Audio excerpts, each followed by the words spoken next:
I have a old trophy set up for Twitch. There won't be any pop-up for the trophies.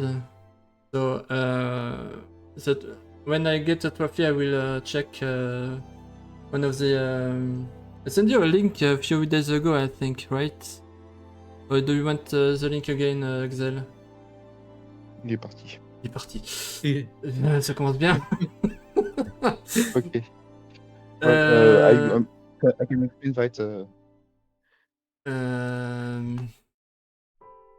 Okay, so just send a link to Excel for my success. Hi chat, hope everyone's doing well. Non, c'est pas envoyer le bon lien, c'est bien. I just hope our voice is loud enough. Qu'est-ce que... Commence bien. Copier. Mais pardon? By the way, Zero, do you think it's better if the runner is mute so the commentators can just comment? Or not? I don't know. That's up to Grudon if he wants to commentate or not. Okay. Don't mind commentating as well. Okay. Yeah, But I won't be able to answer any questions. Oh, it's alright. We'll answer we'll pass the questions to you. Yep. You won't be able to see the questions. We'll be the messengers. Yeah. Okay. So ready when you are. We are. Wait your. At least I am. Ouf. Commence bien. Non, attendez 2 secondes, c'est pas prêt. It's not ready because I'm stupid. Thanks, Smash, the commentators are loud enough. Sorry. I restart the game, sorry. Game? Not the game, the run. The run. Okay. Oh, you don't have it open. That's normal. Live split was already started. Okay, when you're ready, I start. Okay, we don't have the live split on the stream, but it's okay. That's normal. Yeah, I know. Hey, how about you count us down? I assume one of them is handling the live stream or live splits. Sorry. So count it down and start whenever you're ready. So 3, 2, 1, go. All right, let's go. Let's go. Okay. All right, so first of all, how about we introduce ourselves? Hi everyone, I'm Zero. I'm one of the commentators. I don't run Plat, but I run any %, so I'll be here for that part. Hello, I'm XIII, and I run Plat%, but I mostly watch and comment and moderate the Golden channel, so I know the one pretty perfectly. Or pretty much a lot, enough, I think. So I can answer any question about Plat%. So it's okay. Hello everyone, I'm Guadonvert, or Guadon. I'm speedrunner of Final Fantasy XIII since 22 officially, I think. But I've been playing the game since the PC release 11 years ago. I'm a Swiss speedrunner with a heavy French accent. I hope you won't mind. Okay, the first fight is already shit. That's alright. So this is our first boss, first intro to the run. We don't have a lot of options at this point. We only have 2 commands, attack and blitz. And we don't need blitz because only 1 enemy and that's our AoE move. 110 mana has been good opening. Funnily enough, there is still variance in this fight. It kind of depends on whether or not Lightning can like squeeze out extra attacks before she gets hit, sometimes and interrupted. And Saz can actually miss bullets on the PC version as well. So I imagine that was a bit of a combo of both. Yep, and imagine shooting at this huge robot and missing. Yep, and the lightning was extremely slow as well, so I lost time on that. But And we here got we get to- introduced to a movement for the first time. Sorry, well, we're gonna cut each other off for a bit probably as we get used to it. But so the way that battles work in this game is that the enemies are on the overworld and you run into them and you can sometimes preempt them, but if they don't see you, and that'll get you a preemptive strike. But the point is, we don't want to fight things. Fighting stuff is slow. So what we're gonna do is we're gonna be dodging stuff, dodging enemies. We're gonna call that dodges throughout the run. Obviously, in a perfect run, you dodge everything that you don't want to fight, but it's not really realistic. We will fail plenty of dodges, I'm sure. And Especially when you this fail a chapter. dodge, you get into that battle, and you're not forced into fighting at that point. You can just retry, and retry will put you outside the battle. So it's time loss, but it's okay. Thank you for demonstrating. You're welcome. I didn't see where You guys the agreed wolf on? were. Yeah, dodges are I'm like, looking again. in my opinion, yeah. dodges are the hardest part of running this game. And if you play other Final Fantasy 13 compared to the first Final Fantasy 1 to 6, maybe 7, the battle are all dodgeable, and you can see all enemies, and you don't have random encounters like Final Fantasy 1 to 6. If you play Booze. Yeah, 1 to In the 10 battle phase. even. Yeah, it's one of my favorite things about this. It's and from a speedrunning perspective, anyway. Because like casually, I don't think it matters all that What? much. You just fight what you want. Quoi? What? Ah, J'ai did he jamais miss vu a ça. shot? C'est cool. Well, you got a good blitz, so it didn't matter. Yeah. So what happened there? That second shot was from Saz, was supposed to stagger the Pantheron. Because he didn't, there's only two things that could have happened. He either A, got hit too early before his first shot and didn't get a conditional, which we'll explain more later. Or B, he just missed the bullet on the dog, which is incredibly rare, but it can happen sometimes, as you saw there. So we should talk about something called camera tricking, because it's going to come up. So this is an older game, and they want to optimize performance as much as possible. And the way you can do that is by, if like something's not in view, you don't calculate, say, their movement or their actions or whatever. So there's something in this game you can do called camera tricking, where if you don't look at the enemies, they won't move. So you'll sometimes see us point the camera just at the floor, and then the enemies won't move as early as they normally would until we get close enough. And that will let us do some dodges that would be otherwise like Mais, very je peux avoir un combat tricky qui or est pas à chier undodgeable. aujourd'hui. C'est chapitre 1, il commence bien, finalement. So there's Grudon Stagger the Marauder. We haven't really talked about Chain and Stagger yet, but you can see that number in the top right corner, 206%. That's the chain bar, and that is how much your attacks are doing compared to their like base value. So at 208%, you're doing 208% damage. They would be doing if it's at 100%. But enemies also have a chain threshold where they get staggered, and when they get staggered for a certain amount of time. They become more interruptible. Some AI behaviors change sometimes, and it lasts, if you have it maxed out, at about 45 seconds, 48 seconds on PC due to version differences. And basically, for the difficult fights in the game, our goal will be to like stagger enemies, you know, apply our buffs, debuffs, whatnot, and then just DPS the most efficient way possible. Additionally, when you stagger something, the screen kind of freezes for 0.7 seconds. We call that the stagger slowdown. So something we'll be going for is a stagger slowdown skip, because you can skip that slowdown by not having that enemy targeted. So you could either use it like a potion to hover your allies, or you could just switch targets to a different enemy if there's 1-1. Now as you skip the slowdown. Grudon went for it there, but they get it. Unlucky. Yeah, very unlucky. I dodged the doggos, but not the soldier. Yeah. That dodge right there is called the legendary dodge, because getting it is pretty legendary. Mais c'est pas vrai. Generally, every runner takes this fight. I'm really unlucky today. What? I don't think they'll talk about weaknesses and resistance. Sorry, tend to speak in French when I'm angry. No, it's okay. So It's alright, I can do French hear- curses. Okay, You all probably enemies hear a have lot of curses in French.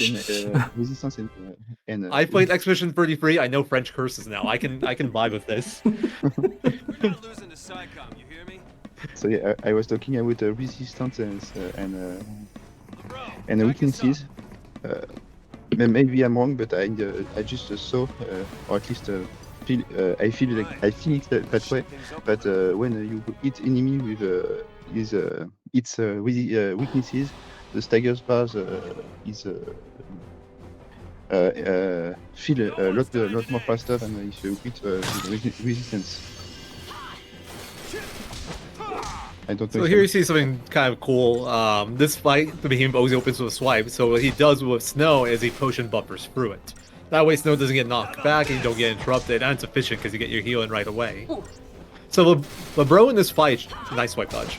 That's also something you're trying to do there. You're trying to dodge the second swipe. The later swipes aren't as important, but the second swipe is important. If you don't dodge it, it throws off the fight completely. And you kind of have to watch your timing on the punches and kind of... take a very educated guess on when you should be doing your string. Yeah, also Snow But, has a random speed when he attacks. Sometimes it's. So you- No, as a low punch, slow punch, and fast punch, and we want to have as much as fast punch possible. But that fight is not really fast. At It's least okay. at least it Like- wasn't. What's the name? Low roll. Kill with yeah. 2 punches. So damage in this game isn't consistent. There is like some variance to it. It's dependent on like the move. There's a notorious move in the end game, I guess very end game in Plat percent, where it has a variance of like 100% to 2% damage. But Yeah, Ultima, the yeah. point is, yeah, it's Ultima. But the point for us is damage isn't consistent, so damage rolls can be a factor into our fights. It's generally not the most important thing. I just never Okay, finished. damage roll, damage roll. Thank you for demonstrating. That's exactly what we talk about. So, you're supposed to potion at least once in this fight to prevent Yeah. Lightning from dying if she gets focused. Too Or late. has. To be honest, this fight is usually no potion fight, but for the No, it's usually one. If you go more than one, then it's something's off. Okay. Gurdon didn't do like the earlier potion because distracted by my great commentary, so he could have died there if the Myrmidon high rolled. And sadly, in this game, a leader death is a game over. If one of your allies dies, you can continue on, but the leader, you just game over. You have to redo the fight, and the game over screen itself takes quite a long time. So yeah, dying is very slow. and talking about Fantasy 13, leader died. That's one of something Okay, the players évidemment. are usually mad about it. Ah. But, because if the leader die, we die, and that's something like it's really dumb for players, for runners at least. So yeah, but it's I think personally it's a really good thing. It makes us be really careful about the leader and not survivor. So yeah, I kinda like that about something. I'm not a big fan of mechanic, but I'm okay with it. It can be frustrating sometimes, I think, when it's like you're Yeah. playing and just your leader gets focused down completely. You Yeah. know, it's like that always feels bad because there's not much you can do about it at times. Even in the speed run, there are certain fights where it's like, hey, if you just get unlucky enough, you can't win. You're just gonna get focused down. Casually, that's more avoidable because you're always stronger. In the speed run, we're pretty bare bones in Yep, terms of stats. especially in Platinum percent. Yeah. I'm really under level for most of the run. I find that surprising considering one of the goals of Platinum percent is maxing out the stats. Yep. The There are 13% only 2 fights where I'm not under level. It's Versagetorix and Longwy. But basically, the two super bosses. Yeah. Yeah, the Final Fantasy 13 or Final Fantasy in entirety, the series I mean, has bosses and super bosses. Super bosses are like hidden bosses, and usually random enemies or special enemies for mission or things like that. So in the casual, you don't really need to beat them, but it's really good to have him in the bestiary. So that I was play the really end of badly chapter today. 1 there. Putain. It's okay, you're just warming up, it's fine. c'est So une this blague, game là, sans has 13 déconner. chapters because, you know, it's Final Fantasy. Wow, nice damage roll. That's unlucky. That's a super rare damage roll too. Yeah, because I played badly the fight as well. It was a little late, but you generally still kill. It's still a roll. But chapter 2 unlocks a new drop because there's something in this game called shrouds. And shrouds are the only consumable like item that you can use outside of battle, and they give you a certain kind of effect. So this is the first place you can get them. And shroud rate, the drops, enemy drop rates for shrouds are highest at the start of the game, and they progressively get lower and lower throughout the game. Yeah. So we want to And- farm as many of the shrouds as we can get that we need here. And if you saw the manip Gordon did, he put the game in slow battle because the first two fights, if Yeah, you too slow. beat them in 24 seconds, 23 you have a seconds. 100%. It was one- 1 second, one 1 second too slow. 23 seconds. You have 100% chance to have the shroud, Deceptive Soul for this fight. So yeah, 22. I think Deceptive Soul at 100% drop rate is really broken. Yeah, you need at least one, but they save you more time than the cost to get them at this point. Like the more generally, Deceps are the most valuable shrouds. I'll explain why in a moment. Yeah. But to go back on the drop thing, the reason they're 100% is these two fights that have a base drop rate of 60% and 50% respectively. But when you get a 2-star rating or lower, and that's based off the battle time and like your stats, the game basically gives you multipliers on the shroud drop rate because it's like, hey, you need the help. We're gonna give you a better chance at giving the drop rates because you're struggling. So at 2 stars, you get a 2x multiplier. At 1 star, you get a 4x, and at 0 star, you get an 8x. So since they're 60-50, you're good with the 2x, which is why the 23-second fight is good enough. For like, I don't know if you do slow farm for any other ones in Plat percent. For platinum percent, we need 3 swords, and for any percent, you need 2 swords. 2 set Deceptive Soul exactly. I need Yeah. 3 Deceptive Soul and 140 Soul in the platinum percent. But I don't know if I want to farm one more just for safety. Okay, so then we'll see a few more fights. And the later fight, it's only that first room, that first area that has like the 60-50% drop rates. Merde. The later, nice. Putain. Oh yeah, one more punch. No problem. Classic Final Fantasy 13, good early game. What was I saying? So the first two groups we fought there, they have 60 and 50% drop rates, but every fight from this point on in chapter 2 is gonna have like a 12% drop rate. So to guarantee, or not even guarantee, to get close enough to guaranteeing a drop, we need 0 stars. So they take longer now because we have to lower our battle time more to get the worst ranking. And even And with sadly- more from 80%, Final Fantasy 13 is well known for being really bad as for drop rates. So with 80%, we have like 10% to have one. Yeah, so like this fight here, we're gonna farm one more Decepticol, and this is one of those 12% fights. So It's a we're gonna do this in Deceptive Soul 32 here, seconds. Yeah. Uh, It's gonna be a 32-second fight, if not or more. It's okay to be longer, and that'll get us up to a 96% chance of getting a drop because 12 times 8 is 96. So there is a 4% chance that we get nothing. If that happens, that really sucks. There are backups, but they're really slow. Like a minute of time loss probably. Like if you're doing a run normally, you just reset most of the time. Did I just forget what was the time, by the way? Oh yeah, Shiva, you said Vanny is death ability. That's ultimate ability, and it's not really really worse. I waited to too long, use but it. whatever. Only use on a long way in the late game. I dodged when- it! That guy's not supposed to chase you, for reference. So this is an optional fight we're gonna do. It's the first optional fight we're gonna do that doesn't give us a shroud. Well, to be fair, we did 2 optional fights in chapter 1, but that's just because the dodges weren't practical once you fail them. You can't really do the retry, or it's not worth doing the retry. But this fight we're doing to unlock that chest you saw to our left there, that's gonna be a weapon called the Gladius. It's a weapon for lightning. Has like 10 more attack than her Blazefire Saber. But it's gonna be like 10 attack is very useful in the early game. It actually is very significant. And later on, we're just gonna sell it for money, and that money is relevant. Like we can't quite do without it. Yeah, My least money- favorite dodge of chapter 2 right money here. is really needed in Plat percent or any percent too. But usually in Plat percent, having money, it's really important.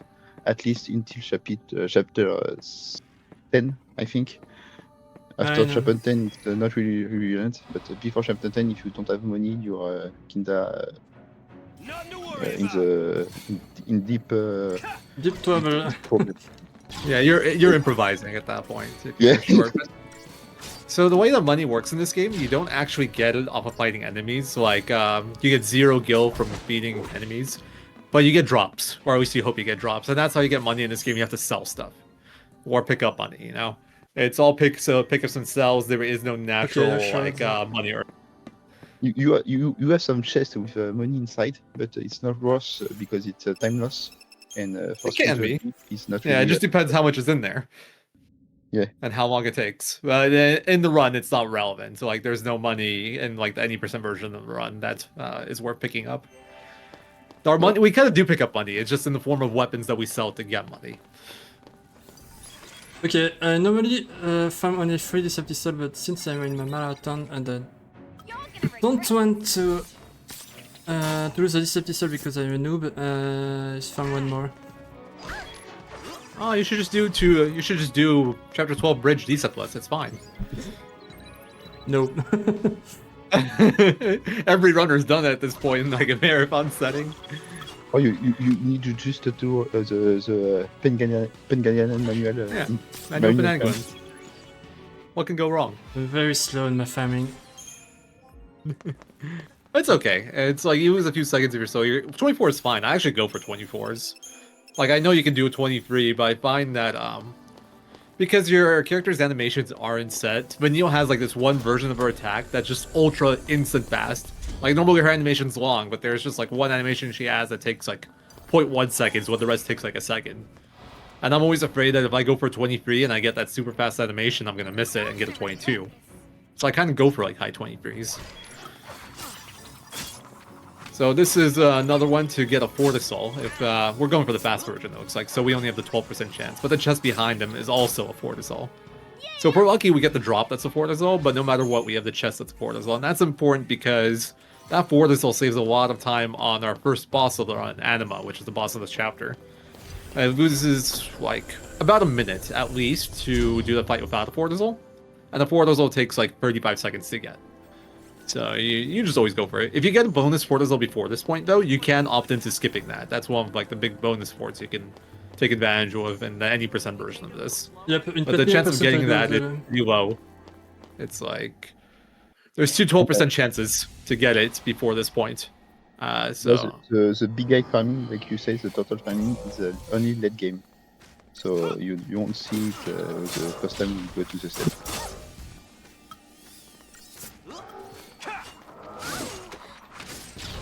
So fun fact about Snow's hand grenade, he actually loses this ability. It's the only ability I can think of that you lose in the run. No, you have another character who loses abilities when chapter 2 is done. Is Vanny. Attack. She forgot how to attack. Yeah, but she learns it again eventually. Yeah, but Same with Hope. she forgot to attack until late game because it's not primary role. You have yes, we will talk about it in chapter 3. Yeah, we'll talk about it in chapter 3. Have primary and secondary role, and the Vanny ability to attack attacker is really a secondary role, commando. So yeah, Oof. we forgot to attack. Okay. She has a legit Nice. memory loss of how to use a wand to attack. About That gas dodge that Gruden had there was very troll. About the run, 13% is separated into 3 parts. The any percent section, chapter 1 to 10. The mission section, chapter when I do 54 out of the 64 missions and finish the game for the first time. 9% it's 3 hours. Missions is 6 hours.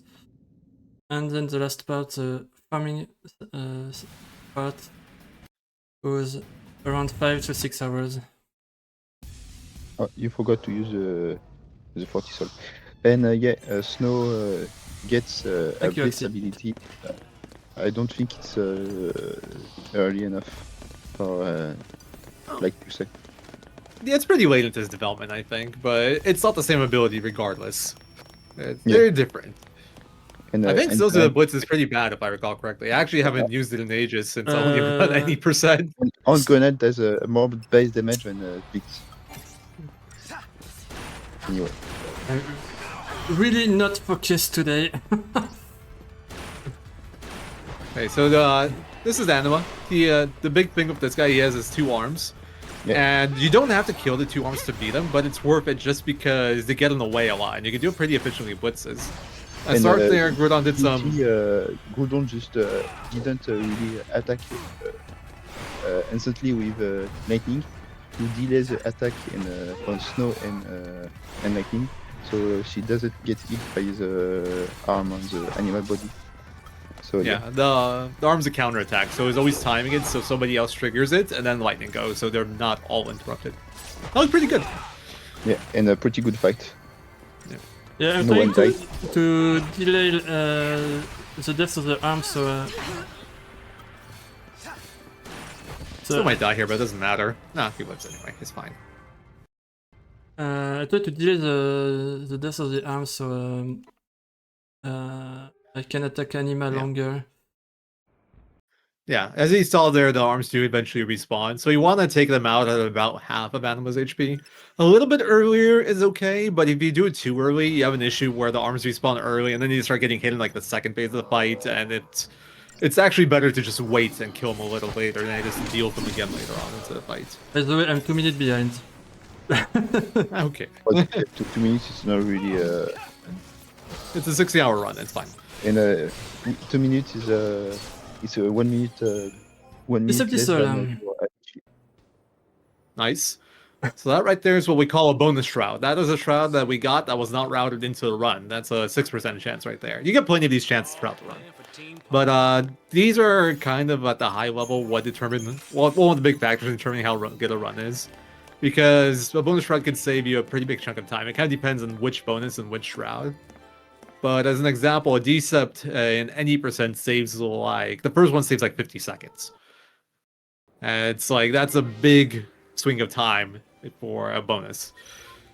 Also, we didn't really talk about what Deceptive Souls do yet. So Deceptive Soul essentially makes you invisible to enemies, which is very good for getting past enemies that would otherwise be near impossible or impossible to dodge. Essentially, there's also something you can do called a Deceptive Soul Cancel, where if you have a Decept running, what you can do is you can run past enemy group, and once you exit the battle zone, you turn around and run back into them. And as long as you still have your Deceptive Soul running when you run into them, you can then cancel out of the fight for retry. And when you're back out of the fight, you get your Deceptive Soul back but you're past the enemy. So allow us to stretch our Deceptive Souls longer than like what we have. So even though we farmed like 3, we have like 4 now, we will be using a lot more than 4 Deceptive Souls throughout the run. We're just able to keep on using him over and over again by doing Deceptive Soul cancels. To be honest, because of Deceptive Soul cancels, we use like through the run, I think more than 30 or 40 Deceptive Souls with 4 Deceptive Souls. So. Yeah, I don't know the numbers for Plat, but I know in any percent it's like 15, 16-ish. Yeah, but somewhere for around Plat, there. it's a lot more because Not enemies. that much more than mission. 8% actually. Oh yeah, you nice. use more because the enemies between missions are like thinking you over. yeah. Yes, you do have to max out first. 31% involve all the crystariums for all characters for all roles. So yeah, a lot of farming end game. Okay. I think he got the despawn. I want to see. Yeah. So can I do my job there's first? normally a group. There should be enemies here, according to the map. Yeah, you got enemy cancels. Yep. So that's mid, but a lot of time earned. So yeah, thank you for the game. But by the So, way, Zero, ahead, you can explain. you can be jealous of that because I have an average of 3 bunny shrouds per run. I mean, it's always how it is, right? It's like on the marathon runs or the runs where you don't really care, you get all the shrouds, and then on No, the good runs, you never do. Even in my Oh, yeah, in general, I I, talk about- have 3 bunny shrouds. Oh. I talked about the worlds before in chapter 2. No, in chapter 3 you saw you've seen the all character have some worlds.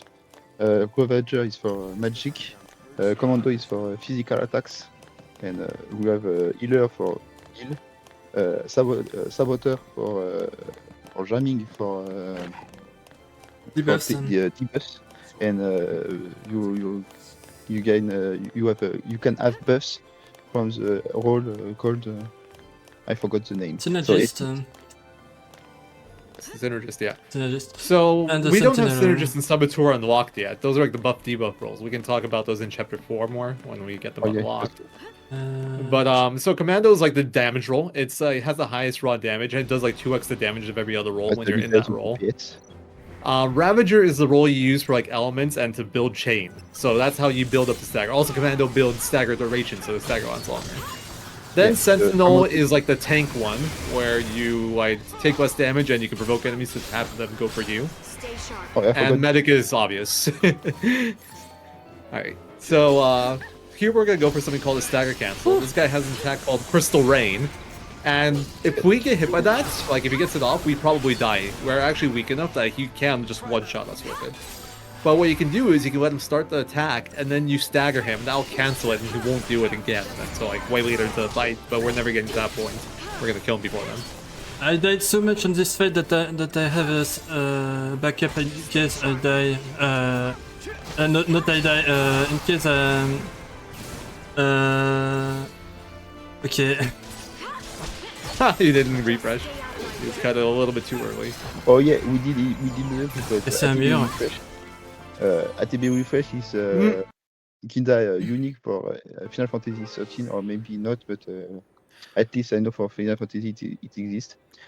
Every 40 seconds or 20, every 40 seconds you have if you change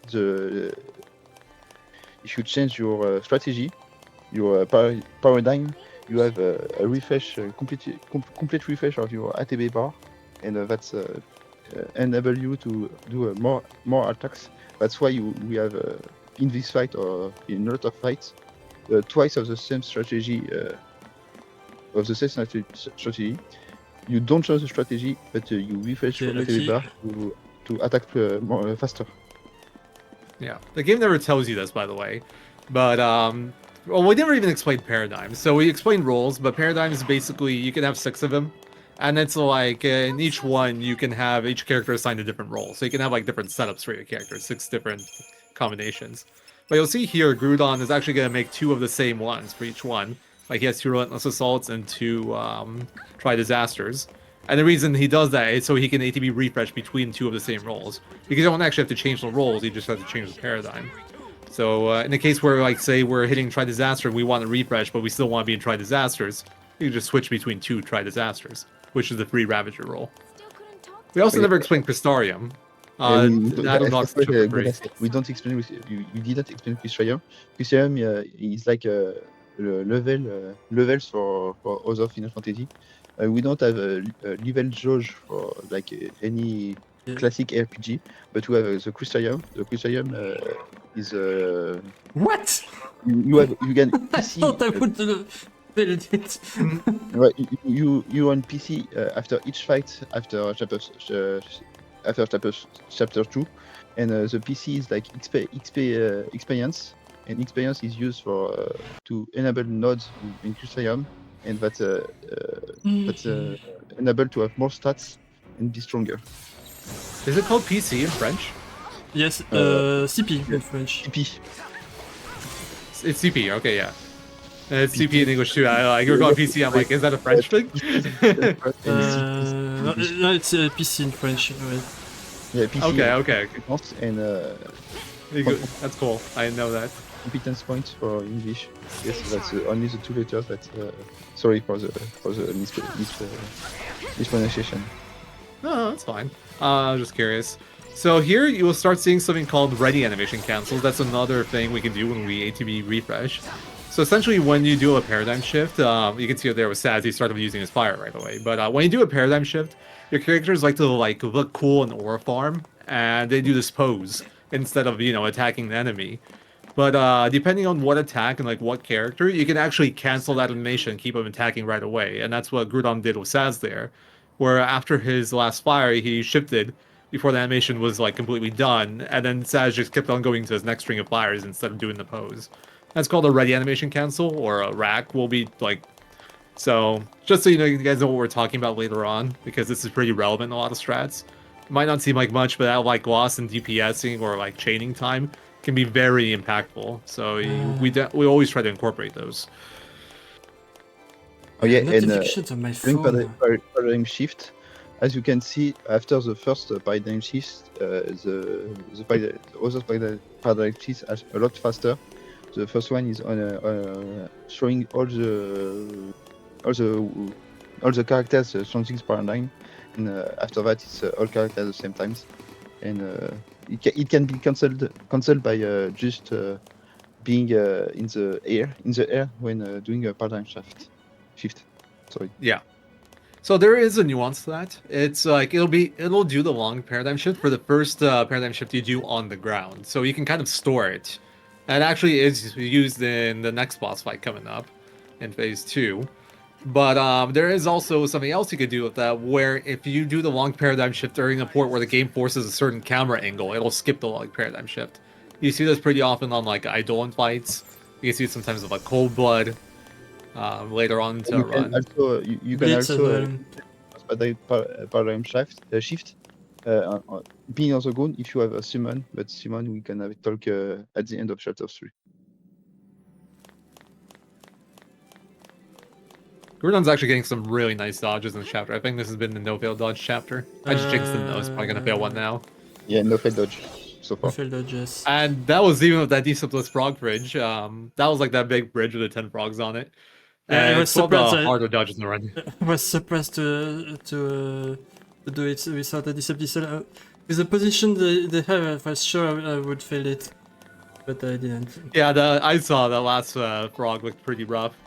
It's actually one of those dodges that's way harder on PC, or sorry, way harder on PS3 than on PC for some reason. It's just a weird version difference. The exact same position on PS3 would have caught him for sure, but on PC you can kind of get away with it. Kind of a weird thing of how their their hitboxes interact with frame rate or something. I don't know. But here we got one of them in. Go ahead. But the trophies, they won't appear on screen, but I have a Google Sheet for the chat where you can see every trophies I have to get. Yeah, achievements. And when I get them, and which one I have and which one I still need. For now, it's just story trophies. So at the start of every chapter, I will get a trophy. And I didn't understand what you said, Knackberger. There should be the tutorial slide for that in the game. For what? For the paradigm shifts? For ATB refresh? For something like that? I'm not sorry, can you say that again? I didn't really understand what you said about not understanding what I said. I'm just asking for watcher, someone in the chat, to explain what he said, but for the tutorial slide. He asked for a tutorial slide. I don't remember what we were saying. Yeah, he's right, because the game never tells you about ATB refreshes. So it's you kind of just, if you're playing casual, you might just pick up on something weird happening sometimes where ATB fills up more, but you won't know why or how it works. It's definitely one of the bigger complaints with this game is that the battle systems and the upgrade systems aren't very well explained. the game gets a lot more interesting and like fun when you understand these systems, but the game doesn't do the best job of explaining these systems to you. Yeah, and I hate this fight. that's something Final Fantasy 13 players really were really mad about, because the system or battle system is kinda new, and all the gameplay is kinda hard and complex. So yeah, that's something players really didn't like at first. But speedrunners and hardcore players, I like. That's one of the best games in the world. Alright, so this boss right here, this is Garuda.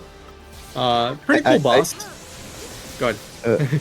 Peter liked the game is not hiding the ATB refresh, because I think it's newer from the developers, and it was not really intended at first. But for Final Fantasy 13 2, they keep it because all the players kinda like these features. So yeah, I don't think it was really planned, but it was kept because all the players like and use it. And that's not really game broken. Yeah, I don't know how you could do that like as a bug. It seems like a very weird bug to have it happen every 12 seconds, you know? I feel like it has to be intentional from a programming perspective, but I don't know. I think we never know unless we work for Square. True. Bit of a slower fight there if you play it perfectly and get like optimal. Don't get unlucky. That's like a 116 but fight. if you play this perfectly, and I cannot play this fight perfectly. Have you just seen? You just got two new words: Synergies and Saboteur.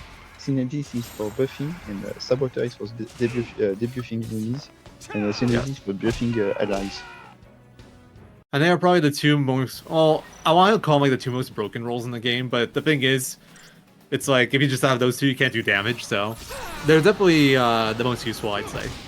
Because in classic JRPG fashion, we get to all our really big damage numbers later on by stacking buffs and debuffs. And it's just like it all multiplies onto itself, and now with like Head Chain we do massive damage despite not having good stats. So the first 3 chapters are pretty bare bones because we don't access that stuff, but you will start seeing more like strategic buff and debuff usage once we get into chapter 4, on the bosses at least. But here we have our first Eidolon fight. Eidolons are the summons in this game. The summon fight. In like other fights, Eidolon fights, you see the timer in the end. If the timer reaches 0, you instantly die, and to win the fight you need to fill up the Gestalt bar, and for each Eidolon the Gestalt bar is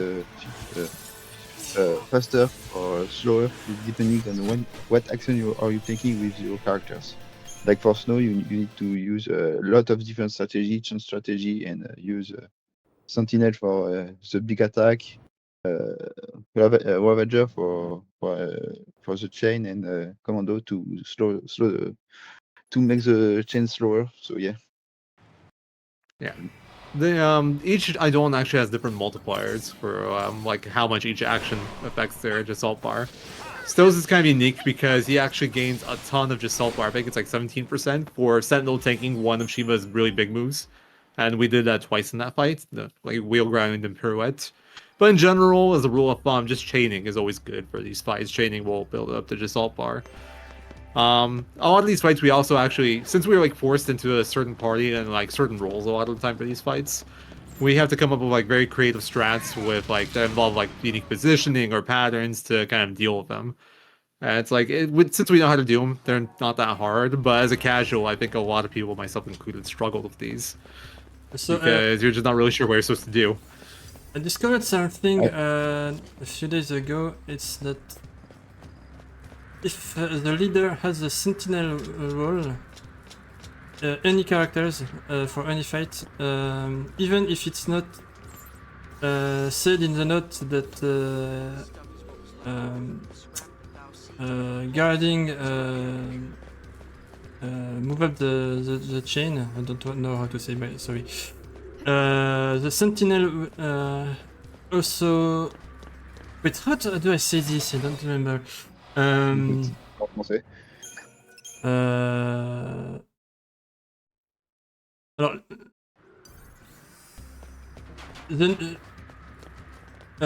when you fight an Eidolon, the notes says you Synergist will up the thing, Ravager will up the thing, etc. But the Sentinel Wall works for every fight where you have this, where you can have the Sentinel Wall. So except Odin and Brynhilde, because you don't have the access to the Sentinel Wall.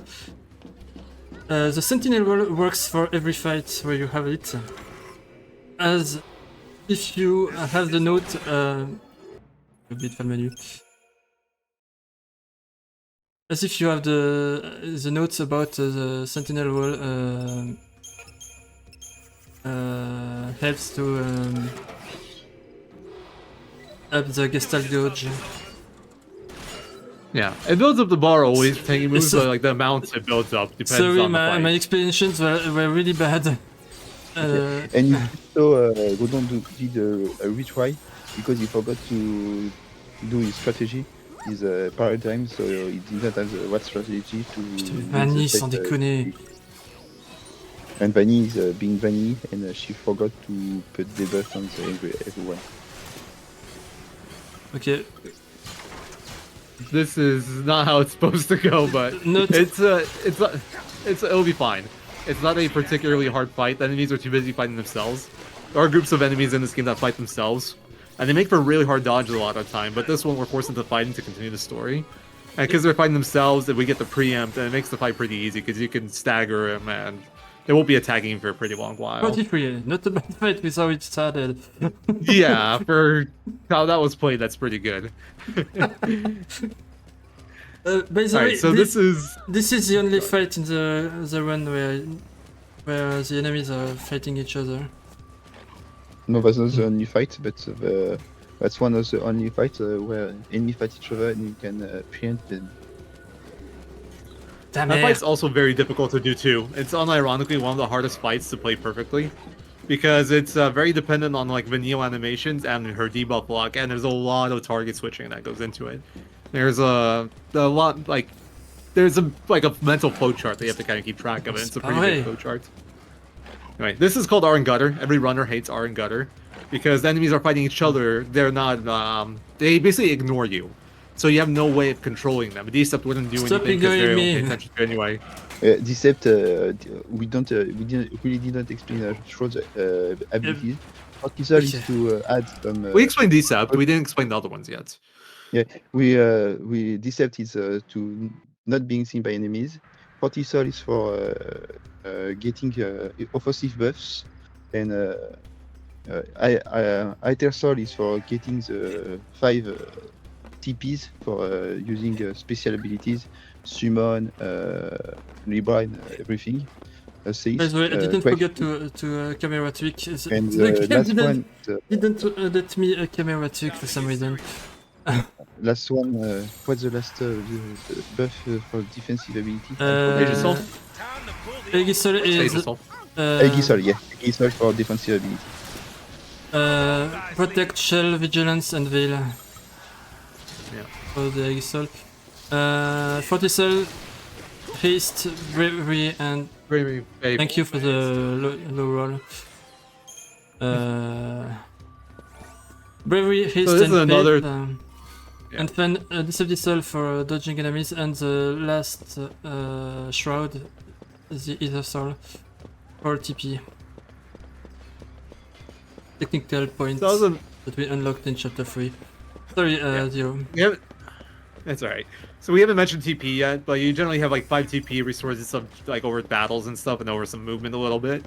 But TP is what you use for like to use Libra, summon, later on Quake, renew. I think you might even use stuff like Stop Gun, Spell Gun, and I Plat use- that you don't see at any Guy perspective. is the guy is a spell a lot used a lot for by Gojo and not by M. So yeah. It's funny. This Pelga is used for one fight if it doesn't work, if it doesn't go as intended, aka the second Naruto fight.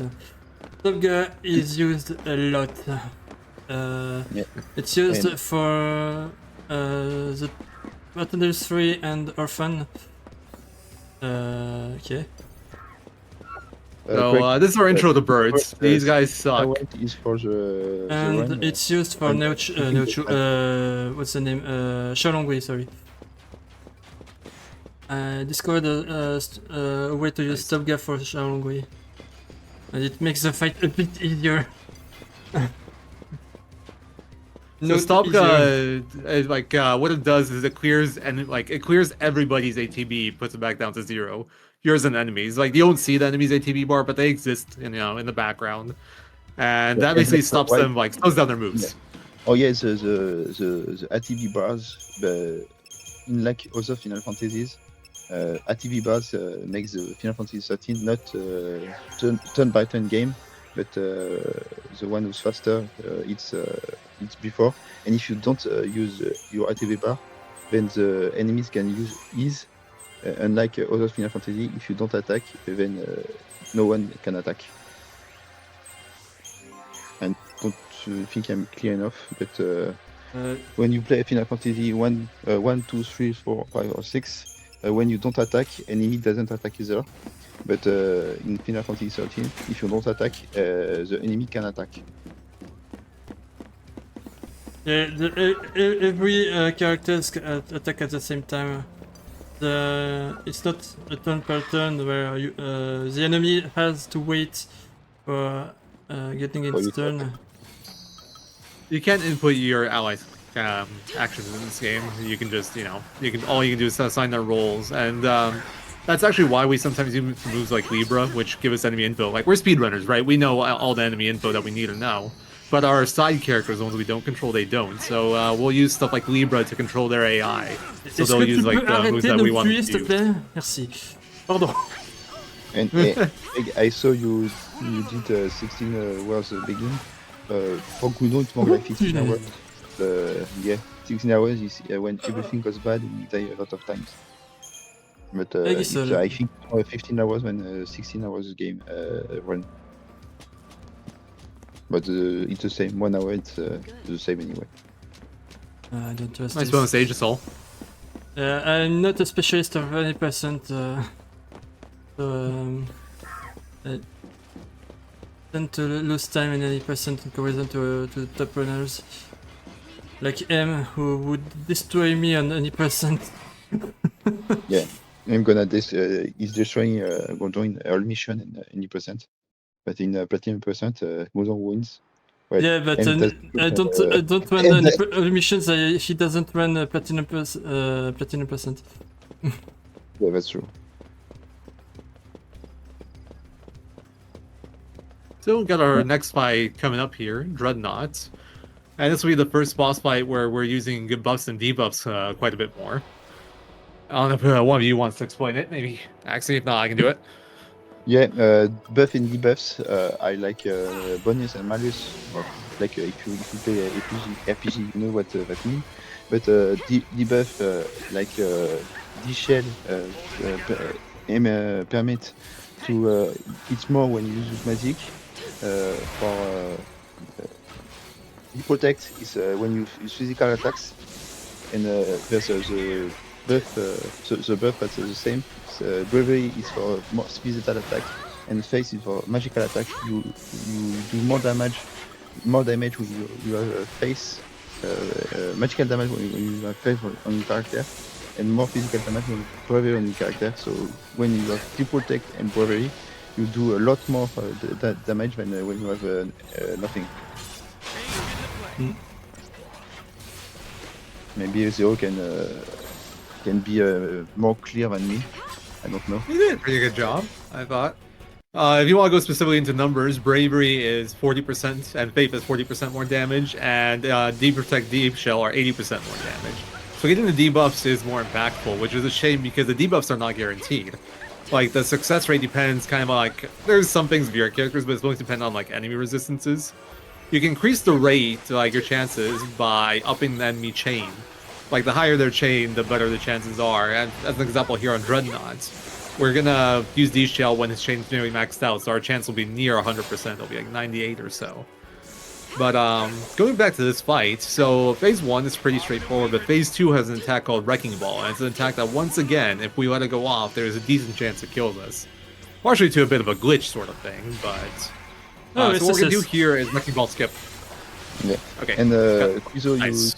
you say you don't know the ATB reset and paradigm shift.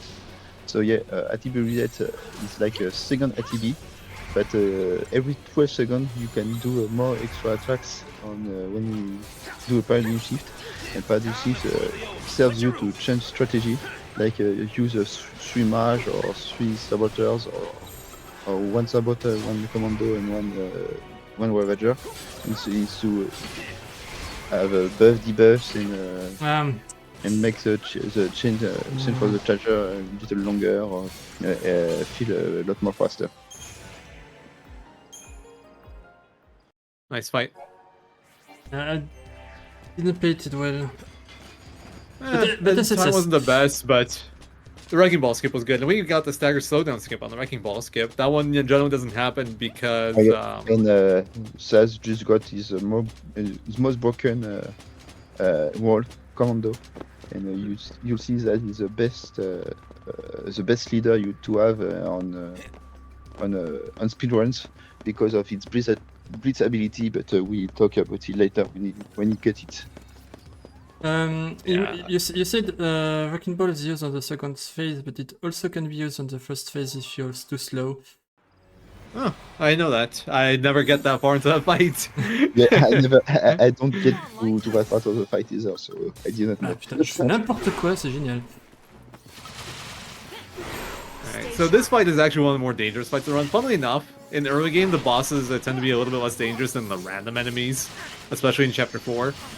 Here you're just like, you're trying to hit as many enemies as possible with blitzes, so you kill them fast and also keep them somewhat interrupted. This has gone a bit roughly, but at least the grouping is really nice now. But the big threat here is they can interrupt you with their attacks, and they can also just focus down one person really hard, and that obviously can just kill you. Because I think your only healing paradigm here is double dose, which is like double medic. So if you want to try to use heal with that, you won't have you won't be doing anything. You'll be making no progress. So you have to heal with potions, and if your lightning is permanently interrupted, then you can't really heal with potions. And they can just drain your HP really quickly. We didn't talk about ATB levels. As you can see, at first, Lightning had 2 ATB levels. When she became LC, finished chapter 2, we have a third ATB level. You can go get a 4th ATB level when you get your Eidolon. The 5th one is in Chrysaeums. One of the primary role, like for Lightning, is I think it's Commando. And the 6th one is for Ultima Weapon, but we don't... Ultimate Weapon, not Ultima Weapon. Yeah, it's your free weapon, yeah. Ultimate Weapon. So yeah, for the 6th level is for Ultimate Weapon. But except for Frank, we won't see any character with 6 ATB levels. We will see with Versagetorix because we have... Versagetorix, but that's the only fight we will see 6 ATB levels. Fang, we have Fang for 6 ATB level. Yeah, for sure, we will see 6 ATB levels on every character on Versagetorix, but depending on the Trapezoid drops before Missoulate, we could see 6 ATBs on Lightning and Snow as well. So something to mention about that ATB level is it determines how many actions you can do per turn. If you have 3, you can do 3 1 ATB moves, for example. If you have 4, you can do 4. But that obviously helps with animation time, but on its own it doesn't seem that strong. But as you get more ATB segments, the speed at which your ATB bar fills also goes up. So it is strictly just an improvement. The interesting part is that the time it takes to fill ATB for 2 levels or 6 levels is really the same. Yeah, it's the best way to describe it. It's faster to... If you have For ATB segments, it's faster to get 3 ATB segments than when you have Yeah. 3, but it's slower to get 4 ATB segments than to get 3 ATB segments when your max is 3. But that's why I say I said Woogly the same. Not the same, but Woogly the same. I was corrected a few months ago about that. It's not the same, especially between 2 and 3. Vanny is extremely slow in comparison of Hope when in terms of ATB speed. Okay. Oh, and yeah, earlier I'll talk about having Primavo Menu to do. All character has access to all worlds after chapter 10. No, after chapter 9 and the first 5 chapter 10. But the main point is all characters 3 primary worlds, 3 secondary worlds, and the 3 primary worlds for Lightning, for example, are Medic, Healers, and Medic, Healer, and Ravager. For Hope, it's Synergist, so Buffing, Healer, and Ravager. So here we got our second Eidolon fight. This is Odin. And because Groudon has a bonus Aegislaw, he used that here, so this fight's going to look fairly different. Normally you have to be much more mindful of positioning. But since we have the Aegislaw, we can kind of hold our ground, since Vigilance will let us to get not interrupted and not knocked up, assuming we're mid-animation. And you'll notice here that Lightning is, even if Auto Chain is unlucky to launch, she is going to alternate her spells. It's like Thunder, Water, Thunder, Water, Thunder, Water. It's never the same one multiple times in a row. And that's because there's something in this game called conditional modifiers, where moves build more chain. Kind of depending on certain conditions, it depends. But the big one to note here is that you build more chain if you don't use the same move as the previous one.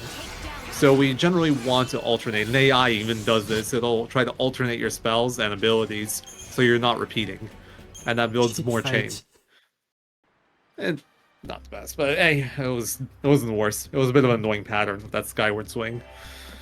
But a pretty quick fight. 42 seconds is one of the fastest fights I saw. Yeah, with the Nagisa, it's a really bad fight, 42.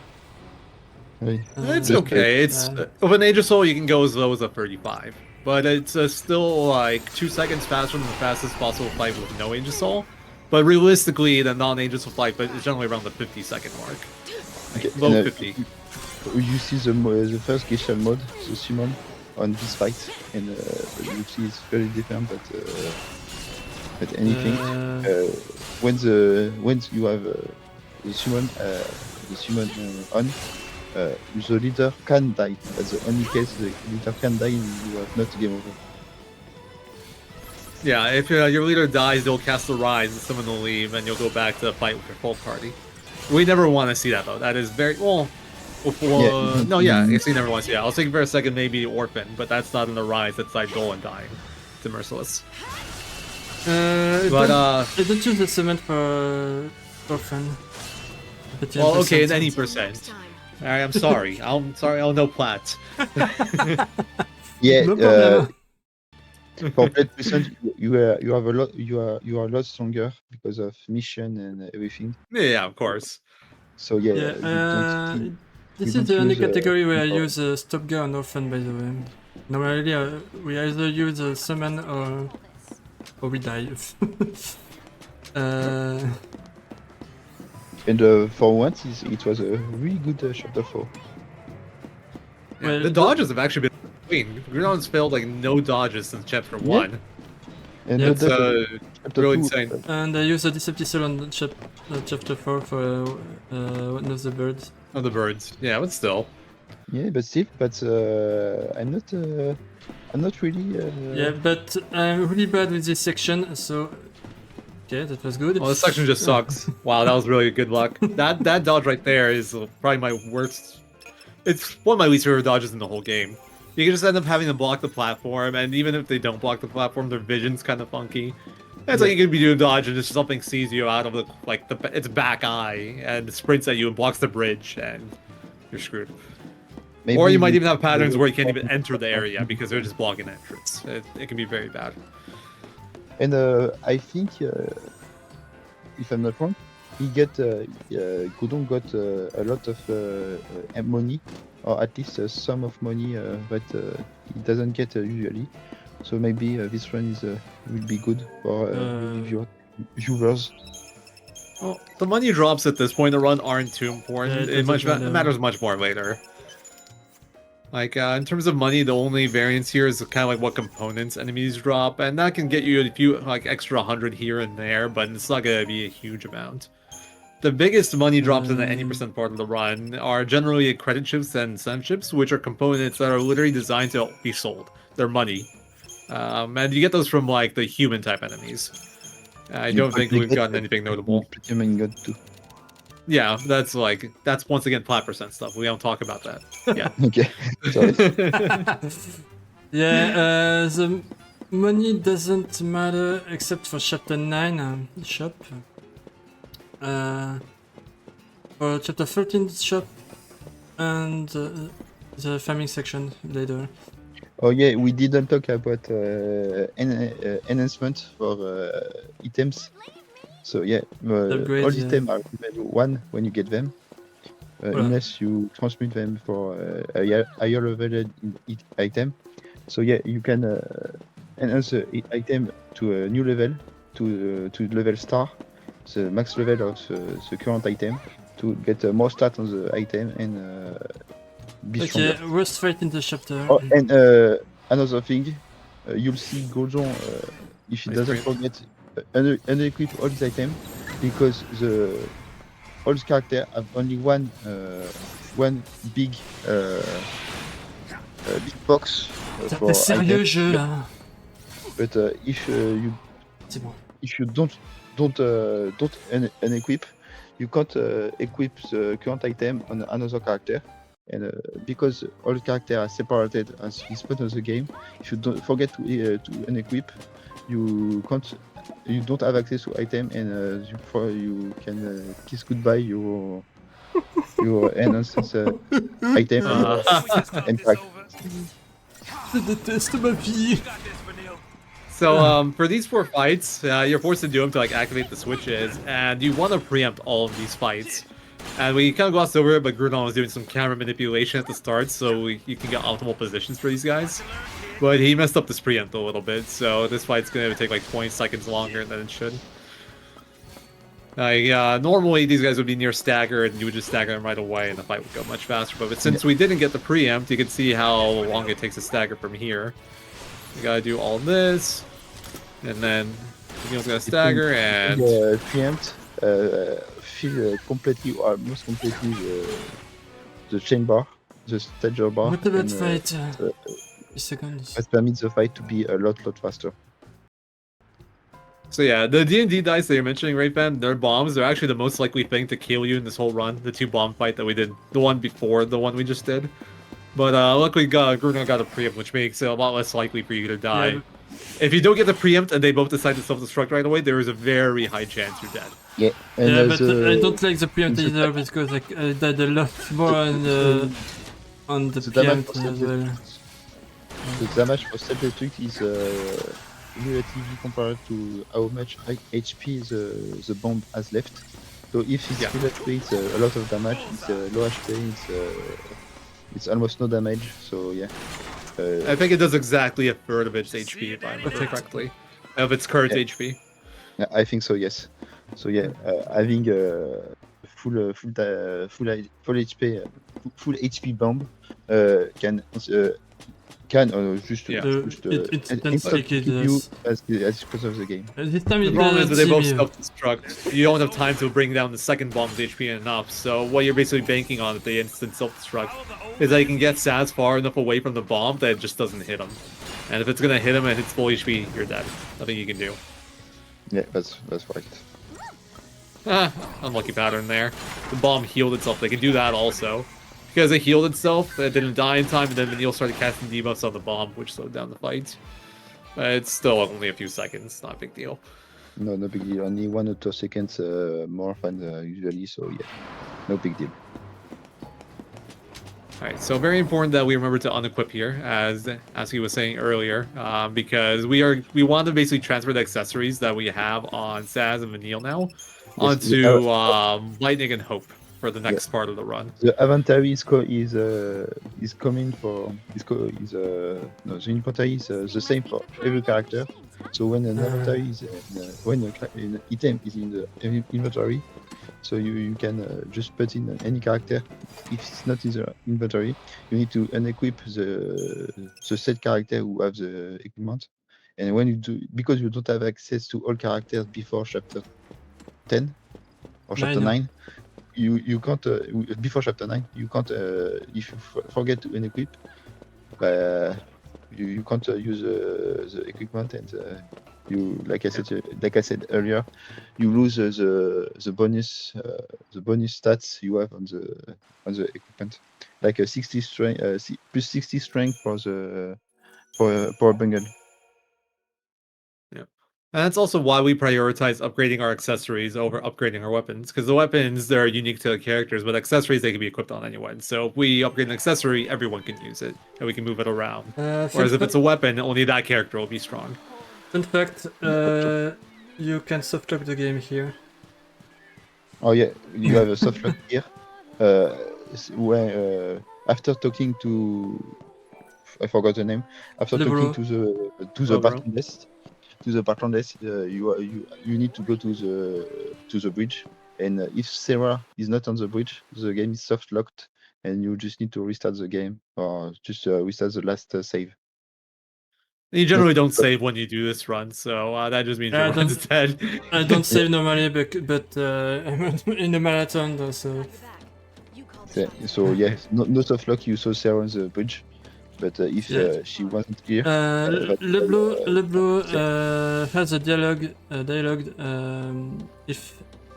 Has a lot of dialogue, and the only one that triggers Sarah's appearance is the first one. If she doesn't speak out loud her first dialogue, Sarah doesn't appear, and it's a soft lock. Oh, I didn't know that. I made a video about that, so I know what was the problem. I didn't see the video, that video yet. Oh, it's still on my YouTube another channel. fun fact of Final Fantasy XIII, all characters have the same speed, the same marching speed. Only Hope is like 20 or 25% slower.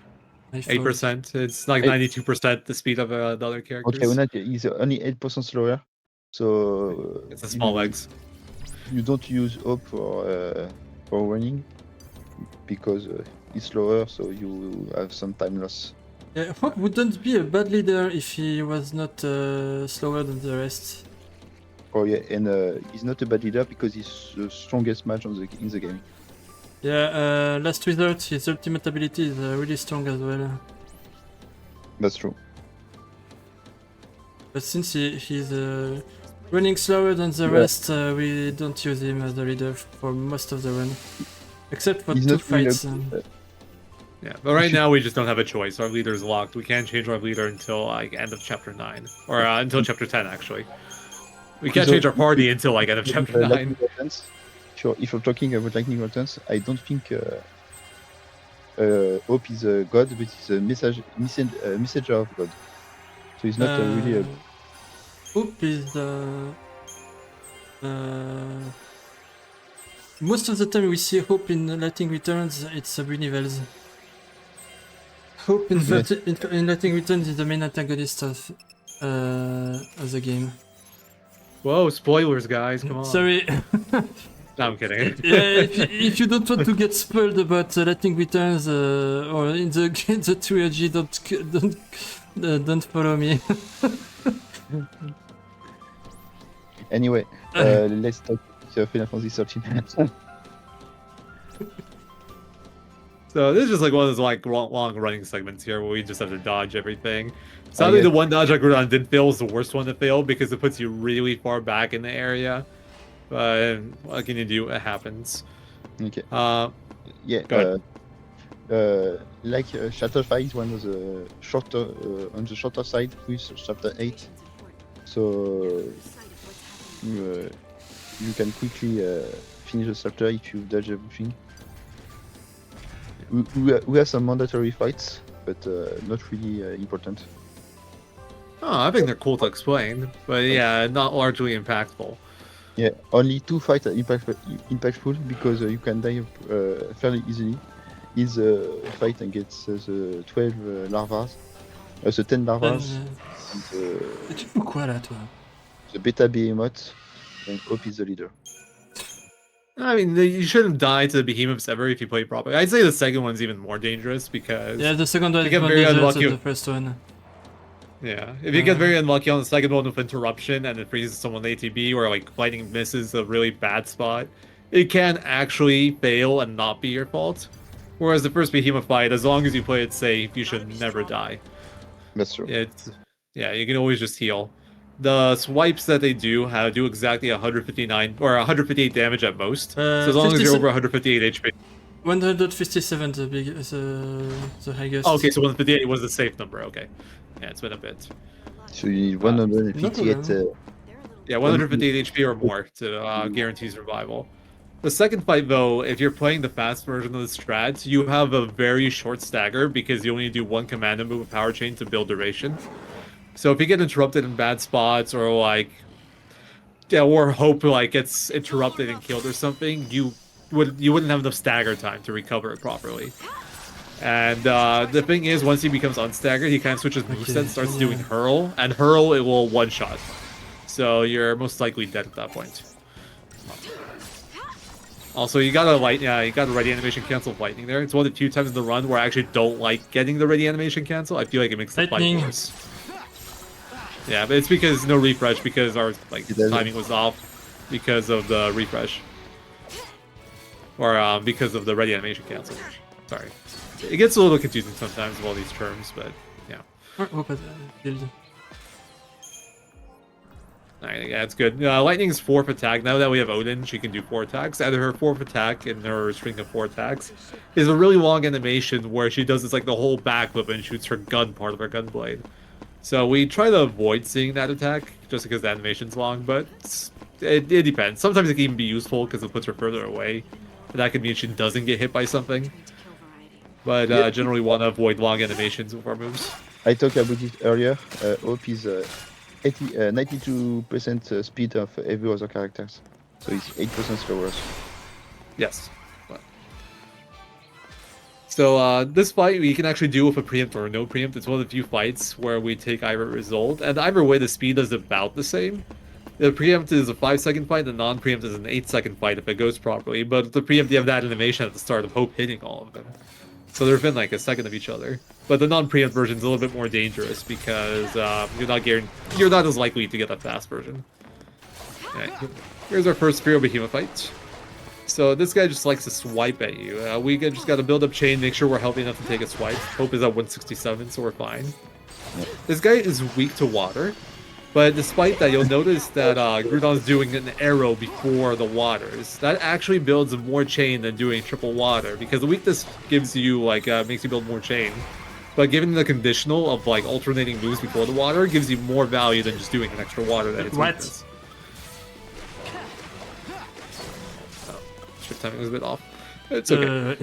Fine. A bit slow, but safe. And you see Lightning do some aqua strikes. It's a physical magical attack of her Ravager Hold. Excuse me, I will cut my mic for now.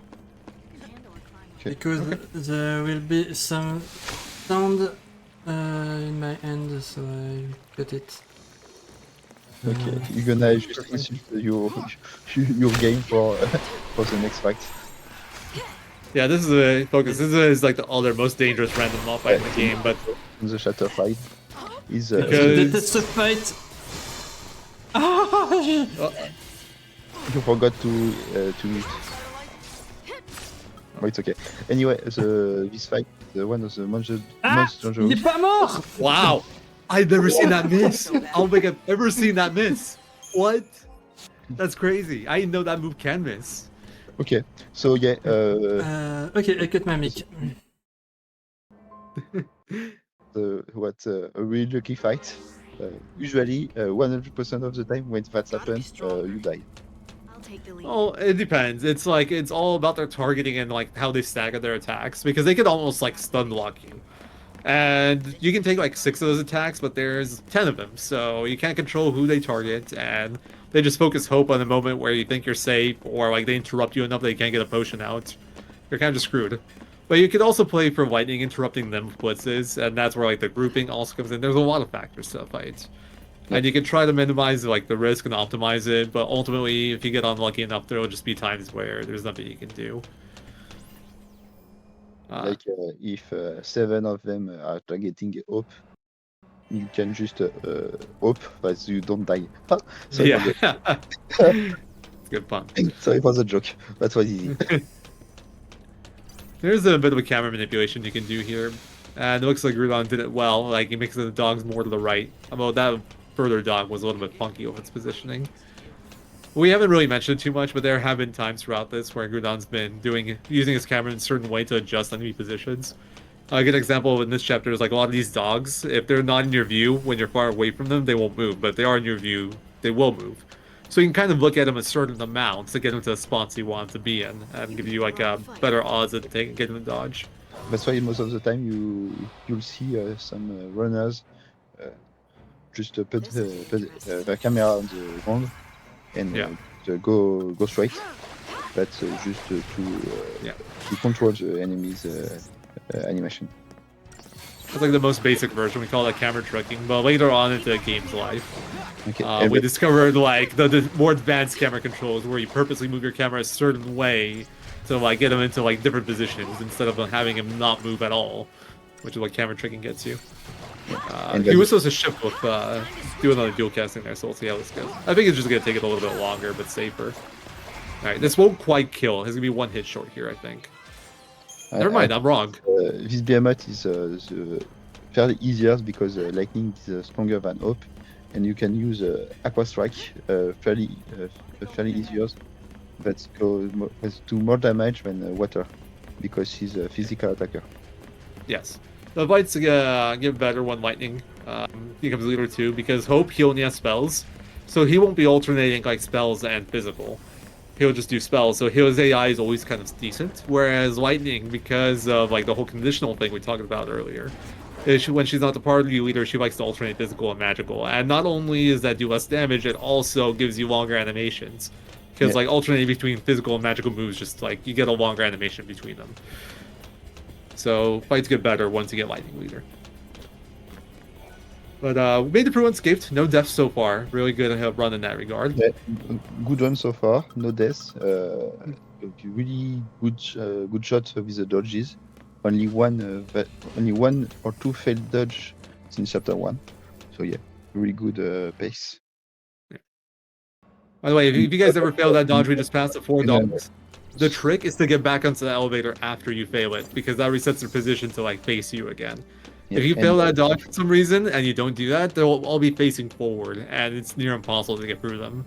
And I just saw another bonus shroud of Fortisol. So there's like 3 or 4 bonus Fortisol, bonus shrouds, and that's a really good pace for shrouds. Yeah, the Fortisol was from like the tracker fight back in chapter 3. But he's had 1 of each this run. Very, very good shroud luck. That's still another bonus shrouds. Hey, the run's long, he could still get more too, especially in Plat, since you have way more chances. Yeah, that's true. So right there, we can actually take the fight with the Decept, and we can save like 30 seconds, because not only is the fight faster, but you don't have to cancel it. You don't usually just cancel. Use this set to cancel his Decept and just do the fight, because he uses a summon to just wreck the Velocycle. Yeah, I know there will be like times later on where Grenell will prefer to use that bonus Decept he got, and he'll find it more valuable. This kind of thing is generally like a runner preference sort of a deal, especially in 90%. I don't know how true that is with Plat. Like, some runners will prioritize, for example, Decepting Bike. I'm one of those. Some will prioritize Decepting Ushutsu because it's inconsistent, even though it doesn't really save you time. Some will prioritize Bridge 2 in Chapter 9 because it can save you the most time, but it's also the most dangerous one to go for. So it's a fun little runner preference sort of deal. We never really talked about Odin too much as a summon. This is our second time using him. The big thing to know of Odin is his finisher, Zatetsuken. It's actually... Go ahead. He's one of the most powerful finisher, in my opinion, and the animation is really good for the eye, mostly eyes. But maybe Zo has another take on this statement. The really unique thing about Odin's finisher is that it's an execute. So if you have the chain like a HP bar below a certain threshold, it's based on enemy per enemy, but it will just kill the enemy outright. But if you're not at that threshold, it'll do almost nothing. It'll be very small damage. But enough about that. We're into the hardest fight we got into so far, Astro Protothorian, aka Bulbasaur. For the players, because it's really a bulldozer.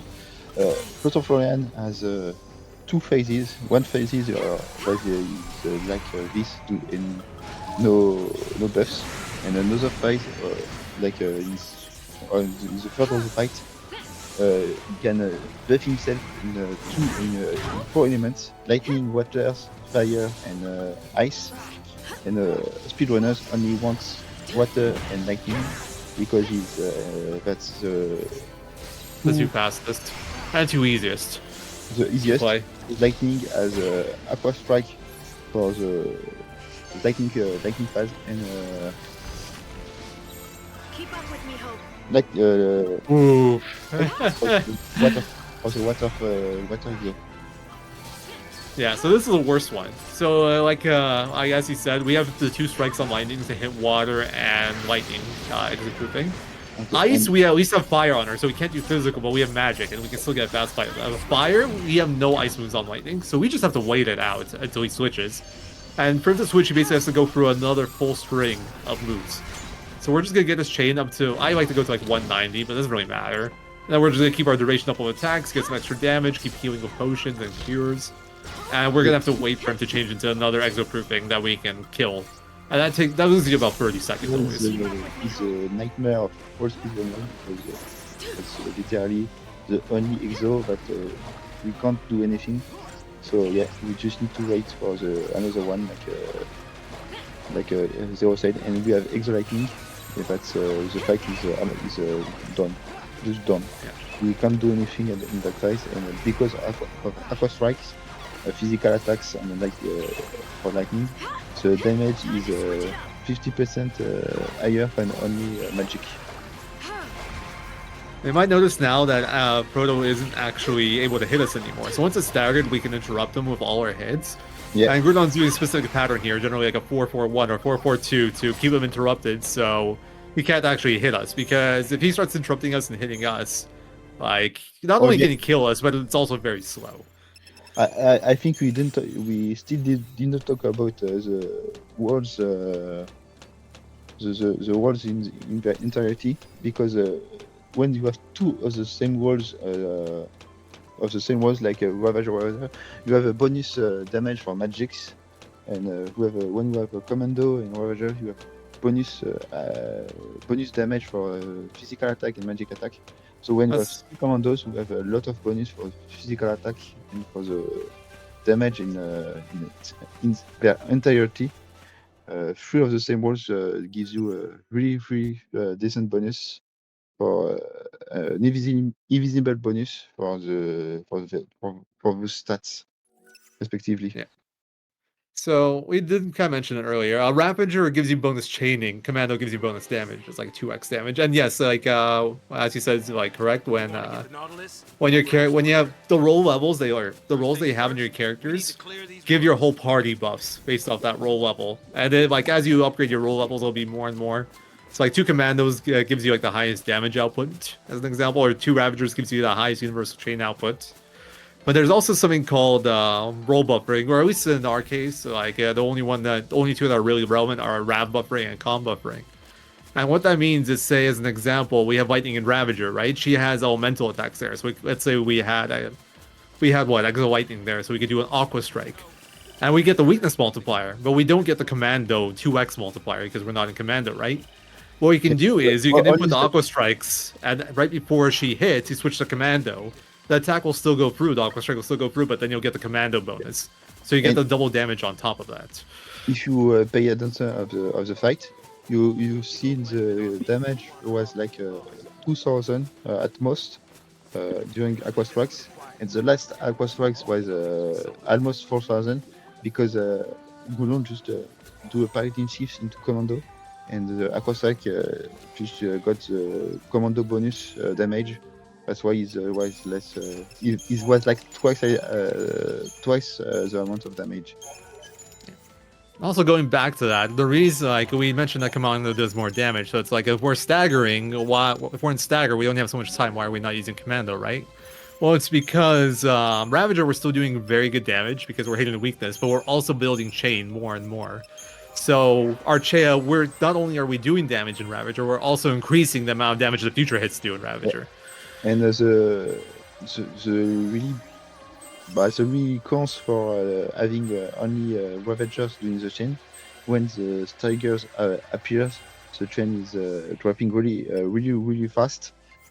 Unlike doing Commando Ravager chaining. Yeah. Rudon, I don't know if you were supposed to only- be muted, but you're not. Hmm? Unless it's only here for us in Discord. I'm not sure. And Goodman just fucked up his apparently. Maybe he muted me. Yeah. Yes. I don't know. Yeah, Okay. as you see, as you seen, Godon just missed his Chrysaeum for Vanille. Usually, you have we can just use all of the CP for nodes, and he forgot one.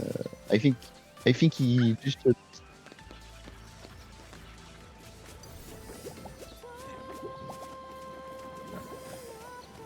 Great. Yeah. Here's a bumper crop. Okay. Oh, that's not too bad. You're not missing out on any But abilities, at really, least. really easy. That's gonna cause issues in the later menu mode, probably.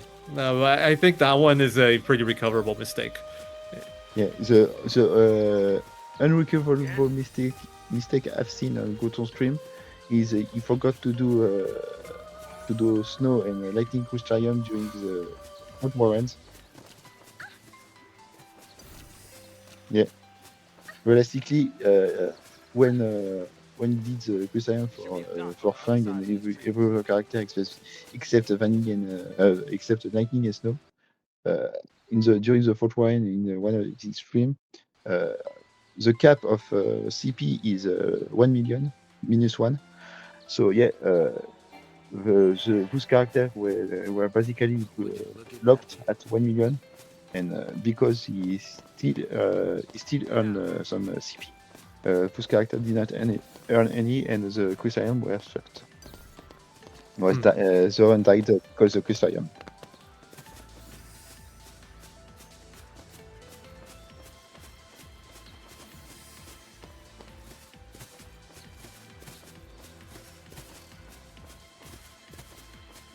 No, I don't think so. I know you went to the chest. I'm Okay. pretty sure I picked it up. Like, yeah, you have it. Oh yeah, you did.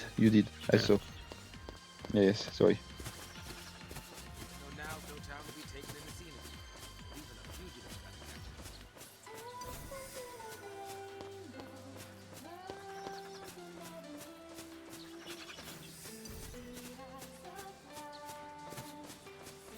Oh yes, so the Sentinel we didn't talk. The Sentinel Yeah, that's a Plat percent thing. We'll talk about that when I'm not here. but Sentinel was Plat. Yes, we'll talk about Sentinel during like long view of Ascended tracks.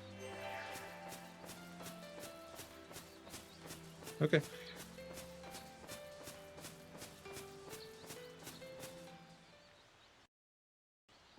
So, we didn't really talk too much about Chapter 6, or like something cool, kind of cool about this run is that in Chapter 5, Chapter 6, Chapter 8, you're actually locked to like the same two characters the whole time, so you can optimize Yeah. for them, and that's why you want to shuffle your equipment around. This is also the first chapter where we upgraded the weapon. We upgraded Saz Vegas to, Level 40. I think, okay. No. I just wasn't sure if you guys did speak a skip here. That's why. Yeah, level 17. And that's like, we used to do 19. I think before my time, you probably went higher than that. But 17 is just enough to kind of, like, make all the fights work damage-wise pretty much perfectly. And we can save that money and cut out money later. We used to do an extra fight in Chapter 8 to get a chest with a weapon called Speak of Defenders. The weapon itself is pretty useless, but it sold for like 8k. And that allowed us to buy more mechanical components and like afford more weapon levels. We ended up cutting that because it saves like 25 seconds, and we end up with lower weapon levels than we used to have on Lightning, Snow, and Saz. But it all still works.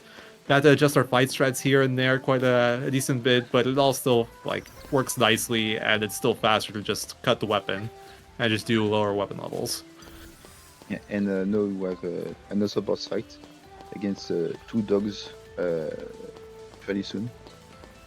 They're dogs? Hmm?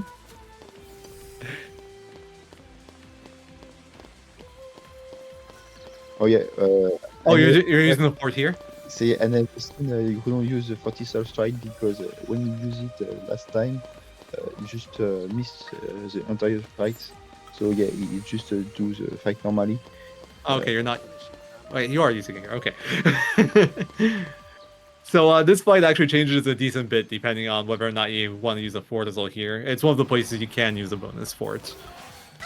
I don't think it matters for the fort version, at least. I think it's more important for the non-fort version. So here we need to... Okay, I guess Oh. put in the bus. Yeah, we do need to hit a deprotect here. Okay. She has 5 chances with the fort fight. If she doesn't hit it there, it can get pretty dicey.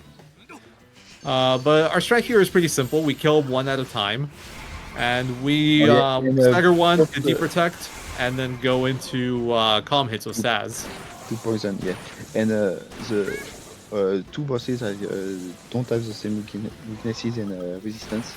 Like the Enki is weak to lightning but resistant to water, and that's on the contrary, Enil is weak to water and resistant to lightning. So that's why the synergist Zaz put Endo Lightning first, because we target Enki, and when Enki die, Enil just goes in Tight Under Saboteur Synergist to put Endo Water to just permit more damage for both characters. So you'll notice Groudon's using poison in this fight. Poison damage is really good. It does like basically 100% of an enemy's health bar over the course of 5 minutes, so the damage is nice, but that's not why we do it. Yeah. Poison's kind of unique in that it hits twice, so we're actually using it to interrupt him, so he never gets a chance to hit us, as you can see there. So if these guys break out after you do a certain amount of damage, they'll do a move called Bellow, if I remember the name correctly. And Bellow dispels all their debuffs and gives them certain buffs. So our damage drops off really hard, and we can't really interrupt them anymore after that. That's where Poison's very important. We never give him a chance to use Bellow, because that would make the fight a lot more difficult and dangerous.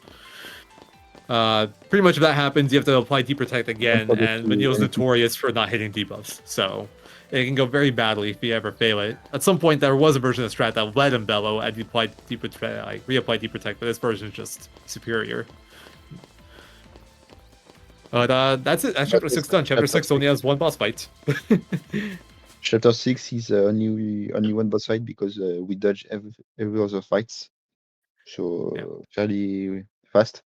Like I said earlier, Chapter 5, 6, and 8 are the fastest because we can touch everything except the boss fights.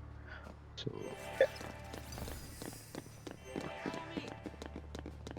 yeah.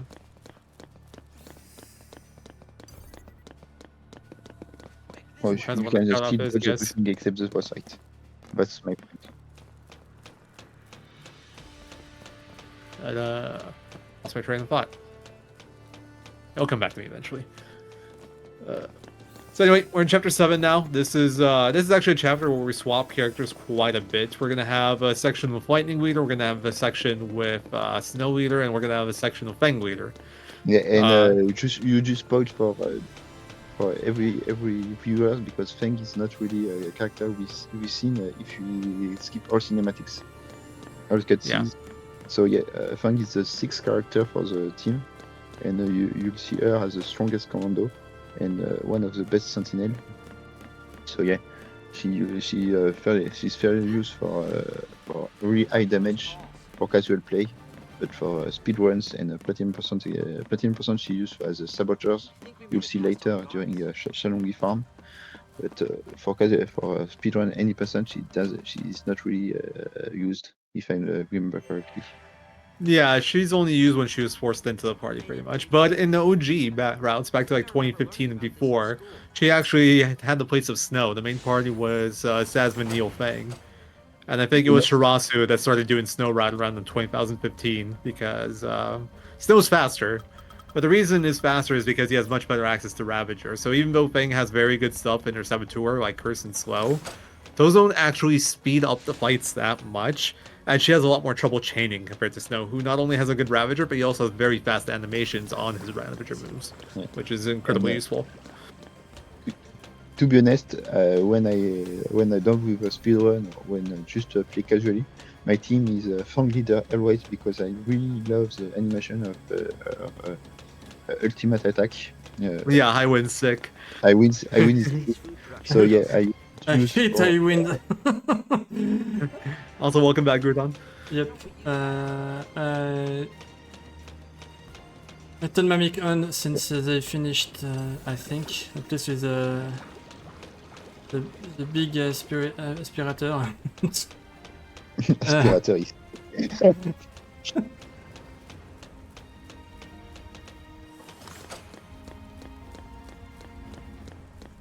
Oh, what was the what pattern for the enemies? Never seen fight pattern before. Yeah, That one is controllable via camera, actually. yeah, I know, So but it's something I forgot to do. Yeah, but it's fine because like the natural positions are pretty easy to dodge anyway. It's not a dangerous one. And it doesn't really matter how fast you do that one as long as it's not too slow because you have to wait for the platform at the end anyway. Yep. It takes too long to like use the switch to call it, so like waiting is faster. So On PS3 it matters, right? no, it doesn't matter. On PS3 it's tighter, but it still doesn't like you still have a window. I mean, it matters because the platform is already there on PS3, right? It's not already there. It's closer. Okay. You have to wait more on PC than you do on PS3. So if you're really slow on the dodge, then it doesn't matter. But if you're like somewhat fast, then you're fine. And you just saw Gordon take a chest here that you don't usually take for the any percent. Because you do. You do? Okay. The chests are the same in Platinum percent.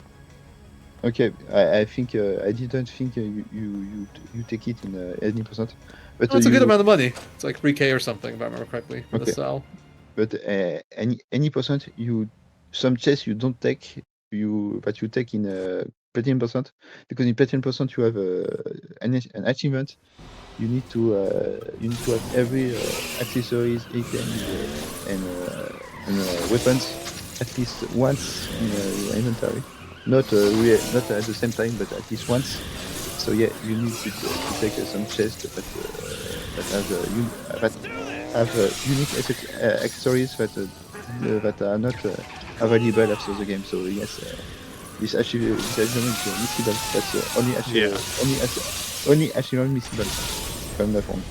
Yeah, there's some items that just aren't available after like you get into Chapter 11. Chapter 11 is one kind when the game opens up, but you can never backtrack to areas before Chapter 11. And for some items, there is a limited amount of them available, and you can't buy them in shops. Specifically, I think it's like the elemental rings, if I'm not mistaken. You can't buy the elemental ring, but you can get them from dismantling the charms.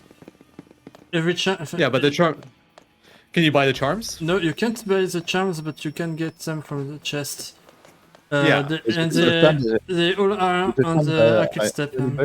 At any point after Chapter 11, so it's okay. So yeah, they're like missable, but they're like you still have plenty of opportunities to get them later on. Yep. And also you can dismantle the version, the highest versions, Garen Ring, Salamandrin Ring, etc. Well, First tier. Yes, I just made a mistake. You can this treasure hunter achievement is not really missable, but you can. It's possible, but It's possible, but you can just do some dismantle. is there a way to dodge this soldier? It's very simple. It's called you get lucky. Of The real course. problem. The real problem for the dismantle is Yeah, like that. It's just dodge it. The soldier goes very slowly.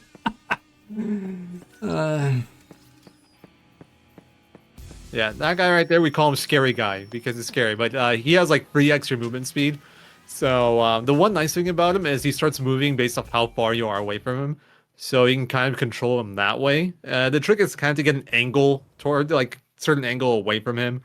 But It's totally there's still random. other soldiers that don't let you do it sometimes. And even then, it's not completely consistent. It's one of the worst dodges in the run. It's one of those things where it's like you can get by for free, no problem, or you can fail it 4 times, like me in the relay this year. So I'm not salty. At some point, just use a deceptive soul because so that was our Fang section. Goodbye, Fang. Oh yeah, Fang, that's the 6th character, the spear user. I hope you guys enjoyed Fang while she while it lasted. Now welcome to the snow section. Well, Fang is used quite a lot in Platinum Percent. It's the second most used character in the run, I think. Who's first, Saz? Yes. The first is always prize. Fang is the third. Use more lightning than Fang, if I'm not wrong. I was thinking Vanille, but No, Vanny is not just that much actually. Vanny is he used primarily for long range farming. that's what I'm thinking. Like any percent, and then like long Ah, waves. yeah, but I guess yeah. in between, not that Fang much. is used for long range farming and Versagetorix. Yeah, I forgot. Fang is Yeah, used. it's the newest character. Fang is used from the start of chapter 13 up until the end, except for a few fights. She's used for long weave for the first few fights as well. I forgot it. But yeah, she's used for pretty much every fight from chapter 13 onwards. So I got a cool little like movement / enemy manipulation here. These aerial guys are super fast. They will catch you. Oh, they accidentally went a little forward, so they got aggro, so it might be a little funky. But what you can do is wait a little bit and... okay, nice. That was so close. Wait a little bit, and you can do that by doing that little loop he did there, and they won't be able to reach you, so it becomes a free dodge with one of the scariest enemy unit types. Definitely didn't look free there with that, that one. Yeah, that was close. This is another running segment. We are about to run into another really annoying enemy type, though, to dodge. It's the bikes. In this case, though, we don't have like the room to like really maneuver any kind of specialty dodge. They don't really move around, so we can't play for cycles. So we're just gonna have to decept the soul. Yeah. There is a way to like dodge him, but nothing reliable, or even remotely reliable, sadly. I know you use the deceptive soul on the chest, but I don't do that because you have to dodge another character if you use the deceptive soul there. It's Hope. Yeah, So, sometimes your characters can block you. I don't really like the fact you can lose your deceptive soul, so don't put the deceptive soul on the chest. Because I feel like it's one of those things that looks scary, but it's never actually been an issue. but- It's like it's blocked me before and it's gotten close, but I've never failed it. Yeah, but I don't like the you can potentially lose your deceptive soul, so I don't use it. If you're on the left side of the ramp there, the bike won't get you. Like, it's going to the right, you can just go up the left side of the ramp, it'll never catch you. Yeah, I'm not a specialist of dodges. Yeah, I am for the 90% part, so... That's all I'm letting you know. So, we have, sadly, the Deceptive Soul only lasts for 30 seconds, and we don't want to lose our Deceptive Soul. This section's long enough that we have to cancel our Decept and then use it again. And then we're gonna go through some more bikes and like aerial guys, and then we're gonna have to cancel this Decept as well. I've always wanted to cut this because it's so slow. You use 2D step slow, you cancel 2D step to souls, but it's not Yeah. possible. None of these enemies are consistent enough to be dodged without it. In theory, you can receive cancel on the flying soldiers, but it's very inconsistent. I've only seen one person get it. I've never had it happen myself in like my I 5 got years it a of few running. times already, but not much on this PC. Yeah, I feel like it's a PC configuration thing, which is another really annoying thing of running this game on PC. The game is quirky to a point where it'll behave a bit differently on different setups. So, as an example, on my PC, I can get the battle team swap to work, so I can save time in Chapter 11. But my PC is just slower, and I'm much less likely to get Legendary Dodge. Oh. Like, I think M's just has, like, his game runs a bit faster than mine does. In terms of loads or something, I'm not sure. So, but that's on Linux. On Windows, of my GPU, the game is a stuttery mess that crashes. So I can't even run this game on Windows. So, yeah, not the best PC port, sadly. Yeah, It's one of those things where I also have if it problems works, on my PC, yeah. my current PC, because Port Runs crashes a lot. For some reason. damn. That sucks. I ran into like a few crashes in my time, but nothing. I can't say it's ever crashed a lot unless I've ran it on Windows. On Windows, it wasn't worth even trying.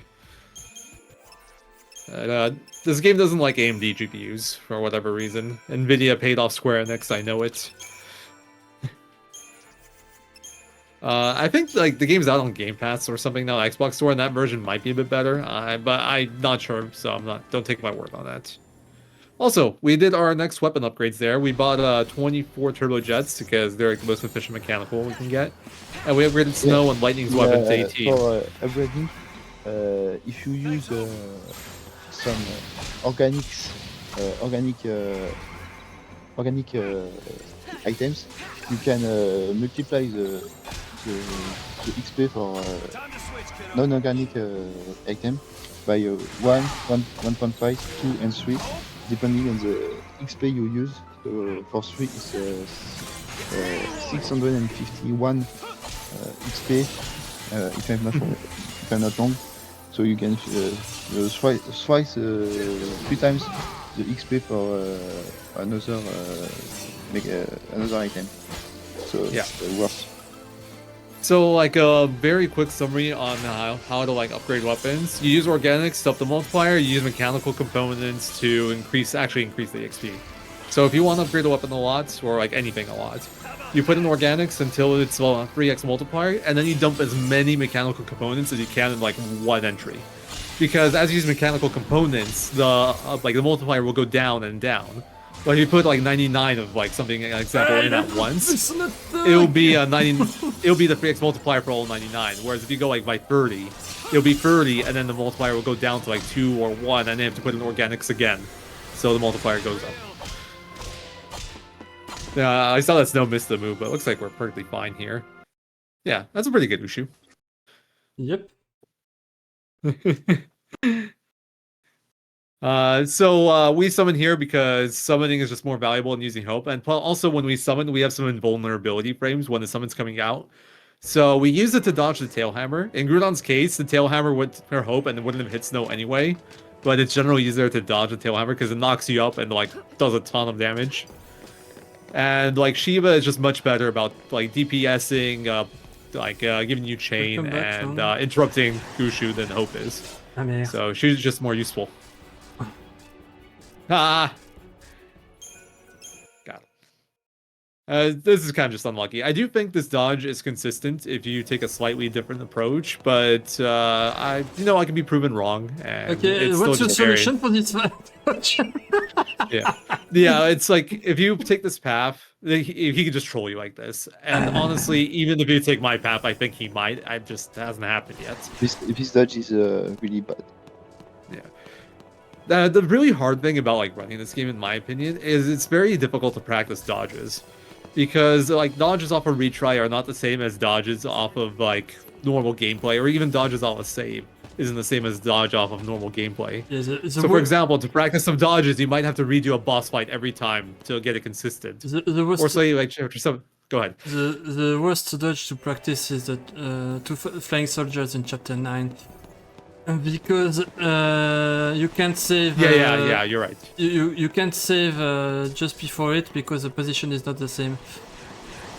Yeah. So you have to redo at least like one fight and go up an elevator and do a lot of running, and eventually you can do like the outside And dodges. just to try It's to, like a few to minutes. practice it, and if you fail, you can redo the entire section the second time. So. When I noticed it was horrible to practice it, I just stopped. Well, you can fail the dodge at least. Like Yeah. the failed dodge makes the enemy spawn in, but the behavior stays the same. No, as the if, behavior like, is it was not the first same time. when you fail the dodge. It's a problem. Oh, it is. Because sometimes the soldiers doesn't move, so it's fun. I found it to be exactly the same. Like, I think like when you fail the dodge, they're spawned in the exact positions that they normally spawn in, as if you didn't fail a dodge, but they move the same way. So it's like it's a visual difference, but the behavior, from what I've noticed, is the same. But it's always hard to tell with dodges too, because it's like, what do you attribute to RNG? What do you attribute to like a slight difference in your movement? What do you attribute to, what do you attribute to you, enemy spawning in earlier, not because you failed a dodge? It's very weird. Also, you might have noticed Hope has been low HP this whole run. There's been a reason for that, and that reason was this fight. This fight ends when you do 10% of his HP, or when Hope gets down to like I think under 10% health. And you've seen Godon just do a retry, because he needs to do his strategy, and XIII because auto strategy that the game gives you are not really good for speedrunning, and you don't have access to some of the best commando passive like adrenaline, launch, and smite. Yeah. It's actually kind of funny because a retry takes like 15, maybe 20 seconds here because it's a boss, so you have like the cutscene transitions too. But it still saves you time because the fight would be that much slower without the menu first. Yeah, the menu because smite and launch, adrenaline give you a bonus damage if your HP are in the green. So yeah, when you have green HP, you do more damage than we don't with adrenaline passive in commando. Smite if the enemies in the air with really low staggers, you do a lot of more damage, and launch is for this makes the enemy in the air.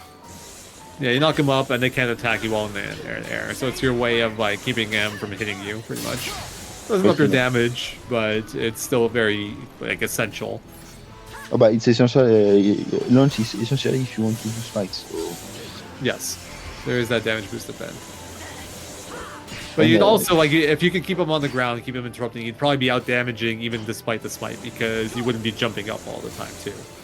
So that's something you always have to consider with like these fights. Classic. Okay, and you see the launch. That's you see the first launch failed, but the second one worked.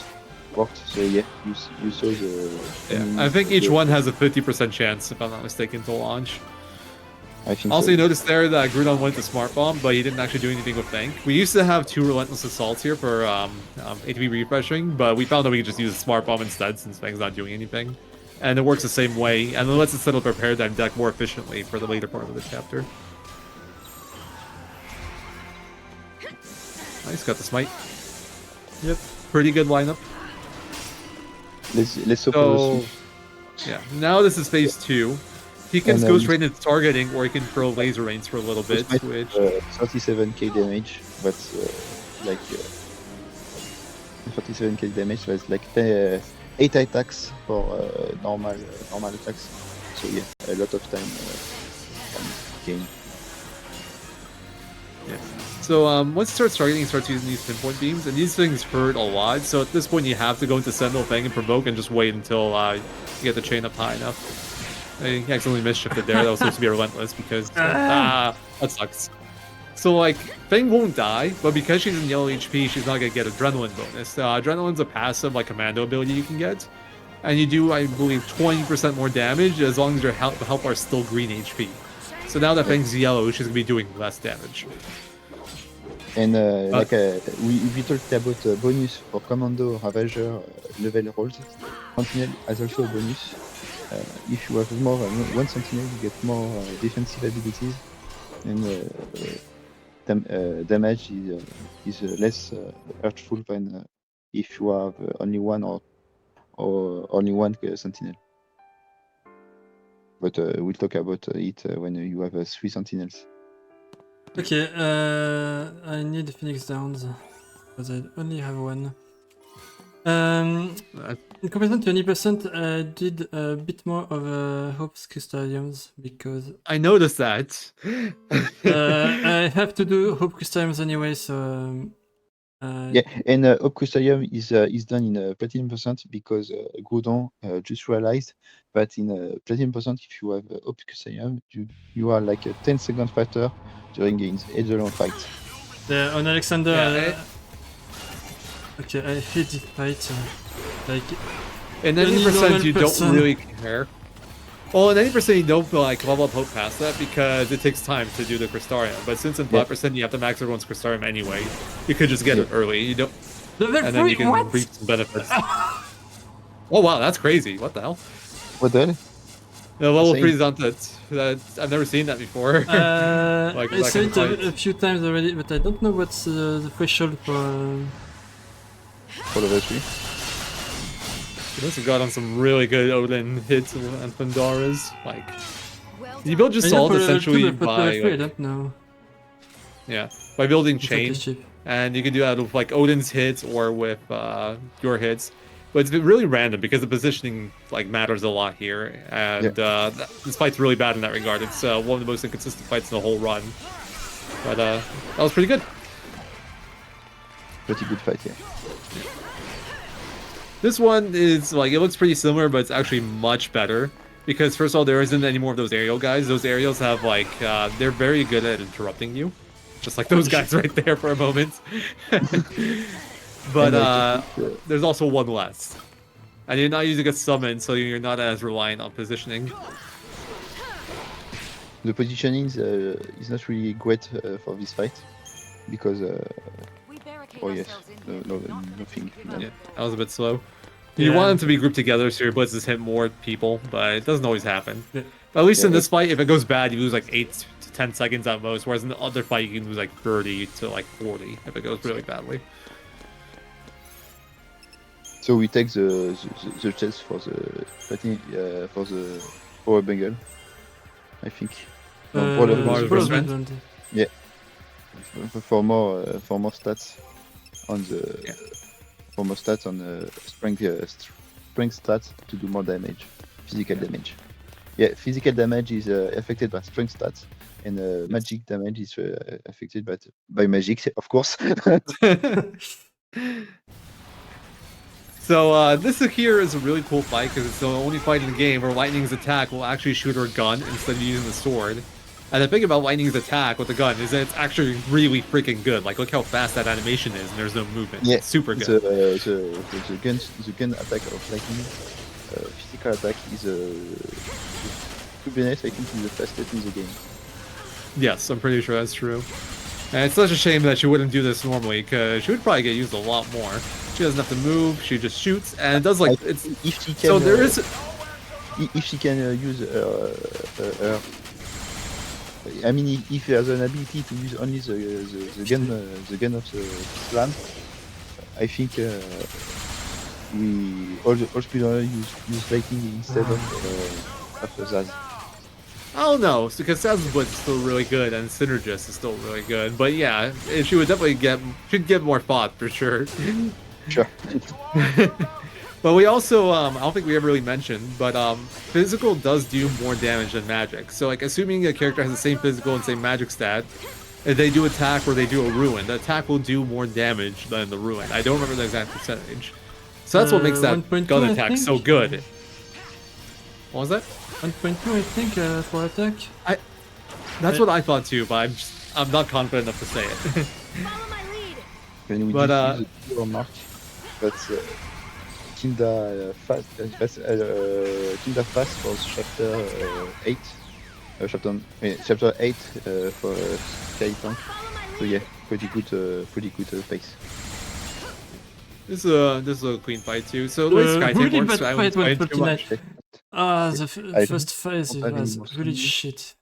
Well, Okay, my bad. I uh, just cut my song, so I didn't hear you for the last 10 seconds. what? Excuse me? No, it's okay. Mine. I don't know what's happening anymore. Is there a problem with the sound? No, It's I don't think so. just me. I don't Just have me. the stream, so I can't. If there's a problem, I don't know. Oh, that's just me. Sorry. By the way, if there's a problem with the stream, could you tell to Xel or another person to come in the chat immediately? Well, there's a problem with the stream. I think the chat will let us know, and then we can take care of it. Okay. Sure, everybody. Because since I don't have a Twitch, I don't know if there's a problem or not. The problem was for me because my headset was just for 10 seconds like with no sound. It's just my bad. Sorry. There's no problem. Okay. And yeah, I was saying that the 2 hours mark for Sky Tank is a really good space for Platinum percent. Wouldn't have the lives we have. Ok. Petit menu. Non, j'ai pas ça à faire. Time to get blitz. And yeah, chapter but that's chapter 9 already? No, chapter 8. It's chapter 8. Yes, chapter 8. Yeah, chapter 8 is like we say one of the fastest because we can dodge every fight except the 2 boss fights. So yeah, really fast chapter. And it's also a short one if we compare to chapter 4 or 3 even. So yeah. Yeah, it's the fastest chapter in the game with chapter 2. Yeah, I think chapter 8 is the fastest one. Yeah, Chapter 2, I guess, can be about the same if you get perfect shroud luck, and if you're doing like 80% shrouds. I think it ties at that point compared to like the fastest chapter 8, and both being just a little bit over 8 minutes. But here we're just doing some more crisp. It's a fairly long crisp menu because we've built up quite a lot of CP. So CP in this game, it's spread between all your party members. So even if someone isn't in your party, like say for example, Chapter 6, where it's only Saz and Vanille in the party, everybody gets the CP from their battle. It's not just Saz and Fang, and that's a very Saz and Vanille. Sorry. And that is one of the really nice things about this game. Your characters don't really fall behind. You don't have to think about who you want to use based off of like who you've been using before. Like Yeah. the CP is shared between everyone. Yeah, Did we talk about It's good- did you talk about abilities like Quake, Libra, and everything, or we just skip it over? No, we could talk. I don't think we mentioned what Quake has done yet. Yeah, yes, because well, we can mention it now because I just saw Vanny got a Quake ability. So, like Libra is for revealing some enemies' informations. Le Quake is to maximize the chain combo. generation. So that's the chain duration. Sorry, the chain duration. Okay. So yeah, Quake with a 3 Ravager. It's also the only way to do Earth-based damage in the game. But Okay. we never used Quick for damage. Summon like you've seen summon used to summon the Eidolon, and that's Stopgar is for Stopgar and Spellgar. I don't really remember what they do. So This Zero Pelga can cancel every buff and debuffs on both enemies and the characters. It's only used on Neochu because Neochu has Pollen, who inflicts a lot of debuffs.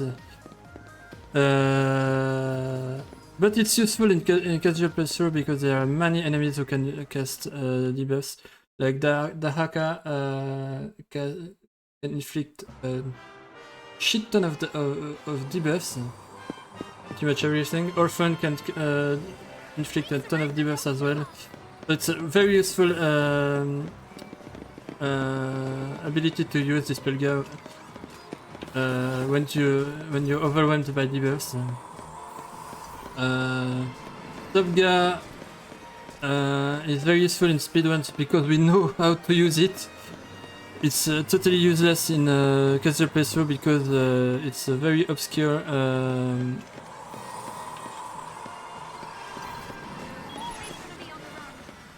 it's a very obscure ability. I do want to talk about another ability that we unlocked that's way more useful at the moment. That's Saz's Blitz. Yep. Oh yeah, So, Blitz. We can talk about the Blitz. That Blitz is the strongest Blitz in the game because in like other Blitz that do one attack, Blitz Zaz is like for guns, so it's a lot of mini attack. And when the enemy is near or big, like a mid-lat Reaper like you see here, it's hit a lot of times with the same amount of damage. So like lightning beast will do like 1000 damage for the against the same guy. When Zaz Blitz will do like let's say 300 for 7 bullets, 8 bullets. So 7 bullets. Vanny! Multiplied by 8 bullets. That's like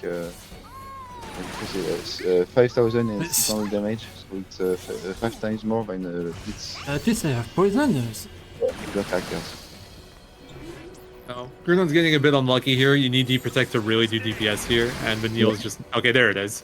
But sadly, it's a little bit too late now, so we're going to have to restagger here. It's going to lose like 30 seconds probably compared to a good fight, but nothing you can do about it sometimes, just RNG. But yeah, Saz Blitz is unique for all the reasons I said. Like, every other character only gets one hit. Blitz gets multiple hits, and like, he can't hit like multiple enemies with one bullet, but he can hit the same enemy multiple times with like different bullets. And that makes it like the best single target DPS for a lot of the run. All the 90% part at least. It's very strong. 10% too. For some bosses. And Jump into yeah, the attack. I think it's bullets, 4 bullets from each guns when Blitz for other character is only one attack. Yeah, pretty rough mid-light Reaper there, just bad debuff RNG, but that's just sadly part of the run. Interestingly enough, if you skip the cutscenes before after midnight, you don't have the cutscene in the stairs. But if you don't skip the cutscenes, you have a cutscene with the stairs. Okay, that's weird. Huh. That's interesting.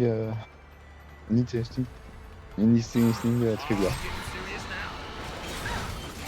So here, what's this? Our third Eidolon fight? Yep, that's third all. and Yeah. Eidolon fight. Yeah. The third So this is yes, third. The fourth is Bahamut later in chapter 10. Yeah. I Uh, remember now. Chapter 2 was in chapter 11. So this one's kind of unique. It's a very unique pattern to building up the chain, because before we've been like alternating spells, or it's like in the case of Shiva using Sentinel. Here we don't have good spells to hit with Saz. He only has fire stuff, so it'd be really hard to build up a chain with Ravager. But what we can do is we can use Frost to make our weapons Ice Element, and Attack Blitz actually builds a ton of Jassault. Like, you can see it go up there. Also, this is getting a little bit scary. So yeah, that's the RNG in this fight too. The Blitz bullets hit better if the enemy's closer, so you want Bryn to be close to you. And she has an attack that makes her go close to you, but whether or not you get that attack is just luck, sadly. Yeah. So, one more will do it. Do, Oh, now she's going close. A little bit late, but Yeah, this but is the kind of position that you want. The problem with can this see how fight well is this that hits. she can come closer, but not in the way you want.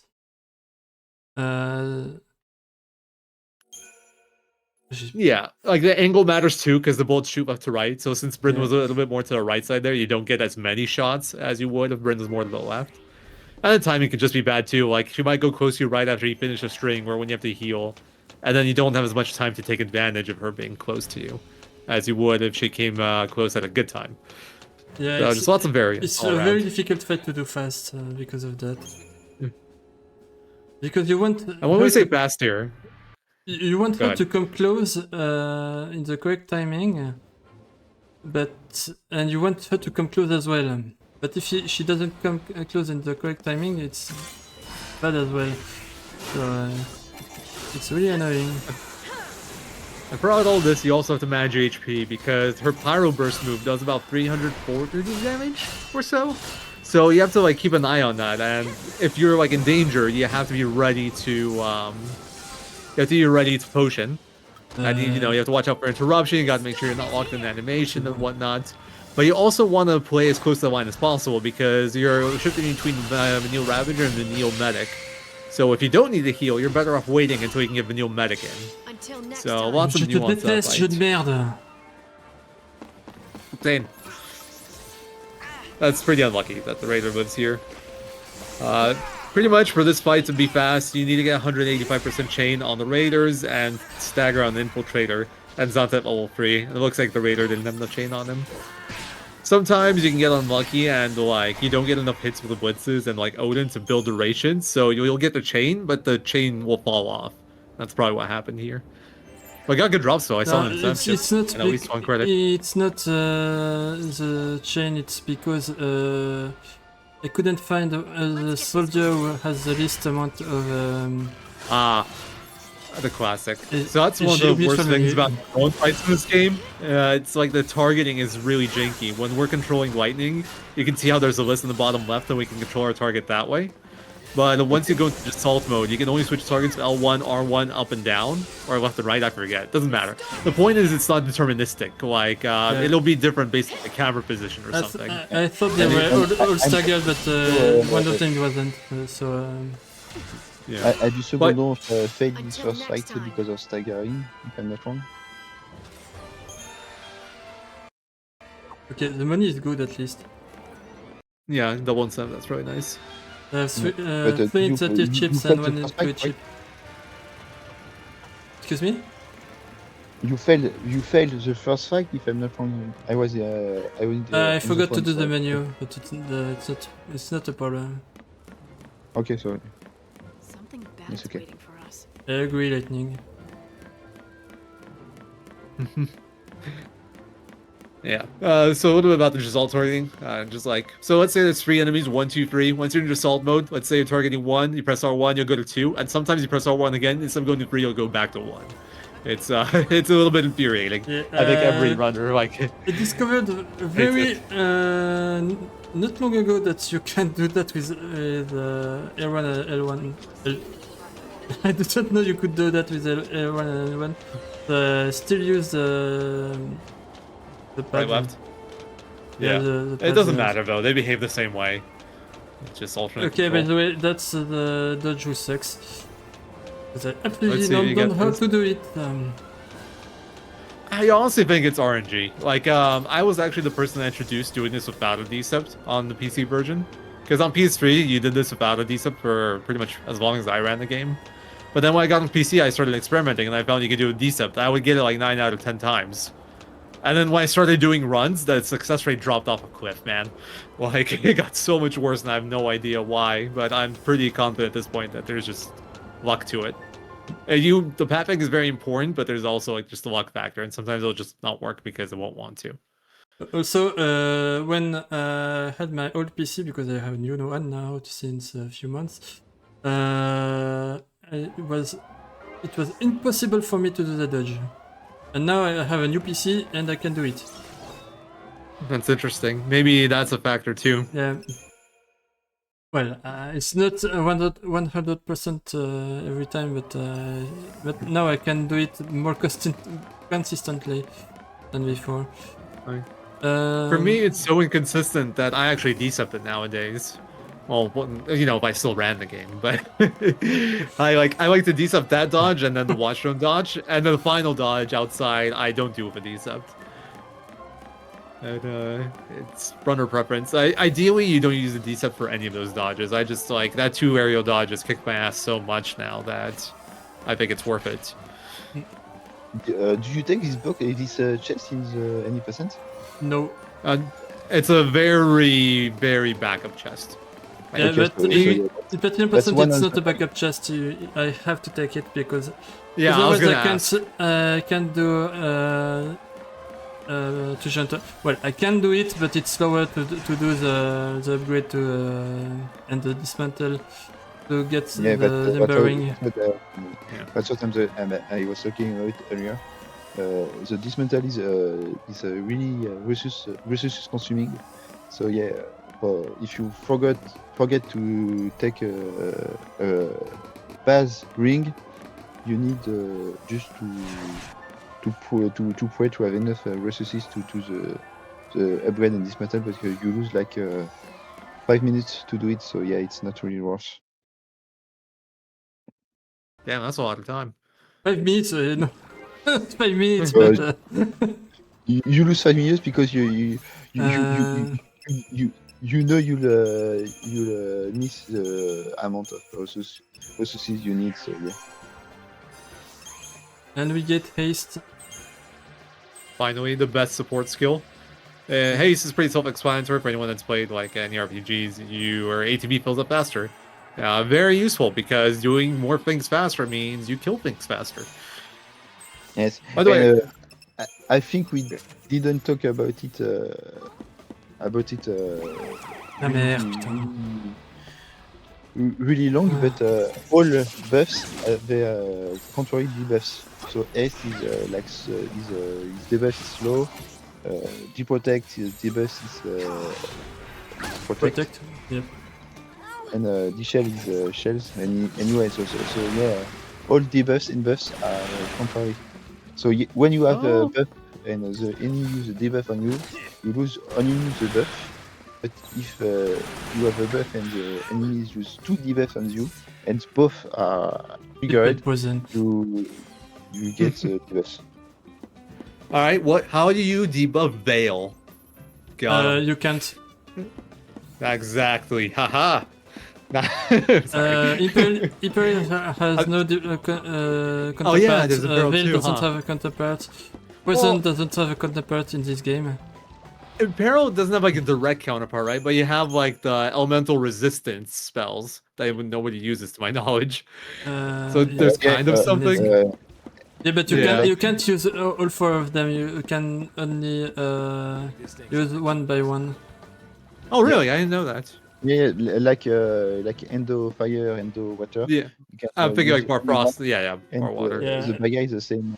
Is the same. So If you have a Bar Frost and you want to if you Barfire. cast an Barfire, for example, Barfrost will be cancelled and will be replaced by Barfire. like Also, the Endo if you Frost, equip for example. Auto Barfire, for example, and Auto Barfrost, the first one of the 2 will be cast on the character. The So, first one can you have means, Imperiled? Go ahead. is, earlier in the equipment list. What? Imperial? No, I don't have Imperial.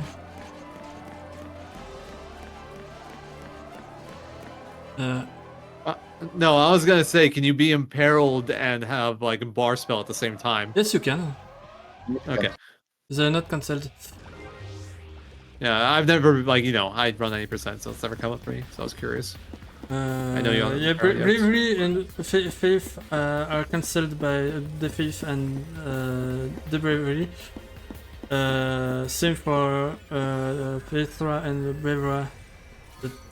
Do you even know it exists, Faithra and Bravera? Yes, I know they existed. Braver was relevant for when we were trying to make Magnum's 90% work. Okay, I know my stuff.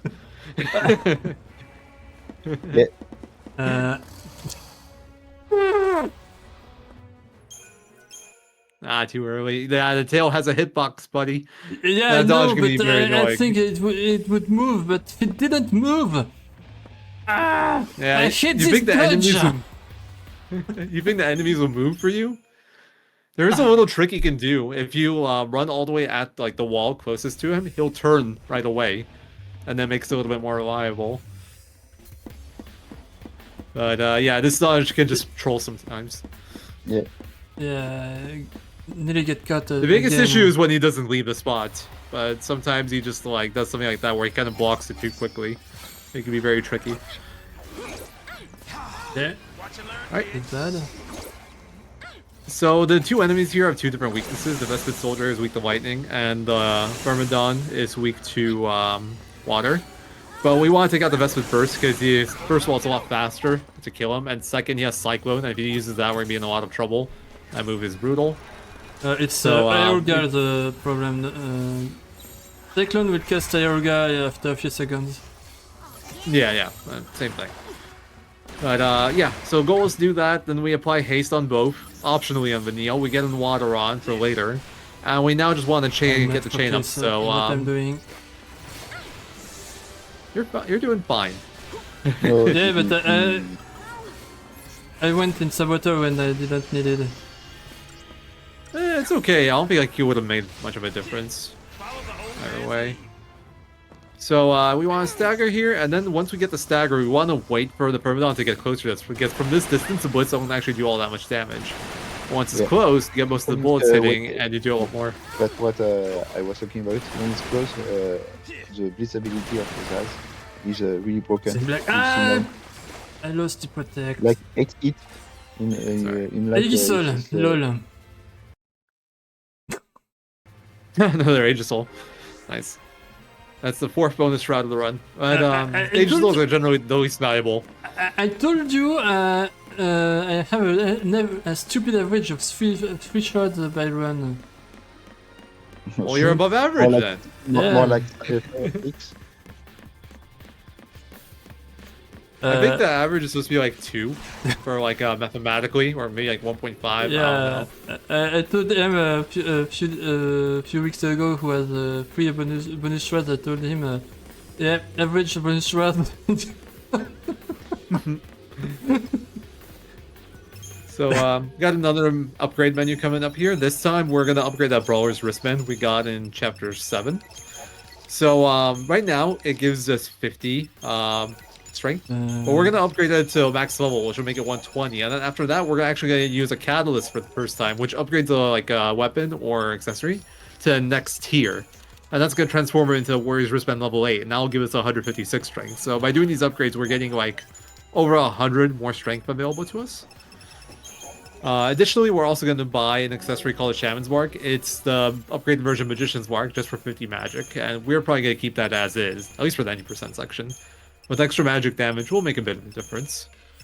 Also, something that worth noting here is that what even happened? Oh, whatever. I'm not gonna ask about this. Oh, you didn't do the menu last time, right? Before, Okay. and Yeah. I did it wrong, so I have to collect the smart bomb, by the way. For the new users, you see, you've seen Coulomb just to make 3 strategy twice, 2 of the same each time, like a 2 smart bomb, 2 resentless SO, and 3 disaster. No, and 2 other I forgot the name, because of the artillery resets. Yeah, well, you mentioned that in Chapter 3. Oh yeah, I was gonna say, so... Against others, if we have to. Yeah, even the people. So you might notice that I mentioned upgrading, right? But so for now, Groudon's only done the shop. That's because it's actually faster to do the shop, leave and do something else if you have to do some menuing, and then go into the upgrade menu. There's like this delay that normally happens when you exit the shop. That makes it slower to go down to upgrade, then completely leave, do something else, and then do the upgrade menu. It's like a half a second time save. So for anyone wondering why are we leaving the menu when we still have an upgrade menu to do, that's why. It's actually faster despite it seeming like it'd be slower. It's a weird like niche mechanic, but it's kind of cool. A little unlucky with the dodge there. These deck drones are horrible in general. I hate these guys. Full drone are really run killing drones because of this. Best of the run. You know, there is the left side path. I did that for know. quite a while. What helped me a lot for this dodge is... No, I had to lose 20 seconds and 1 dodge. And we're way past 20 seconds at this point. We're close to a minute, I think. Yeah. 1 minute time loss. Oh. And we just gave up a Decepticate. Man, you let the dodge win like that? I would just like continue going until I get through, or I die of old age. You know, Yeah, it's about the principle of that matter. Yeah, because you have more patience than me, Zero. Well, Yes, it's the thing about pressure is because 80% and 13% are really different, except the name.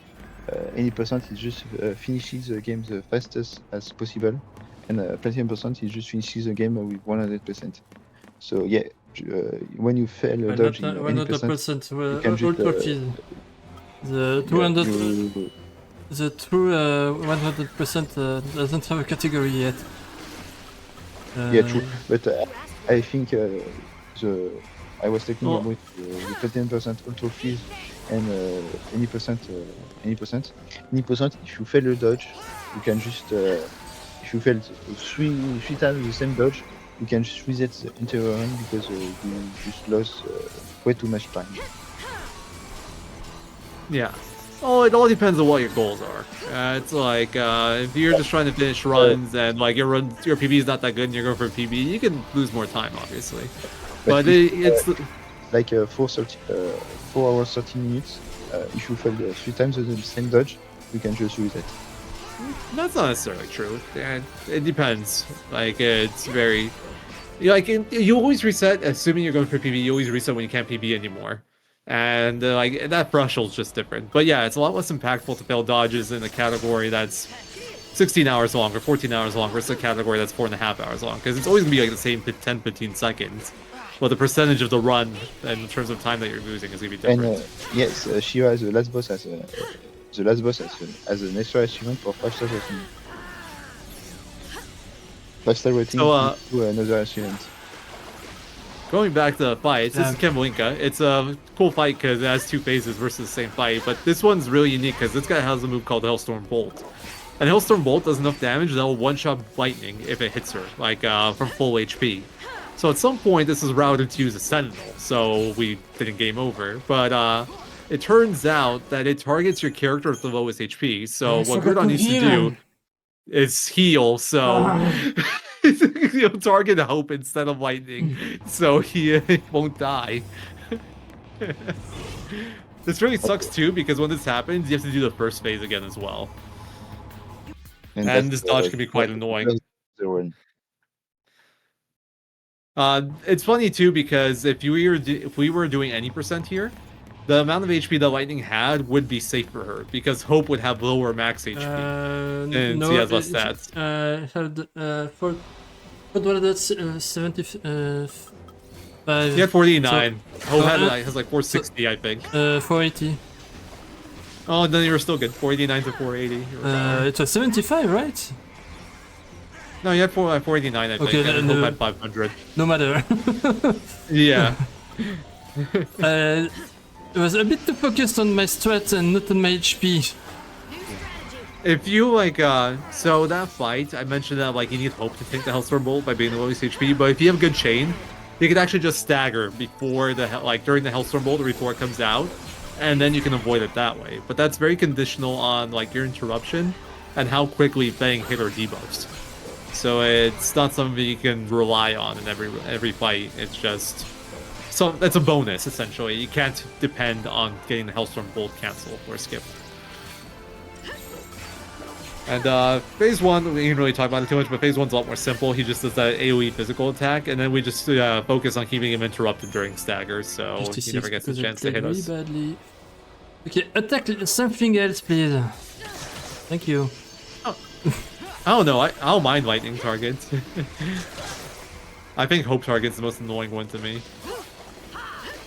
I prefer lightning targets because at least I prefer Hope targets because at least I don't do a mistake like this. But Hope target is generally sufficient because you have to it interrupts him more essentially, so you chain less, and you have to heal a bit more often. So it's not as smooth of a fight. But like this HP is really fine. Also, we should mention that attack that with the lightning it does at the start. It'll always go on the same character 3 times in a row. So like as soon as you see the first target, you already know how you're gonna play the first 3 spells more or less. After that, he'll do 3 physicals, but you can interrupt the physicals when he is cursed like he is now. And then after that, he does the Hellstorm Bolt. So there you see how him get the cancel. Since he's staggered, you can interrupt the bolt. And in this case, Hope's HP did not matter. Or Lightning's HP did not matter. Because he never got the move off. Bit unlucky with the targeting here, in my opinion. I really hate it when you target Spank here, because she'll lose adrenaline. Yeah, doing stagger, it's really annoying. Damage. Yeah, I think Hope target's the best target here. Or if you're healthy, Lightning target's pretty good too. Fun fact, I learned about adrenaline after 2 years into the game. I didn't like realize it existed until I started speedrunning again. I'm like, oh, that's a thing. Yeah, same. I was like, when Iron Fred, I'm safe, and I learned. I forgot to do the menu. But I need green HP to do more damage. Yeah. I should refresh my stream. I'm like 10-15 seconds behind, I think.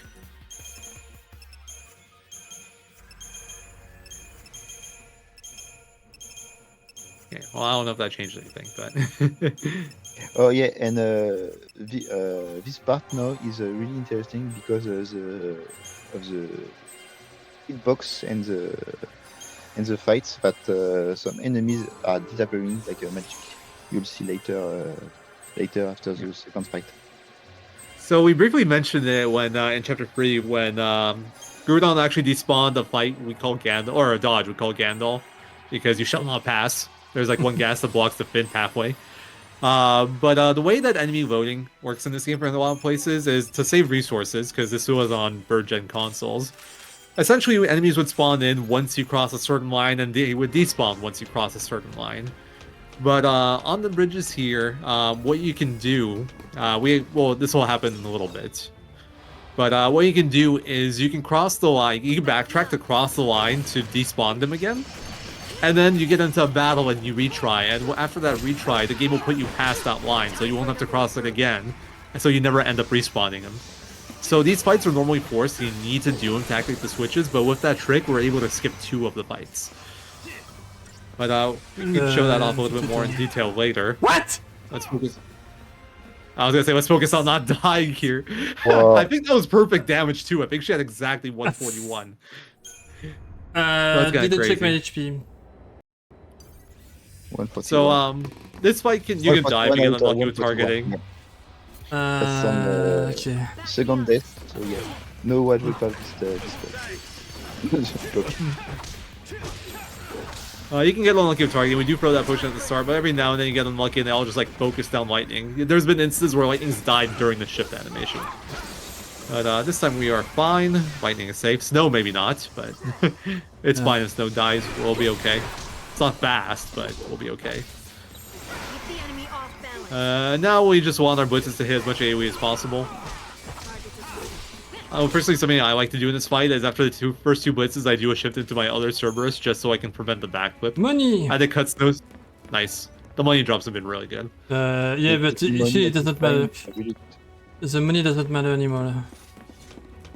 Oh, it's always. Why'd you sound so excited? Because it's always funny I get money on this fight when it doesn't matter. The only thing that didn't matter is the Cobalt Pit. Oh, that's interesting. You actually use it as a catalyst? Well, I need 2 Cobalt Pits for a Treasure Hunter. Okay. To protect. Great. Stan might actually die, it's kind of funny. This fight very differently to how I do it. Well, not very differently. The same concept, but the order is a little different. Yeah, I don't have a specific strat for this fight. Sometimes I do it the way you do. Sometimes I do it my way. Yeah, this fight's pretty straightforward. You basically need to get 506% chain on this Reaver and level 3 Zantetsuken, and then you finish. Groudon played it a little bit safer and added 1 more hit just to avoid potential sometimes it doesn't kill damage. and don't want to risk it. That's fair. Until next time. I Okay, like. I feel like I not? figured out what made the threshold happen, but it's been so long But I it- don't remember. But yeah, 45 good fight. You got kobolds. So that's nice. And 90% we just sell that for money, but in Plat apparently use it. Anyway, so here we use a D-sub just so the enemies don't run at us and potentially get into the battle too early before we cross that D-spot line. But what we do is we have to cross a certain line like forward, so the enemies behind us actually respawn. And then we run all the way back to the enemies, and like right about the start of the bridge is where the despawn line is. So right here, enemies despawn, and then we get into the battle. And you'll notice when we exit the battle with the retry, we'll actually be on the bridge again, so we won't cross that line again. That'll despawn the enemies on the third platform. See how we started like past the start of the bridge. And avoiding 2 fights is like gaining like maybe 5 minutes. It's not quite 5 minutes. It's less than that because it still takes time to do like the running and stuff. Like it does take time to despawn enemies versus just running forward. But it does save a decent chunk of time, and it's a lot safer. Because from what I've heard about these fights, they're bad.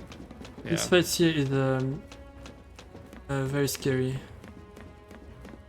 Yeah. I started running the game after the bridges were despawned, so I never fought it myself. I do it in dodgeless, it's a very scary fight. The strat for the bridge 2 strat works for bridge 4 as well, but it's much scarier to do it. So you can summon on the bridge 4 as well. I didn't do the menu right. No, you haven't done the second one, I think. So I don't know if I want to call it Crystal Engine shenanigans. Like, I'm sure that's a feature of the engine, but I feel like it's a pretty universal game like development technique where you despawn stuff to, you know, free up resources, or don't show things that aren't in view, etc., etc. So like, it's definitely a Crystal Engine thing, but I think that's common in more than that engine. It's probably in quite a few engines. It's probably not in enough engines now of how game performance has been more and more demanding with recent years. It's a game optimization feature.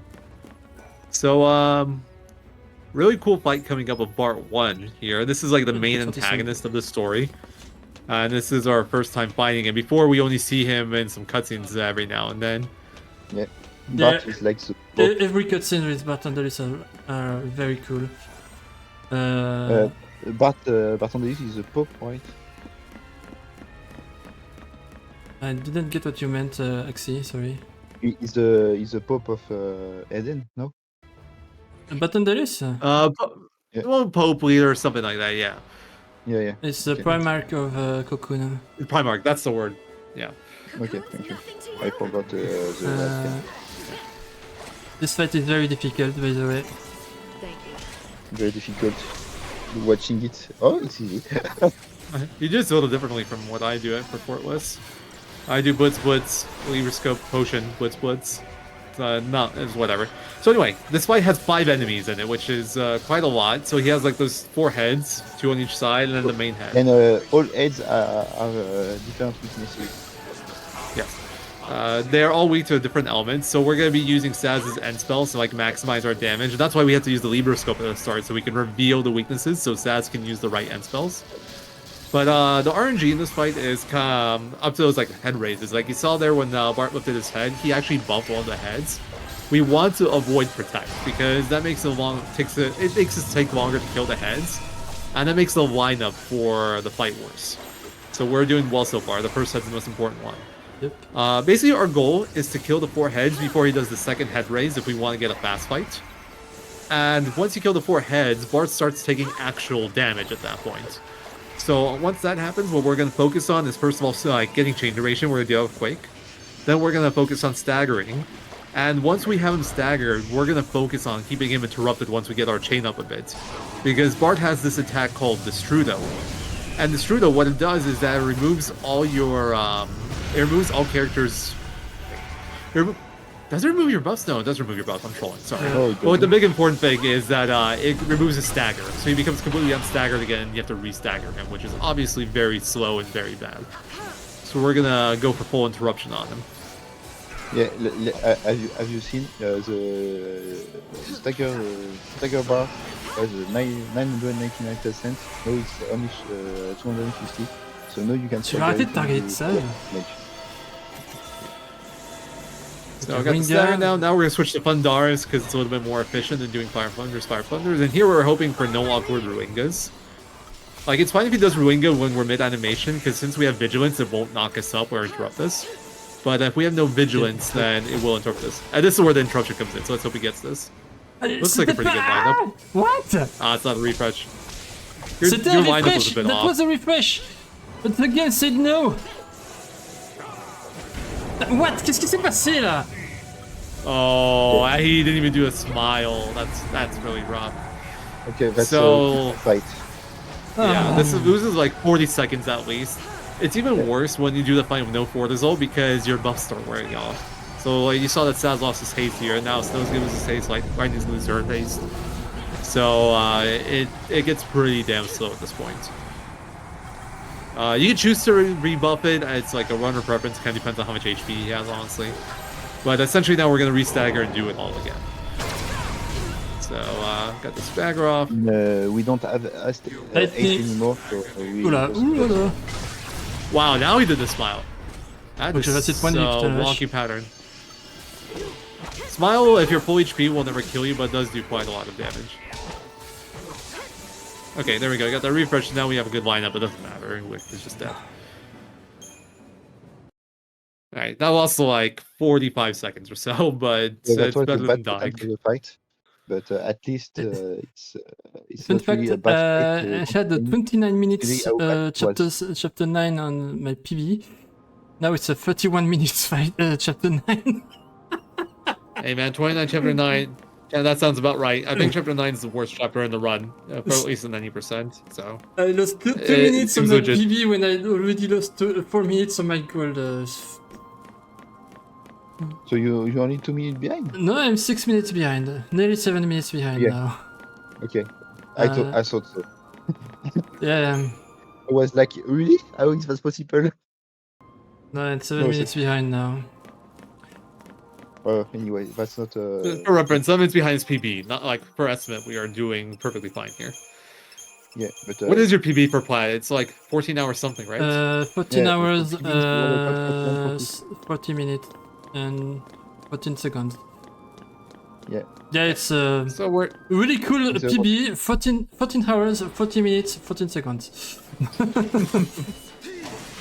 Okay, and you see after the next fight, the spoiler, but it's okay. All characters will have access to all walls, but unlike primary walls, the 3 already have. The secondary walls are a lot more CP demanding. yeah, a lot more expensive, and they Oh, generally gosh. don't give you as much in terms of like stats and value as main rules. Heal. That's true. Change of plan. A little bit unlucky with the HP here, but we're good. So our goal here is more or less getting both staggered, getting fire, and then just blitz them to death. But these guys can actually kill you if their pattern's bad enough. What was that jump? It's Whoa. already. Oh, that's Rabbit. I was like, what did I just see? Lightning, what are you doing now? Yeah, I have Ravage because Ravage is in the way. So something I should mention is this is the first time where we actually have full control over our party. We can change our party leader to whoever we want. We can change our second, third character to whoever we want. I saw we swapped We in. can't have a party leader yet. We can we not? change.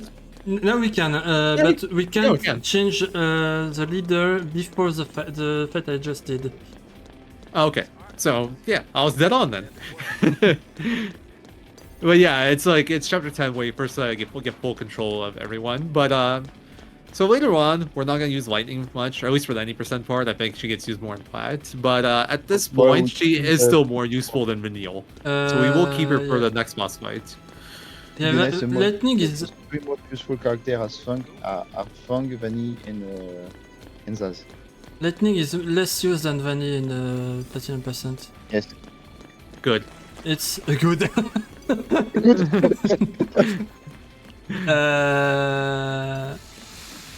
No, the 3 most used characters. The characters that are used, the most used are Saz, Fang, Snow, and Vanny. Vanny, Lightning, and Hope. In that order. Oh yes, Snow. Yes, he's more used because of his Sentinel rolls Yeah, Snow is used a lot. on Neochu, for example. No, he's used for Xiaolongu, he's used for Vladislaus. He's used for Longwy as well. He's used for every Turtles fight, basically.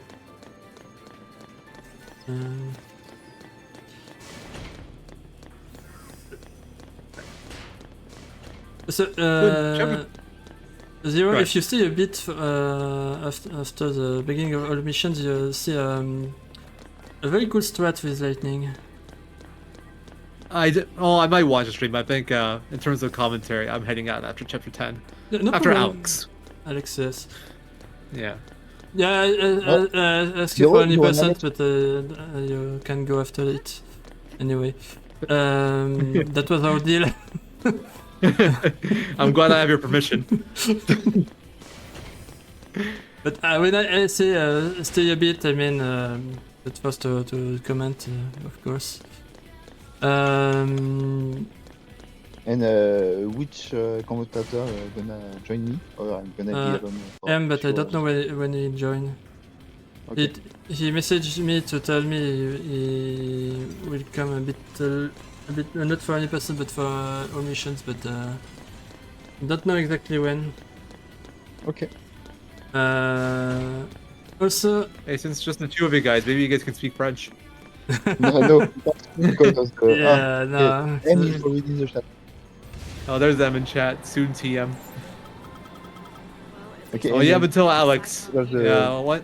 Yes. Also, the menu at the start of the chapter was the last one done in any percent way. The menu, the padding stuff. Next menu will be platinum percent only. Oh, okay. So you do something different there. Yep. Yeah, I like it. The all missions menu is also different because Hope this time is not done in all missions, of course. But in platinum percent we do Hope custom, so we can do a different equipment shuffle.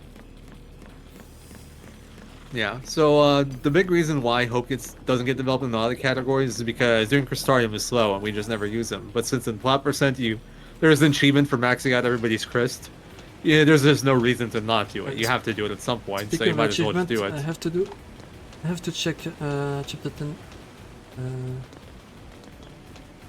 achievement.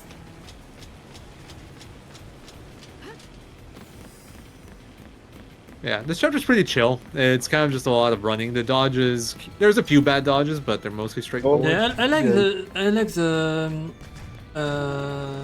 chapter in the speedrun, but except in dodgeless, because dodgeless it has the same problem as in casual playthrough.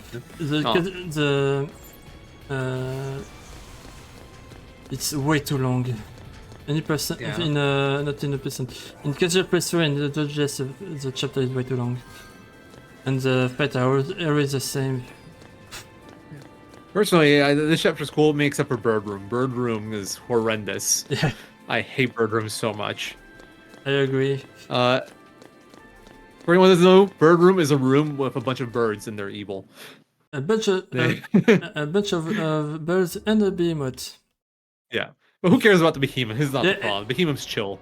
Yeah, It's the birds that are the problem. Except when the behemoth goes in the way, so you have to dodge the behemoth as well. I'll take 10 behemoths over 3 birds, you know? But here, this is a really cool fight. It's gonna be a little bit different because Groudon had a bonus Aegis Soul for this fight, so he chains more efficiently and he doesn't get interrupted as hard as he would without it. But the fight is essentially Interruption City. We're gonna keep him interrupted as much as possible. He will still get some attacks out just because it's not possible to maintain full interruption, but if everything goes right, that should be the last one. After this, he'll go into either recovery stance or defensive stance. We want recovery because we do a bit more damage because in defensive he does guard and reduces your damage, but it doesn't matter too much either way. Defensive. And we're essentially gonna hope to stagger him and then launch him before he can do any more offensive moves. And if we do that, we will have a nice fast fight where this guy just didn't get to play at all. And it'll be glorious. But we'll see how it happens. The hardest part of Aegis State, in my opinion, is the transition from right about here into the stagger. Because he sometimes does get a physical move out. And if that happens, it can be a little tricky to line up Snow's move. But I think if you get lucky, you just don't see the move at all. Yeah, beautiful. This is what you want. So now he just gets launched, and he just never got to move again after those first two moves, which is exactly what you want to see in this fight. Beautiful fight. Yeah, That's right, birds are jerks. If it wasn't defensive, it would be a perfect fight, and sucks. Well, defensive moves like maybe 2-3 seconds. It's not a big deal. Could have finished the fight earlier, but really good anyway. Really good fight anyway, so no problem. I feel like people overestimate how much of a difference defensive makes. I think you see it a little bit more for an Aegis Soul. Like, you'll see like maybe 3 to 4 seconds, but I think like recovery versus defensive in a normal fight, I think it's like maybe a second or two difference. Because recovery moves away from you a lot. So you kind of bleed time anyway to do that. Yeah, but the problem is recovery is that you can over-damage Seed as well. Yes. So, we didn't really mention it, but the reason we have to keep him interrupted is because once he gets past, I believe, like 60% HP, somewhere around there, he'll do Metamorphosis, and he will transform into like an upgraded version, get wings, and he will have a move that he does right after called Seraphic Ray, and Seraphic Ray will just one-shot lightning. Nothing you can really do about it, besides summon to dodge it, and if you have to summon, your fight gets a lot slower. But It's very much a Especially with backup. the Aegis Soul. So that right there was Bomb Elevator. It's the easier elevator of the two elevators in this run. But it if was you a fail bit that fight, you're losing a decent bit. It was a bit scary that when the bombs didn't see me for some reason. Yeah, it happens sometimes. It's not too unusual. But the big thing with these elevators is that if you retry the fights, it puts you back at the start of the elevator and you have to hit the switch and do the whole elevator again. So retrying is incredibly slow to a point where it's like a last resort. So, in the case of the bomb fight, we can just take the fight. You can do it pretty quickly with a summon. It takes, like, maybe 15 seconds total when you consider everything. But, in the bird room, the bird elevator coming up, if you fail that, you just have to retry it. And that loses you, like, at least 30 seconds. And it's also much more dangerous than the bomb elevator version, so, I don't know if Groudon's gonna decept it. Back in the day, we used to decept it, but MMM found a pretty good way to do it without a decept. So I'll try to do like, the bird elevator without decept because it's cool to show when it works. it's a really cool dodge. It's funny though because I feel like it's one of those dodges where if it goes right, it looks really easy, but in reality, it's like if it ever goes wrong, you're almost guaranteed to fail it. I think that's true for a lot of dodges in this game. A lot of it is like if you do it correctly, it looks trivial, but if it goes a little bit like off what it's supposed to go, it gets very dangerous and very difficult.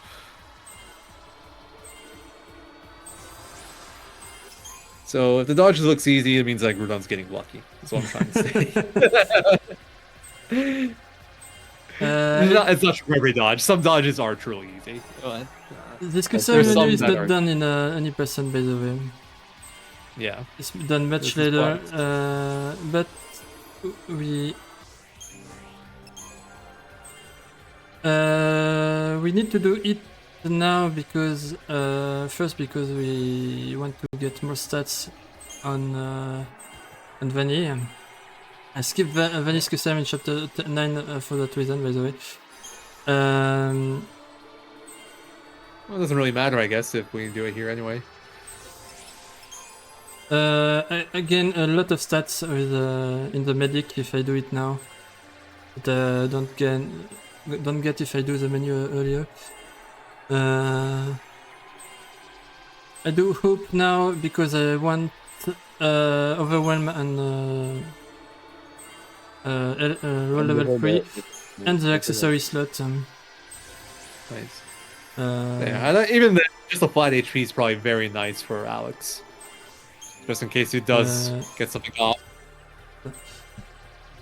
Also, I don't get the roll level 3 on Vanille's Medic because I want to. I want the saboteur to be the priority. Yeah, so in the moments in the game where it automatically assigns you paradigm rolls, it'll generally prioritize them based off of your roll levels. So sometimes you'll want to not get a roll, it also gives you a better paradigm for what you want coming up. This isn't something that comes up in 90%, but I guess it's something that matters in Plat, because you don't normally do any Crystarium here in 90%. Yeah, to be honest, in 90% you don't do all Crystarium anyway, so. Yeah. So you only do the 3 characters you No, use. no. That's like Zaz, Vanny, and Lightning, I think. A bit sloppy. Yeah, you still do some like Fang and Vanille, Fang and Lightning, and a bit of Hope at the beginning. But once you get to like Chapter 10, I think like Chapter 9 is the last time you do anyone's Crystarium other than the main 3. Once you get Chapter 10 on, you only do Saz, Snow, and Vanille. Right. Got another weapon there. That thing sells rank over 10k. Just more money but pickups. not in Platinum percent. Keep it. Oh, in Platinum Every percent, weapon I you- get. Oh, you keep it? Yep. You Every keep weapon the- I get you- from now, from Chapter 10 onwards, I keep it. Okay. So now you just get the weapons for the sake of being the weapon. That's Yeah, cool. the Feymark is used on Snow because for the Dementoids and the Turtles, because Snow is used the Ravager and Medic there, and the weapon forces Snow to cast magic most of the time. I mean, most of the time, so sometimes it doesn't for some reason. Okay, this is Bird Room, the worst dodge in this chapter. Yep. It looks pretty good. They're kind of stuck on each other. So- Yep, that's good. Yeah, and you might notice there's like 2 birds, like the bluish pattern on the back of their wings, and then there's the one with the yellow. The yellow one's the problem. The yellow one is like faster, and he'll never lunge at you. The blue ones you can generally get to lunge, and when they lunge, they slow down, and you can dodge them. But the yellow bird starts chasing you, and he actually can run into you. You're just kind of screwed. Nothing you can do. But speaking of birds, And we got this another one one is here. the bird elevator. Yeah, this is the one that needs to be If I done. did with it, the step. retry the dodge one more time without disable. Tire foutu de merde. Oh wow. Okay. I'll what retry ended one up more happening. time if it doesn't work with a disable. I don't have the patience for that kind of stuff.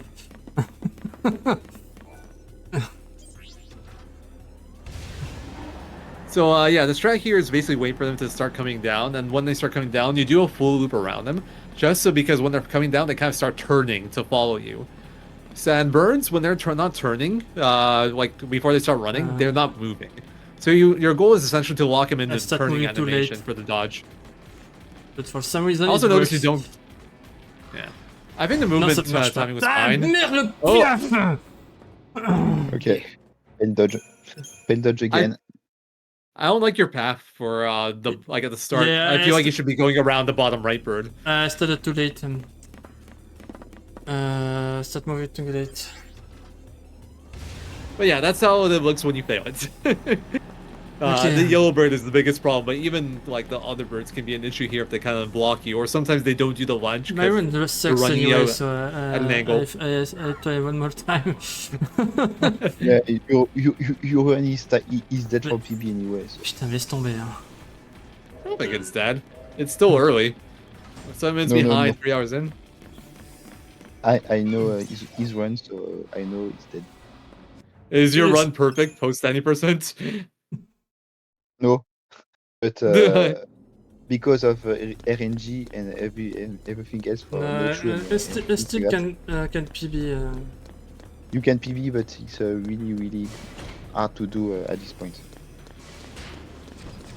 I don't know. I know there's variants of like Neonshu and stuff. I don't know how good his PB was, but I have a imagine lot in of that like in my a PB. 14-hour run, there's probably some mistakes you can fix later on. Yeah, Yeah, but a lot But of It's course, not the PB further anyway. behind you are, the harder it is. And the PB next- later you get into it, the harder it is. the mistakes the Gudon needs to fix when he fix it, he do more mistakes later. So Damn. It's like I that. love my mod, by the way. He's shitting on me all the time. but am And I wrong? he's not the only one. He does that all the time as well. That's why you love your mods. Yep.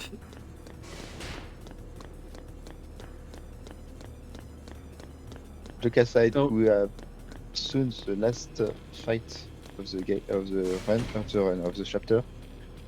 The fourth Eidolon, Yep. Bahamut. and the strongest physical damage one, if I'm not wrong. Eh? Yeah, What? Hackathon might be stronger. Hikaton is the strongest Eidolon.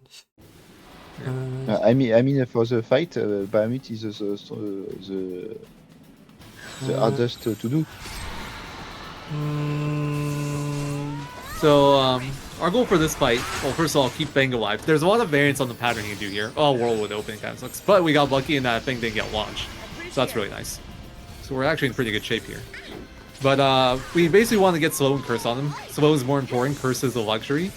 And then we just chain with alternating our spells with Fang, or alternating her stuff in Calm. And we do that until he starts doing another string, then we go back into Combat Clinic, Sentinel Tank, heal, and then we do it again.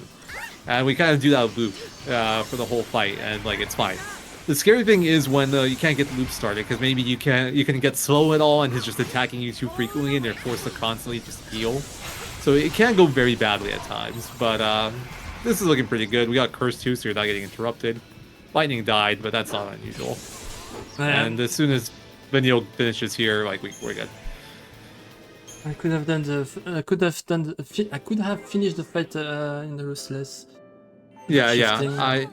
Ruthless is better. Like, so the problem with Ruthless is that Lightning is a commando in Ruthless, and that gives like no value to her in Ruthless.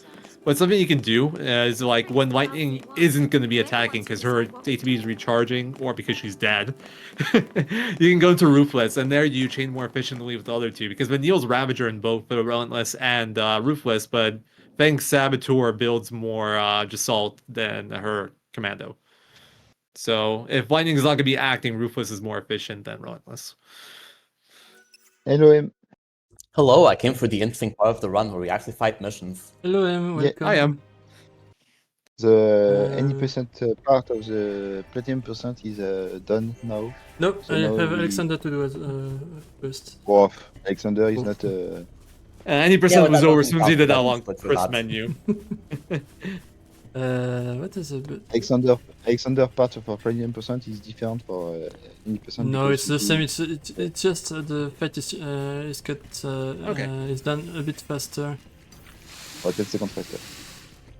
So the main challenge of Alex is that Alex does a ton of damage and Hope is very squishy.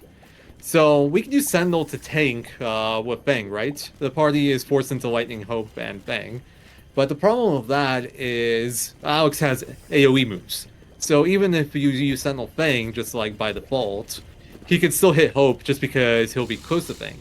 So what we do for Alex is we intentionally move Fang closer to Alex by having her attack him, and then we shift into Sentinel, so that way she stays separated from Hope the whole fight. And that way she can Sentinel tank without like Hope potentially getting hit, and that makes the fight very doable.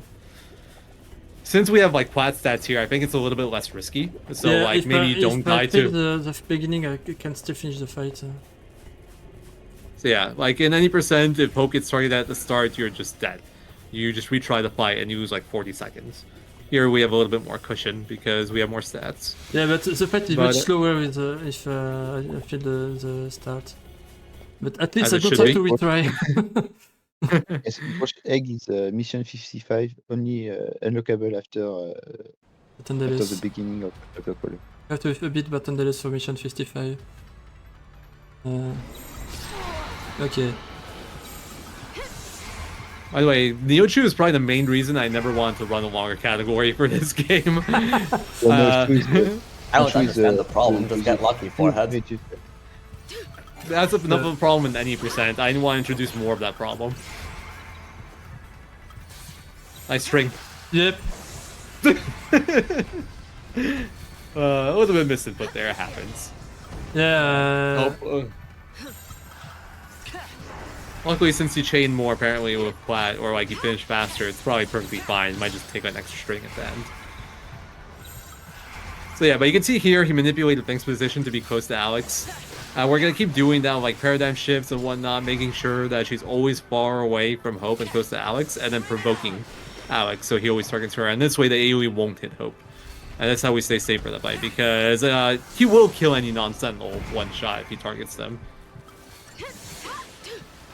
And then you just keep doing this loop. Alex has this loop where he does like attack string into lofty challenge, then attack string, gap, attack string, and then lofty challenge, and then attack string, and so forth. So you just kind of like loop your abilities and your refreshes. It is slightly alternating pattern, but the pattern is pretty straightforward to play. Yeah, but the fight will be slower because F did bullshit, like usual. Also, it should be done there, but that's alright. It'll end here.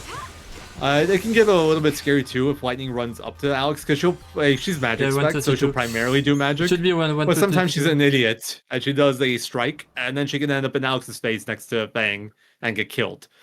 But luckily it wasn't an issue. Alright. Alex is done. I'm officially free. Thank you, Zero. Okay. Thank you, Zero. Yeah. Thanks for having me, guys. Good luck with the rest of the run. Thank you. Bye. Bye, guys. Enjoy. Bye, Zero. Je sais plus le menu.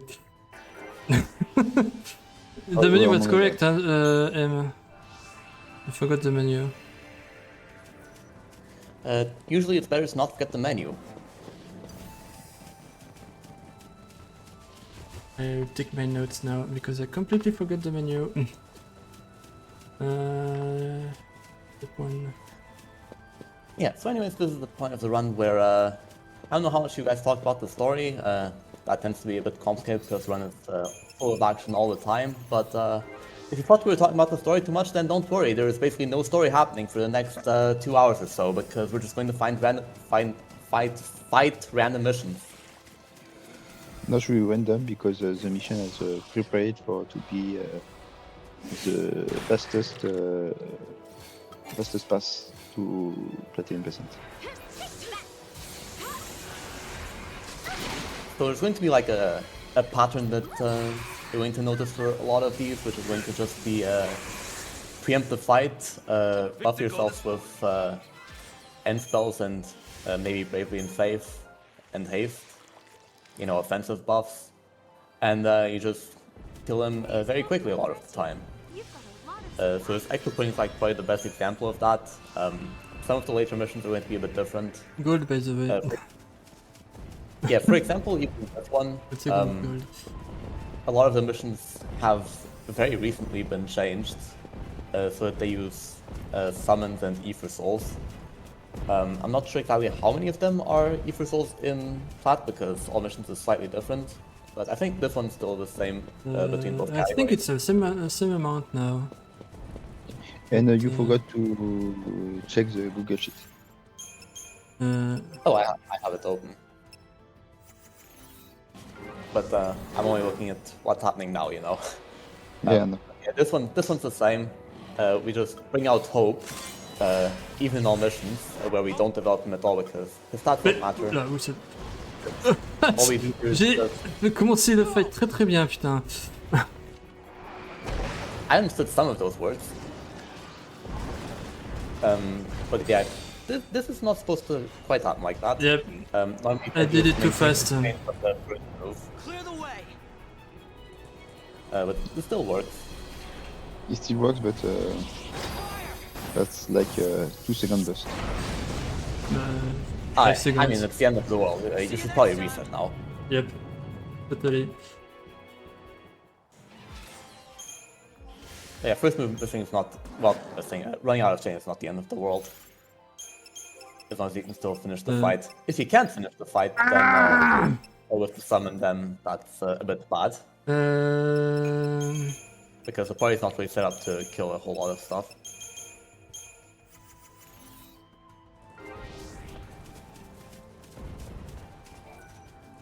And yeah, for the next mission, we're going to do the same thing as for the first mission. So it's going to be a buff up and kill quickly pattern instead of the summon pattern. I have my notes in front of me and I can't read them.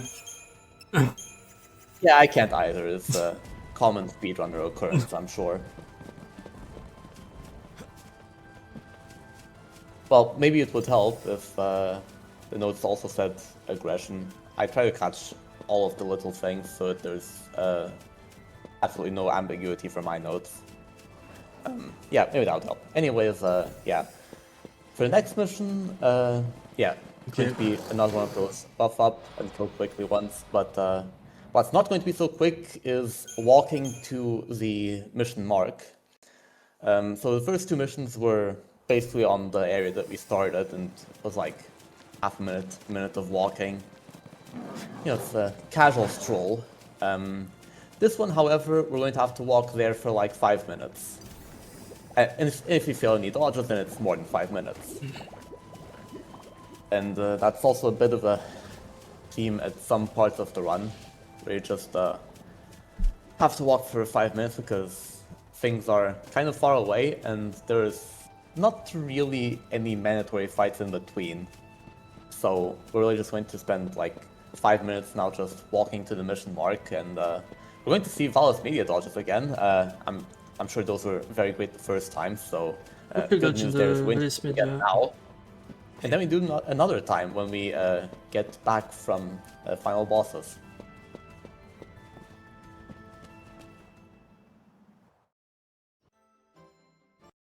So yeah, a very exciting part of the run. Yep.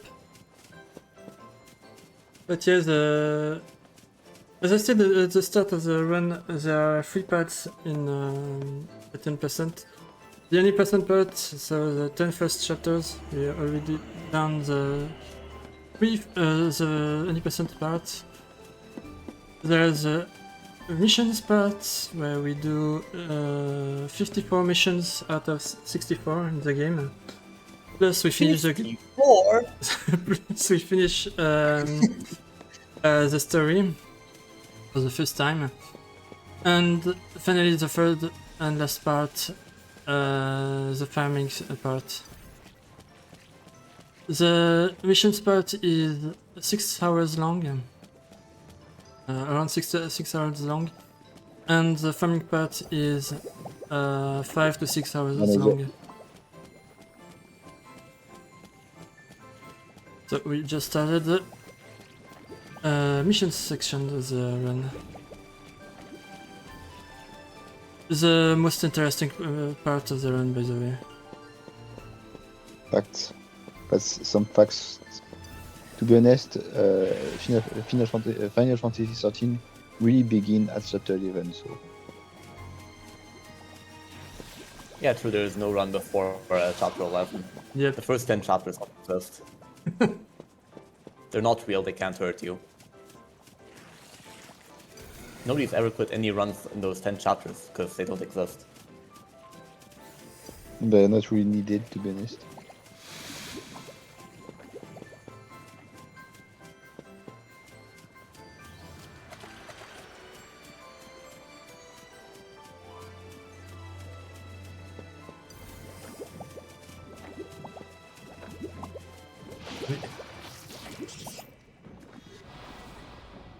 This is probably the most annoying dodge in this section, because you have like very little space and the plants are slightly bigger than the last 2 dodges are really annoying.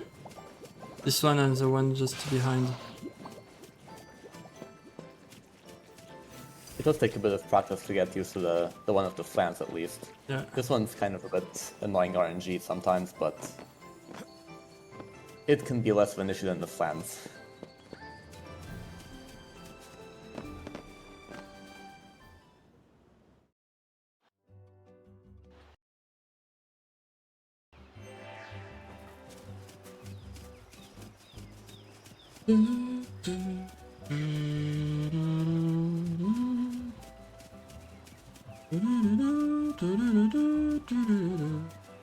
Elevator music.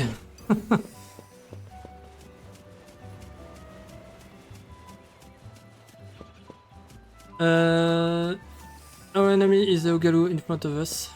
Just there. It's very easy to enemy to preempt because he's totally blind. Hello. If you walk just like from the slight angle, he doesn't see you. For some reason. Ubinet, we need to rename the dog to Gourdon Vert because he's blind. That's all for me, sorry. Thank you, Vanny, for the duration, by the way. Bobbing and weaving. Thank you, Vanny, for the protect, by the way. Yeah, Vanille's the best debuffer in the game, by the way. Yeah. Vanille being Vanille. Missing all of the debuffs. Ah, it was fine. Slow, but fine. By the way, I'm 8 minutes behind right now, so if I PB, you know how to beat me. You're not gonna PB. I died twice in chapter 9. And Oh, a Audio I is a video? and a really slow, not- slow first death.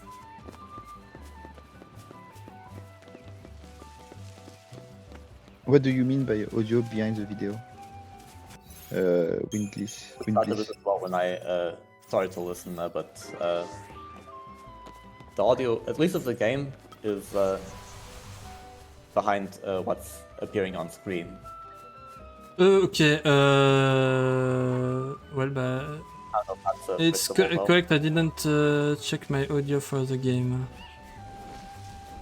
Damn it, Crowns, it's all your fault. Yeah, like always. Well, no, sometimes Uh, it's Snow's fault. I did that for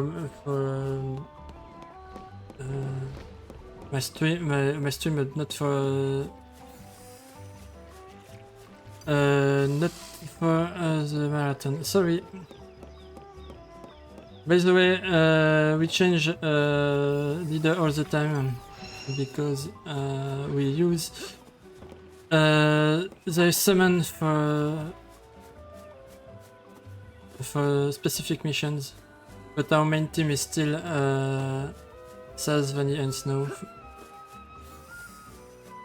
But for this mission, Yeah, the mission 4, we use Fang as a leader. Yeah, basically Vanille doesn't have her summon yet. If she did, Hackathon would be great, but she doesn't have it yet. And Saz's Snow summons are not as strong as Lucky.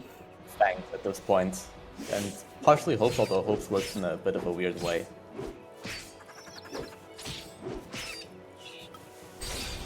Okay, this is a fight that I think is kind of funny because you just summon it and then you just try to send tank so that Bahamut doesn't do Kiraga. And he's doing it anyways. Unlucky. But yeah, you just wait for the assault bar to fill up to level 3 and yeah, you just finish her. You can also do level 2 and do one move before assaulting. That also works. But level 3 is the safest.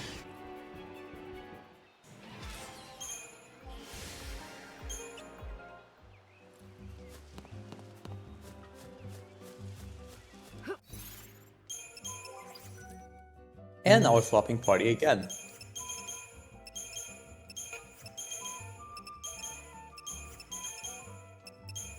It's another part where you have to do like 3-4 minutes of walking, and there's one very annoying dodge coming up with the two flans, the two hybrid Flora Yeah, I dodge. should have kept Fang for this dodge.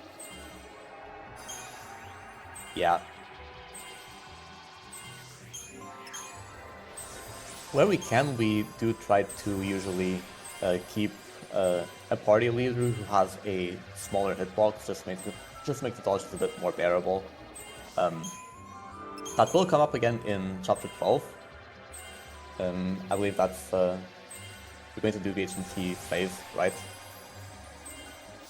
Yep. Yeah. So that's at least one place where it Shaman. going to come up again. I think.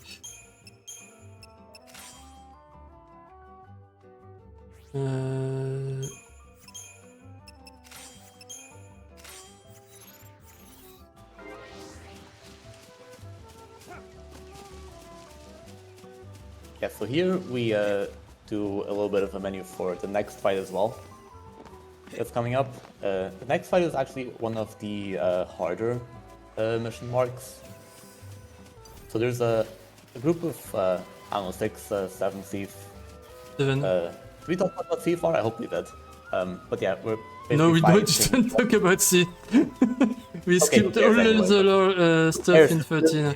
This game doesn't have a story anyways. But yeah, we're fighting one of the Undying basically. So this is the first one of them. And those are harder fights than the rest of them because they are, well, they're stronger enemies obviously. But also we do not have the option to preempt the fights. So we have to actually chain them up and survive their attacks for a bit before we can actually stagger and kill them. C'était sûr. So we actually got a bit of an unusual equipment on Saz. We got him the doctor's coat so he can spam potions. This is mostly to free up Vanille's role to be Ravager and Saboteur all the time and have her like minimally in the medic role. And we also got a Tetradic Crown on Saz. This is because Betuitos does his miasma attack, I think it's called. Yes. Something like Yeah, that. it's called the same as for the other thieves then. I blanked for a second. But yeah. Only Basically, you can Vercellatox dispel- has another name for his attack. But the effect is different. Putrescence. Presence, yes.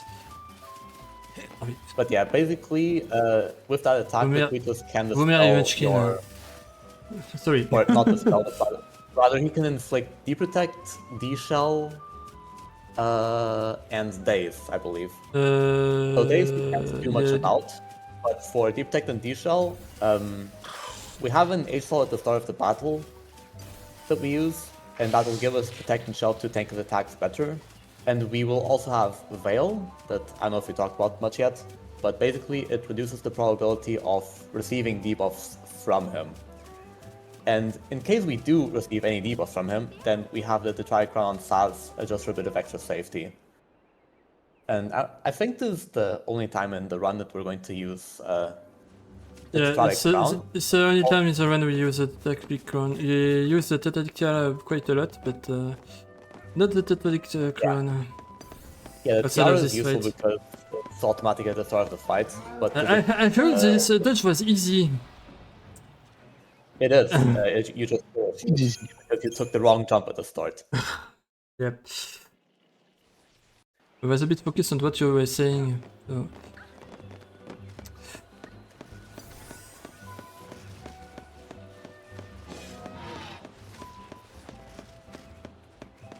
But yeah, I think I went over the fight. We have an HL for defensive buffs. We have a Tetradic Crown on Saz specifically. Make sure that he doesn't die because Leader Death was game over.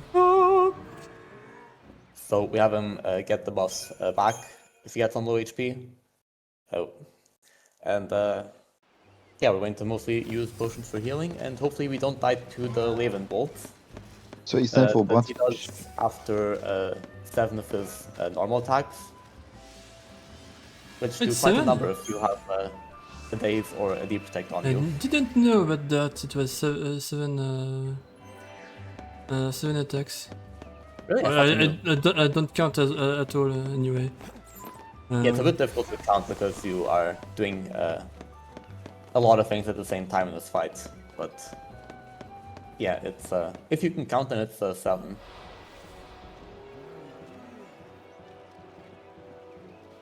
Okay, so the first thing we're going to do here is we immediately use Libra, and now we get Vanille to as a Saboteur. I love this start game. spamming, Imperils.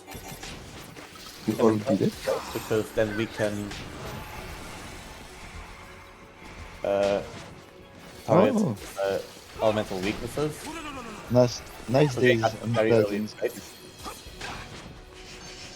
The days at the start sucked, so we're going to have to shift a Yeah, little bit but earlier. what because- really annoys me is Deep Protect. Oh, deprotect, nice. I think he means his party being deprotected.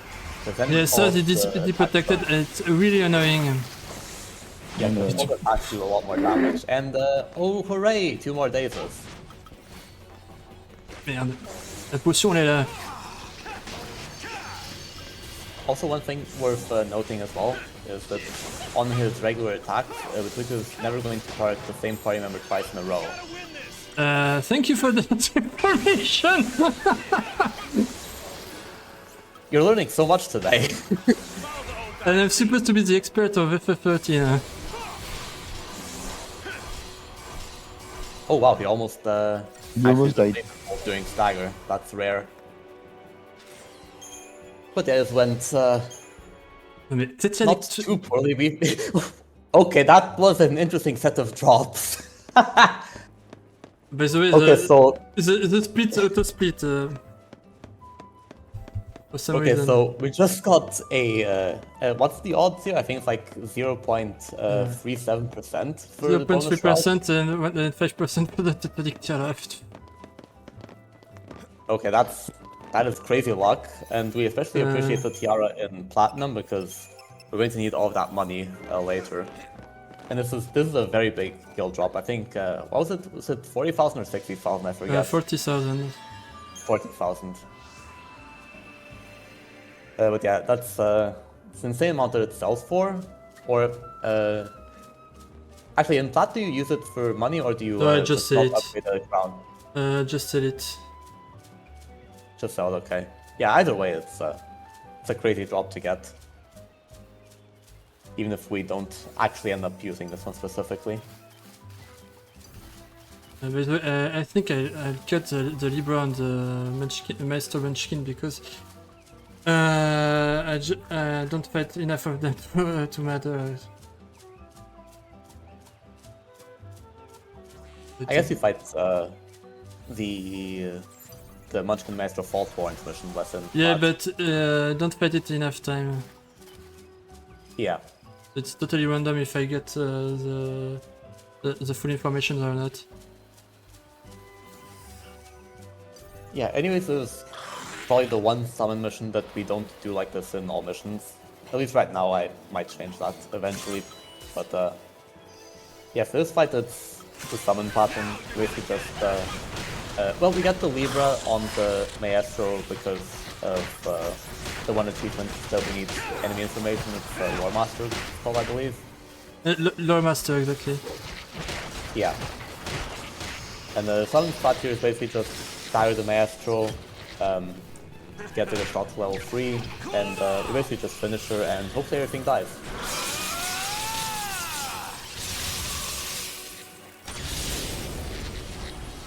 And for this fight, since we did it quickly, there's not really too much of a danger of dying. Unlike in some other summon fights that we'll get to. But yeah. Also, Not the fastest, I guess, but clean. Fun fact, I have a split with every finisher in chapter 11 because I use the finisher once. I use every finisher at least once. Well, only once actually in the chapter 11. Yeah, so I have a split name for every finisher. So I have one for Divine Judgment with a name for Alexander, Mega Flare for Ang, Diamond Dust for Shiva, Zantetsuken for Lightning, Giant Salvo for Vani, and what's the name for Winhilda? I don't remember. Muspel Flame. Muspel Flame, yeah.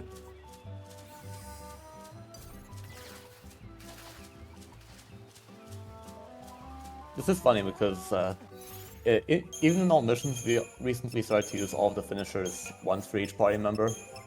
But I don't think we use all of them in chapter 11 because we don't use lightning. I didn't listen to you, sorry. Yeah, I was saying in all missions we use all the finishers at least once as well, but just not in Chapter 11 because we don't use lightning anymore on Mission 18. Okay. Out of hope. Forget to hit Kelgascap is next.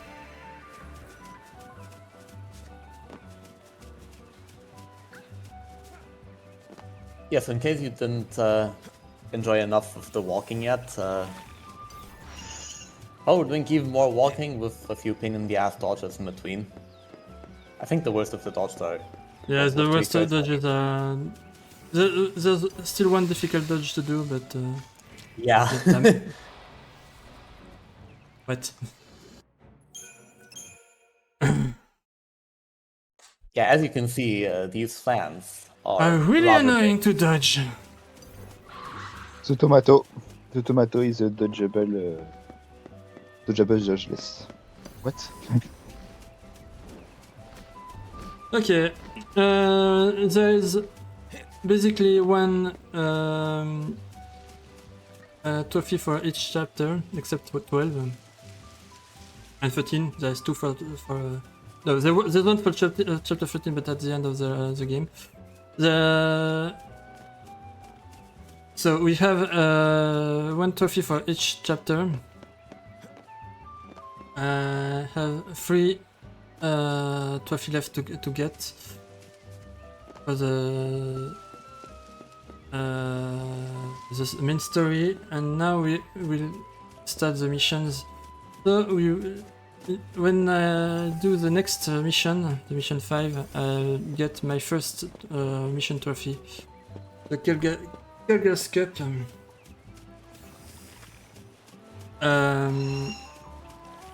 For information, there are 4 trophies for the missions: Kelgar, Xezat, Dorgan, and Galuf.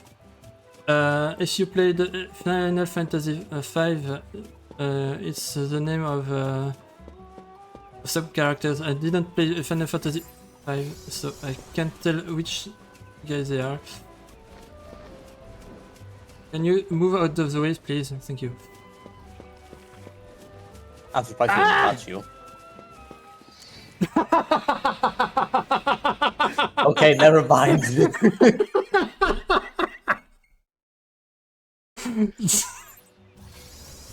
This dodge is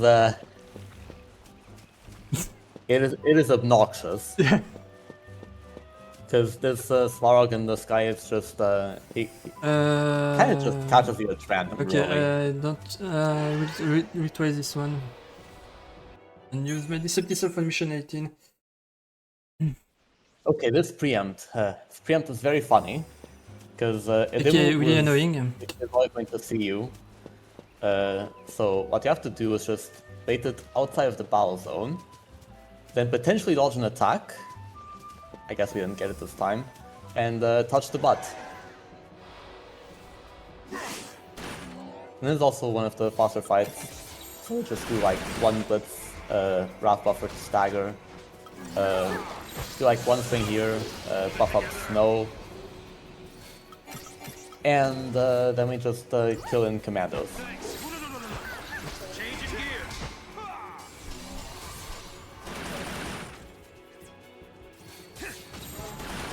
Also, that was a really late knee shot from Daniil.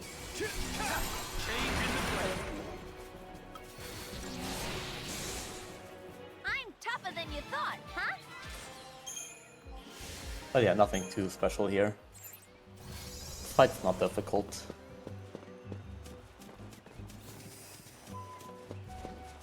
Okay, now I hope we don't get caught again by this annoying Svarog. Yep. But yeah, looks all good. And that was the first mission trophy. There's only one trophy that matters for the missions. It's the Lucy Parangon, where we have to beat all missions, the 64 there is, with 5-star steering. 5-star rating. 5-star steering. By the way, rating, sorry. in your Google Doc, you say Exorcist is defense. It's defeat Vercingetorix. It's actually wrong. Exorcist is defeat all 7 special. Yeah, but in the end, you can't fight Versailles if you don't fight The others, yeah, the I know, others. but So, to be it's honest, easier to understand if I just write Versailles. The result true, is the same anyway. It's the same for attackers. I have to fight every missions in the Fault Lines for natural Yeah, selector. that's true. That's true.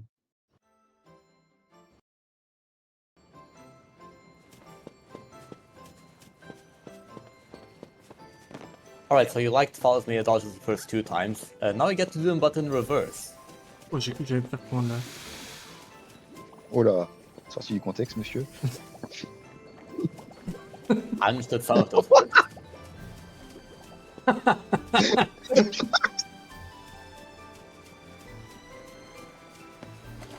Wow. Sorry. We won't translate what we said. It's not transferable anyway. Oh, you do this without the decept.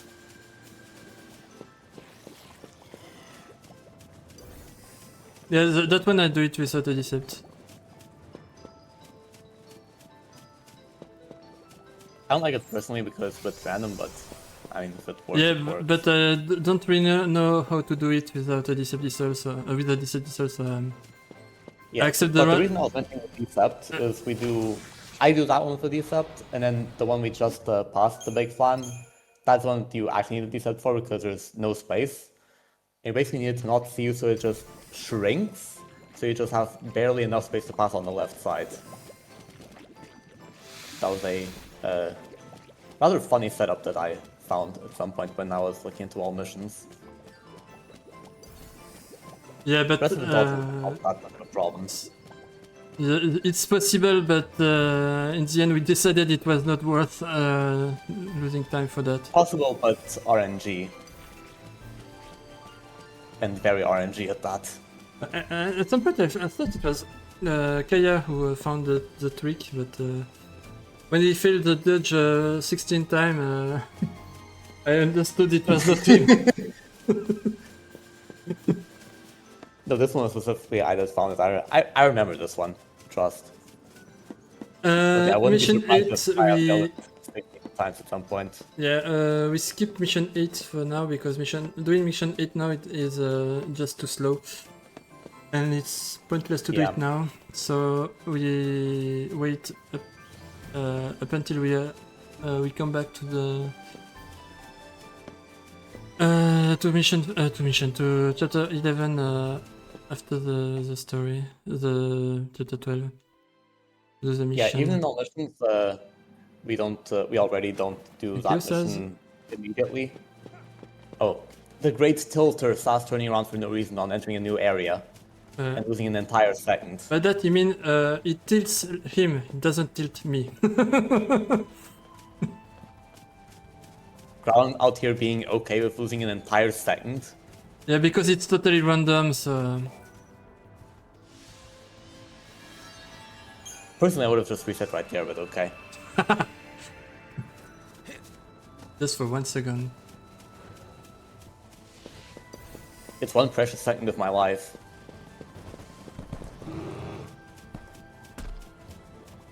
That was scary.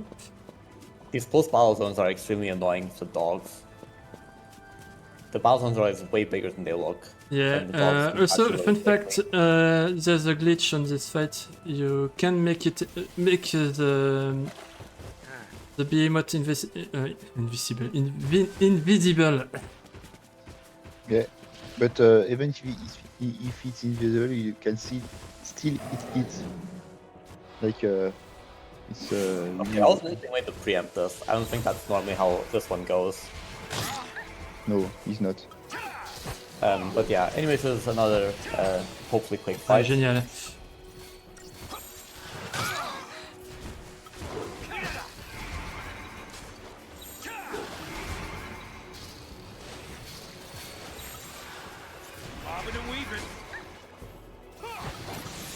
This isn't quite the normal pattern, but it should work. More normal pattern, but weird fight. Yeah, because Imperial was infected very early. So I was a bit scared. Yeah, Sometimes but it Vanny just fuck you up, go. Because yeah, but on that guy, you can only inflict Imperil, unfortunately. Husband, But Silver Angel, it's Sulfon, Teta Ring, Teta Icon, Teta Icala.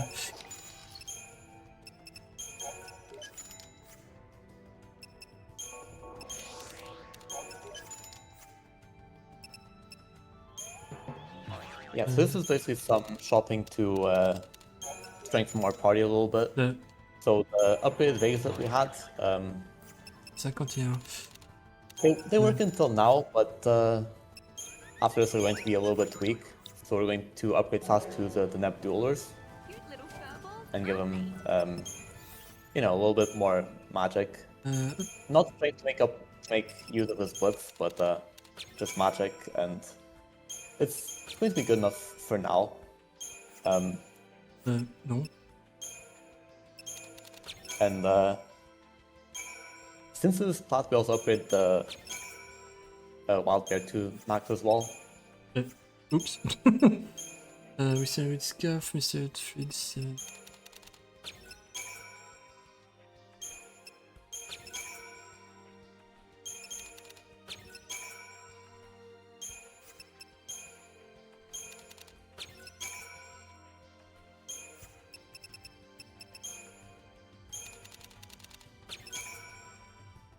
Okay, so then the accessories we also upgrade. One of them was another Doctor's Coat, so we can get an elixir and some useful shrouds. Then a Whistling Scarf that we upgrade to the Aurora Scarf that gives us a full segment of the ATB before the battle starts, which is useful for some of the very quick fights that we do. And also a Sorcerer's Mark that's useful specifically for the fight we're about to do, which is an enemy that heavily resists physical damage. So for this one, we really need to have a good magic equipment. So between that guy and a few of the next fights, we're going to need the magical equipment, so that's why we got that Sorcerer's Mark.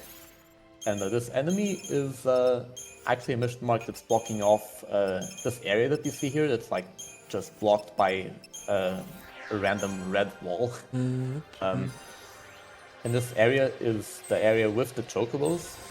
And we're going to need the chocobos because this is platinum percent, and there is an achievement that literally just requires us to dig up 20 items out of the ground with the chocobo. So yeah, we really need to get this.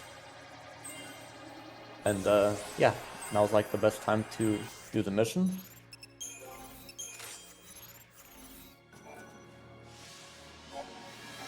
And the equipment's the menu is a little bit different than I'm used to for all missions. But yeah, it works out the same. For this fight, we want to maximize basically Saz's damage. So we give him the duelers that we just upgraded to max, that give a lot of magic. We give him the Sorcerer's Mark, and all of the party members have just enough bulk to survive Geyseric's first attack, which is the percussive blow. And it's basically going to put the entire party on red HP immediately. So this is a fight where you have to stagger Geyseric really quickly, and we cannot have anything go wrong. Like, for example, having him fall onto the ground. After which, for some weird reason, you're not able to launch him anymore. Yeah, if that happens, you basically have to retry because you're dead. It depends if Geyseric started attacking before stagger or not. If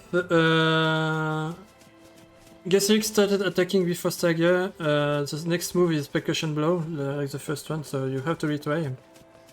But if it's the physical attack, you can hope it's not on Saz, in fact. And It should target if the it's not same on, person, on but, Saz, you can finish the fight. well. Yeah, XIII is one of the hardest and most deadly fights in the run. Yeah, it's not an easy fight. Yeah, and M can tell you about it. He died like 10 times on the same fight. That happens sometimes when the fight just decides it's not going to work. Also, this is platinum%. I need this chest. Okay, and when they are when not XIII guarded push when to we activate the mission. So we take them Right. now, but if the mission is not activated, the chests they will be guarded. are guarded by enemies, so we need to do some more fights to get them. Alright, so guys, Eric, we started with Force Alt because we still need to immediately maintain all of the offensive buffs. Like, we Okay, don't I have need time this to shell, Vanny. actually manually buff them. So we start off by buffing the end spells that we don't get from the start of the fight buffs. We need Vanille to land D-Shell, which he does. Time to pull the old switcheroo.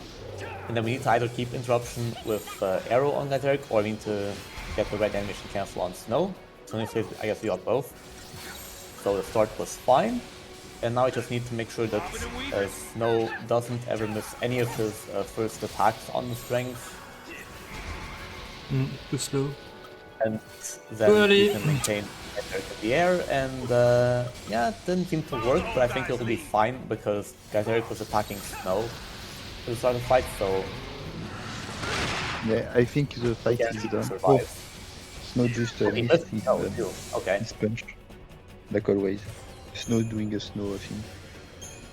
Yeah, so if the first percussive blow hit Saz, then you can see how this fight can go very wrong very quickly.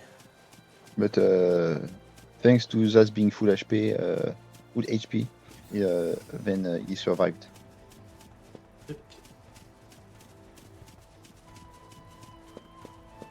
Okay, so the next fight is not the cool lightning fight yet. Nope, it's we don't have enough CP for Ringer yet. It's possible to do mission. next fight- It's possible to do mission 13 with lightning, but I have to reroute the missions, and it's much slower. It's not worth. Yeah, because I believe you have to do 13 to unlock 14, if I'm not mistaken. Yeah, I need to do 13 for 14. Yeah, so obviously, so 14 is the mission that, so we've unlocked the Chocobo area with, Shit. since we beat Gazeric just now. The wolf was but in where wanted to go. But in order to actually use the Chocobos, we have to beat mission 14 as well. And so we want to obviously unlock that as quickly as possible so we can start digging up things with the Chocobo. And yeah, so we have to do this. Also, because the Chocobo gets us to places a lot quicker than, you know, just walking and failing a random dog dodge and losing time and being miserable and crying. So there's that as well. Yeah, Chocobo is like a massive quality of life. Unfortunately, we can only use them in the steppe area here. But for where we can use them, they are very great, and usually there is no reason to not use them.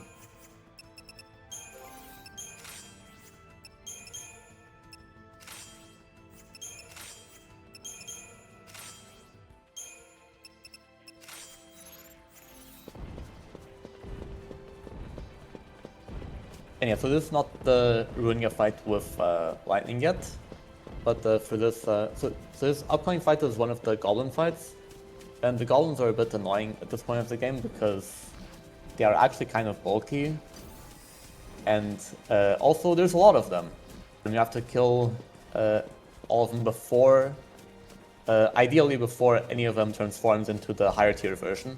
So we saw like the Munchkins and the Munchkin Master in Mission 6. So the goblins are basically like a stronger version of those enemies. And what we didn't have a chance to really interact with in Mission 6 because we just did it with a summon that automatically hits everyone. But for this fight, if we kill the chieftain first, which is more or less the biggest threat, It's maybe not 100% it's correct. unlikely to kill the Goblin Chieftain on mission 13, but it's possible on mission 15. Yeah, basically, if you kill the chieftain before killing all of the goblins, then they will immediately transform Please into the don't chieftain. turn, don't And turn, don't. they- Yes! I think they Sorry. did get full HP back, but they at least keep the stagger chain. So the goal is to kill all of the goblins first. So with the preempt, we have to obviously Quake. Quake gives a lot of... it stabilizes the chain for the goblins, so we can get a long duration stagger that we need, because it takes a while to kill them. So we do the Libra, we get the information that they are weak to D-Shell. And they need to get D-Shelled because that will massively increase the damage from our Fire Ras. I think this is the first time that we spam the Fire Ras. It's basically like AoE fire, and we want them to become weak to fire within Feral. If not, then it's also fine, because the goblins don't have Vanny, that I much need HP. Imperial, please. For the chieftain, it would be convenient, but if not, then you just take one more string, and yeah, it's not too bad. That was actually a solid fight.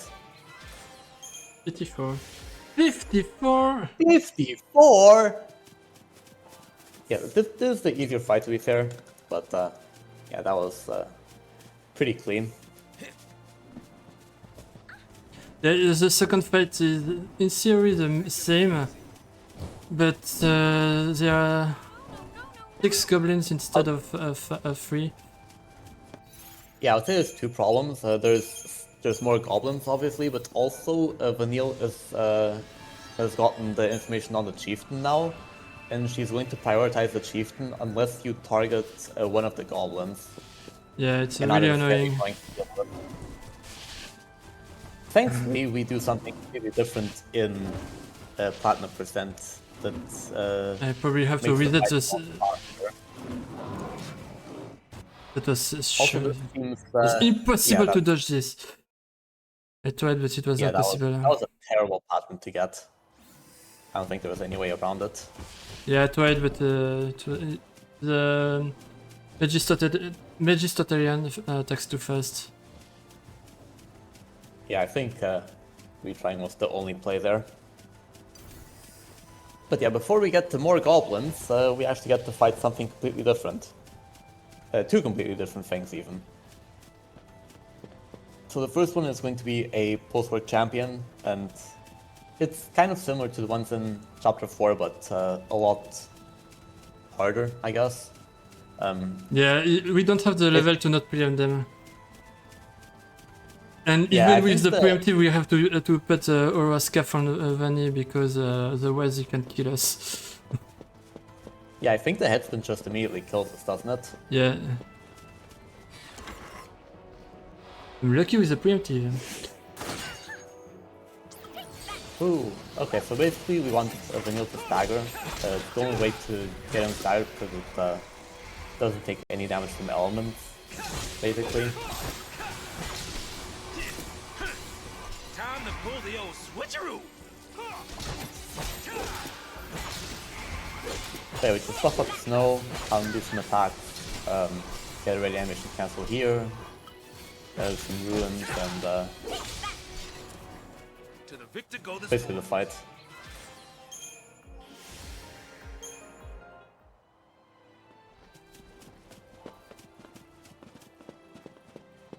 Okay.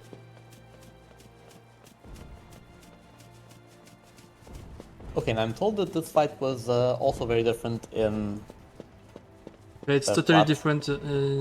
Not totally different, but Well, yeah, It's, it's still a summon fight, but it's we easier use to do lightning in to do with lightning. That's not vanilla.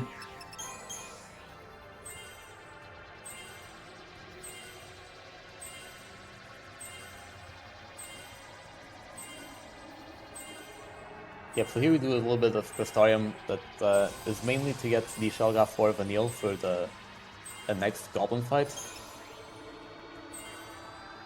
And also for the next Goblin fight, we want to get Ruinga on Lightning, as well as just generally develop her a little bit.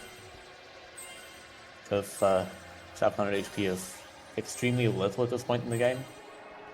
And so we get some more stats on her so she can do the this mission a bit better, because we're going to use it for 14 now.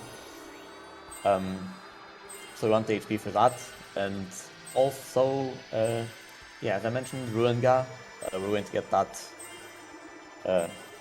just barely. We have 241 CP left. But yeah, that one's going to be for mission 15.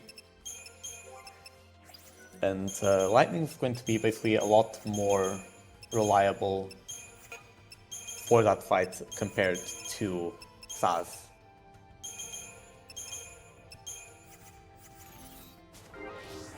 Normally for Saz, mission 15 would take like 70 seconds. With Lightning it's about 40 seconds with her current development. Yeah, mission 14 is also faster with Lightning because first, unlike Brynhilde, Odin has the ability to provoke with his attacks. So Lightning is a lot safer than Saz. Yeah, I think normally not the same speed, but definitely more reliable with Lightning. Also, what's the name? Thunderfall is faster with Lightning than the strat with Saz. It's around 10 seconds faster to do the fight with Lightning than with Saz. It's even faster to do the fight with Hope, but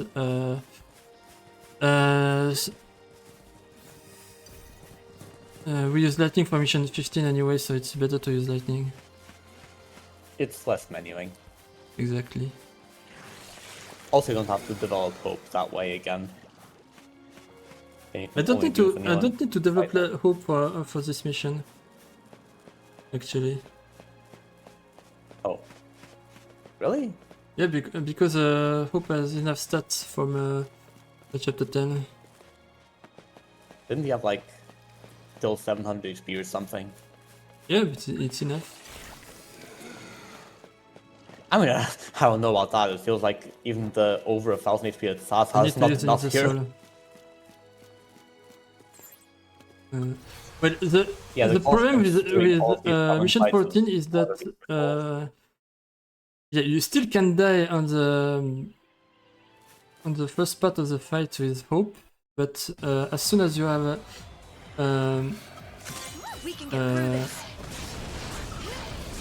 the summon out, it's very difficult to die.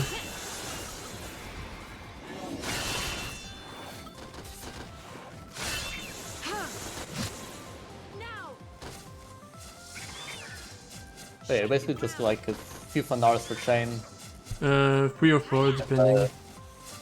Yeah, and then just Thunderfall like 4 times as well. I use first Thunder, 2 Thunder on one side, again 2 Thunder on the other one, then Thunderfall until they're both staggered.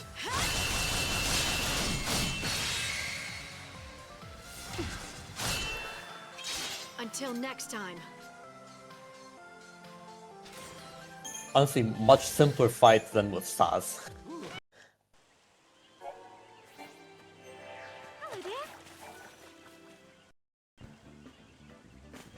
And yeah, now we get to use the Chocobos. And you can immediately tell much faster movement. We cannot get into fights, so we don't just get randomly caught.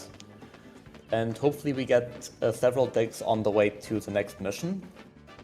So, oh, and also there's some spots that are only accessible with the Chocobo. And all of that will be immensely helpful already. So, we're going to, I believe we first jump up to the area of mission 62 and see if there's a dig there. Then we go onto the lake. Not like the fact That has- the Chocobo can randomly jump there. It's really annoying. Yeah, you have to do very specific movement in order to not get a jump there. I had to learn that the hard way. But yeah, no dig on the Vision 62 area. Then we go onto the lake for the Minar Stones, which is a high tier catalyst that we're going to need. Yeah, if I forget to get this catalyst, it's I lost a ton of money. Yep, then after this we go on to another high plateau. And that's the area that has the stone for mission 15, as well as a Scarletite, which this is Plat, so I believe we use it to upgrade a Sorcerer's Mark No, instead of it's the same as in our missions now. Okay, so use that to upgrade the Warrior's Wristband to a Power Glove and upgrade the damage slightly from that. And we still didn't find any digs, which is very unlucky. Normally, at least by here, I have one. No. Oh, and do you pick up the Speed Slash still? No. I cut that, okay. Just checked if there was a dig, but there wasn't. Yeah, so to the area just to the right of where we are now, there's a group of dogs. So one big dog and like 3 small dogs. And there's a chest there that with the Chocobo you can just barely pick up without entering the battle zone. Which can be convenient, but seems that we don't need to do it anymore with the current route. Ah, and there's finally a dig as well. So the first dig is always guaranteed to be a gold nugget. Yeah, and absolutely need the gold nugget for platinum percent. In our missions we don't need it, but platinum percent I absolutely need the gold nugget. Well, it's still very convenient in all missions, but it's not required. Yeah. So this is the mark for mission 15. As you can see, more goblins, quite a lot of them. Okay, they're going I to need to set up focus a because this healing fight is area. much harder than it looks like. Yeah, so the goal here is going to be, again, we're going to use Quake, and we're going to get Vanille to do a bunch of these shell guts to hopefully inflict these shell on as many of them, as many of the Also, I enemies can as die on possible. this mission, by the way. Because the fun is never dead. That. And we basically have to aim our ruin guys so that they target, that they hit as many of the goblins as possible. Because we definitely don't want them to have any chance of transforming. But it looks like it's actually working. Bouge pas, c'est bon.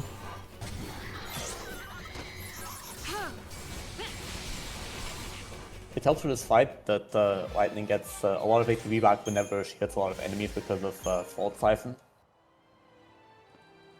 So that also enables her to spam the Ruin Gas really quickly. So it helps to keep all of the goblins launched and interrupted. Very convenient. How far do you figure this goes? And for the next fight, it's going to be basically the same. Yeah, the next fight is basically 4 wingers. 3 if I'm lucky, but it's extremely rare to have all of them to have the shell.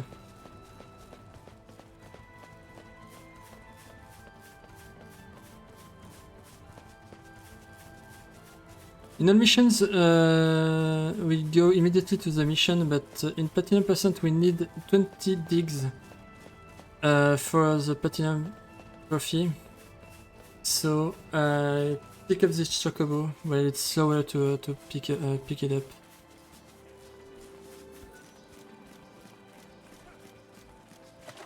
Oh yeah, nice flip lightning. That's what we like to see. Il est où celui-là?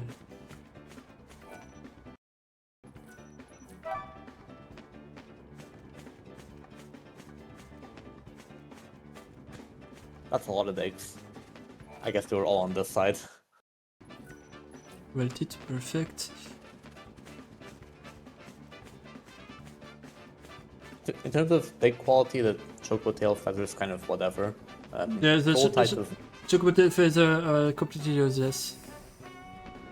Yeah. The Cool type's neat though, because it saves like 17,000 gil at the end Exactly. of the game. The Rhodocrasit is needed just for the neutral shop, but besides that, it's useless.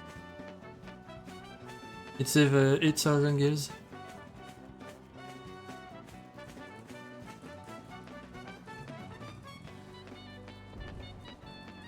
I forget what the other guaranteed digs were, but we'll get to them anyways.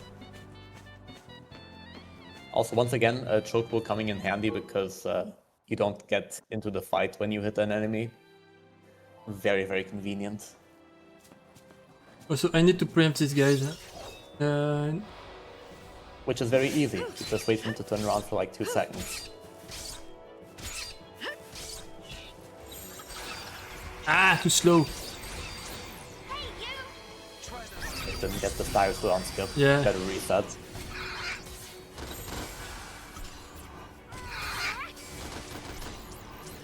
Wide open. I'm not lucky. Actually needed the 4 rune gas. Yeah, pre-ring gas is. I never see that. I like how Snow just doesn't do anything on this fight, by the way. Putain, merde. I hate this dodge. And I forgot to Man, split. if only we were riding a Chocobo. I forget to split.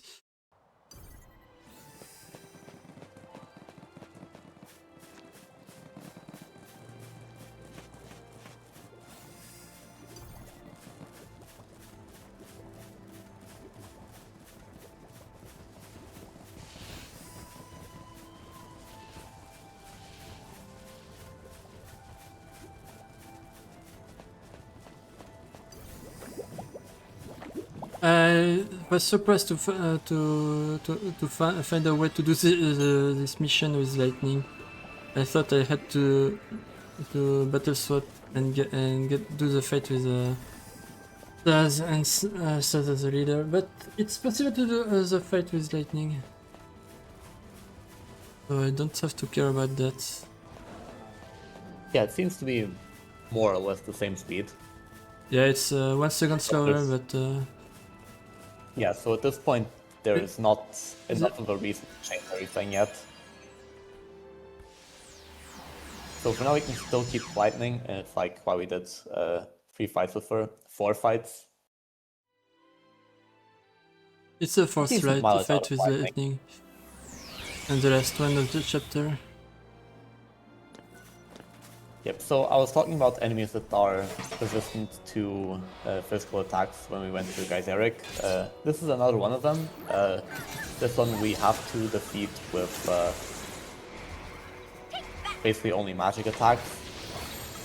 And for this fight specifically, we're going to just combo for Fandaras, which is very funny.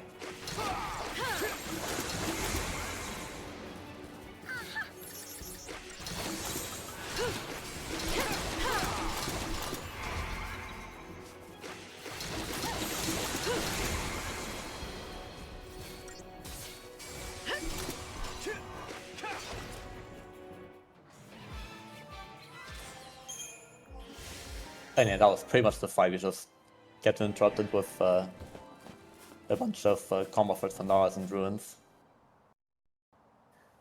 For all missions, we actually have Snow keep him launched. And we just spam Ruins with end spells to get the elemental effectiveness. But here, as you can see, it also works at just combo for some Fandaras. Yeah, so we have the Blaze Talisman on lightning. Without it, it would be much slower. Yeah. Yeah, the Blessed Talisman is very helpful, because it gets around not having fast buff to give you the offensive buffs that you need to really deal damage. Think how many bad things must be waiting for us. so it's very Yeah, convenient. it's the same for mission 15 without and 11 as well. Without the best talisman, it would be impossible to do as much damage. It would be extremely slow to do the fight without with anything but Saz or Summon. Yeah, and I think you still only have like the blaze fire at 18 or whatever it was, Yeah, right? at 18 yes. Yeah, so to even do this without having like this weapon upgraded yet. This dodge you normally wait for a specific pattern. Yeah, I came too close, and Yeah. for some reason he was not in the position I wanted.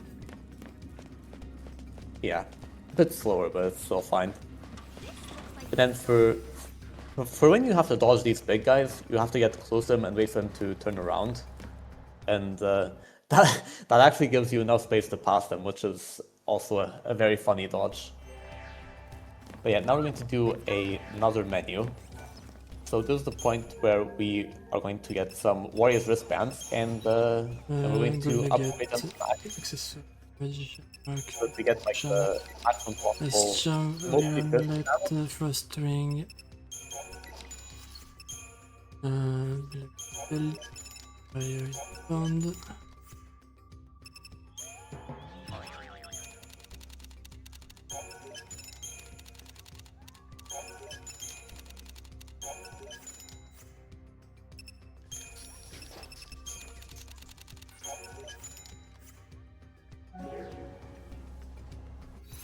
Yep, so as well, we got a black belt that when we upgrade it, it will give us a maximum, or not max, when we max it, it gives us a 20% resistance to physical attacks. That'll be helpful basically immediately. Then we also upgrade the Survivalist Catalog that we got from Mission 15. Gives us some more shrouds that we will also need.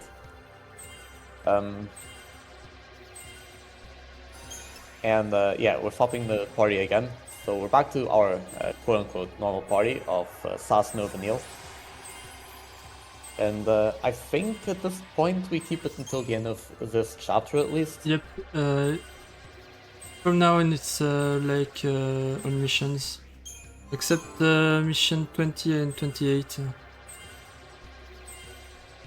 Yeah, I remember what 20 was, and 28, I guess 28 is also 20 is some. at the bottom of the Tajin Tower, and 28 is the frogs. Yeah.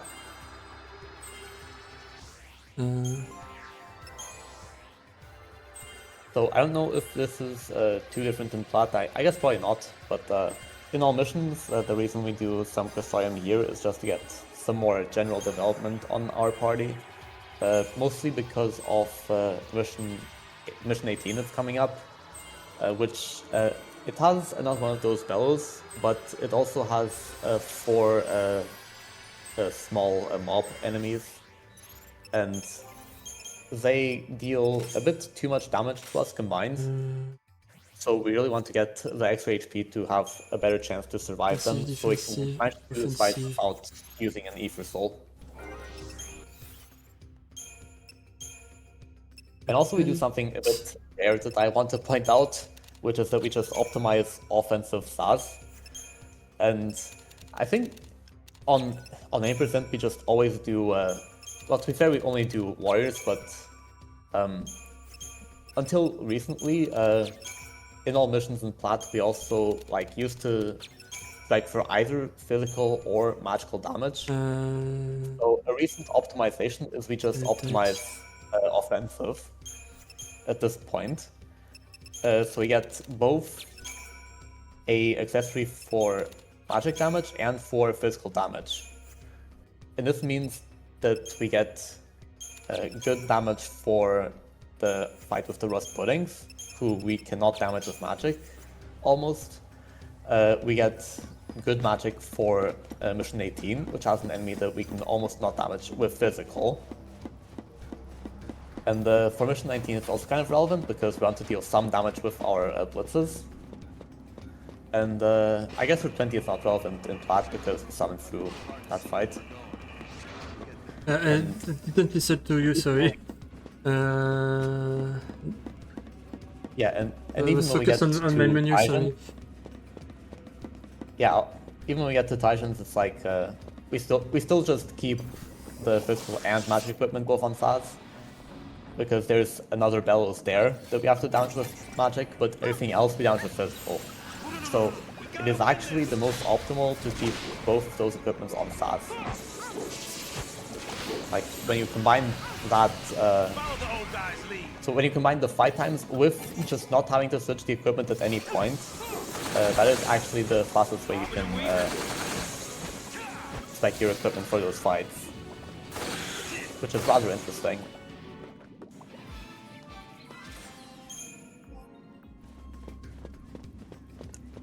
This was unfortunately a bit of a slower potting fight. They didn't die in the first string after the refresh. That happens, Yeah, unfortunately. I lost Adrenaline with snow as well.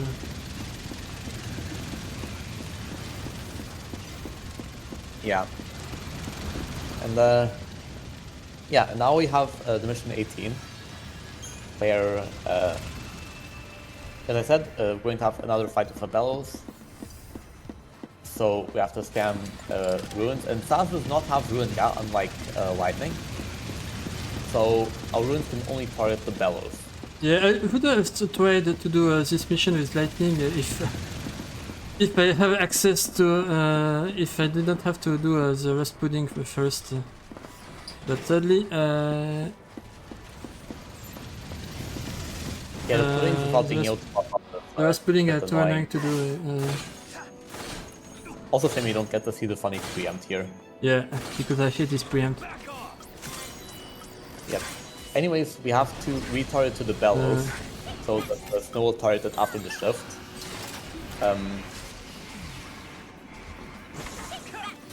So we take everything for the duration.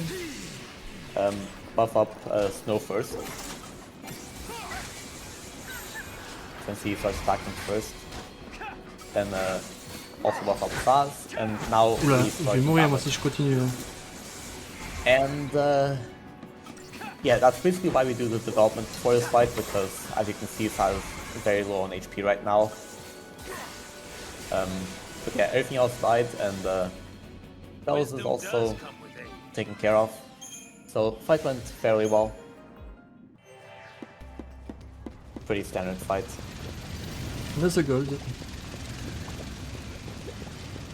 Also, I moved slot 1 and 6 in my paradigm earlier because the next fight will have Fang and Vanny, and after that the first paradigm will be the first one. So I intentionally moved 1 and 6, so one will, so the premeditation paradigm I have currently will stay as a first paradigm. Yep, for this fight, so now we actually get story again that we just skip immediately because all the story is filler, as we know. And yeah, we basically just fight Hectaton, which is Vanille's Eidolon. So she finally gets hers, and she gets the ATB slot from the Eidolon. So this is a fight where you basically just spam debuffs and you hope they inflict. The idea here is to get Fang as much forward as possible, so that she's going to tank all of Hectaton's attacks in Sentinel. No choice, I guess.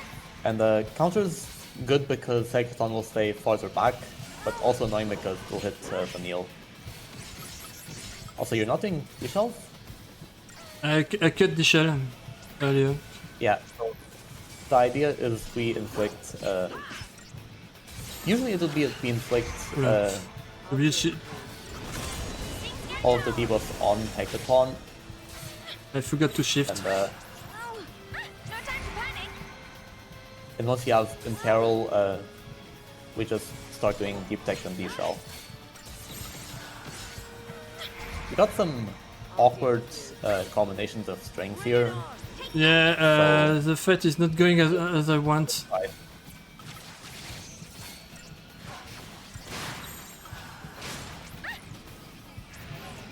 But yeah, I think Fang should probably still stay alive here. Nope, because it's pump quick. Well, I was going to say through the next attack. Should finish there before he attacks again. And she did with the Quake, just not the counter afterwards, which is fine.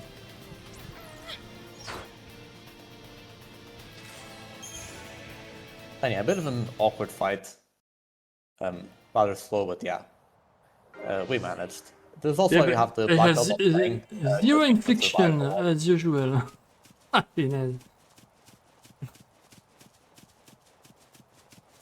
But yeah, that was the last Eidolon fight of the run. Yep. So now we can focus on killing things again. I don't care who's the strongest Eidolon in the game, by the way. Do what I can. But Of we, course, when I say we can focus on killing things, I really mean we can focus on walking for 10 minutes again to places and just dodge enemies on the way. exactly. By the way, the chest on the left has a nice charm. If you need one for some reason. Like in Dodge Less, when I always forget to pick it up. You need an ice charm for dodgeless. But that ice charm is sold for 7,500 gills. It's a lot of money, and we fight the fight who got it anyway. So it's a good chest to pick up with how much money it gives.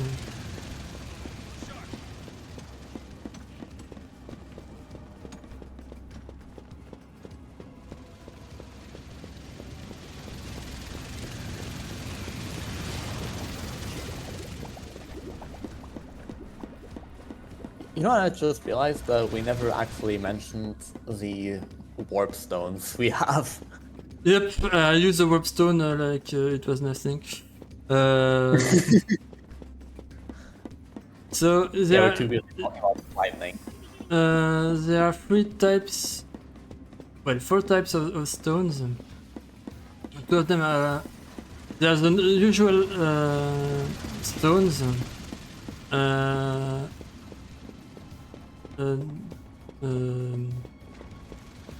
The usual stone where you have the mission to do and nothing, they unlock nothing but other missions or nothing. There are the... can you explain it? It will be easier if you do it then. Yeah, there's like the normal mission stones that just have a mark, and you know, that's it. They just go kill this monster, and you kill the monster and you get the reward. There's the warp stones. We saw the first one in Yasha's, which was near the, you know, we didn't talk that much about it, but That one is also a warp stone. yeah, this is also one, and we really want to get these as we pass by them, because we are going to want to come back to these areas. So whenever we unlock a warp destination, we can use it to warp to and from that location. So yeah, we really want to get those immediately. There's the red stones, like the Geyseric one, that I briefly touched on. So those stones block an entire area. I think there's only one other one of those. No, there are 2. No, The 2 of mission 30, Two of them, but they're both in the Cefax, same area. and the mission 34 for the photo ends. For Zenobia. Zenobia, exactly. The coolest fight in the arena.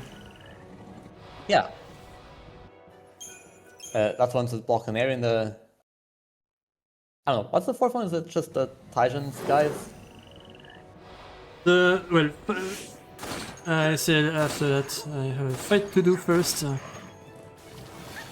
Okay. so this is a very easy fight that nobody ever dies on. This is Let just buffs Vanny, no- I haven't need the Shelga, put please. down.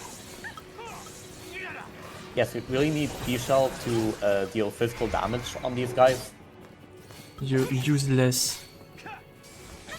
Oh wait, why did this guy run out? Didn't you break? Because she didn't cast Nishelga fast enough. So that was annoying.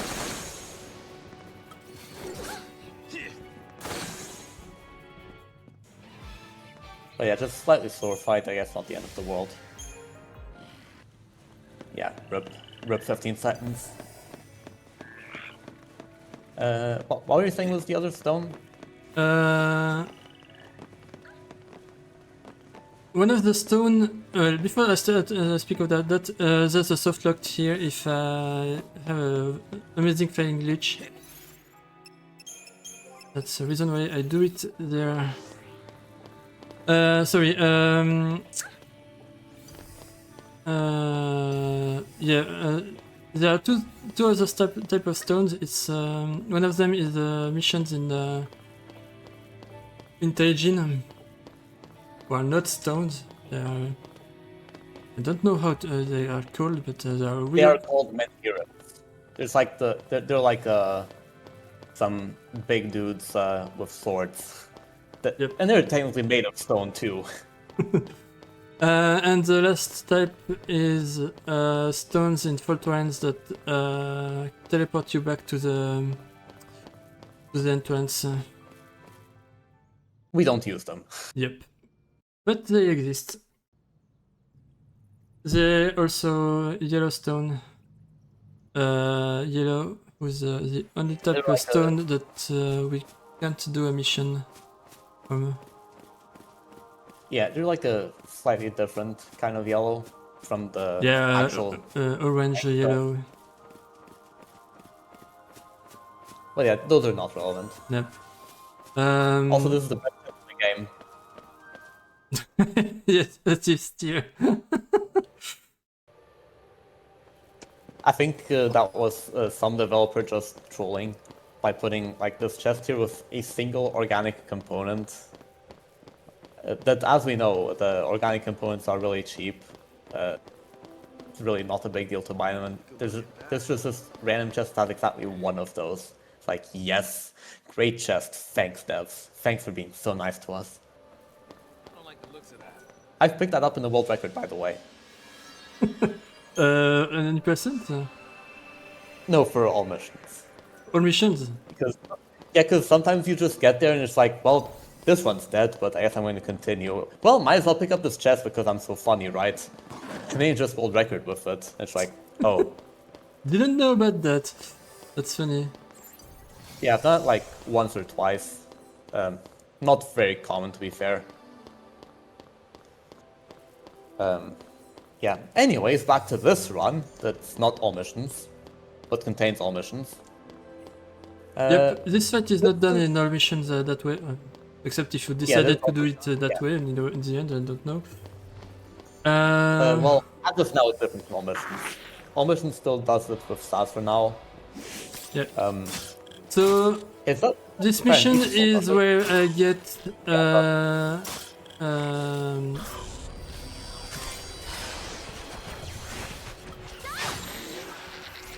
that's not really disaster.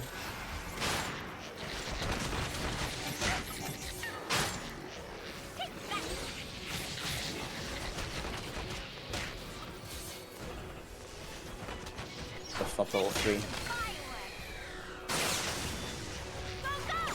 Well, slightly slow because Yeah, the cheap. didn't want to take the risk.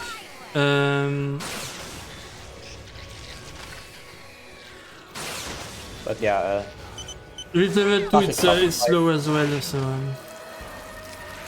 yeah, this is just a classic summon fight because for the main threat on the map, on the battlefield, and chain, get the Gestalt level up, do some moves in Gestalt, and finish her. It's a bit slower, but it worked. Also, I think this is possibly where we got Limit Breaker. Yep, exactly, I got Limit Breaker here. Yep, so that's one of the achievements for Plat taken care of. We get that one in any percent anyways, so Yep, but it's almost automatic. Technically earlier than 99% because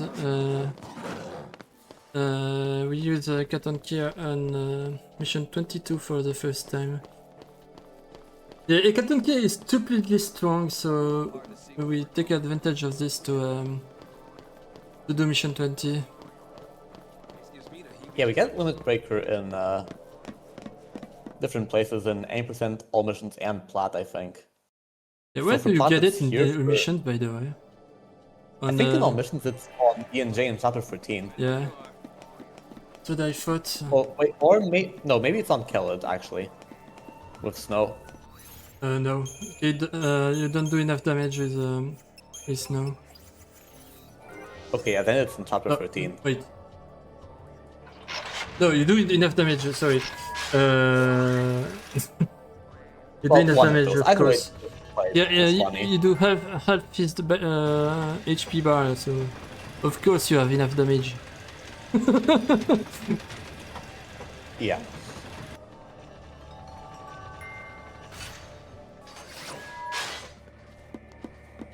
Did you see something? Okay, this is basically 90%, but with much better stats. Well, and also with a different 22. And 26, and 23, and 24. No, 24 is the same, and 25. And 21 as well. And Yeah, so Daraka. Yeah, it's basically any percent, let's be real. The mission Like, was only- the same as only- 24. Only 6 out of the 7 fights are different from 80%, so it's basically the same as any percent. What's even the difference? And the 95, what are you doing? not even that different. Damn it, Swansea, why do you do this to us?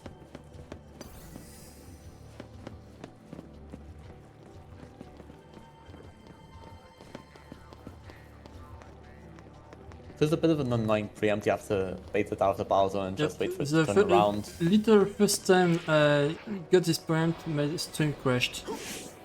I was super happy. Yeah, I can imagine. Time to pull the old switcheroo.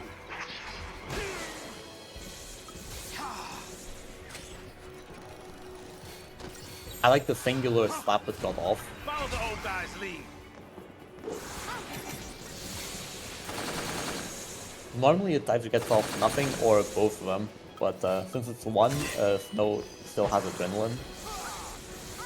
And I guess Libra is for War Master again. Yeah, Lord Master, and also to be sure lightning doesn't thunder on mission 60. Yeah, that definitely also helps.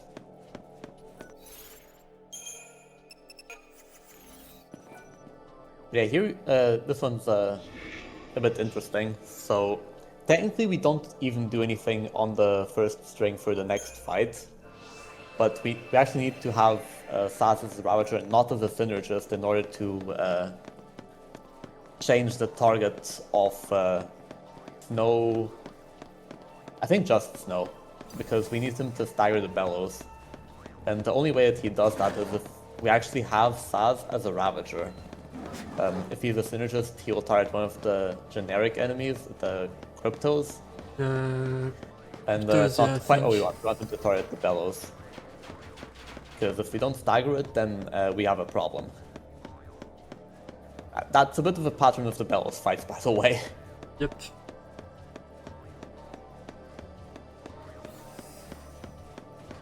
And I think that's in spite of using Libra to retard to it anyways, like we still can't be a Synergist. Yeah, Which also shout out to you, Em, for finding the strat for this fight. Yeah, the AI is funny in this game. Because I wasn't able to find the strat for this fight. Well, I was the one to kill him with the strat in the first place. Yeah, I made it basically.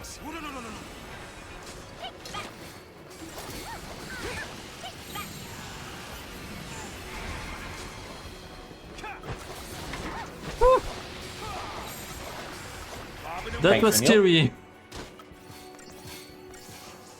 Also, your notes seem slightly wrong for this fight. They still say in Thunder. I just I noticed think it that. doesn't matter for this fight.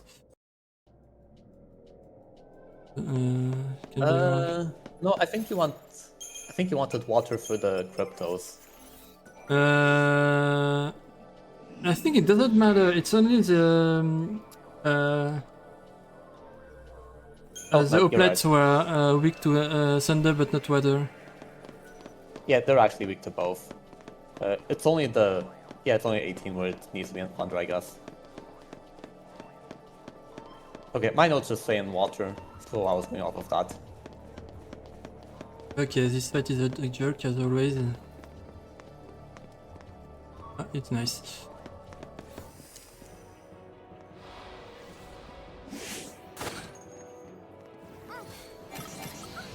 Okay, this is a really fast fight. Difference between 80% here is that we Bravian Water Snow first. That gets us a much faster fight. I lost adrenaline! And Saz does 0 damage. I love my losing life. adrenaline is very unlucky. I was playing with the idea of doing Tyros in that case, but didn't really add it to my own notes yet. Yeah.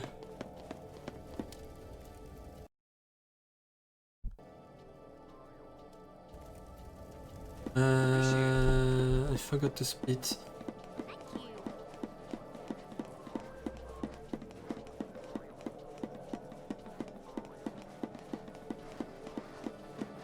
Wait, I'm 7 minutes behind, what the fuck?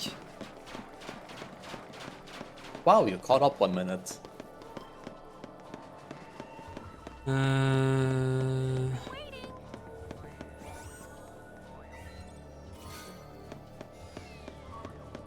I think I forgot to split on Limit Breaker. Because I didn't lose time in between mission 19 and mission 20. So...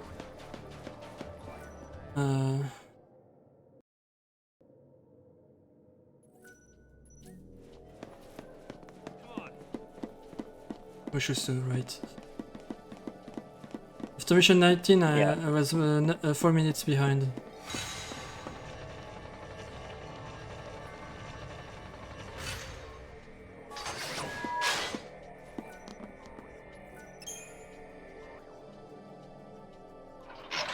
Wait, was it 4 minutes behind after 19? The mission 19 was 4 minutes behind, yeah. Okay, probably some wrong split or something, because there's no way you saved or lost 3 minutes anywhere. Well, I gained time on mission 15, 11, 10 and 14.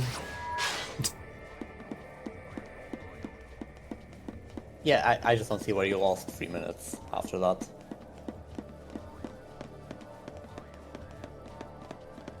Yeah, because I forgot to split.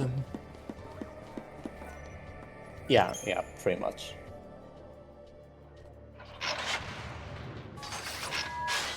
Okay, anyways, I think this is possibly the last really annoying preempt in the game.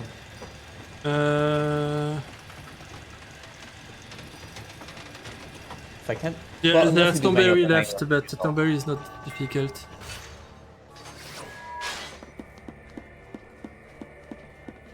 Yeah, but this one's a bit annoying. So this is the Mushusu preempt. You have to do this in all categories, basically.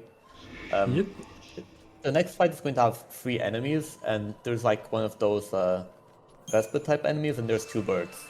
So the birds are jerks, and they're the most likely to ruin it in some way or another.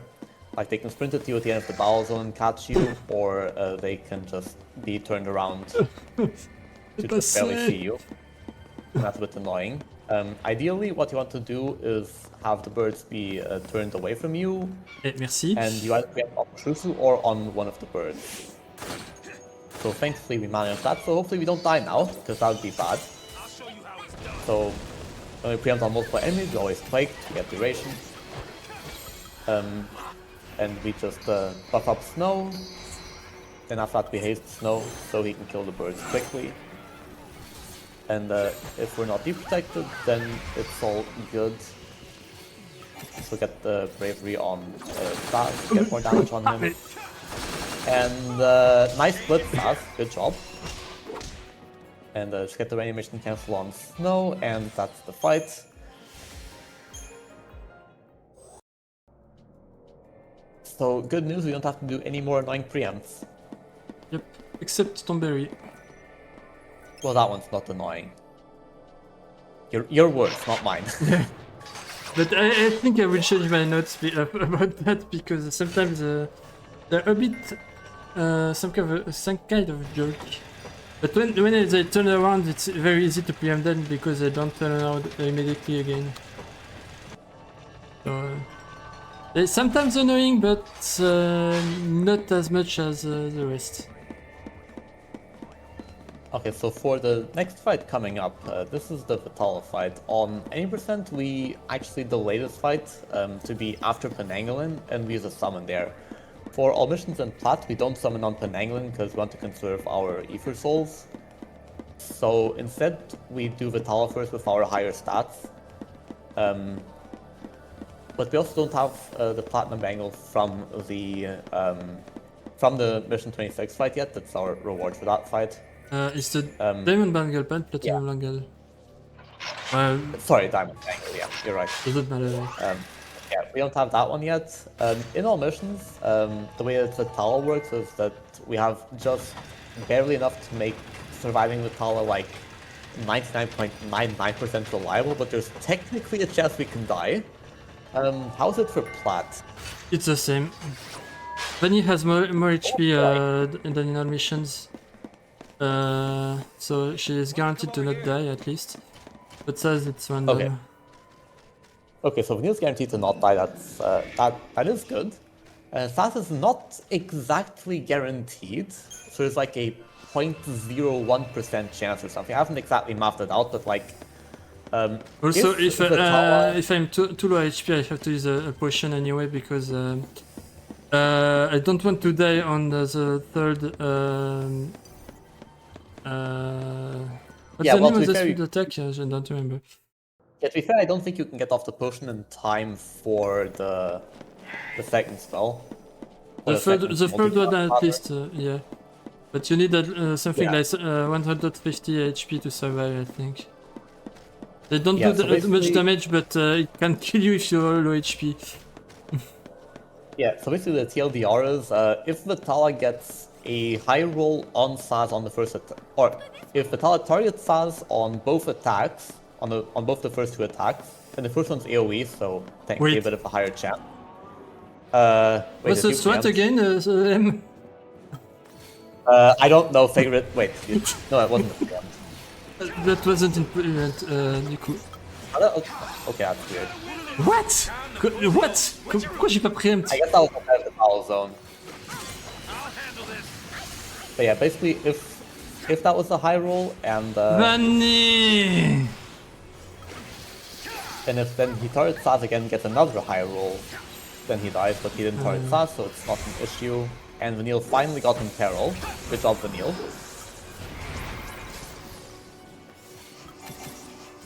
But yeah, we're not dead. So, I need to kill now. If I don't, I'm dead. Okay. I'm dead. Or not? Just too easy. No, it's easy. Yeah, because Vetela didn't attack Saz. Otherwise, I was dead. Yeah, it's actually a rare problem that you see on this fight sometimes. I don't actually remember ever having trouble with getting D-shells, but since he got D-shell, Vitala actually would have dealt higher damage than normal to Saz, and I think with D-shell it's just straight up a one-hit KO on any attack. But yeah, good thing that Saz was just not targeted. So it wasn't a refresh as well? Yeah, so now we can do the Crystarium in a way that we don't have to split it, basically. That's pretty much the advantage of doing the menu like this and having like this marginal risk to die on Vitala. I think the important part is just getting Pyraga on Saz for Penanggalan and not having to do anything else before Penanggalan. And then we also can do the equipment menu at the same time.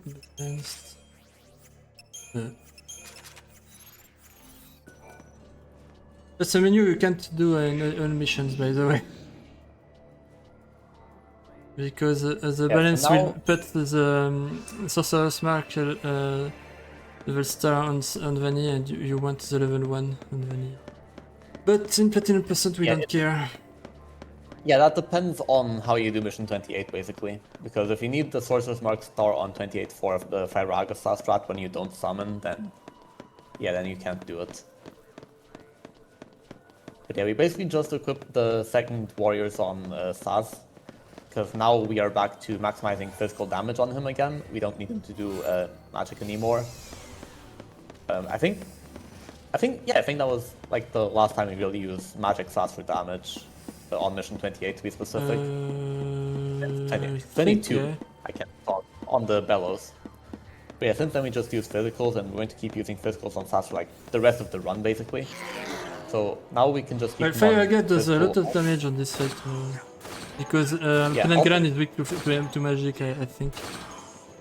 Yeah, also we needed to remove the Aurora Scarf on Vanille so we can use Quake on Penanggalan so we can keep the duration. If we stagger him too quickly without getting the duration, then there's a bit of a danger of his stagger running out too quickly and we cannot kill him. Also, Aeroga sucks.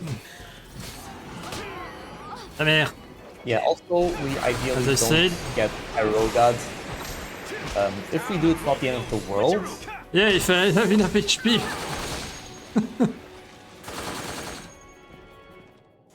Yeah, or you can just keep him interrupted and it's still fine. But yeah, we ideally want to avoid the Aeroga, the strat's a bit... Spoiler, I was interrupted the moment I wanted to use Blitz. And he used that moment to cast Aeroga. Yeah, it's quite a bit annoying because the strat... I forgot to do the strat. It's faster than the summon strat, but... Yeah, the fight is really annoying. Yeah.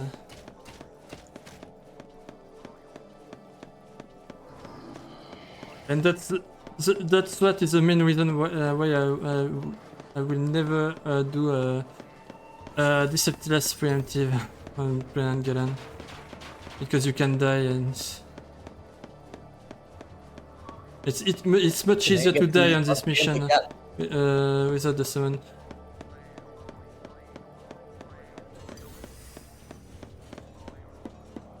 Okay, so now that we've progressed through this very fun and entertaining and totally not annoying dungeon, we get to fight the final boss after this, as we would have seen in some of the cutscenes here if we didn't skip all of them because they're filler. So the boss of this place is the Haka, and he is a Foul C, which is probably not relevant to anyone because we didn't pay any attention to the story because it's filler. So this guy is like a 1.5 minutes fight in any percent, but this is not any percent, so we just one of the worst ball. dodge in the chapter. Like 20 seconds. Say like 20 seconds on the fight and then a bit more on the menu as well. Yep, that dodge was easy, it's just birds. Birds are very easy to dodge, as we know. But yeah, this is Plat percent, so we apparently don't Ether Soul, we just use an elixir, I guess. Yep, use an elixir if I need it, otherwise I don't use one. Yeah. So the idea for the Haka is going to just be chain up very, very quickly, because if you take too long to stagger him, he's going to do Foul Utterance, which, well, it basically kills a party member, but if it doesn't kill, then it will remove some buffs, and we want to keep our buffs. Well, we also want to keep everyone alive. And if we lose the out buff, we don't have enough damage. Yeah, pretty much. Unless it's like specifically Vanille, then maybe there's a chance. But yeah, we prefer to keep the buffs. So yeah, we're basically going to try to just chain him up as quickly as possible. We're also going to do like a Flame Strike at the end of Saz's strings. And the goal of that is to keep him far away from the Haka, so if he does his swipe attack, then Saz will hopefully not be getting hit by it and interrupted, and ATB frozen, which is a bit annoying. Vanille will still be hit and interrupted, so that would be a bit annoying if it happens, but we have I to try to hate somehow you. work around it if it does. Usually we Ta just do mère, like putain. 2 to 3 strings in the second try disaster, and just refresh it around 262 or 267. I'm sorry, the worst dodge is this vampire. It's not as easy, I know what you're talking about.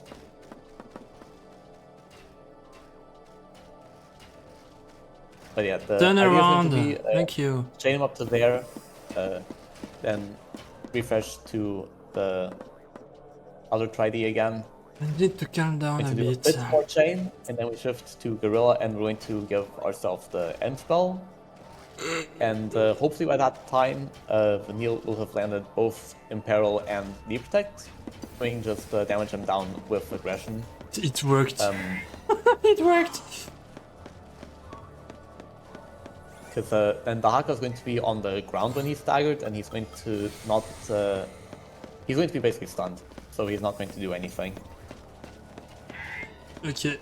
Can you stop once being he's jerks, please? Fight should be basically one. Okay. We also picked up a clay ring that we're going to need much later in the run.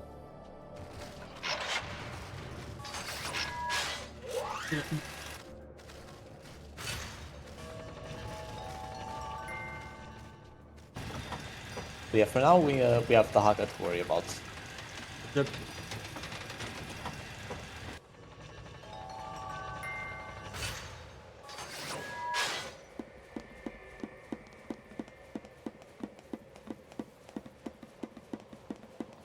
This version of the AK is much more difficult than the any percent strat, because the any percent strat doesn't have a force cell to use.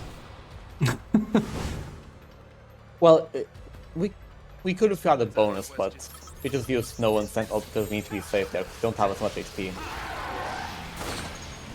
But yeah, so you like shift after 4 the spells. Could you attack a bit less fast, please? Well, he's doing the Very fast strat. I don't like this. I really don't like this. Ooh, I think it's not going to be fine with it. Wait. Well, he didn't debuff anything from Snow. He didn't debuff Snow at all, he didn't kill him, okay. Well, let's see if it works. It should. So we have Deep Tech in Peril and we have him in the Tide Chain. So, let's see. We're going to just be shifting between these 2 aggressions so we can get as much out of Snow and Saz as possible. I think his style is going out a bit quickly. I think it's good. Oh, no, it's fine. Yeah, it's good normal pattern, it's quite fine. That was scary. Yeah. Yeah, kinda close, but it was fine in the end. Actually, solid fights, too. Yeah, I shouldn't have used Renew.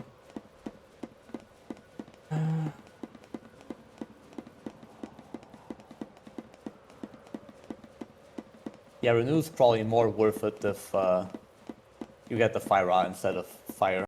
Yeah, but I think Sandara can kill Sad. Yeah, it can. It's something that we have to check.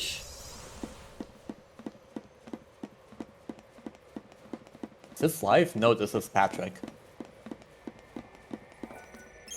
So at this point, we're going to. For information, I don't have the chat and the Twitch, so I can't read any comments. But if I you, do. But M can read comments. So if you have any question for me or either M, you can ask, and M will either answer them Or demanded Groudon answers. yep, basically. exactly.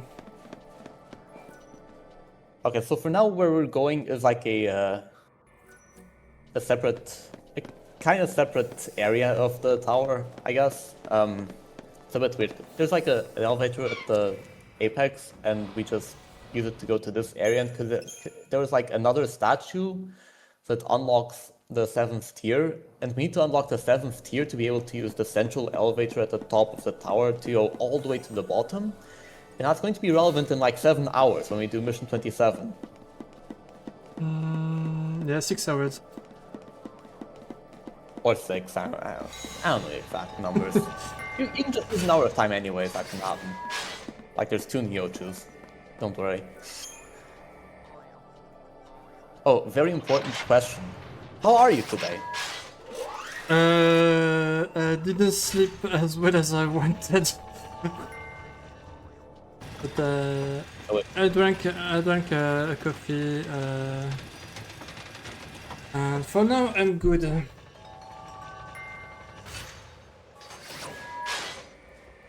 Well, personally, I basically just woke up, had breakfast, opened the stream, and then I joined commentary. Yep. What happened to Axie? Is he still there? I don't know, maybe he's having lunch or something. He's muted right now. I have to. Yeah, I'm here. So it's just I do some work-related stuff, even if I'm on day off. So I just mute myself. Okay, no problem. I was wondering. That's unfortunate. If only you had a holiday.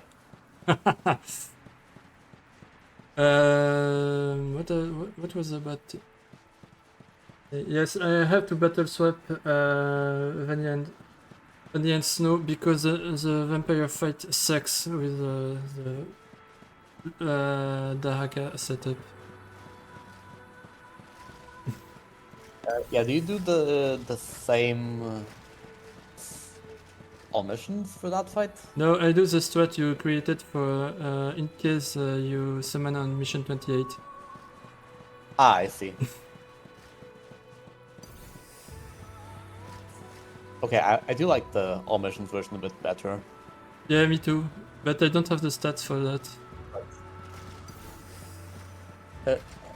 No, I don't think it's the stats that are the issue here.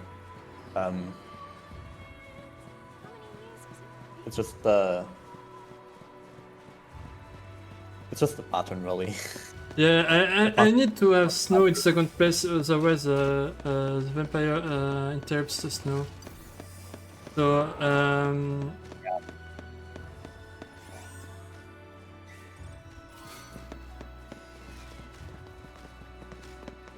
do you want to talk about Bhakti?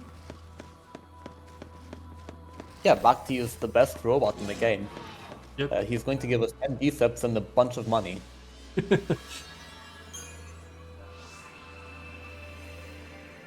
So, I hate this dodge. There are 3 side quests with Bhakti. The first one is to repair it. So we talk to Bhakti so we can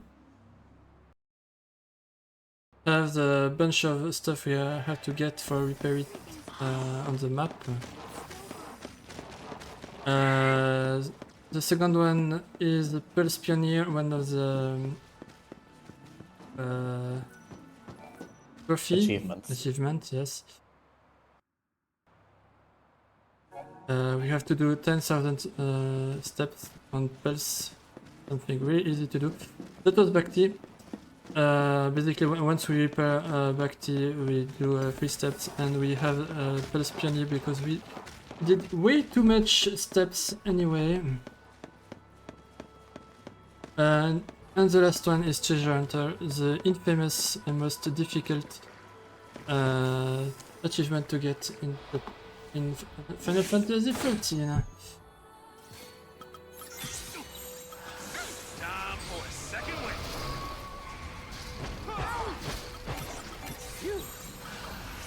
I'm ready for anything. Oh, j'ai switched trop tôt. Yeah, this is the vampire. Time for a second wind. It's just a matter of stagger, buff ourselves, debuff it, and then hopefully we kill it in stagger, but it's a bit difficult in RNG. Got close. Yeah, because I switched too earlier. Just Yeah, this fight is badly marked on the map, but it gives us one of the components for Bhakti.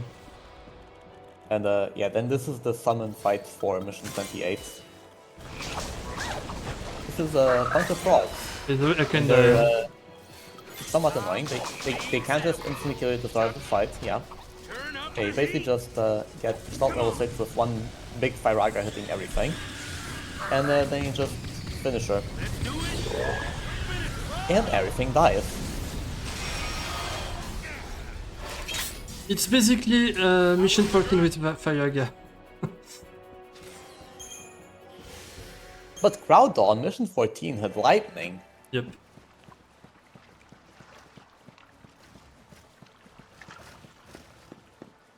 But yeah, also there's none of the tougher frogs. Or also no Sahagins as well. Yeah, the problem is the Sahagin. So, yeah, so there's no need to even chain anything up. I pick up the chest on the left first because this chest on the right is easier to get if we take the chest on the left first. Yeah, I don't know if it was ever talked about, but after picking up a chest, there's like a slight period of time afterwards where the camera is locked. Vanille! So you can't turn it, and because you can't turn the camera, you can't look at the chest to be able to pick it up. Because you can't just be near the chest, you have to like have it on the camera. Bit of an annoying Yeah, it's property really of this annoying. game. I canceled the Vetala because I didn't want to lose my Decepticol. Since I was blocked by Vanille. Also, we basically didn't mention that, but we picked up another one of the Bhakti parts, and the game intends for you to fight the Vitala and the little seabirds that are nearby, but we're actually just able to pick it up through the wall on the other side. So we can just avoid that fight entirely that way.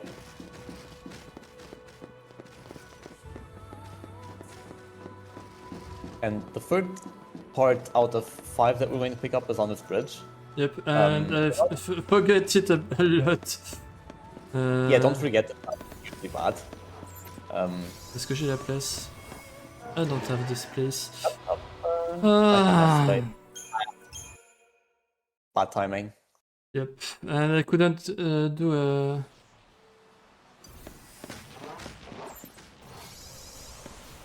But yeah, as far as Bhakti goes, hold the thought of having 3 out of the 5 parts, because we're going to only pick up the other 2 in like 1 hour. about an hour, I think. 45 minutes, yeah. By the way, worst dodge in the game. Because it's totally so, RNG. After we retry a fight, there's a small As I period said, of time where we don't actually have a hitbox and we don't get caught by enemies. I do this dodge the wrong way, it's not possible. Well, never mind. Yeah, and basically it happens more or less like that. You basically just go through the Vitala, and the idea, you hopefully want him to be like kind of stun locked after he passes through you, like a bit confused that he didn't catch you or something.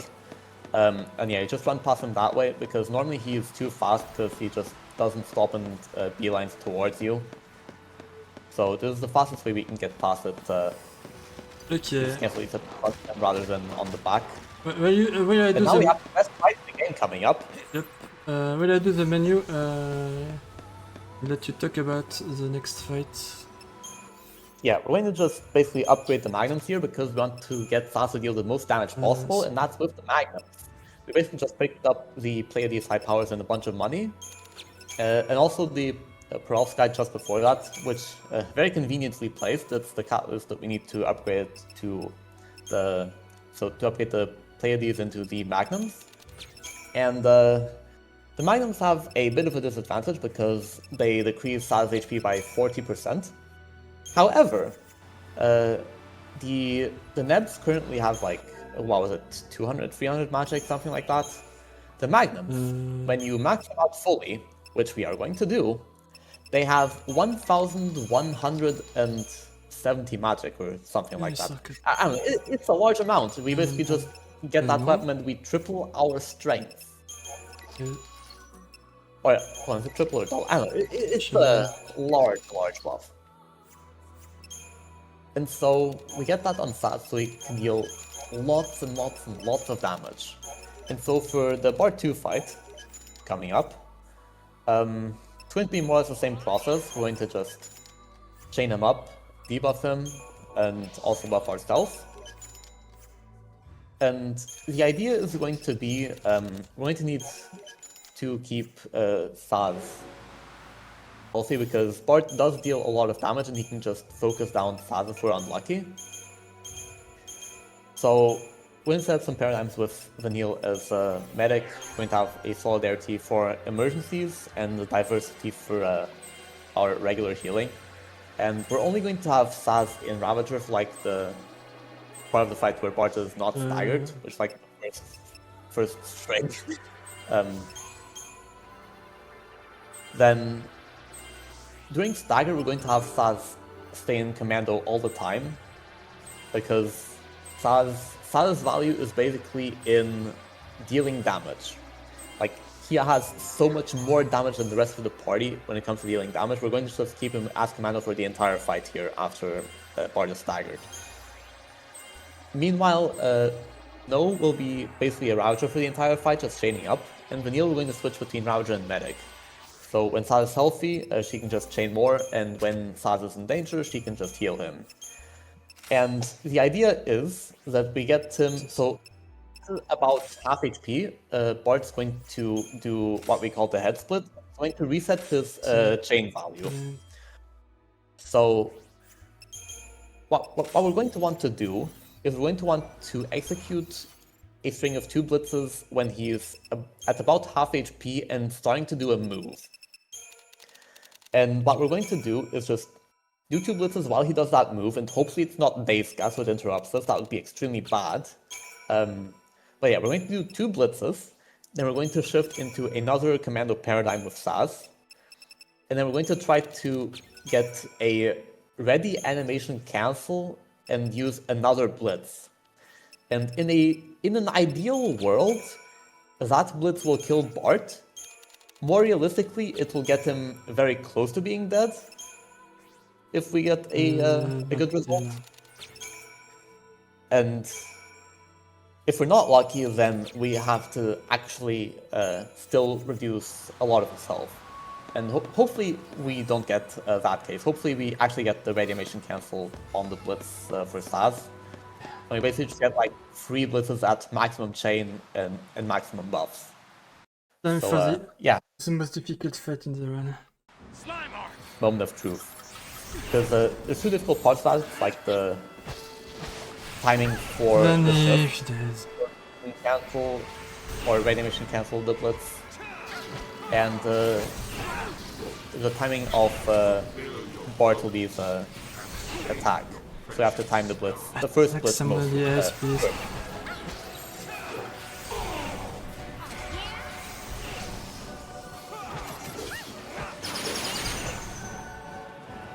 Okay, so we got all of the debuffs that we needed, so that's good. We got all our buffs. And we didn't even need to renew yet. So we have that replacement from the first as well. Okay, so here we do like 1 more blitz. Ah! Ooh, I think I did too much damage. And I don't know. oh, it's actually fine if Yeah, we do it but- now. Ah, that was not well timed for the Yeah, attack. I didn't check when Oh,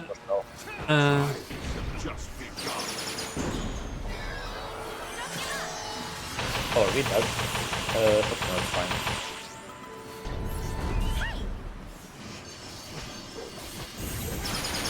Okay, we're alive. Okay, now we're going to just film some more blitzes and stagger. Hopefully we don't see apoptosis. Okay, we do still see it, and the effect ran out. But I think this can kill him. We don't have our defensive buffs anymore, so he deals more damage, but yeah, he's just dead, yeah. Solid fight. We didn't even have to summon. Didn't check the timing. I was completely lost. Yeah, in all missions, the pattern is a bit more consistent the way that I do it. Yeah, my pattern is consistent if I check my timings, except I didn't, and I did one a blitz I shouldn't have done. So Yeah, it's I was completely lost on when the you- damage. Yeah, this is generally difficult to perfect, and it's more difficult if you don't use the renew on like the first part of the game, or first part of the fight, rather. Because that renew, I find, makes the patterns for the whole fight a lot more consistent. When you don't have to renew, there's a lot more stuff to manage, because you also have to take care of the healing. So personally, I prefer to just use renew and not have to worry about it. Yeah, but yeah. I use the healing in a different way as well. Yeah, Plat manages the renews and the, or rather the elixirs and the souls a little bit differently. So they end up being a little bit different. But the important part is that it worked out. Yeah, you use the summon as a backup, while I use the renew as a backup. And I also have more HP than you in Platinum %. Yeah, so anyways, that was end of a tap to Warmech. That was a very difficult fight, as you saw. Okay. Have to stop the Falsi. It's kind of glossing over what's supposed to be a boss. If you try to fight without a summon, it's honestly, it's still kind of free. Yeah, but it's 20 minutes of a long fight because we do no damage until stagger. And yeah, especially if you don't set up paradigms. the paradigm sucks. Of course. Yeah, but that fight is just free with doing the right moves in Gestalt. It's very difficult to not kill him in Gestalt, honestly. At the latest with the finisher. But yeah, here we decept some more annoying dodges. And Yeah, I believe we had the decept for I have the decept for Bulwarker fight. Bulwarker, yeah. I found one more just in case. I use it on Bulwarker. Yeah, so we get to do the easy version of the fight. Well, except we do have to use a lever scope because of Lore Master. If We I- get full information on a lot of enemies, but there's a few If that I we still don't have forget to to use it, yes. don't forget to use the lever scope. Yeah, if I don't forget to use the Libra scope, I mean. Don't forget to use the lever scope.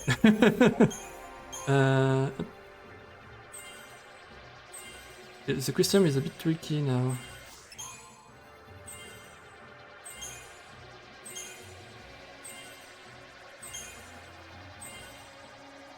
So, Yeah. that was the last time we could compare all missions at Platinum %. Well, Yeah, now because it's totally different. from now on, the route completely changes. Except for This is Bulwarker. like the chapter. Yeah, because we're going to use Lightning instead of Vanille for this chapter, and after that we just do completely different HP. things because of routing.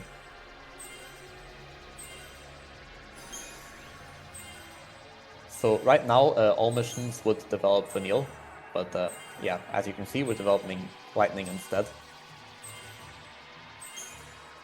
And we're basically going to get Deep Protect and not also ATB segment and some stats and accessories. And Deep Protect is going to be important because we just replaced Vanille, so our Saboteur is going to be Lightning for now. She's only going to get Deep Protect for now because whenever we develop the side roles, so the roles that the characters didn't start with in the first like 9 chapters, the secondary roles that we get on chapter 10 cost a lot more CP to develop. CP, by the way, stands for Crystarium, or sorry, Christogen points. Have to be correct here. But yeah, you saw that some of the nodes that are on this is the 8th stage of Crystarium for Assassin's Snow. Those cost 4,000 to 8,000 CP. For the secondary roles, when we got Lightning Deep Protect, the nodes were 3,000 to 6,000 already on the first stage. So those are really expensive to try to get, which is why we get like the minimum possible. So for Lightning, we only get Deep Protect because it's all we need for now. Imperil is nice, but there's a D-Shell on the way, and there is actually also some convenience to only having Deep Protect, which is that Lightning is going to do 5 Deep Protects in a row. Also, his dodge is really annoying. Probably gonna have to cancel the Decept. Here, Oula, yeah. Whew. That was close. yeah. Because those dogs took way too long to get past. They gave a bad pattern. But yeah. Did you see a way to pass I didn't see, by the way? Or? No, you played that correctly. It would have been at best very risky to try to go before the time that you did. Yeah, this fight is mostly pretty easy. We just have to throw an extra lever stroke here, and then we do 2 Pandaras on the Bulwarker for a bit of chain and getting the Gestalt level up. Oh, did they get off the beacon? That's annoying. Storm is here. Yeah, but I would have preferred it use the beacon earlier.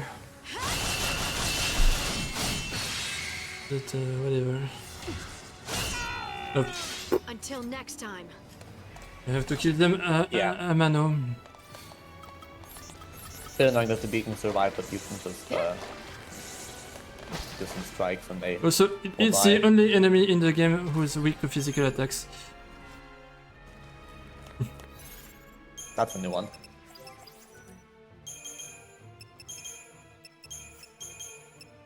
Yeah, so here we didn't need to swap party for Bulwarker because we basically just need lightning there. But here we set up the party for this chapter, which is going to be still Satin Snow, but yeah, we basically just have lightning as our medic and Salvatore. And the advantage of lightning, since you have to develop everyone anyways, she's going to deal a lot more damage to enemies than Vanille does. So we basically have her for that, and also for a faster Kellid fight, and also for the very unique strat on PC2 that we'll be doing, and I'm sure that Crown will die 0 times because that fight is very consistent and easy. So for now we have just this Behemoth King fight, and you have to chain him up a bit, get Bravery and Fire on the party, and you protect on the Behemoth King when it's chained high enough. Oh, this one takes the only one. And so interrupted. Oh yeah, we don't get the fire, right? Because we don't actually go for the elemental weakness. Victory. Well, that can also happen. That was a really early whirl. So Blitz is supposed to interrupt him. I guess it only interrupts if he is not already doing hurl. Yep. Okay, third death in the run.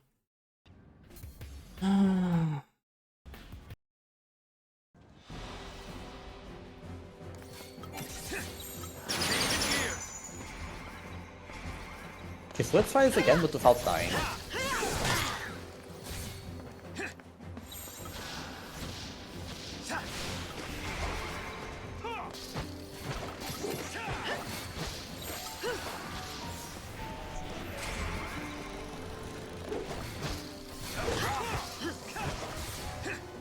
I'm full life, I should not die, right? Surely not. Okay, so let's try this again. Bravery on Fast, Bravery on Snow, and because of lightning only doing deflect, he actually lands it. And now it doesn't do her. Thanks, game. Alright, that's how the fight is supposed to look. And it's a lot faster than doing anything in Sentinel of Snow. So it's usually preferable, it's just not preferable when you actually like to hurl. Yeah, generally there's the third swipe before Earl, but it only did two swipe. It was really strange.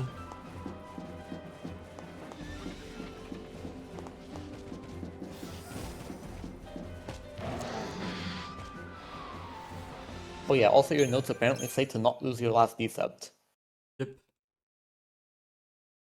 Because I need it for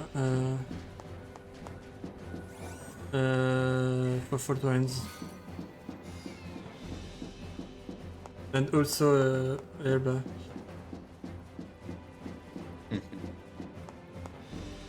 J'ai pris le coffre.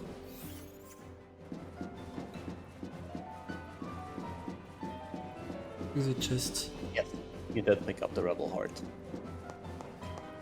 Which is important for Plat because it's one less weapon you're going to have to buy. Yeah, I'm wondering if I should not just skip it, but I didn't make the calculation for it yet. I mean, you got the tiaras, so maybe you can in this run. at Yeah, least. but I could just buy the weapons. I buy the potions anyway, so I could buy some weapons later.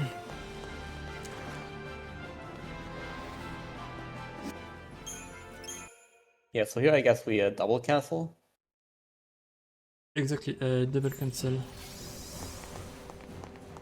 Yeah, you can get past all of these runway dodges without a decent, but it's I can do that Very if very I orange. battle swap on the Amphibiana.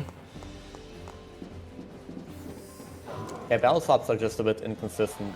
Yeah, I think they exactly. only even work on PC, but they're not consistent anyway. So usually we don't try to dodge in that way. Speaking of its consistency, this fight is even more RNG than it generally is. Yeah, mostly because of having the magnums and lightning not being as good of a healer as Vanille. Yeah, But also because I don't have the medic role in. I have to Cerberus instead of direct charge on Cerberus.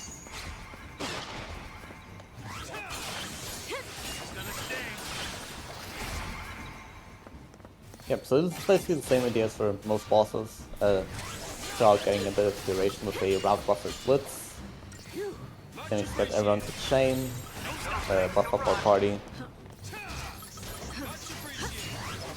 Can you also use Saz? a little bit of healing that we would prefer if it went on Saz, but lightning sucks, and yeah, you have to. Oh, you're not going on Promontory, okay. That's Yeah, also I- one way of doing it. Take the risk.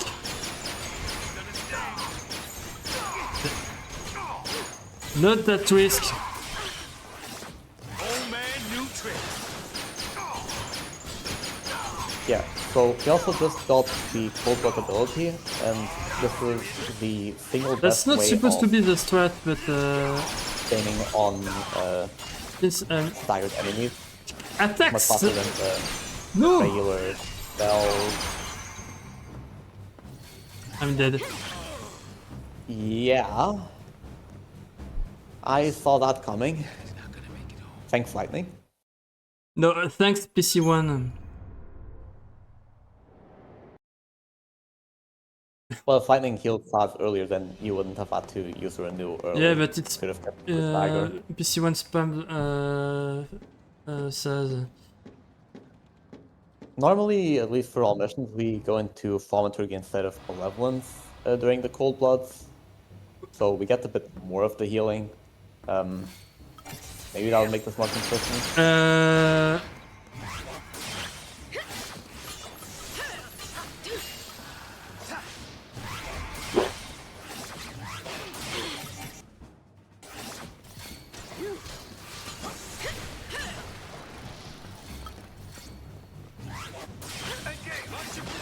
We're still missing the Lyroscope for information. That's important to get primers to alternate the elements, as well as making sure that during stagger they don't do like the first rune at the start, they just stick to the higher damage attacks or runes in case of lightning.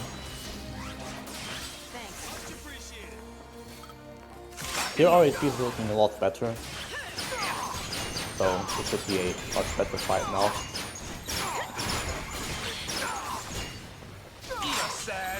But I still can die.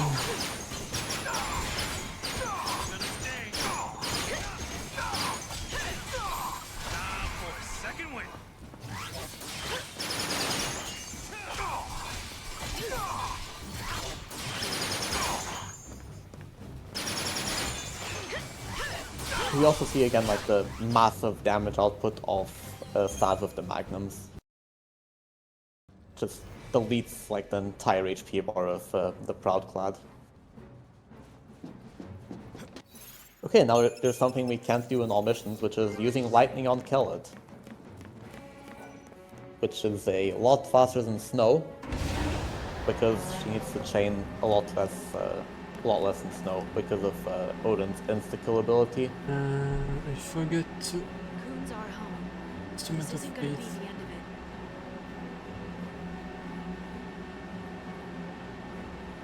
Bet your friend Dicely or Bartleby or whatever it is watching all this somewhere.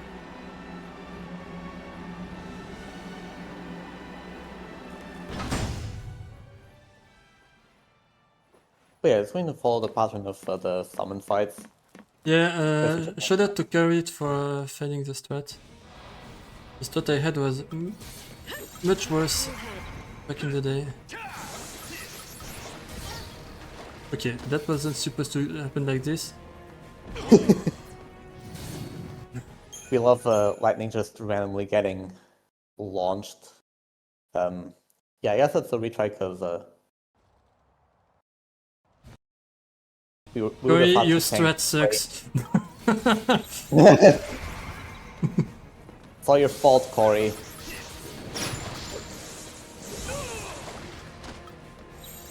Yeah, now he's suddenly doing the very slow stomp. I shift too late.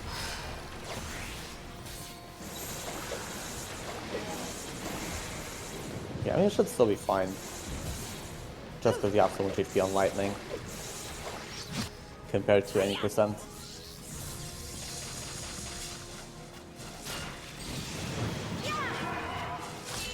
Okay, 2 deaths yeah, it on should be chapter fine. 12 is already extremely bad. Hiya! Trample 'em. Yeah, for how little fight you do, you don't want to die twice in this chapter. And it's like, you do 5 fights, kind of attack the Bulwarker, Behemoth King as well. Oh, you died on DK as well, actually. Until next You died on, And that's 3 almost times all even! fights. Oh, a great chapter. There's so little RNG in this chapter, it's a great chapter. Also rip, no Scarletite drop. Yep. Well, you can't have both a Decepticol and a Scarletide on the same fight. Yes, it's Yeah, you happened can to me in also- the run as well. Yeah, you can totally just get an H-Sol and the Tetrarch Kiara from the Tuitos, that's so common. I still have to use the Gisel, by the way. Terrifying armies of pawns. Do you just save that for money? Yep, I save it for money. Yeah, I don't know how to use it on Hecaton Care, so I prefer to keep it for money. Yeah, basically we start to become able to buy Shrouds on chapter 13, so basically right after the next fight that we do, which is going to be in 8 minutes, because it's just a lot of walking here again. Kind of a pattern. But yeah, after that fight we start to be able to buy Shrouds, and Shrouds cost a lot of money. If you want to sell them, we only sell them for like 500 gil, which is nothing, but of course, the game decides, oh, if you want to buy them, then it's like 12,000 for the 4-Soul and H-Soul, and for a Decept it's 30,000. 30,000 gil is a lot of money, so we don't really buy a lot of them in Plat. I don't know if you buy any. I buy one if I don't have a bonus Decepticol. Right. But yeah, it's money that we need to be spending on other things, so for Plat, yeah, that was certainly an interesting dodge. Yep. I prefer to stick on the right side for this usually. Yeah, but I wasn't on the right side. This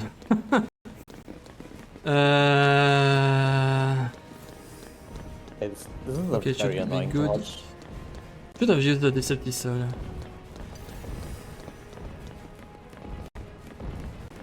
Okay, by the way, the only important weapons I need for on this chapter is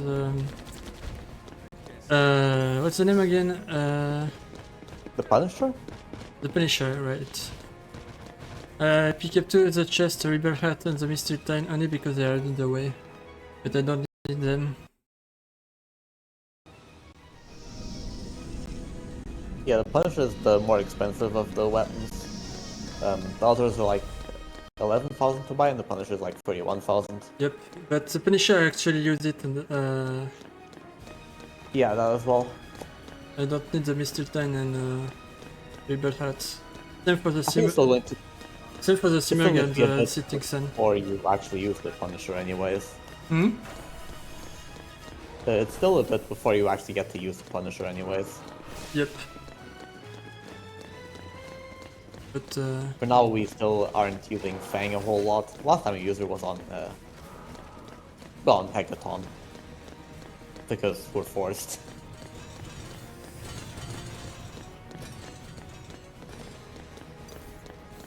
But yeah, hopefully these Sagans don't troll. It's a bit of an annoying dodge. And then there's more Sahagans because you have to pick up the Champion's Bat because this is platinum percent, and in order to get Treasure Hunter we have to get every item. And this not is every the only item, every equipment in and the game. weapons. We don't need the components.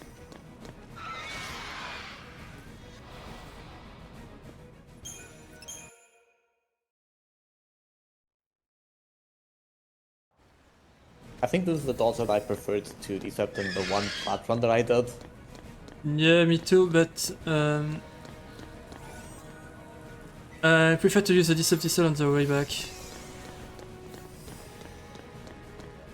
I guess because you can cancel on the... Yep, exactly. I can cancel it on the VHNT. I can cancel the Decepticel if I use it before, but it's extremely tight. And I'm never able to do the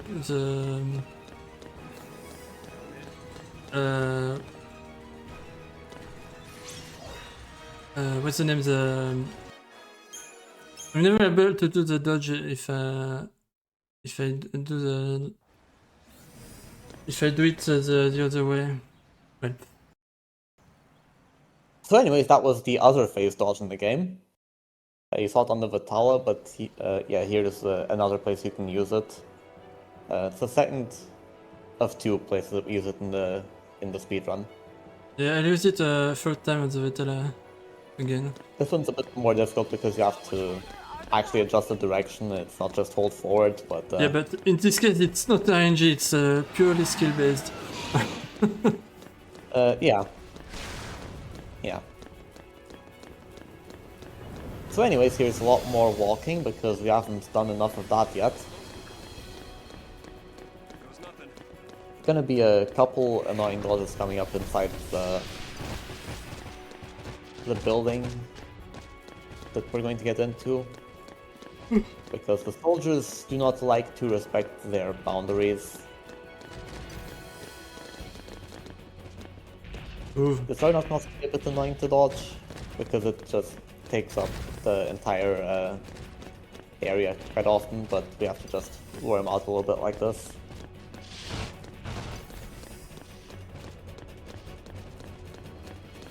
What time is And yeah, it? also there's a cutscene here 2 with PM. this big turtle that's going to step on the glass floor and just fall through because it's too fat. And it's going to prevent us from picking up both of the chests in the building if we don't defeat it. And we're not going to defeat it because it takes too long at this point of the game. And I would need And need a soul for that as well. And we also don't have like all of the equipment to farm the turtles optimally. We don't have the growth effect, we don't have... I believe we don't have the collectors and connoisseur catalog yet. I just sold have the one I that. had.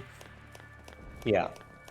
So you can only pick one of the chests, and the last one is more valuable because it has the 6 particle accelerators. If we sell the other chest, which is the plush chocobo, it sells for like 45,000. We can only buy 3 particle accelerators with that chest, so obviously the last one is more valuable. Plat, toi. Wait, what the? That was an interesting way to get caught here. Normally it's Ok, the soldiers being Decepticel, annoying, je not me fais affecting pas the chier battle avec zone. ça.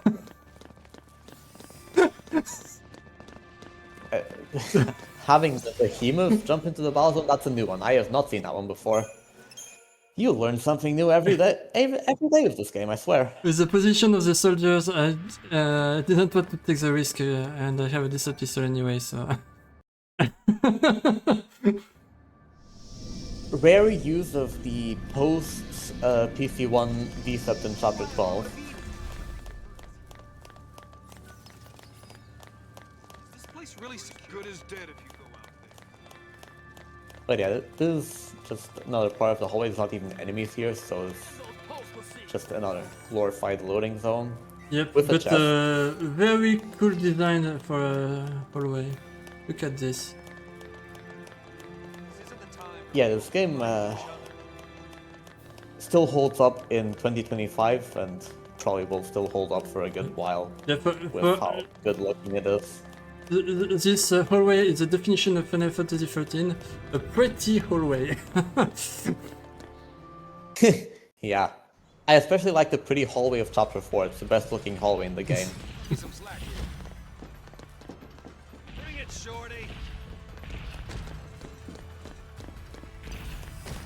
I have a menu to do. We have another few dodges, another Juggernaut we have to lure out of the way, and then the soldiers usually just pass on the left side. Nothing too complicated, so... Let's just talk about the next fight, shall we? Yep. Okay, the second hardest fight in the run. No, it's very easy. It's very easy and very consistent, and you never die on it. So normally, what we would do is use Force Soul and an H on this fight, and then for any percent, we just tank his strongest attack, which is the Oniric Maelstrom, and we tank it in Sentinel. For all missions, we try to skip it, because it's just faster to do, and in all missions we have the damage. But for Plat, because Groudon is a very sane individual, he is not even going to use an Aegisol, so the party's potentially going to die faster. And I believe that the strat that we do here is just completely skipping the limiters deactivated of PC2, is that right? It should skip, but if done correctly, it's actually faster. Yes. So, not an easy fight. Yeah, and the problem is that PC2 is going to have a lot of opportunities to do a lot of things, and especially so if Snow and Lightning don't do a good job at launching, and he's already doing it physical, so not the best start. Okay. There's a move on, so here we cold up and we try to get a slightly short stagger, because we don't want to over damage. XIII. And now they're launching. Old man, new tricks. Because this is spot we can actually use an elixir here, which is definitely helpful.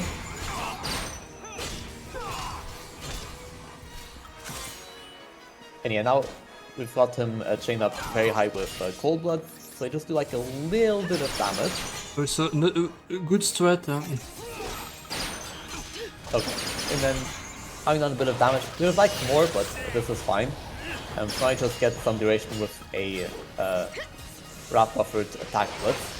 Old man, new tricks. And this is the important part. We really do not want him to do any more moves after this. So now we really need Snow and Lightning to keep him long. And that's really bad. Okay, I'm surprised that he didn't misbehave horribly. He just did a fist bump, so that was like the one thing that didn't kill the entire party. But yeah, with the fight having gone just well enough, okay, that was a great finisher from Snow, good job. But yeah, I think... Oh, that didn't kill. I want kills. Okay, I thought it was still fine. No, I wouldn't But kill, yeah. even with the... Yeah, see, very consistent fight. Nobody ever died on this. Yeah, because of Snow. You would have had the same problem in all missions. Yeah, That's not the using fault of Snow the strat this doesn't time. get problems. That's the fault of Snow. I mean, that's always the fault of Snow, to be fair. Also, no adrenaline's not great.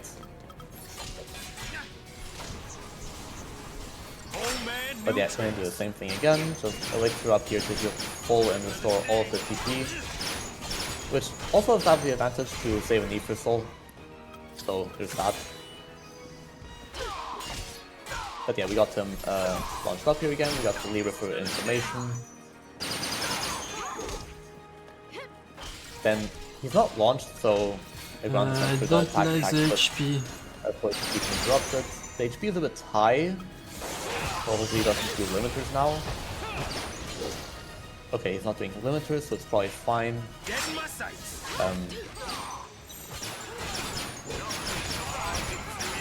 Okay, it looks like he's going to... Oh, never mind, he's not being interrupted.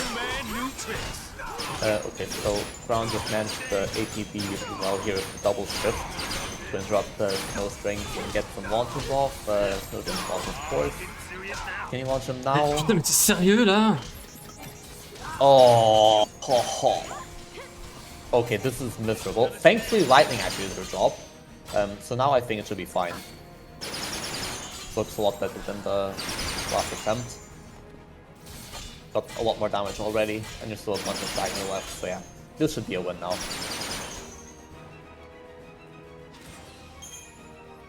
There we go. That's a very complicated fight to manage with all of the bullshit RNG involved. So luckily it was at least fine on the second try, but yeah, there's so much that can happen on this fight that I just don't want to deal with it, honestly. Yeah, the fight is very, very difficult, but manageable. Yeah, so anyways, now the first fight, there was nothing I could do. you could have done a different strat. Yes. Anyways, we're in chapter 13 now, which means that we totally get to fight final bosses now, right? Right. Well, 20 minutes left before the end of the run.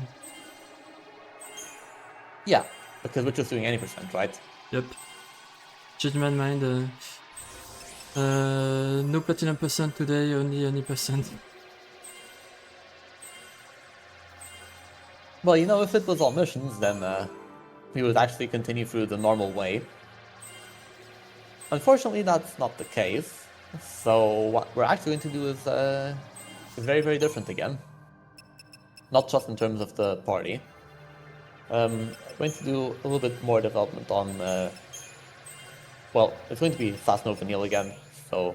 No, Lightning formation... again. We're using it for one more mission, yes. No? It is one more mission, isn't it? It's just the Rakshasa. Yep, the Rakshasa is done with Lightning. Because she has Protect and nothing else. Yeah, that, as I mentioned before, we only have D-Protect on Lightning, so she's going to use only D-Protect, and on this fight, once again, it's going to be very convenient, because Ishel is not going to be very useful, we're not going to use any magic attacks. Imperil, not useful because all of the enemies on the next fight are already weak to an element. So we really only want to land D-Protects on them. And that's much easier when we use a Saboteur who only knows D-Protect, because the AI will actually do what we want. So for this one extra fight, we're going to use, we're going to stay with Lightning, and after that we're going to swap to the standard Fast No Vanille once again. For a couple of fights. Totally. Let's go.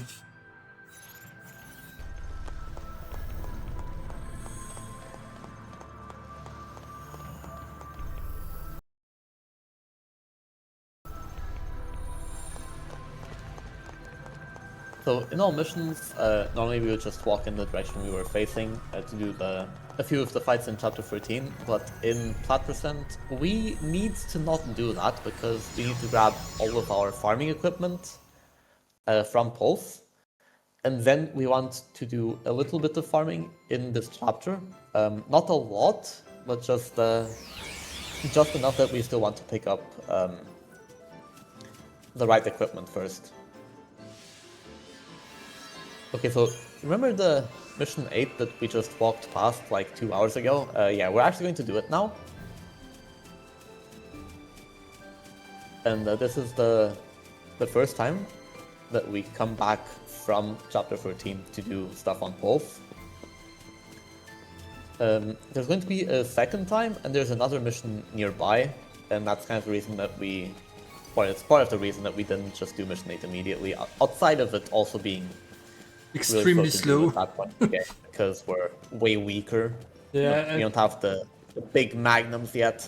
I checked if it was possible. It's possible, but it's way too slow. Yeah, apart from the walking time, it costs like 30 seconds of fight time or something. You have to use a painful. summon as well. Oh yeah, or you can just summon through it, I guess. You have to use a summon, and you need to. Not necessarily summon. I don't remember. Wait. Don't remember, but you need at least to preempt to do a preemptive. Yeah, and the preempt is also like slow and annoying and kind of RNG. So it's not ideal to do.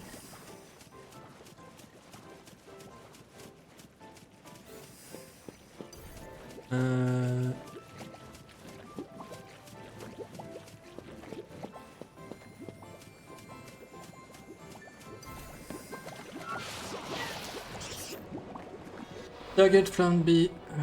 Plan B. Yeah, so here the enemies have different weaknesses, which is a little bit annoying to deal with.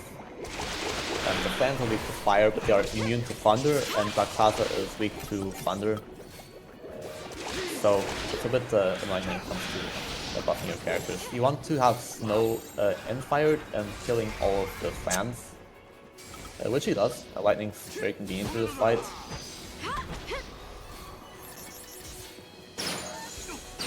Also, Rakshasa is a bit annoying in terms of the Dios hit inflict.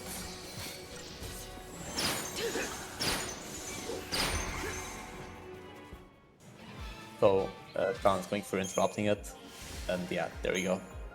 That's 5 stars. Yeah, 5 stars, that's all that matters.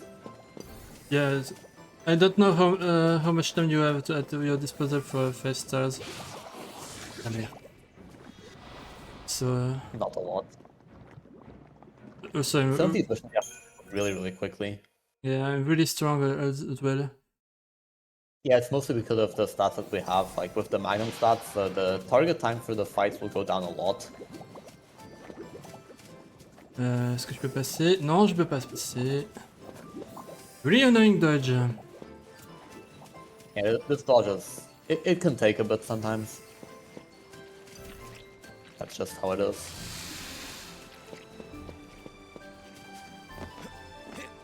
Yeah, for these guys it's funny because you can just sometimes pass them by having them jump over you. And yeah, here we switch back to Vanille again, because we're going to need her for some of the fights that are coming up.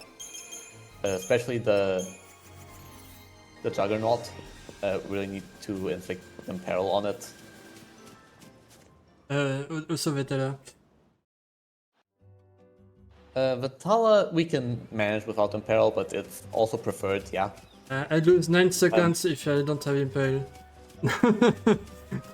Yeah, exactly. So I prefer to have that.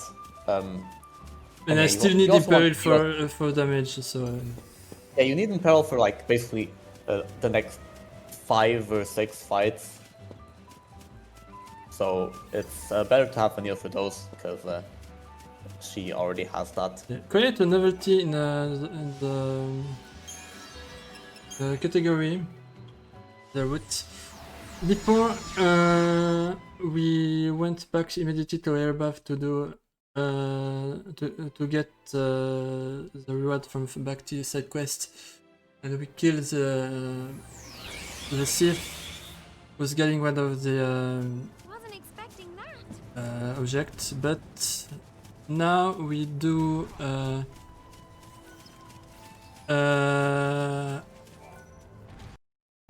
the Juggernaut mission, because it's Yeah. actually faster to do the mission now, even if it's even if the fight is slower, but it's faster to do the mission now than doing the fight for the chest and the mission later.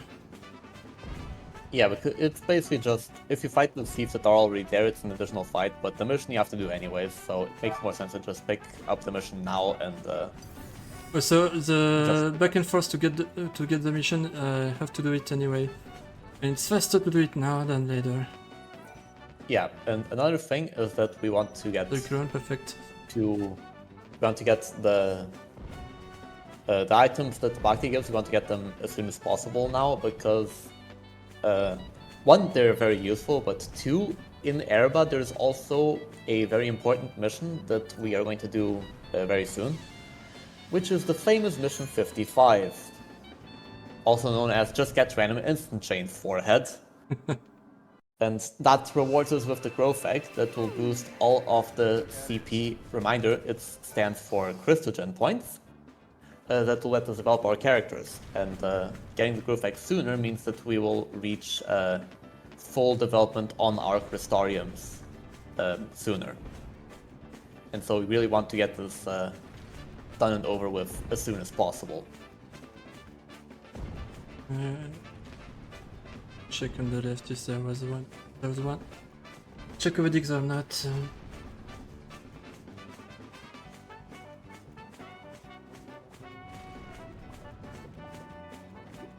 There isn't. Yeah, I've gotten 5 of those so far, I believe. Yep, So I have the 15 Totally more. Corona.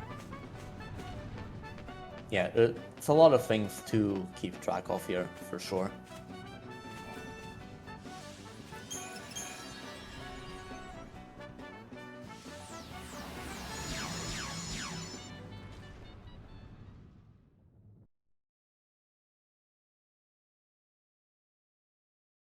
By the way, 6 fights on chapter 12 for death. Yeah, just standard chapter 12. Yep. Nothing went wrong there at all.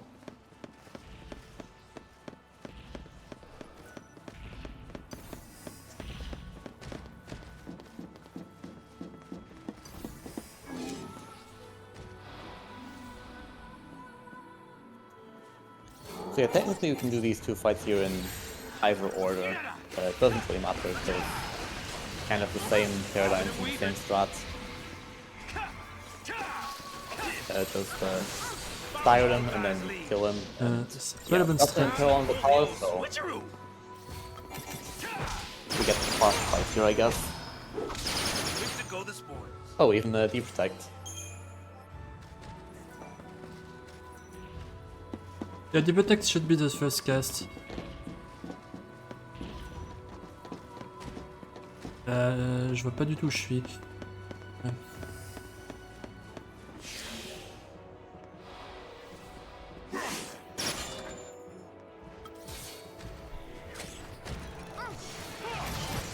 Okay, so this is like the first of several Juggernauts we fight. Unfortunately, this is not all missions, so we don't just fight 3 of them in a row. But yeah, it's basically just standard procedure here. We just buff up, stagger and debuff, then Kogo trigger this chain, and hopefully he stays interrupted. He does not, and Taz died. I thought I was too far for that. Yeah, in all missions we have a Sentinel paradigm for Saz, so we can just shift to that if he gets off the attack. And Yeah, survive but that way. I would have shifted if I thought I could. Was not too far away, but I was not too far away. Yeah, I just thought it's also in the Plat paradigms. I have a Sentinel paradigm already. Yeah, I saw the consolidation there. Preemptive is really annoying to get because it has like almost 360 degree vision. You have to be exactly behind him in order to not be seen, which is really annoying. Could you stop being a jerk, please? Thank you. No, he can't. Don't lose time.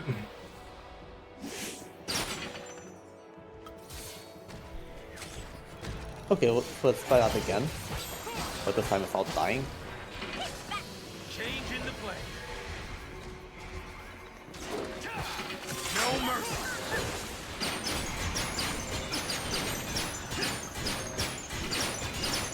Settle down.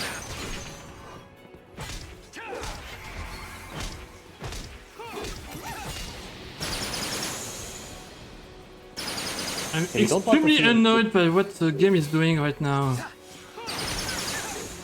Because the Steam Clean is going to remove debuffs. All of them. Okay, it was fine. Still got it off in time.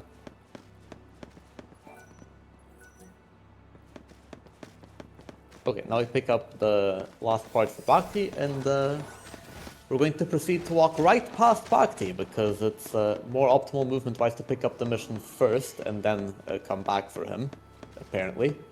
Yeah, because I have a Deceptive Cell. Otherwise it's not.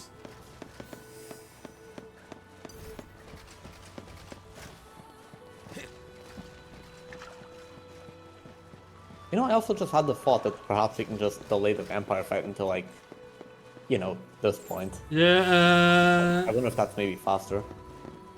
yeah, but I thought about it, but I don't know if I have enough strength to compensate the fact. Well,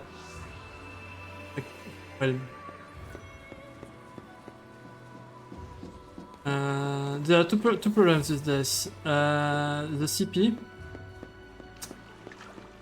And Yeah, that's a little bit of a problem. because I barely have enough CP for provoke and roll level 4 on the commando for Saz. And the other problem is the fact I'm not sure I have enough strength to compensate the fact I don't have access to deprotect. The vampire is immune to deprotect. It's very likely I do more damage with the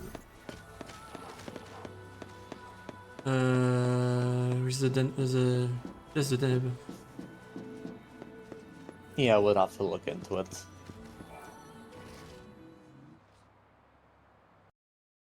Could be an idea for all missions as well. Maybe forget a bit. Yeah, don't forget to talk to Bhakti again, because that's when you actually get I got his loot. Pulse Pioneer. Pioneer.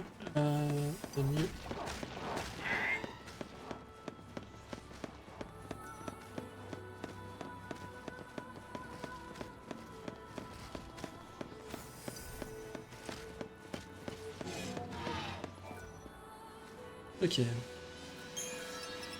That was an interesting dive. Yeah, I thought I was. I would miss the dodge. The dodge. Okay. Oh, hello, Zero Scar. Hello. Hello Zero, how are you? Doing good. How's the run going? Really bad. I'm 8 minutes behind. Oh, only. I thought we'd be more behind now Yeah, with that chapter me 12. too. Okay, You joined just for the most fun part of the run. I'm sure we can all get along watching this.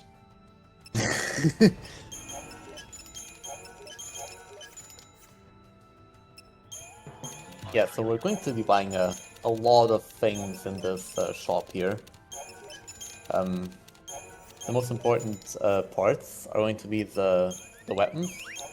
We're going to get the Paladin for Snow, so he's going to tank the enemy attacks a lot better when he's a Sentinel. That's going to be very important for literally the next fight. We're also going to get the Belladonna wand and max that for Vanille. That's going to make her a lot more consistent at debuffing. Well, as consistent as she can be anyways. Not necessarily relevant for the next fight, well, maybe a bit, because we're going to want to inflict Imperil on the enemies. But it's more important for the other fights, all of the other fights after this. And we're also going to be upgrading some accessories. Another power glove to have more strength on Saz. We're going to have the Collector's Catalog and Champions Badge to upgrade. We're going to upgrade them to get the Survivor's Catalog and also a Connoisseur Catalog. Those we're going to need later for when we're farming. Doesn't matter. It's still annoying. Yeah, and then we also get a second Aurora Scarf. We got some shrouds as well. And yeah, other than that, there's just some miscellaneous accessories and components that we're not. We're going to use some of those accessories later on.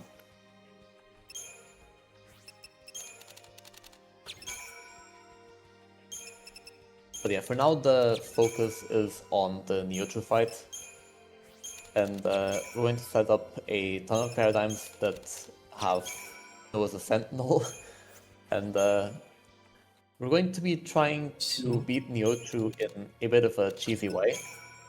Because right now we absolutely do not have the HP on any of our party members that aren't Snow to survive Screech. So we need to stagger Neochu before that happens, but he has a stagger point of 888%. And we will not be able to naturally chain Neochu to 888% before Screech happens. So what we're going to do instead is we're going to try to stagger him with a synthesized ability that we get by combining, by equipping multiple of a specific kind of accessory. And this ability is called Random Instant Chain. And it gives every single hit on an enemy a 0.5% chance of immediately putting it in the stagger threshold. And so we're basically just going to be maximizing the amount of hits that we do to Neochu with Blitzes and Cold Blood. And we just have to hope that one of them will stagger it. And if not, we have to just retry the fight.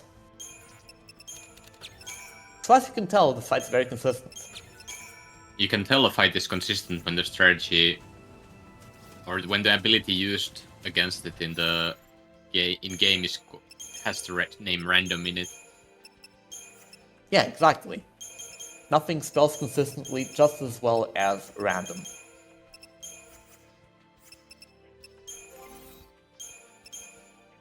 Since my run sucks anyway, I will show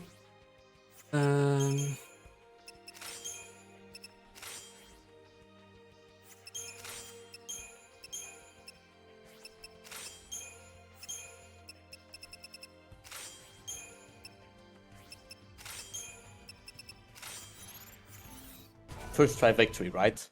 Yep, I will show the ship cutscene. Since my run sucks anyway, donc, so I lose more time for. But you see, that's where you're wrong, because this is a marathon, and marathon luck dictates that your bad luck will get even worse. Yeah, but it's, I'm here also for showcasing some fun stuff. Like dying on Neochu, right? Yep. So Nothing smells fun like dying repeatedly on a very consistent mission where you use a ability that has a name random in it. I'll show the cutscene, and by doing that, I will pick up my food. Wow, imagine needing to eat during a run. Yep.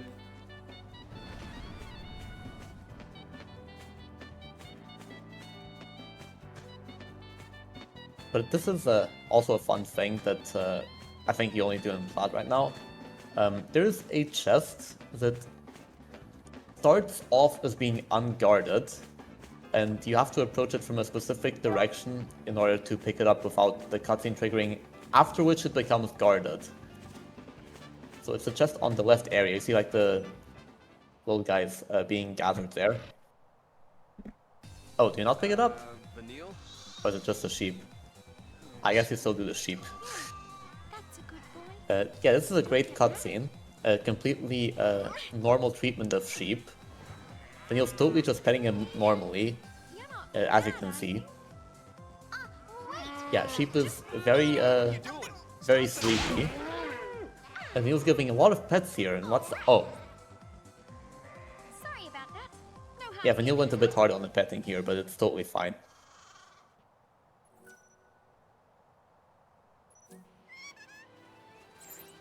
And now we wait for Ground to come back and actually do the fight.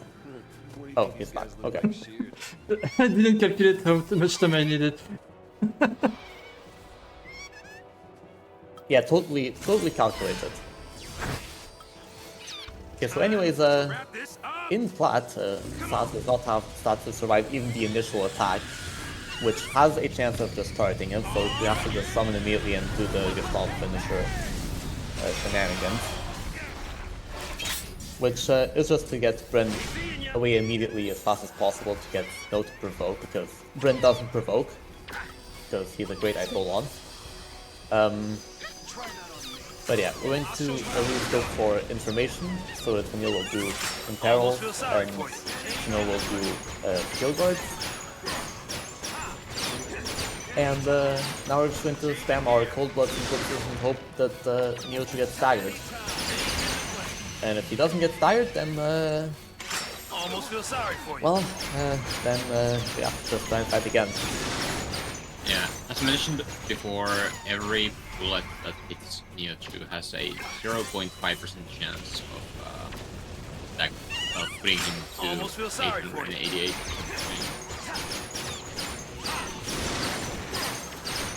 I think the next bullet will. Also, I wait for Quake to hit. Yep. Of course! Casual first try Neochu in the marathon. Yep. We'll still need to survive the fight, which is not as. Yeah, but I don't I mean, have much no- duration either. Still seems to have already reprovoked all of the Pikachu, so seems fine to me. Changing the plan. And both speech and tone were interrupted, so I think we're good.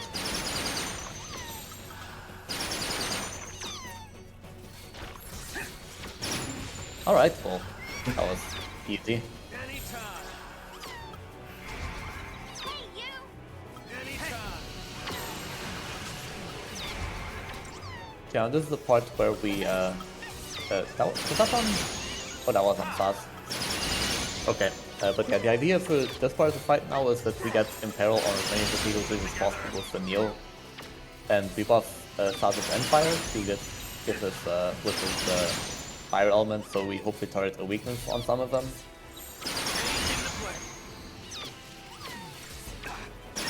Does it matter which end buff you use? No, it doesn't. I think It's I a think it's any there, of them except they absorb water. in water, but otherwise, you can just auto battle. So Yeah, after this point, you can just stick between Dirty Fighting and Solidarity. But, well... could you challenge, please? Changing gears. That's a bit dangerous, but seems we're fine again after Vanille actually healed Saz and Snow provoked again, so now we should be good again. Yeah, that's what I meant with that the fight is not over yet. Because the provoke can wear off. Yeah, Good. seems it ran out again, actually. But yeah, easy first try in the Yochu, very consistent fight. Nobody ever dies here, ever. Never. Never ever. Good nugget. And I'm actually kind of surprised that you don't pick up, or you did now. Yeah, because normally I can't sell the chocobo on the after the platinum bangle, but since showed the sheep cutscene, I didn't pick up the chest first. Right. Yeah, I was gonna say that normally you pick up that chest while avoiding the cutscene, and then you dismount the choco by triggering the cutscene for the Ochu. Triggering the sheep cutscene is what we do for all missions, since the chest there is a bit overkill. Thank you, but I can't pick up that one. Yeah, we have one of the red thief stones here blocking the way, so can't pick up that big. And I think we don't technically need to do this right now, but it's normal to do that right after the Nyochu mission, because like we're already here. So in terms of movement, it's a lot more efficient to pick it up now.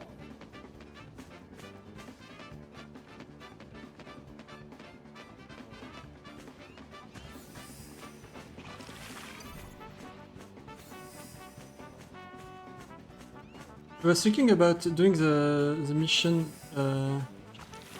after chapter 13, so I would be a lot stronger, but I don't think it's gain time by doing this. Yeah, definitely not. I You're would just gain wasting too much time walking. I would gain time if the mission 32 was not picked up right after the chapter 13. By that I meant do mission pick up mission 30, go to Valis Media to do mission do the chapter 13, then go to Mahabara for mission 30. That's what I meant. Didn't check there if I had. I won't have one. I don't have.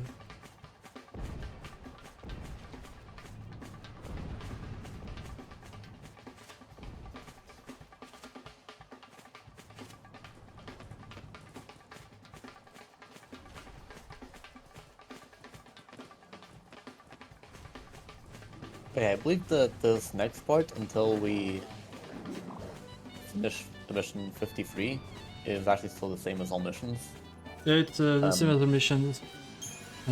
Yeah, but after that, the similarities end for good. Yep. Because it will be the last missions with Vanny and Snow and well, the second nurture is done with this team as well, but it's in the middle of the front ones. Yeah, so here there's one of the things that if you talk to Bhakti a bunch of times, one of the things that he will have as dialogue, or the bonus bites, I think is what they're called. He'll say that there's like a hidden area in Mahabara that you can access if you ride Atomus, which is like the big ball falsi that we saw in Solia.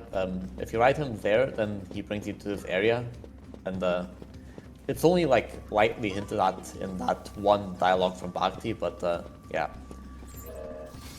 So you have to do that to get access to this area, which has a mark for the mission that we're doing now, which is Syphax, and also has a different mission stone, which is 53, that we'll do afterwards.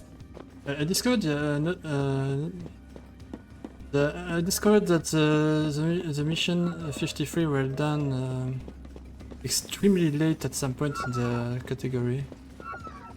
By that I mean right after the Xiaolongbi and Longbi farming. Why? Yeah, why? That's so in the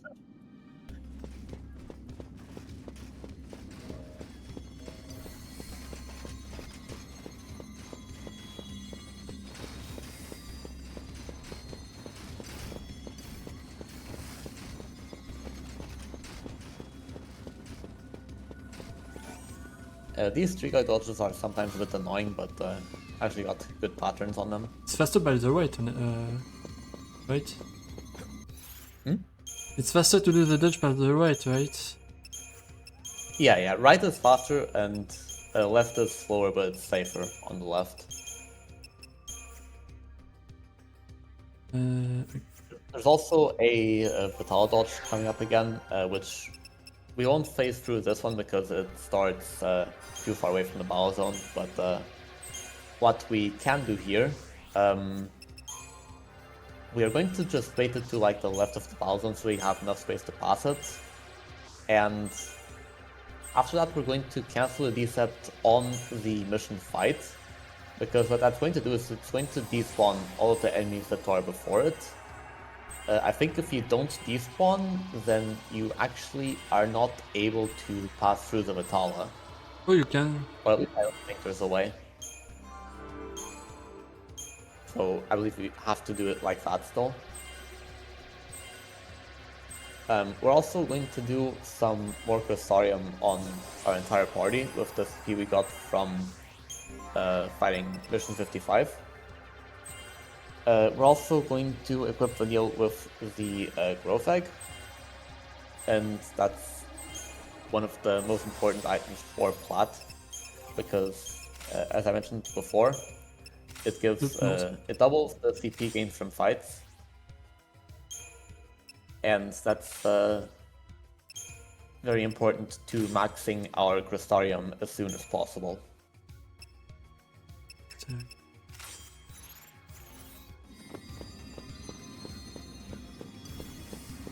Assuming you don't get horrendously unlucky with drops, maxing out the Crystarium is going to be the bottleneck, basically. Yeah. My goal is to finish the Crystarium as fast as possible.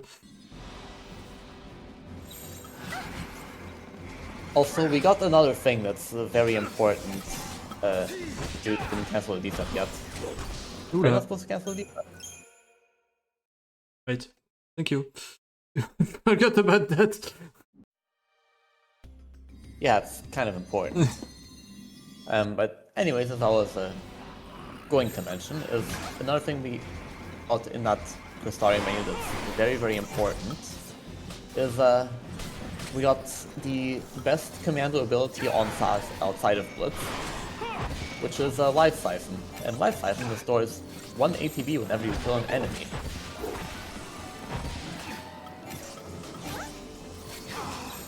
And so we turn this fight out to Force Assault, which means we have to take a very long time buffing up. But after we buff up, Whoa. we can miss an entire Blitz because that is great. And when you don't miss a Blitz, you get Life Siphon! And we get more ATB back than we even started with sometimes, which is great.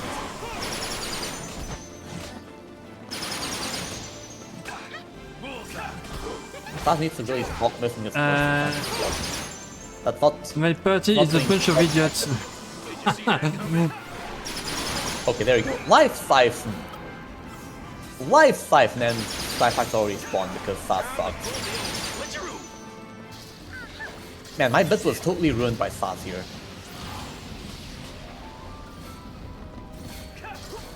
Also, it's weird to see with only 4 ATB on Saz. Yeah, he would be tired at this point if it was Pyra and Taraga. Il est sérieux, hein?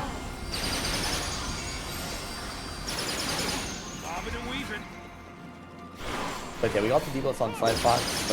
Pyra was all buffed up at the start. We didn't seem to lose any of the important buffs.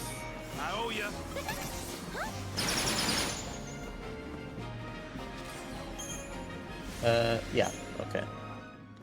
And that's the fight. It was a bit slow, but yeah, this fight is a bit annoying. Well, to for a do itself. Fortress fight is not bad. But, Fortless is obnoxious. I'm sure glad we have the Force Assault in all missions. could buy a 40 soul for this fight. Maybe.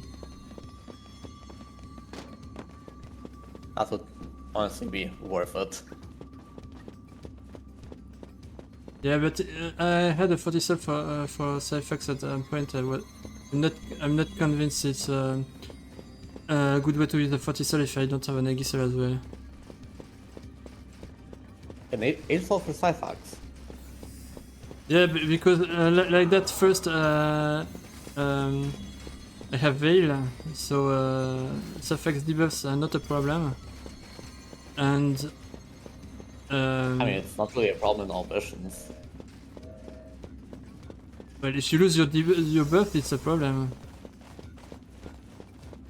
And I've just not really run into it. I think he only debuffs haste.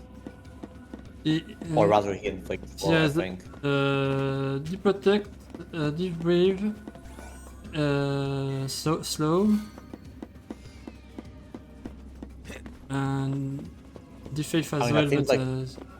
That seems like it's not exclusive to the Fortisol fight. Yeah, but you can lose your Decepticol and your buff, and that's a problem. I mean, that's still a problem on the Fortless fight. Yeah.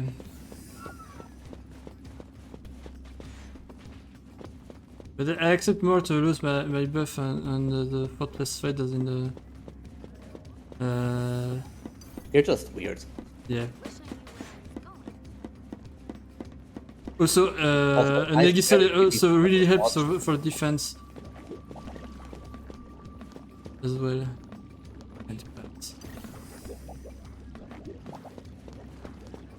What is it?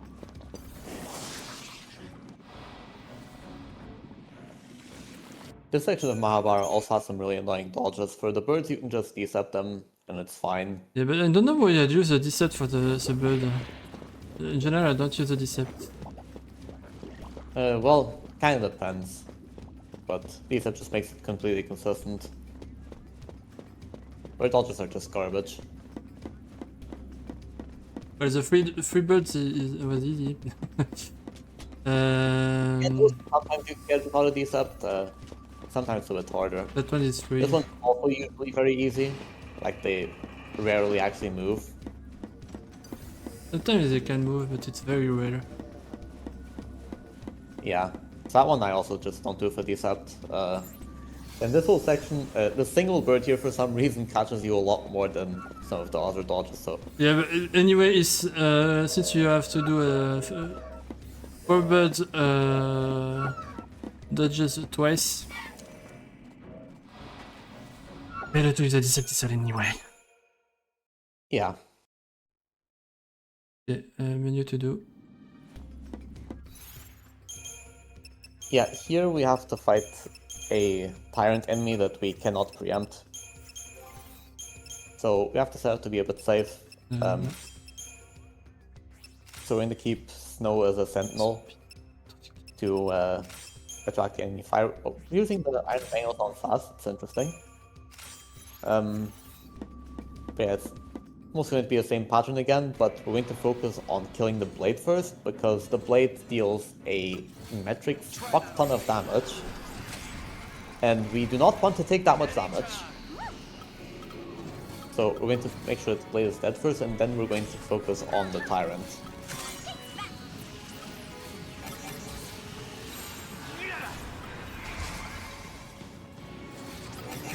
This fight looks slightly different than normal, but the principle is the same.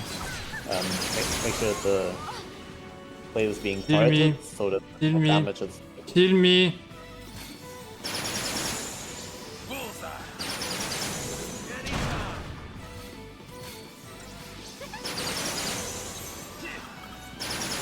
Yeah, it looked a bit sketchy, but it worked out, I guess.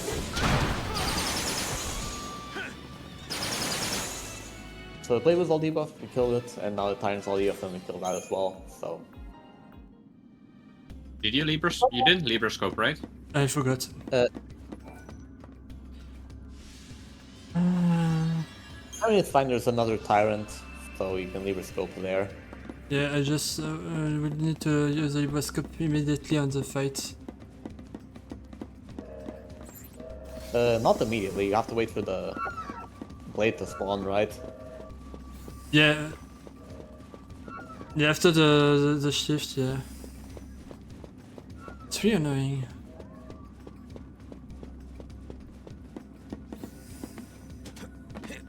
Ok, tu pètes les couilles là. Nice one.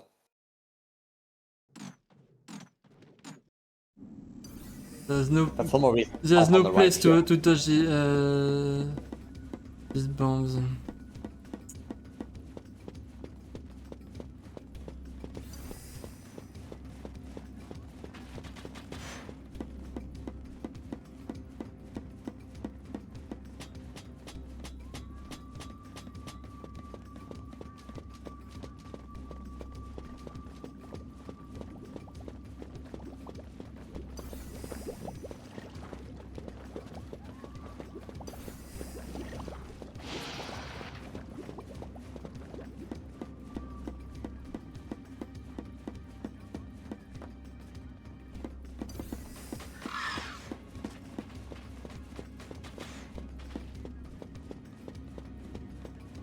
Please dodge this. So yeah, easy.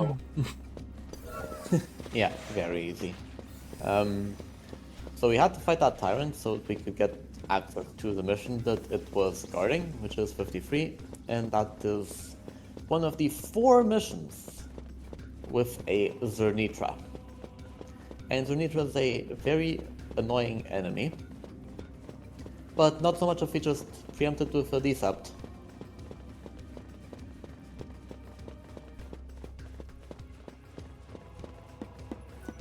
Basically fight Zenith Warrior power.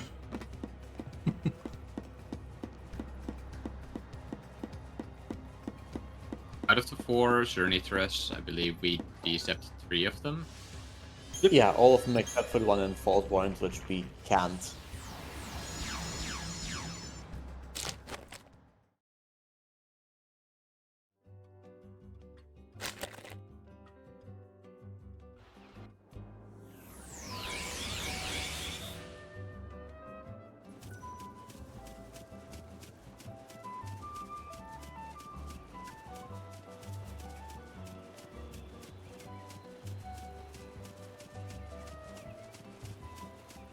Also, you get to see this great dodge again.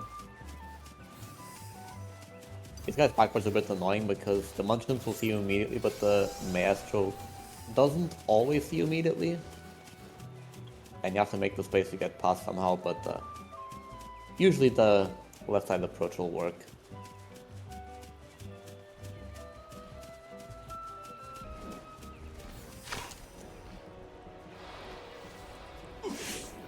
Alright, so for this fight, standard procedure for preempting multiple enemies. Quake for duration on all of them, to keep the chain up. Buff up Saz. And hopefully, already provoked Zernitra, so we can buff up Saz without the danger of Saz being turreted. Because I'm pretty sure Zernitra will just one-hit KO on Saz.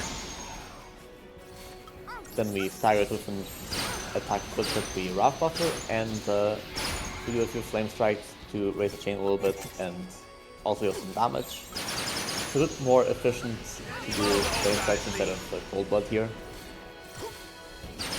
And yeah, now we just, we have our debuff, so we just go into aggression and start to damage down Zernitra, and I think 1 or 2 more strengths should finish here. Okay, Death String was enough.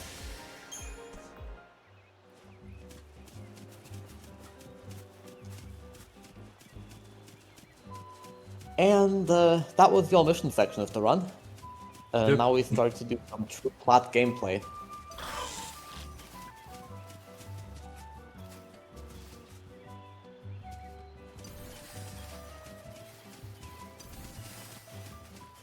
Well, once we get past this dodge at least. Ah merde, punaise.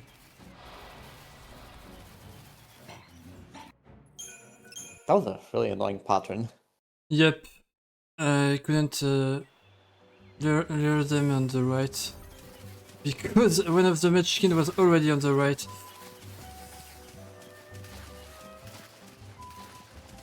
Second try was fine.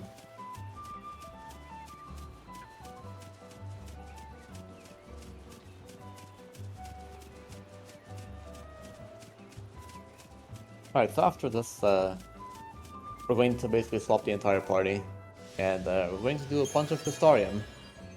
Because Basically, there's that's the party because we still use Vanny. Yeah, I guess you do because you have Dishelga and Imperial down Vanille. Yep.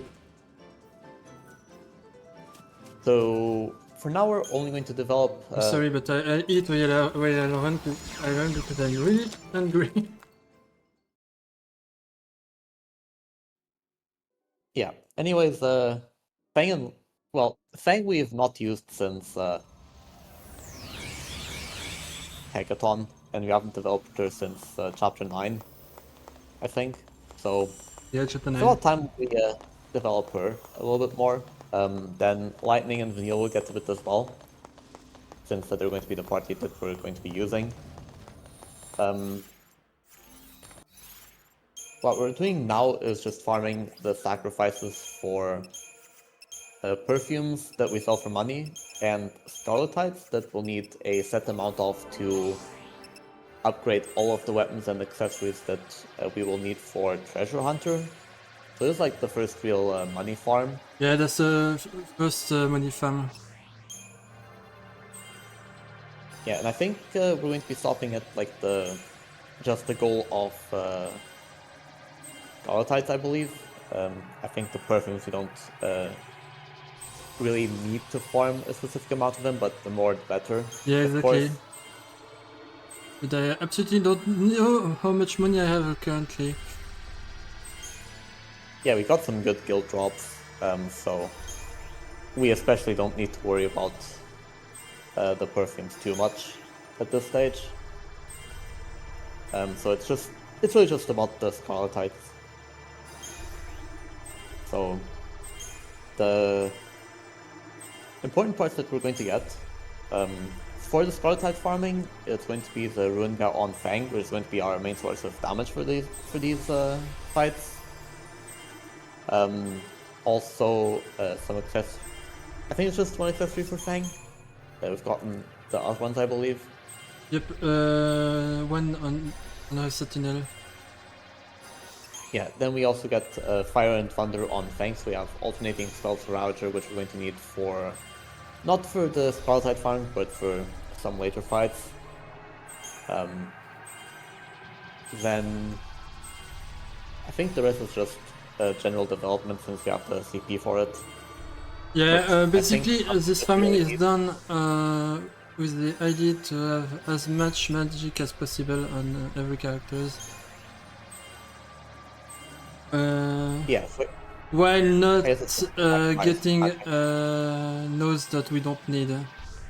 That's why I don't pick up the magic out of ring on Fang's custom. Yeah, the side nodes are very expensive starting from like the stage 8, which is this stage. Before that, they're still cheap, so for the most part, we still get those. Like this first guy here on stage 6. The Poet Chain, These are still fine to get. don't pick up the Poet Chain because the animation for when you preempt the enemies is slightly slower when Fang is a commando. Yes. Yeah. It's not that much slower, but we preempt a lot of enemies with Fang.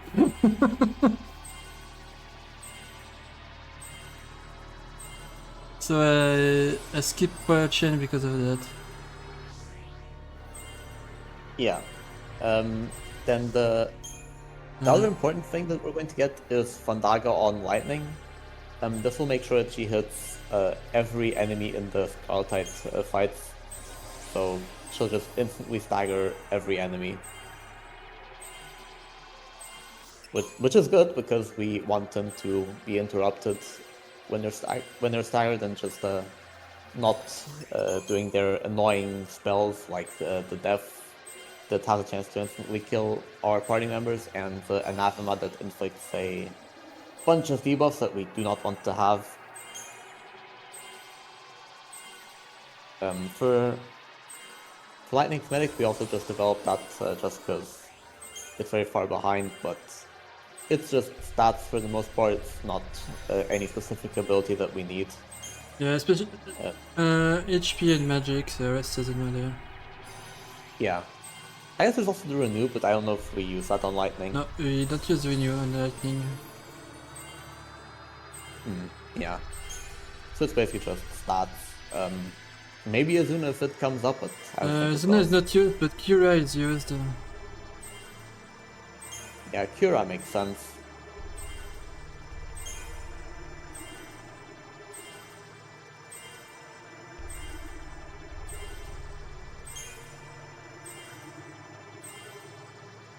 But yeah, we will also do some slight equipment changes. Fang is going to get the Partisan, as well as some Sorcerer's Mark to just maximize her magic damage. And Lightning's going to get the Lionheart so that she gets the quick stagger passive that enables her Fandaga to stagger everything instantly.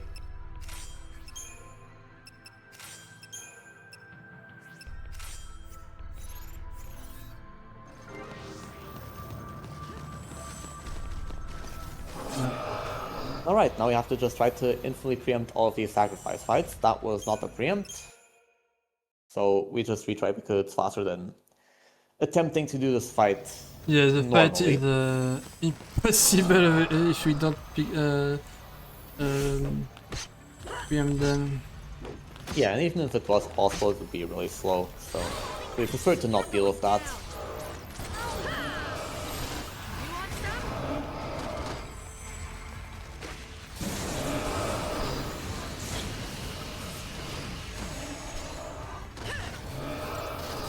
Also, I thought this fight went a bit differently, but I guess we're starting in Devastation, not Ruthless.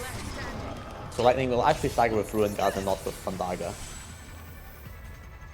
But yeah, the idea is pretty much just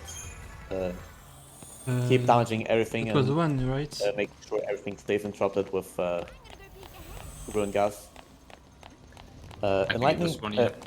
not Lightning, when Lightning's the Ravager, you also get the Ravage passive on Fang.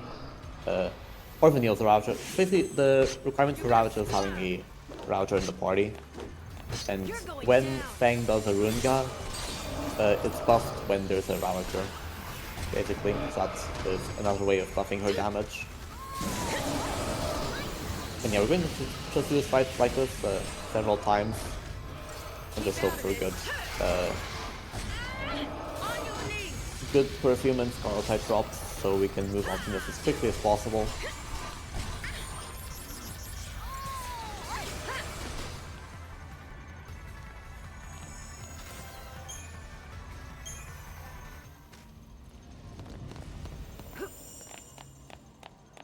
Okay, so now we're at 3 Scarlet Tides and 3 perfumes.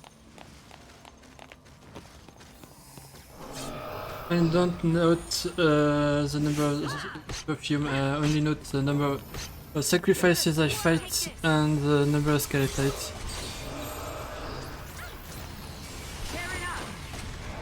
Yeah, so we are basically going to get 11 Scarlet Tides. So since we're at 3 Scarlet Tides now, we need 8 more.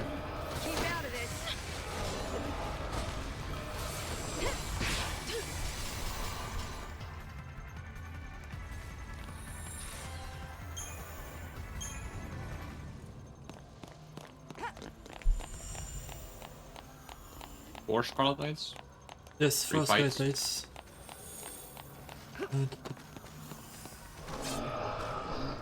And the amount of sacrifice fights we do here dictates how many bloody slows we need to do fairly soon. It dictates couple of fights. both the number of Vladislavs and the number of foreign Cactuas I fight. Yeah. Yeah. And in theory, which one I fight as well. Here it comes!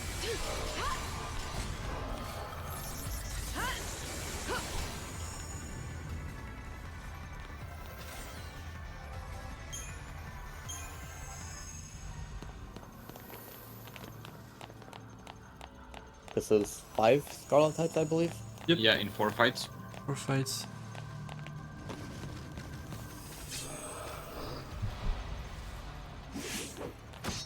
It's kind of insane to me that we nowadays do more sacrifices than Vladislav. That's kind of insane, I agree. Take this. There you go. Okay, we literally have a maximum of 5 Vlads we can fight. The only way we fight more Vlad than sacrifice is if we get all of the Scarletites within 3 or 4 fights, which is massively unlikely. But if it's 5 or more fights, then you only fight 4 Vladislaus.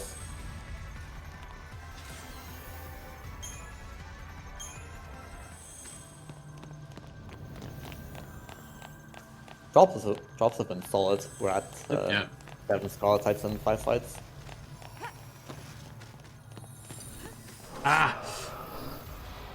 Hey, I finally finished. Welcome back, XIII. 2 hours, fucking 2 hours on my day off. I hate my life.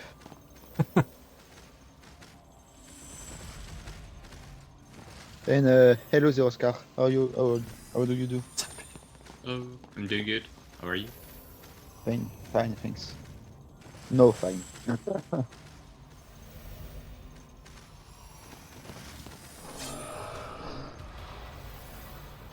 All in the wrist. So what did I miss? Chapter 12, 13? You missed first try Neochu. And you missed first try everything in chapter End of the road. 12? Yeah. First try everything, chapter 12, yeah. Yeah, there were 0 deaths in chapter 12, but that chapter is very consistent, as we know. And That was not my fault, that was Snow's fault. and what's the official version? Basically, second try everything. Except the Okay. 2 first fights. Okay, that sucks. You have quoi, 10 minutes late, no? I don't know. 6 minutes, I guess. 86.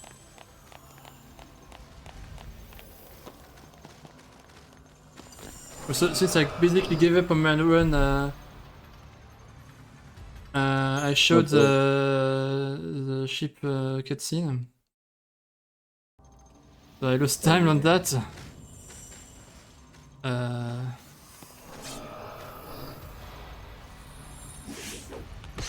It's a great cutscene, to be fair. Target acquired. How many Scarlet okay? 5, 6? I think 3 left now. Because 3 left, yes. 8 and 4 fights. Okay, nice. Basically, 1 fight, if you are lucky enough. Yeah, we could finish any time now.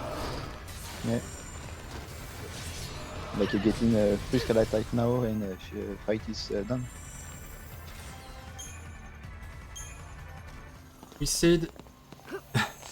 3 Free skeletons. perfumes! 3 perfumes is the least likely outcome. No, it's the most likely outcome. 3 perfumes, not Scarlet. Anyway, 3. So I'm right at some extent. Tear it up.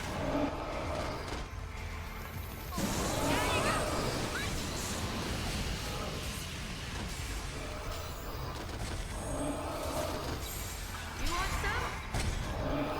Keep out of this.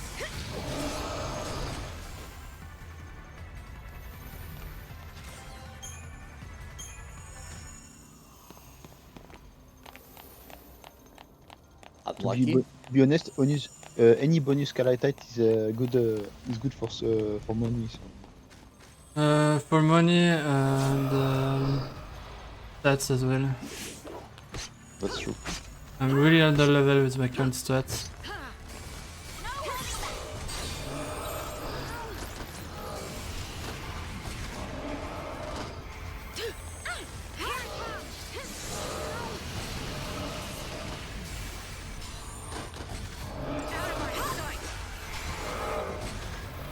Too late to beg.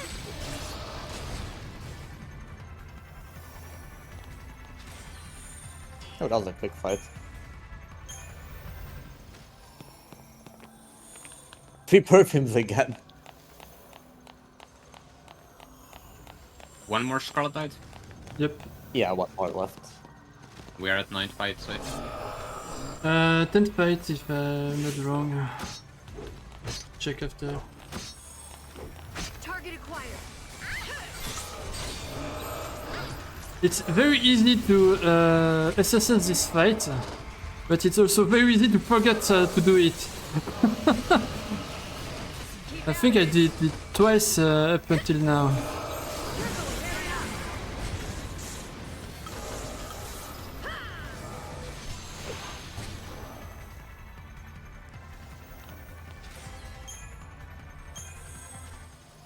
New game.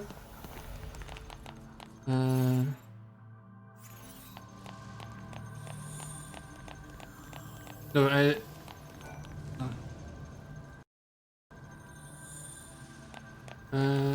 520.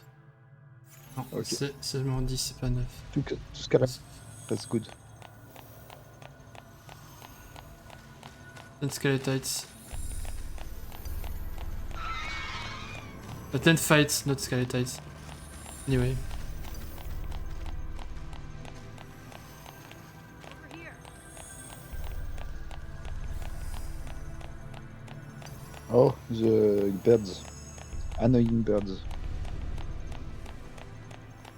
Yeah, it's very easy dodges, I don't know what you're talking about. Easy dodge.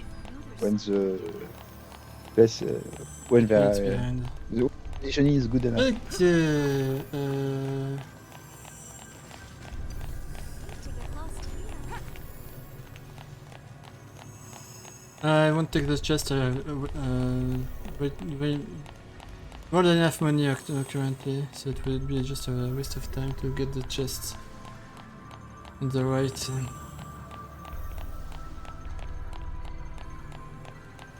The dodge here on the right is the most difficult dodge in the game, and I have to use a deceptive self to do it. Nah, the most difficult dodge in the game is the 2 rust puddings in Mahabara.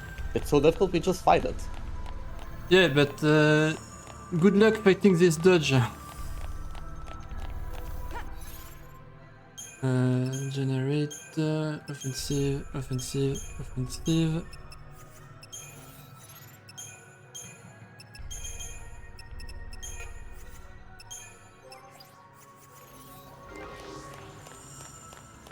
Search is over. Okay, so this fight coming up is very funny, because we're going to try to kill 2 enemies with the finisher, and we have to chain and damage both of them before you can use the finisher. It's basically the hardest summon fight in the game. In the run, probably in the speedrun run as well.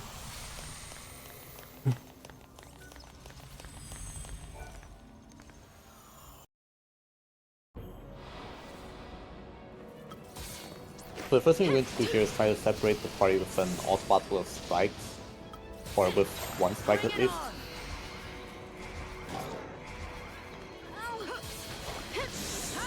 We're going to do like a bit more of auto battling, and then we're going to bring out the summon in a bit. Yeah, we try to get a bit of chain on both of them, and that's incredibly easy, it's interesting. Fang's almost dead, it's great. Yeah, we try to get some debuffs as well on the both of them. They're both poisoned. The most important is poison and deprotect and imperil on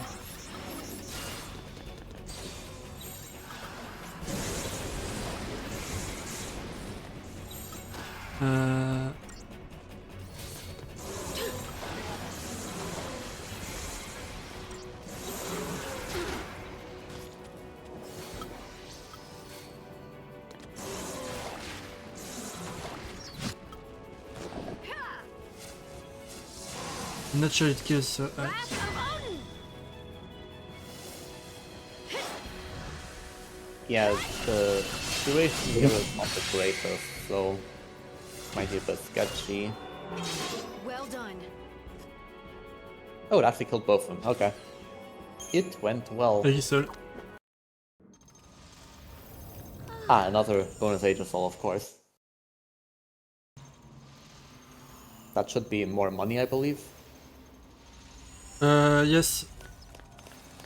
It's 20,000 gills, basically.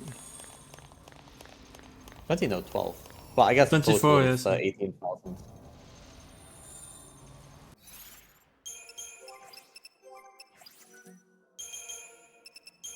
Also, I just noticed that there was a question in chat, but yes, we're going to do the flat grind very soon. Yeah, Vlad Graham, unlike the first runs, like where it was like maximum stage 9, in Groudon's one is like only 4 or 5 Vlads. It will So be it's 4 a fights. it's a lot faster. I like that 5 is the maximum number of flats. Yes, that's why I said 4 or 5. You didn't listen again. The I was saying that it's very funny. the minimum is 0 and the maximum is 5. The minimum is 1. Don't lie. No, it's 0. The minimum is 1. You have one Vlad fight mandatory. Yes, So yeah, the minimum is 1. The maximum is 5. the mandatory fight it doesn't count. It does count. It's a Vlad, so it counts. Yeah, that's Vladislaus Denial.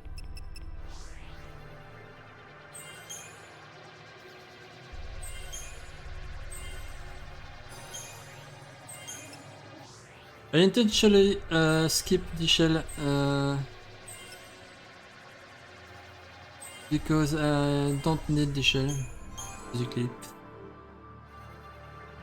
Yeah, and what you really don't want on Saboteurs whenever you can do it is you want to avoid any useless debuffs.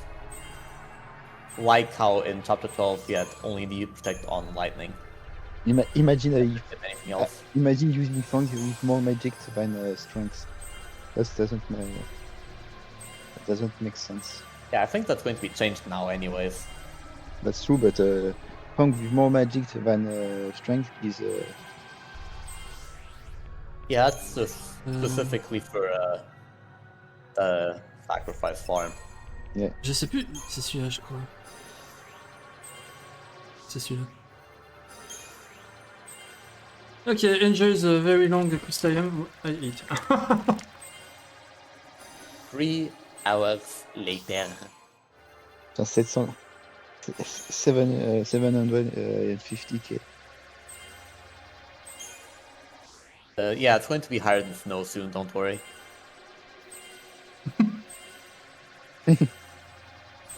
Wonder what was the question in chat.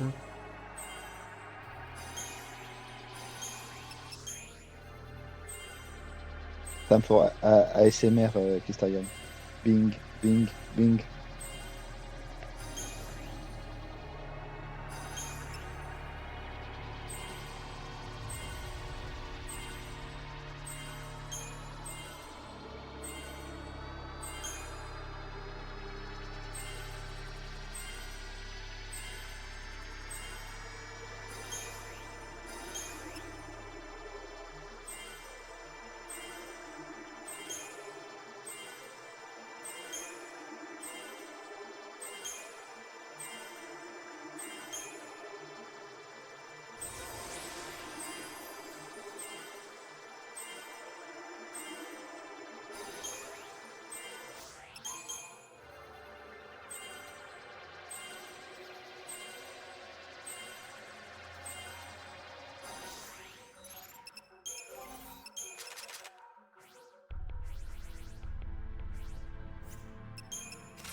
What's really annoying is that I don't have access to the sprint shoes yet.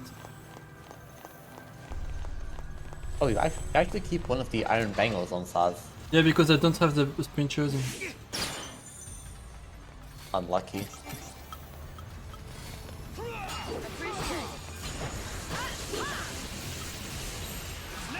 Getting serious now.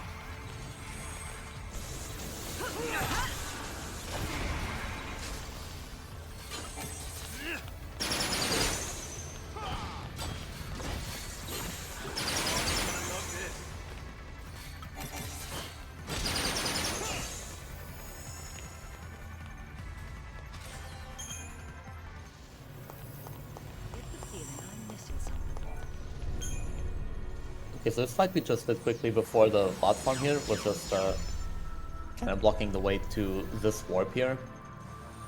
Enemy itself is not awfully important, but there's 4 whole chests here that have very good loot. And so we absolutely want to get all of them. The most important chest is the adamant bangle. Yeah, because the bangles, in order to max them, it takes a lot of experience and a lot of components. And a lot of money as well. Which cost a lot of money, yes. And so this is a great shortcut to the final tier of the bangle. So yeah, definitely the most important Isn't the part. final tier is the Vurstris Bangle? Sorry, what? Adamant Bangle is not the final tier. No, it's The that's, tier after. yeah, It's the word side, which is, I believe, after adamant. exactly. It's, Oh, yeah, it's yeah, after adamant.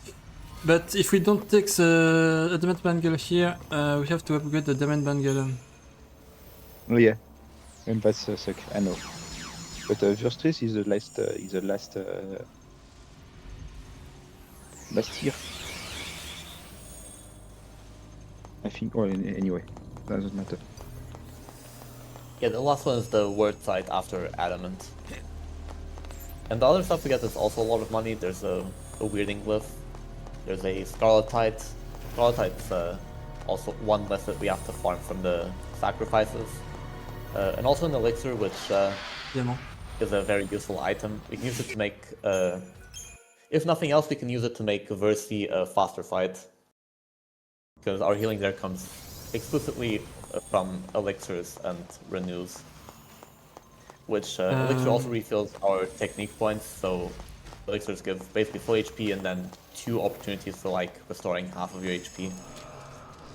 So on that fight it's massive to have elixirs. C'est pas dedans là. Also, this dodge is funny because we go beneath Ah, like, je the savais, je suis pas arrivé dedans. here. But we want to come out of the other side of the battle zone, and in this case we didn't quite manage, but yeah, retry is fine. And now we fight. Actually, no, we do a shop first. Yep. So And now we start to sell upgrade everything we got from chapter 9 to up until now. Okay, a lot Yeah. of stuff. Yeah, so we upgrade like a bunch more weapons and also a few of the accessories. So we've gotten 3 heroes amulets 2. and oh, is it only? Yeah, I guess it's only 2. Yeah, never mind. We get the heroes amulets that we got. We're going to upgrade them to morale talismans, which are auto bravery, and that cuts down on the time that we need to spend buffing with Saz for the platform. We're going to be upgrading some of the speed sashes as well, and we're going to upgrade some warriors and sorcerers to the next tier with Scarletites for however much we have left. And we also get some, we also get a tiara. Where is it bound?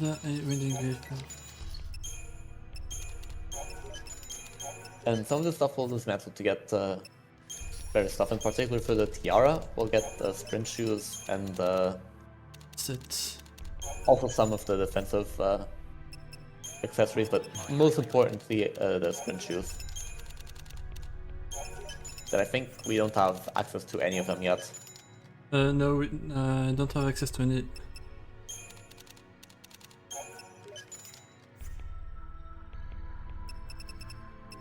Um,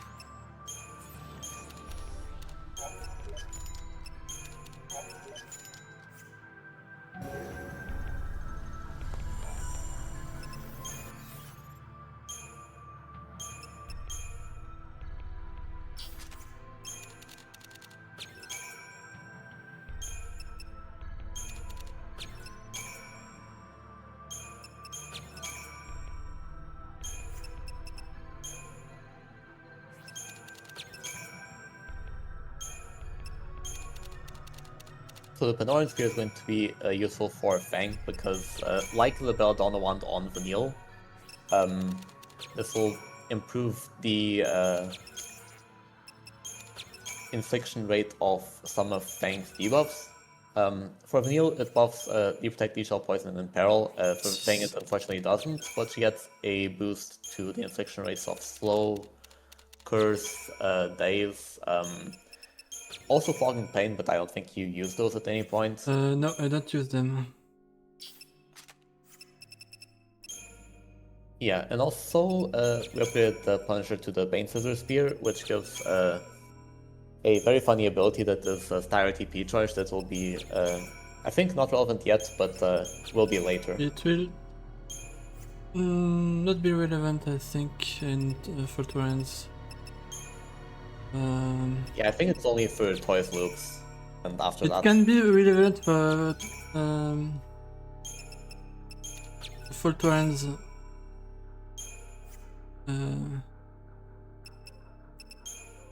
depending on the number of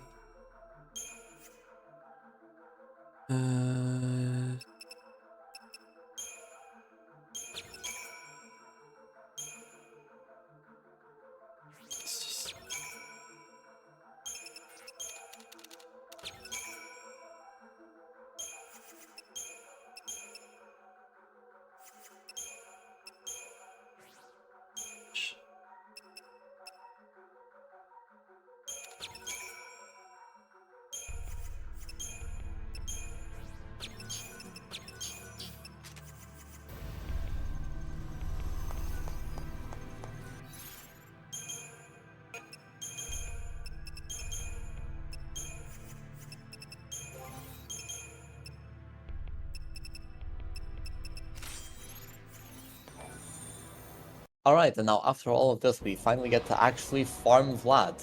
Bring it! You're gonna squirm. Ha! Cheers. So because Vlad is like no HP, we really want Snow to provoke immediately at the start of the fight. Maybe put a ghost egg on equipment.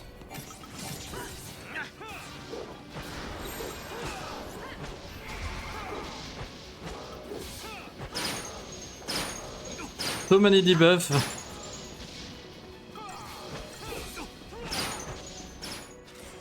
Yeah, the slow is actually kind of handy on Vlad because he just doesn't do anything in the entire fight. Also, nice Age Assault. Nice as solid.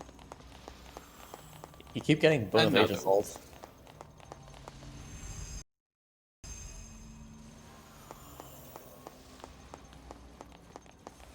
But yeah, this is now the actual farm spot for like the normal Vlad enemy.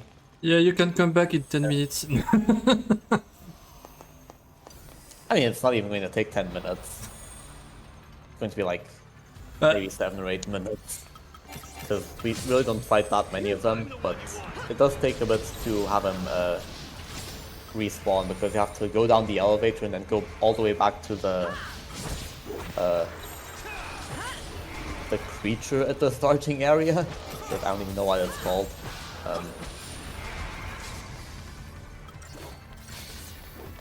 But yeah, we just repeat the same strategy for a few of these.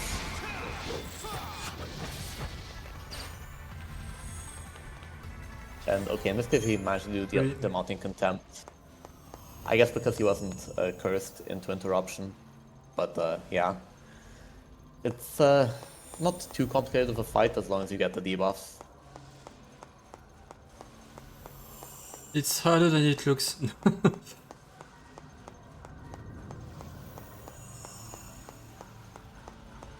As long as you get the debuffs. This team is not optimized to do the farming, it's just that I don't have optimized equipment to do the farming, so I use the team created for fast farming. Because Cells has much more strength than Lightning at this point.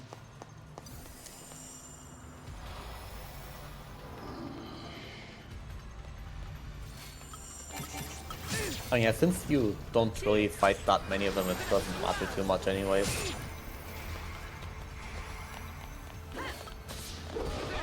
Yeah, like the first string on Fang is just for deep protect. And any more of them are optional. Like you can go into bully and see if you can get slow as well first. But it's not really needed. You can even kill him if he gets rid of deep protect anyways.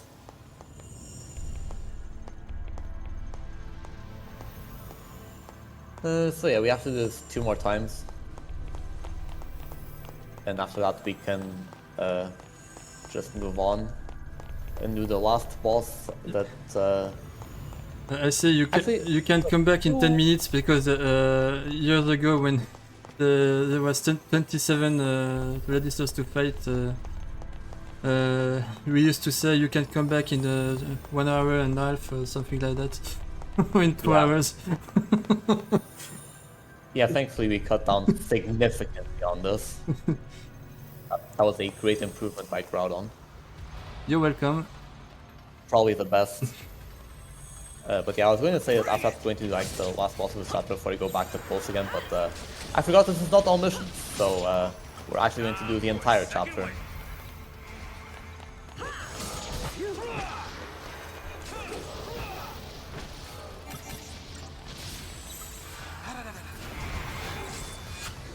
Je te déteste.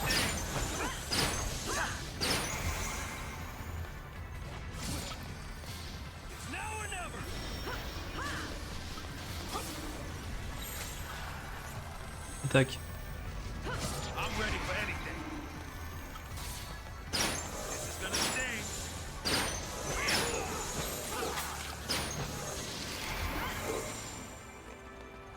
One.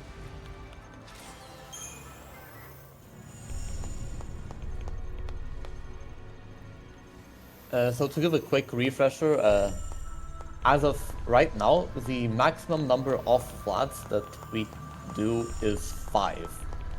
And to give a little bit more insight, some of it is replaced by more toys loops, I believe. No. And, oh, same amount of, right, we do the same amount of toys loops, but what we replace it with is some fights with flowering cactuars and fault wards that we use a summon on. And those are a bit faster fights, and they still give a ton of CP. So we just use those instead. Because you don't have to walk like back and forth for a minute to respawn them, like we do here. I'm the one you want. Yeah, and also Galon V, I guess. Yeah, most of the farming is replaced by Shalongway. Yeah, it was Shalongs and not twice loops. Yeah. Yeah, I believe we used to do more than 60. My memory is correct, it was 50, but I know I had a split for the 54th Vlad. okay, Gladiators is done. It wasn't the last one. So Wow, you guys used to doing hate it. yourselves.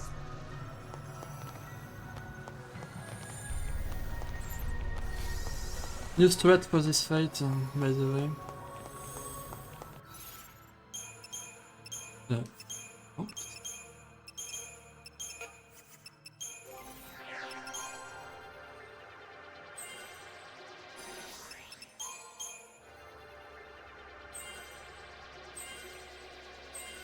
But of course, as we're doing fewer Vlads, that means that every fight from now on are going to be a little bit slower. Because we have less stats. Also a lot harder. And a lot harder, yes. I mean, not necessarily slower. Like maybe by a tiny bit, but Yeah, think but the I mean, biggest- 45. over there's like strength 100 is or like- so fights that we're going to have. I'm sure that On y en arrive maybe d'abord. by tiny bit is going to add up to At least some time. Yeah, I mean a little bit, sure, but Everyone's not really a lot. everyone's favorite move, high green. Never My misses. favorite, very consistent move indeed. No.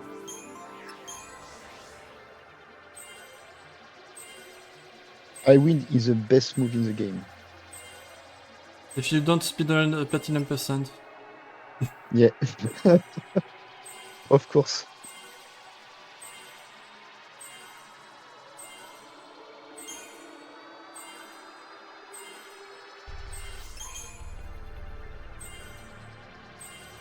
Commando until out. So let's talk about Tiamat a bit, shall we? Tiamat is very annoying because it has ice grenades that slow your characters, and it has tail hammer that hits everyone and also launches you. So the fight that we're going to do here, we can just stagger him and get him to do different moves and also make him vulnerable to debuffs, but that takes a bit too long. So what we're going to do instead is we're going to just do one long stagger, and we're going to just brute force him with all of the strength that we have. And through using Cold Blood, we're going to just keep him interrupted for the entire time. During stagger, or before stagger, he should get off like one move at most, ideally, which we lever through so we don't get launched with its tail hammer. And after that, we have to just keep the interruption during stagger and hope that he doesn't break out and do something annoying. Tiamat. And yeah, hopefully we get lucky.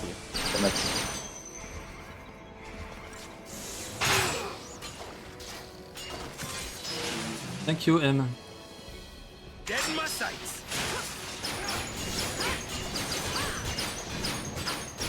Kill issue.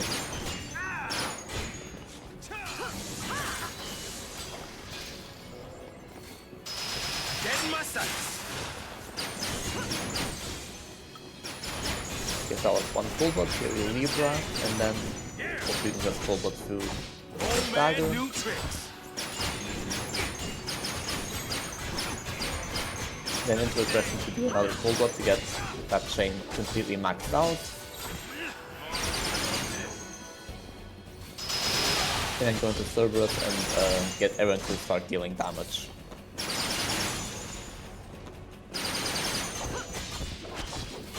And since it's Plat, and we have Fast Fang and Snow, it should be fairly quick. It's a bit more sketchy in all missions because we have Vanille and she deals a lot less damage, but here it should be totally fine. Yeah, I can do the fight with Vanny, but There's no reason to. yeah. No, he's not. Plat. It's a very recent strat before it was done with Vanny.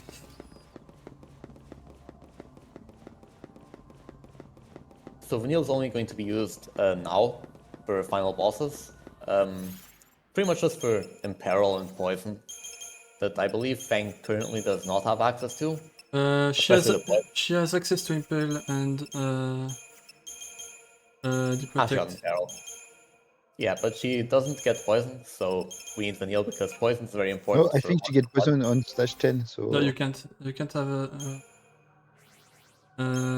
poison on Vanny on On Fang. Fang, Fang.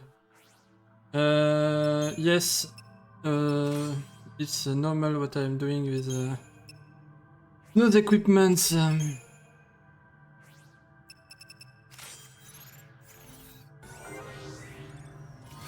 I'm sure it is. Adamant Bangle and Black Belt because it's the closest and Blessed Talisman, so I don't.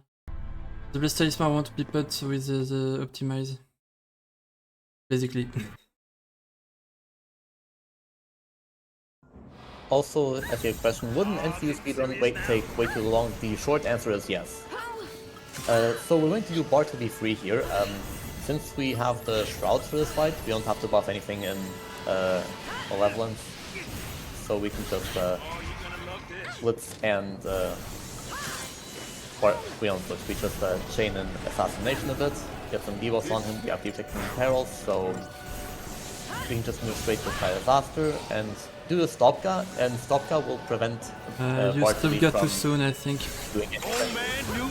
It's a bit soon, yes. So after Steyr, we Cold Blood, and the idea is we go to Tireless and Cerberus afterwards and just spam blitzes until he's dead.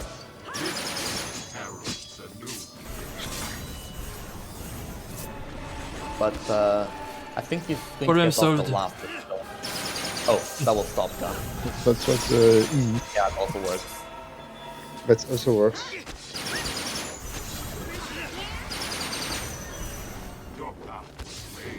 I intentionally stopped Funk from using his last move because the it's difference slow. The difference between 80% and this fight in this fight is the stats. So easier to do it now. If we had seen Laughter, then it would have been so fine, since it's fixed damage and can't kill. It's just a percentage of current Yeah, but HP. I'm really afraid of Ultima, so I prefer to use Top Gun. Yeah, so now he has Orphan. So the important part here is that we take his attacks and Sentinel to take less damage. The Merciless Judgment in particular deals like, I think it was 99% of HP when it's hit. But you reduce that with the Sentinel. So we do that.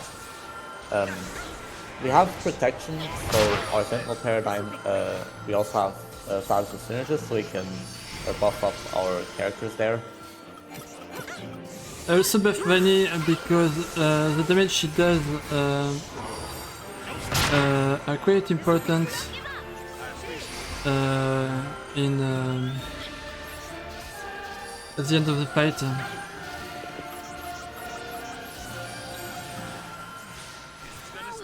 Yeah, so then we also use a Leer Scope, so during Stagger, Fang will not do random ruins. And now is where we really want to start seeing some debuffs from Vanille.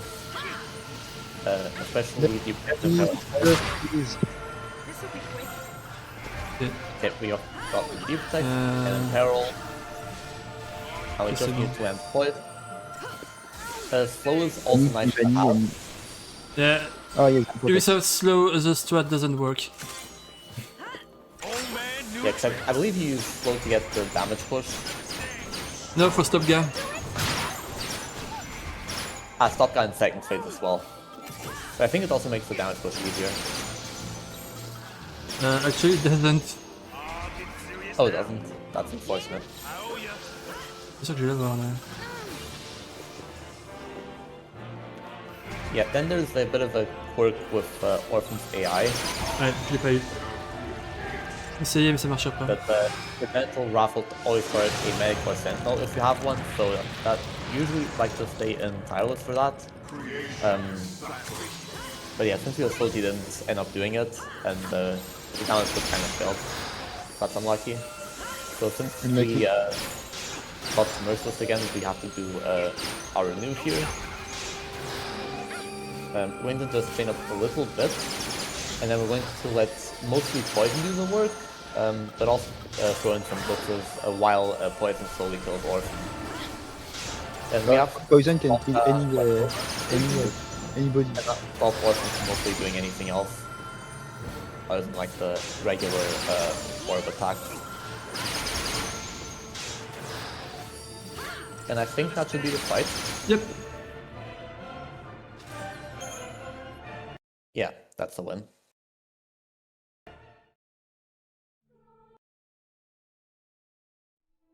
So it could have been a bit of a better fight, but didn't get the damage push, unfortunately.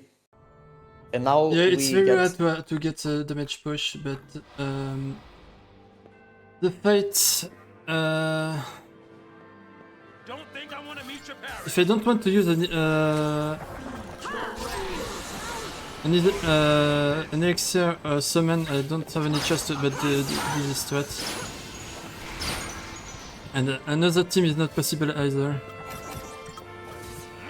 Oh, Yeah, and another now we thing. get to do the last year. If you speak at the same time, I don't understand you. I said you can use another team, but you lose, so it doesn't really do any good.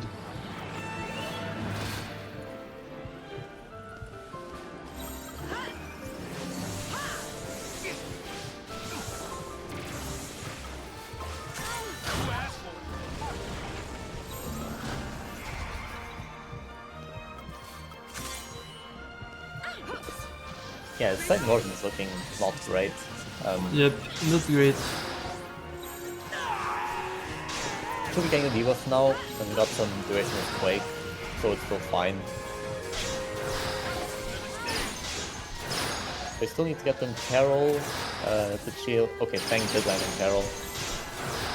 Now we're going to land damage capped attacks, because we don't have any Genji gloves equipped, unfortunately, so we just deal 5 9s of damage. Superstar. But yeah, that should be fine. Now, Bit of a very stuff, important but- is to remember to save. Yes. Yeah, if you don't save the game, runs over, and you have to start from chapter 1 again. And we don't want that. So it's good to save the game here.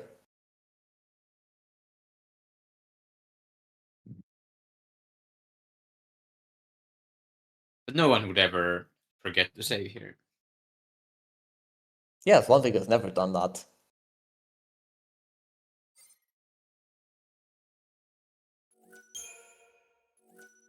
Also, who needs to save in a speedrun? Me on chapter 4. Yeah, saving is slow.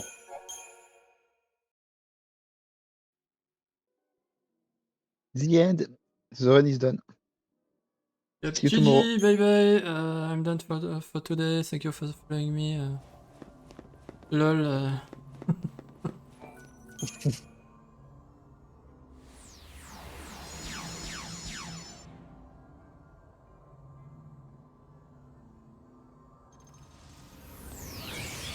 Okay, and now the fun part, the farming. Yep. Okay. No, yes, before there's the Forge Warren. Yep. The final part of the all missions.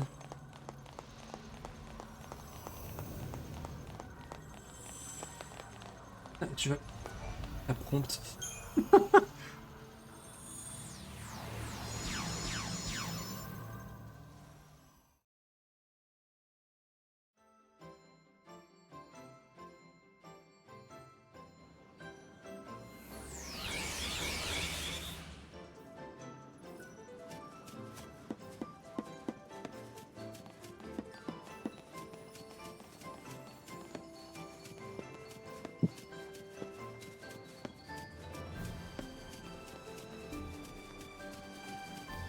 Since we're here, we activate mission 42.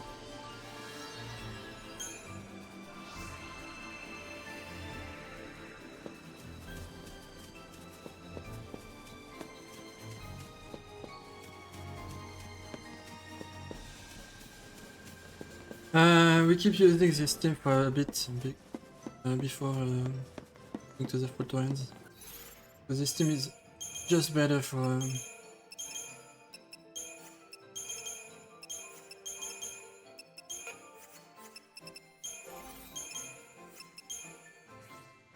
sinon, si.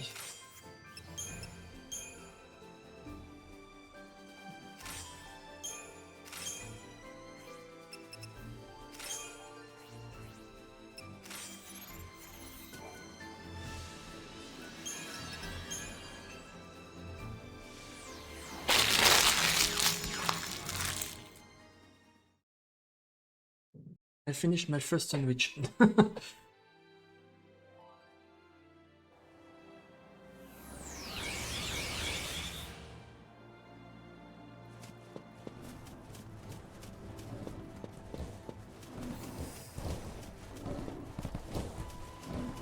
Okay, it's faster to go on foot to the mission, but it's platinum percent, and I need a couple digs. So, I pick up the chocobo for literally nothing. Oh no, I have one.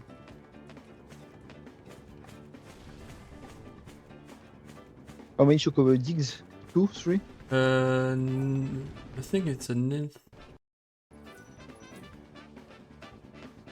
Oh, you have déjà 9. It's okay. Yep.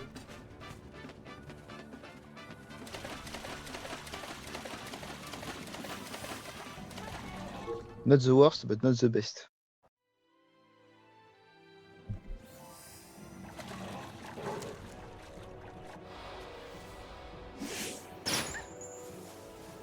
Um,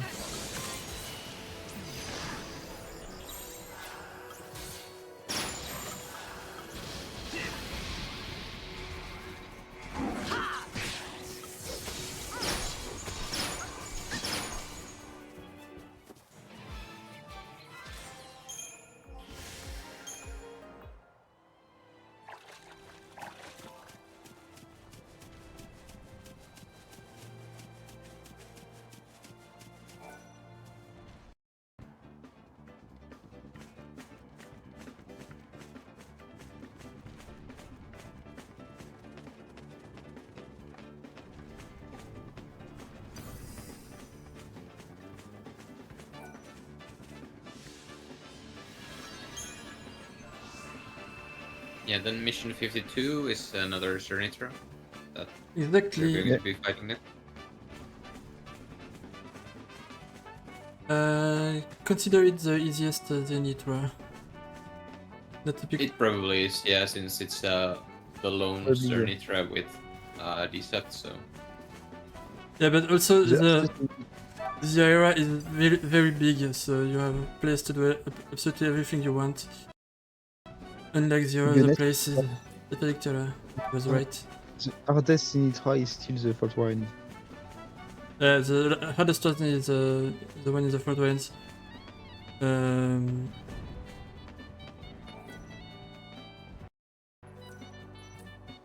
In NCU, in AU, it's the one in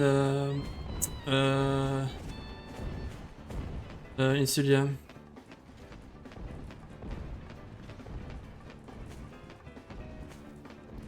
Yes, I did this fight in NCU, in AU.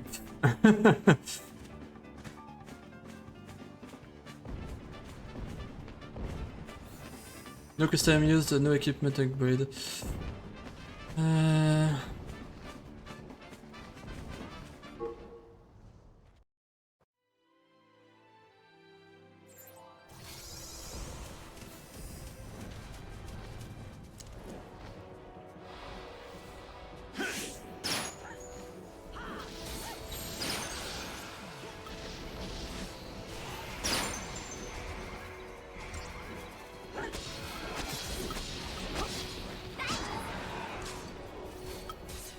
Appreciate it.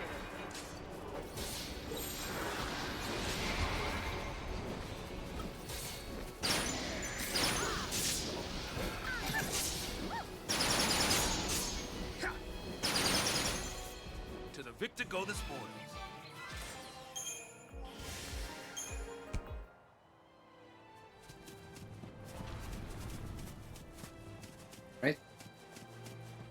Then we do the first Second one. or The second? 61 Yeah, was already second. done.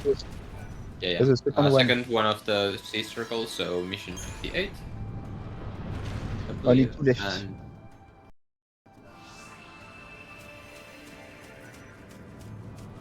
and for that we have to go back to Muhabara. For the last time. This group of We get to missions. say- This group of missions we get were. to say- This group of missions were done at some point during the Toys loops, but now it's done right after chapter 13. It's a way to get more CP before Fort Warrens, where the CP matters a lot more than during the Toys loop. So these few missions helped me to reduce even more the number of Ladislas. Excuse me, Zero Sky, you can go ahead. Yeah, on the way to mission 58 we are going to say hi to the Rust Wings again. Because it's still faster to fight them than dodge them. And it's faster to go by the Mahabara instead of going by the I kill step. Yeah. Just calculated by M, I think. Or is it M or Kairun? I don't remember. But since it's basically the same thing in Platinum Percent and in all missions, I do the same thing as them. No, not really the same thing, but almost. Yeah, it's missions route there. Well, with well being 2 hours later, 2 hours late, but still, they're much stronger. Yeah, this fight should be quite a bit faster than last time we did it. 6 Cerberus and blitz away.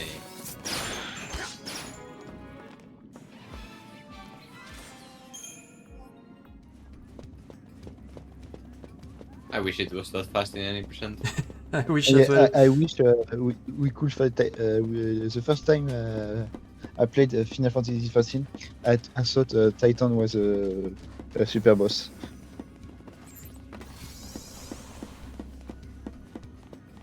Yeah, I know a streamer who stopped playing the game when he understood the ultimate boss wasn't Titan but a fly. Yeah. Yeah.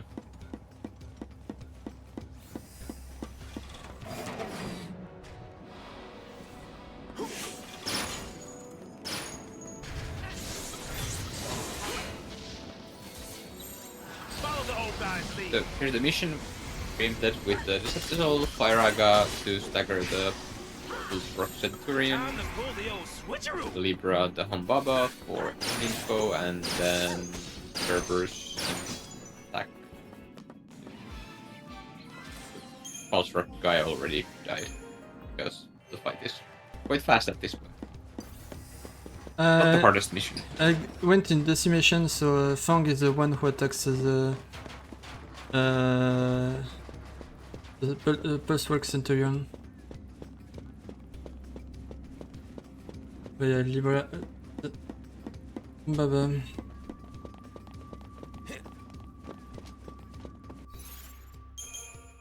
Yeah, and we head to the side path to start another mission.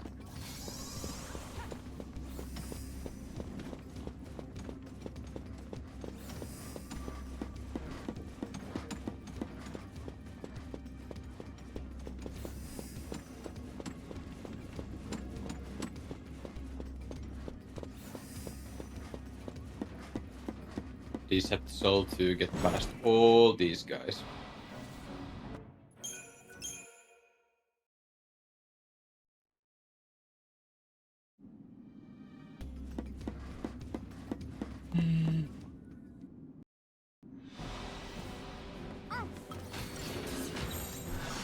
Then we get to fight the cool Juggernaut. Wish on these fireworks. So the one without the preempt. Follow the old The second one I also do it that way if I have to preempt manually preempt. If the preempt is not easy. Yeah. done gone Then and we got all the debuffs, Cold Blood to the stagger, and then more Cold Blood to get more chain going. The chain is now very high. Then Fang will start attacking. We can fire Fang, so Fang will do more damage. Fire Dash as well. And then we just blitz until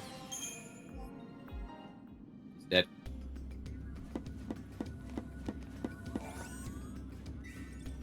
And grabbing the Platinum Bangle here for For money. money. Bangles are Then- worth a lot of money, so I pick them up. Yep. I'm starting mission 29 for another Juggernaut. Yep. By the way, the mission 61 was a Juggernaut. It was a A mission, rank A mission. This mission, mission 29, is a Juggernaut. It's the same Juggernaut. There's nothing different differentiate both of them, but it's a B mission. I guess the game suppose you're strong enough to deal with the second Juggernaut after beating one for unlocking the Juggernaut mission. But it doesn't really make sense. But then again, this is mission 29 and the other one is mission 61, so you would think that for a lower mission number you would have a higher. Yeah, in the reverse it would make more sense, but it doesn't in this order.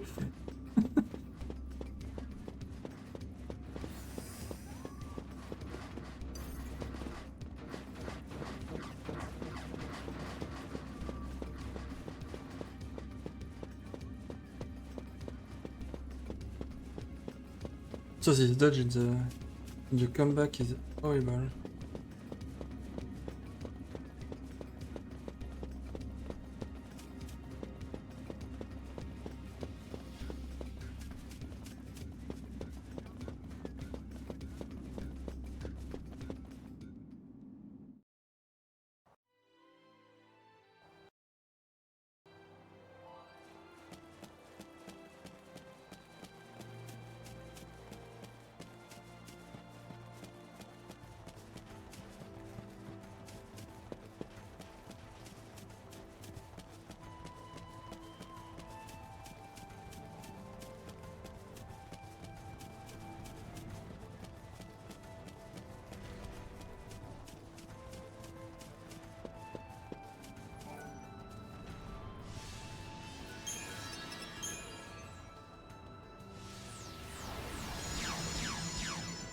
Yeah, that if you're trying to beat the mission 20 or trying to beat the Juggernaut when you get to Mahabara first, he's actually a pretty tough fight.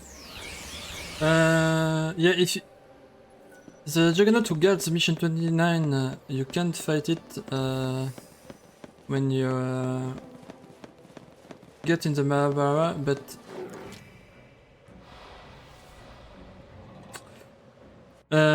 the mission won't be active until you do mission 20. Why? I don't know. Doesn't make sense either. Oh, it Yeah. does make sense. But why mission 20? Why don't just not arrive to J'en ai marre de ces loups. Sorry. J'ai cru que t'allais dire ces putains de loups. Oui, Oh là là là là, qu'est-ce qu'on peut écouter. Sinon, we go for the mission 27, no? What? Mission 27 isn't it later than this? Meet with it, yes. Yeah. I thought it was later, but okay. My bad. Changing gears. Easy preempt there, always get that. And buffing everyone, then it's away.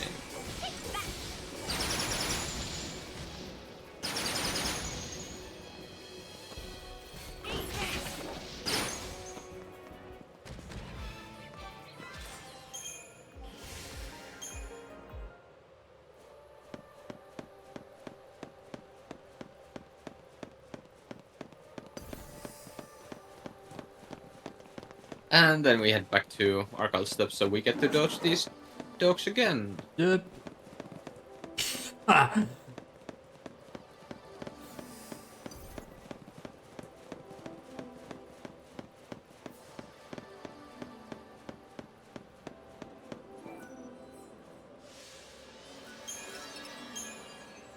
For the second to last time, I think.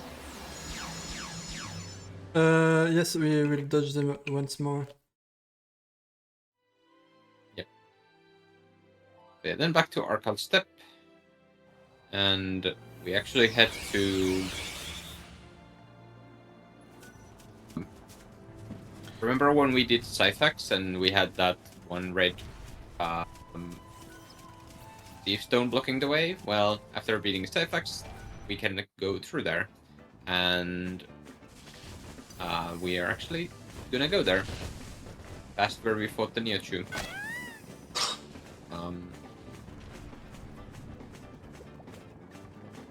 Earlier for the growth egg. So if you wonder why I don't go straight to the point with the Chocobo, because I'm doing what I call active research of Chocobo digs. So I'm one of the few people in the world who did no Chrysum use category. Well, not category, it's challenge. So I pretty much know every Chocobo Dig's locations and some of their triggers. So I can go to some place, see if there's Chocobo Dig's around. If there isn't, I continue my route. I do this because I don't have much occasion to on the Chocobo, so I have to search Chocobo digs.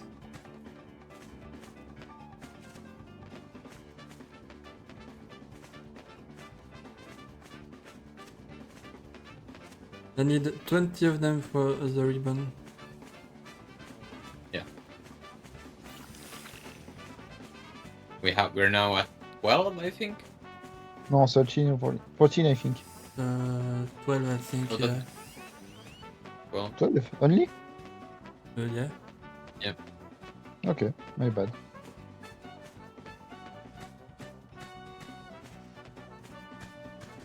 We might get another one here. We'll see. Yeah.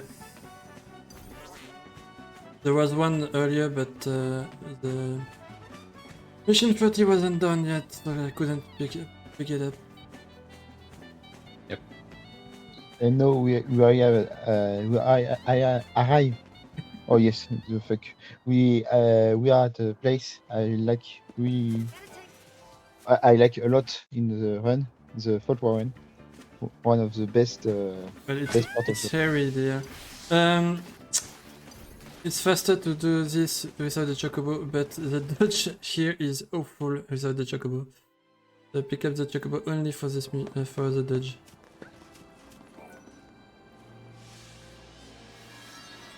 Then we're starting this mission for Zenobia. Zenobia is an interesting fight Don't say when anything. he Don't say anything. puts should, on the cutscene. defensive stance and I should brings all cutscene. these tentacles. Alright. And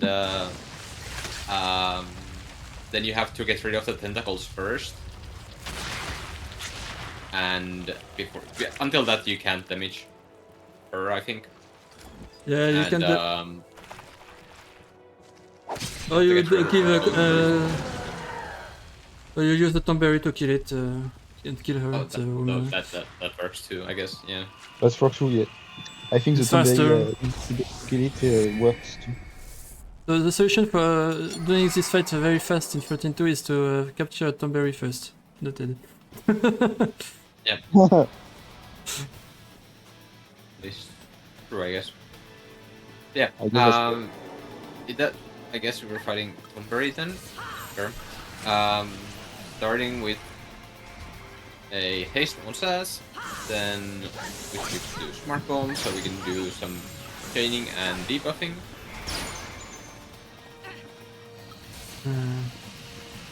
Then to Espionage so we can buff Bang and focus for all the debuffs, which we do have. Stay there. Then buffing the Sass as well. And then start dancing until dead. Wisdom does come Yeah. with age. The Tomberry keeps track of every kill he did. That's why he's one of the strongest characters to have. Yeah, we're stronger than Tomberry, than the Zilvitor. My question though is, are we really Did we really do the mission though? Because the mission was for Zenobia and we did not kill the Zenobia. Oh, we did. The Tomberry killed it for Tomberry us. killed. Tomberry killed it, but we didn't. Yeah, but We killed the Tomberry, but that's not a Zenobia. to be honest, the mission of the steals was to kill Zenobia. Doesn't matter who kill it. What? In the So lore, if someone else killed Percy for us, would we get credit for it? What happened there? if we read the lore of the cells, you need to complete the mission of the seals, but it doesn't matter who completes the mission when as long as the mission is complete. So if your mission is to, for example, do the for real life, imagine your mission is to do some pasta, and someone do it for you, then your mission is complete, even if you didn't do it yourself. That's the same principle with stone. That was really close to maxing out on CPU and hope. I pick up the Dispel Guard when I didn't need it. It doesn't matter. I have too much CP anyway.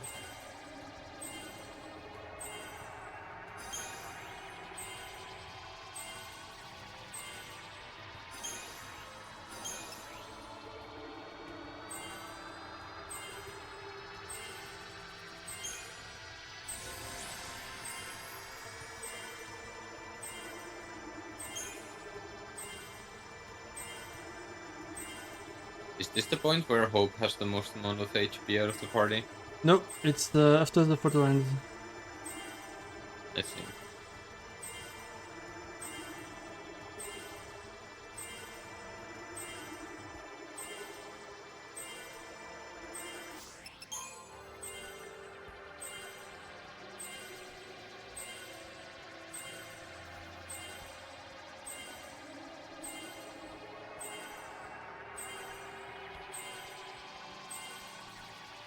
Well, he will already have more HP than Assad.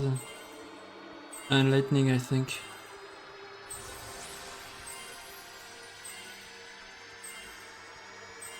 And possibly Vanny as well.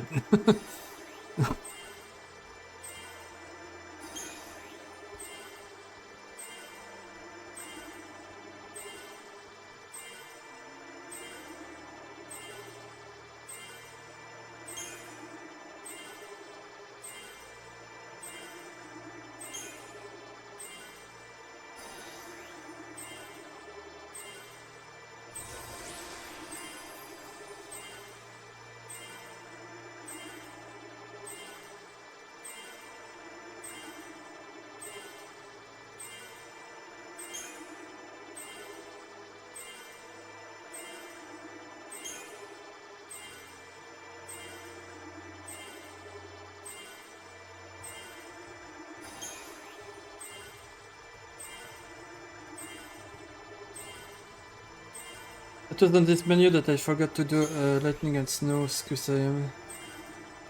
But and Kill my run. But here I don't need to do them. Don't need to do the XIII now.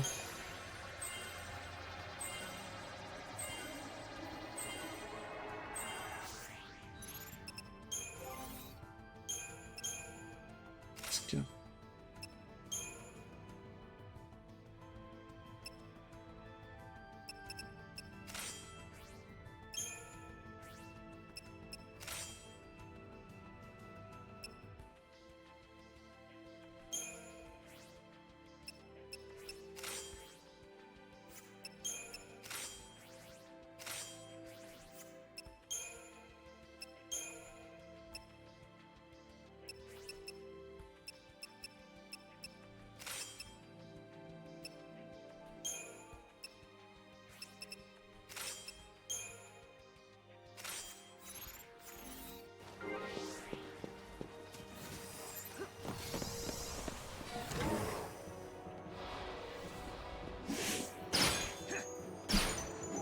So next up is this fight. You're nothing. against the Pulsework champion, where it's in 31, but it's desetted, so it's really fast.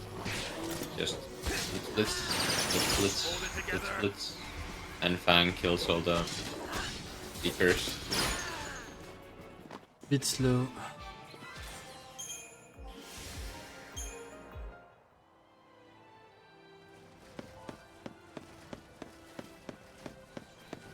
This dodge is horrible, to say the least. Especially when I come back.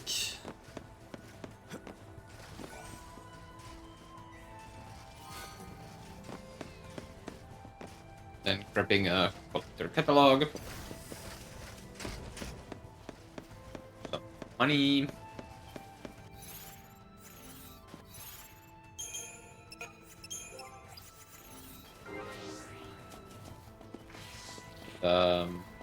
Leader, the Fang, and I'll be back default. later. My headset doesn't have any more battery, so I need to charge it. See you later. Okay, see you later.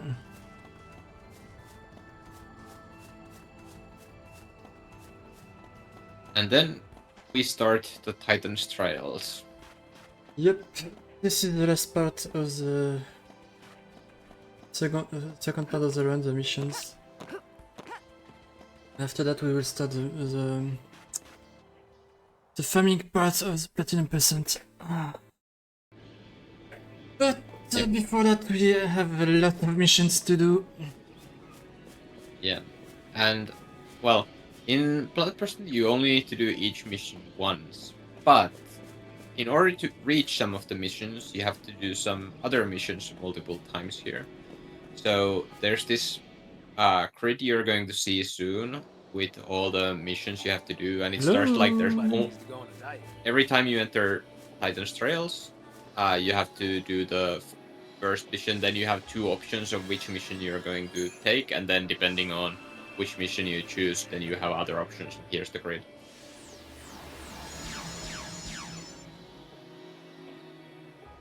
So every time we enter Titan's Trails, we first have to kill a Gurengach. Now, Gurengach is a really hard mission to 5-star without a preemptive strike, and it's really hard to get a preemptive strike on this guy. Log found a way to do But To do we it, have mm. Sentinels.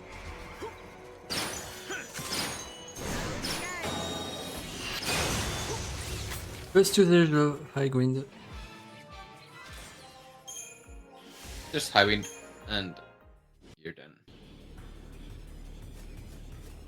High wind is very strong when you have the Genji glove. I don't have a Genji glove yet, but it doesn't mean you can kill enemies with Mission it. 36.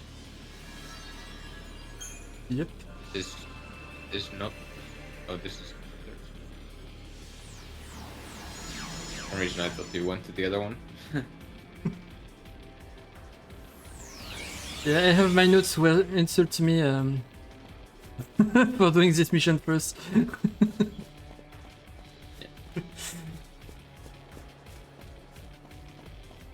Then there's a chest.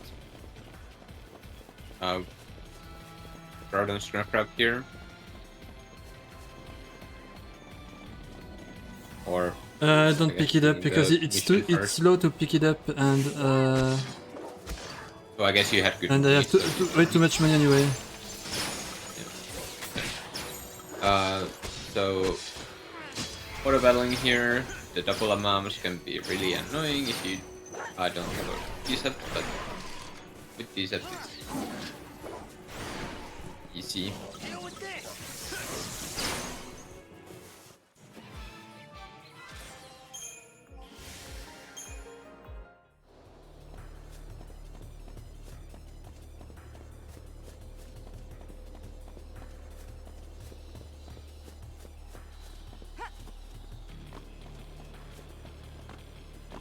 Then heading to mission 38, which is at Roa and 3 Verdalay.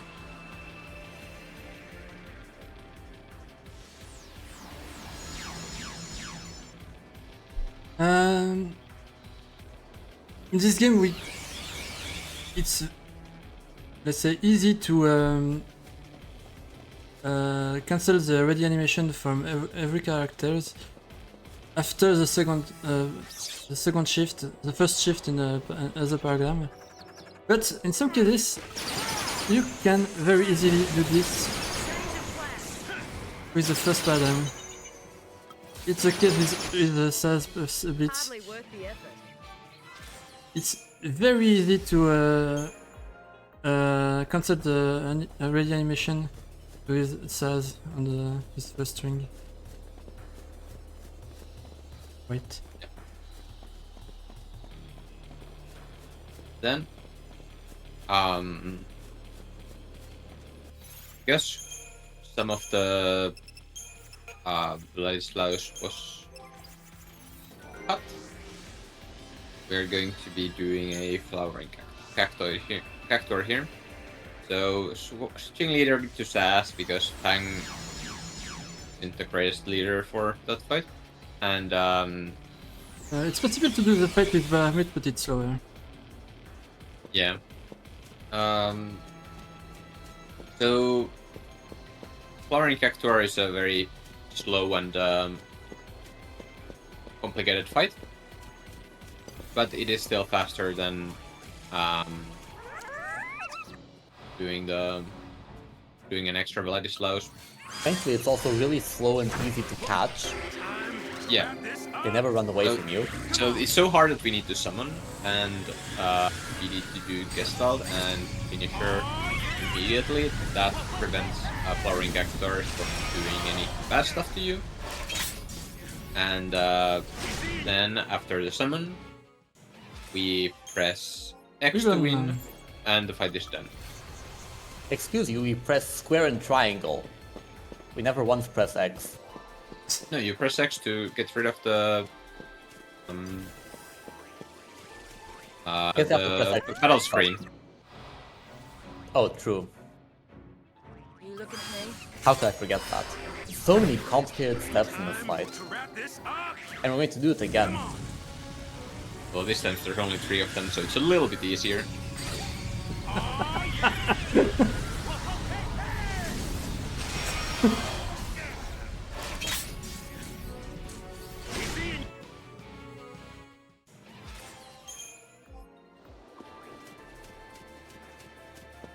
Very hard fight. 2-second fight.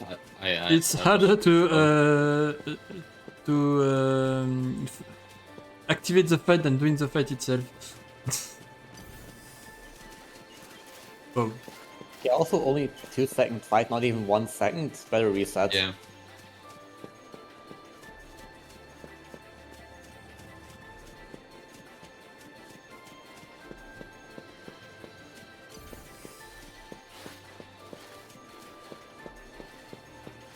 Yeah, those fights give a lot of CP, which is why we did them.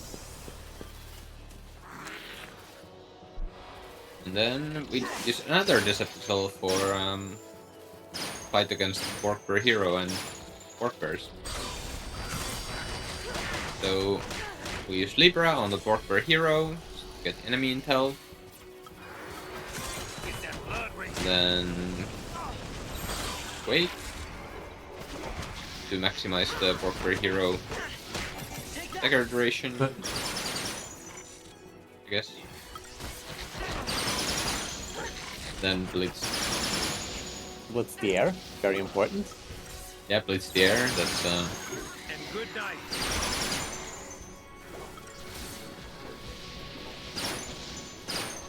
very crucial part of the strat. As with all of the other goblin fights, when to kill the small ones first so they don't transform into the bigger one. Yeah. Well, And in this next case, is mission 47. It's not really a problem because they give us if they transform, they give a lot of CP and it's fast to kill them anyway. So it's not a problem. Yeah, that's also true. It's annoying the animations because you don't need the CP, but in Platinum % it can be useful. Yeah, maybe. Just a bit annoying because they get their HP back and maybe their stagger runs out, so I think it's probably still preferable to just not have them transform, Yeah, totally. because it's a bit slower. It's totally slower, but if Especially if you get the stagger running out.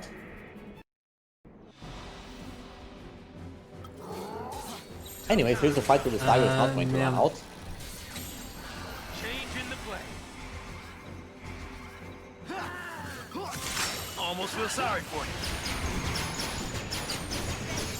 Damn. So, yeah, remember our friend Vatala in Titan's Tower? Yeah, there's an upgraded version of it, and we're Almost feel sorry for you. trying that now. We basically need to chain with full blood because regular spells don't really do that much. Ideally, we don't have Hope dying, but well, he died. And hopefully also stun lock him. And yeah. okay, I think we've got it. Yeah, okay. Now we just need to like coordinate between the party to keep him stun locked. And I think we're managing. Yeah, that extra between the blitzes is for the stun log. Dagger did almost run out actually. Okay, fight worked, that's what matters. No Malphas though. From every Tajian's Tower boss, except for attackers, I think. This is not Titan's Tower, this is Fault Horns. Yeah, full friends, sorry. Titan's Trials, I meant. Yeah, every- Attackers doesn't give weapons. He gives battle talisman instead. Yeah.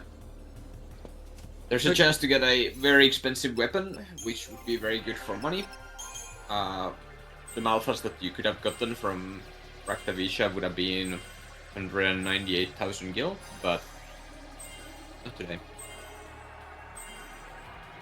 But the CP we got for, up until now, we use them for this menu. That's getting his Saboteur skills.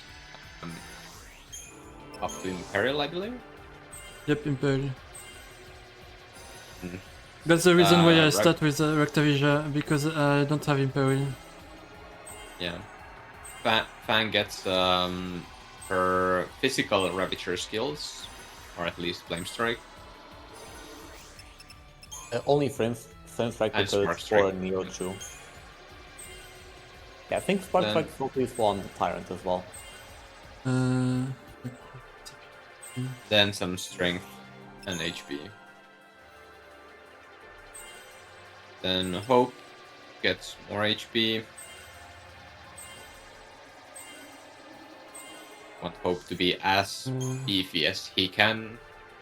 He's generally the character with burst HP, but it's kind of funny how it turns out in this one.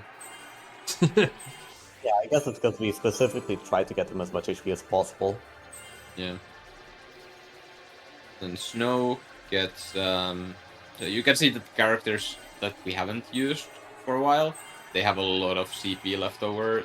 So we need to spend those to avoid from capping, because you cap at 999,999 CP. So we need to spend the CP before they cap, even if we're not gonna use that character for a while. So, get days now. The first times I did platinum percent, it wasn't clear how many CP you need, not how many pedestals you need to kill. So I was under CP and didn't have enough CP for days. It was really annoying.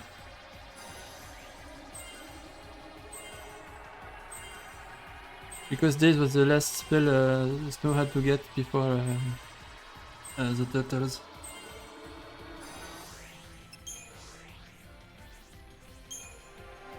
Backpacks.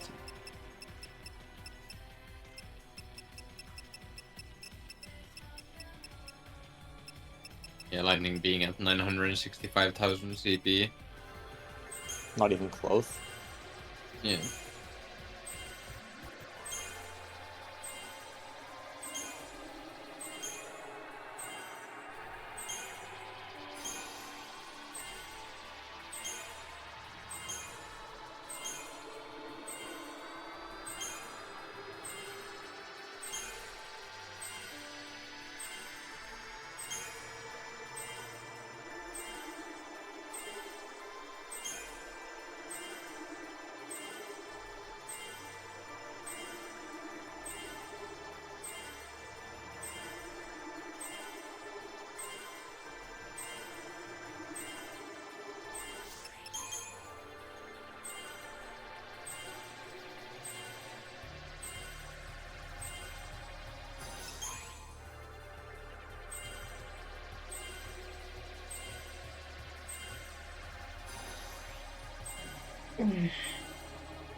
I like these really short Crystarium menus. Yeah. Imagine with 30 FPS on PS3. Yeah, True, but at true. least it's not a FF10 Platinum where you need to... Where I think... Was it that Yeah, maxing you out have the to do maxing out the the- sphere grid takes like 24 hours or something like that. Plus the fact it's pointless because you kill everything with You look at me. Zanmato. Cheap value. Um,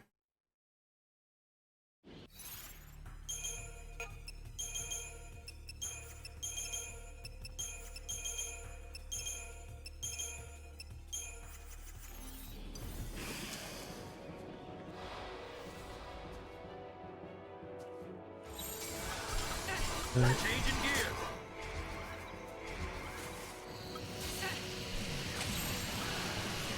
Appreciate it. Yeah, we got the 5-star ones already on this Gurungat, so we don't Changing the plan. the 5-star here. And we're not gonna get it with this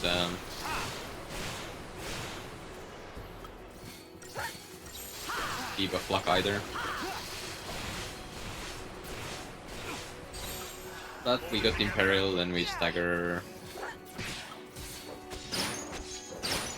the devastation. since we don't control Fang, we can't use High Wind. Yeah, and that's I like that the notes tell you to use high wind there. That's us.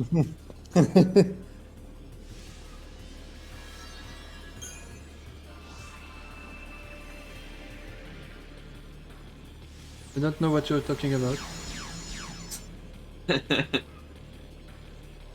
He's gaslighting us in real time.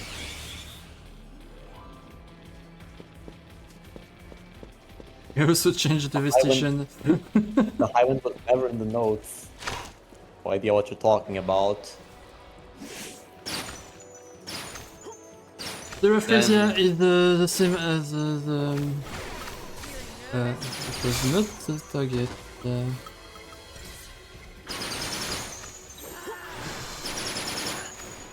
This Rafflesia fight is slightly annoying because there's a Ruinga. You said this all. Did I mention my average of bonus swords was 3? Well, now you have 4, just from the late game. I got an Aegistel on what was it again? On Bitwitus? Dictiara. You got 2 more Aegistals after that too. Yeah, yeah.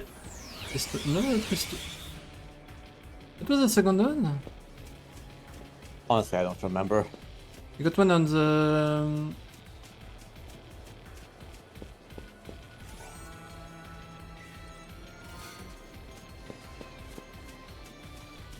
I got one on BG and very slows.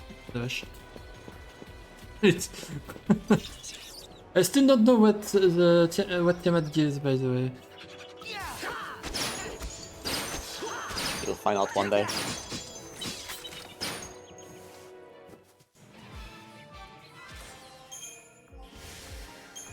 Yeah, well, for a very long time I didn't have the service catalog for this mission.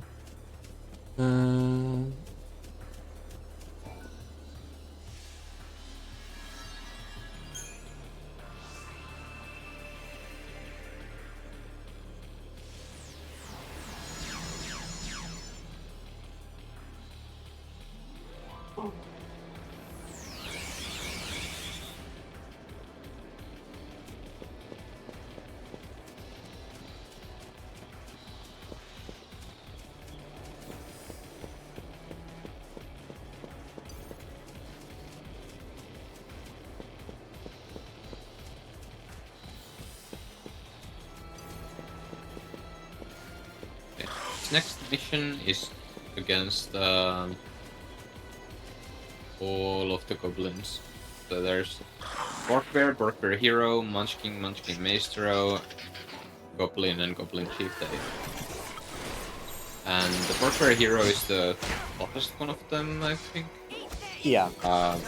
Start with double blitzes on that one. I think the most problematic is the Bugbear. Because the Bugbear hero doesn't do damage, he spams the buff, but the Bugbear can do a huge amount of damage. Oh yeah.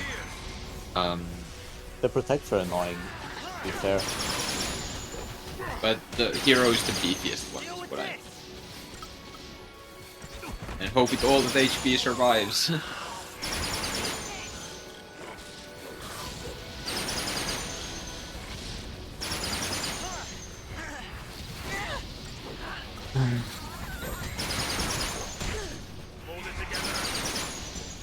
They were kinda hoping that Fang deals with the rest while Sass deals with the Bork Bears. And finish off the 15, I guess. Yeah, good enough fight. Yep. What was the time? 101. It was not great. Yeah, it was pretty slow actually. You get faster fights, not null missions. Yeah, because you have a Deceptive Soul for this fight. I don't have one. Yeah. That does help.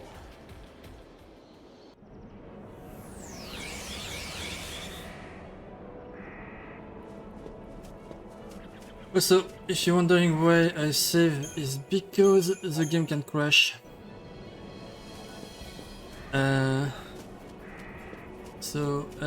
I save to avoid the crash, basically. Well, not to avoid the crash, but to if in case it crashes, I can use my save to restart the run, to continue my run.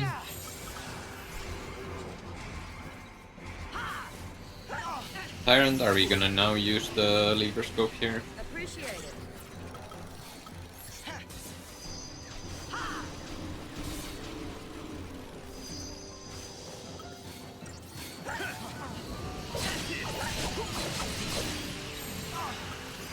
Protecting the both the sword and the Tyrant, and Peril as well.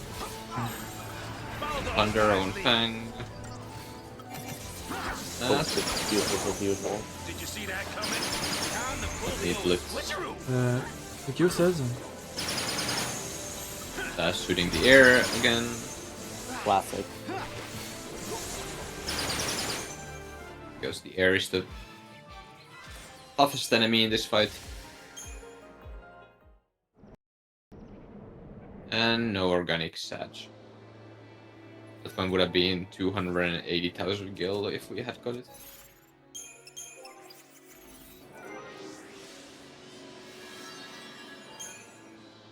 Yeah, it's the second out of the 7 Gold Orange trips that we have to do. Yes. So we get to do mission 35, 7 times in this run.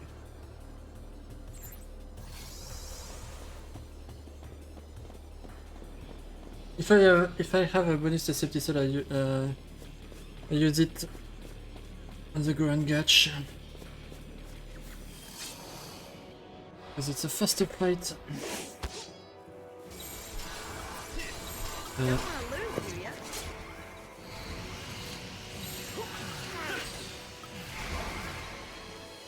Deal with this. No. It says.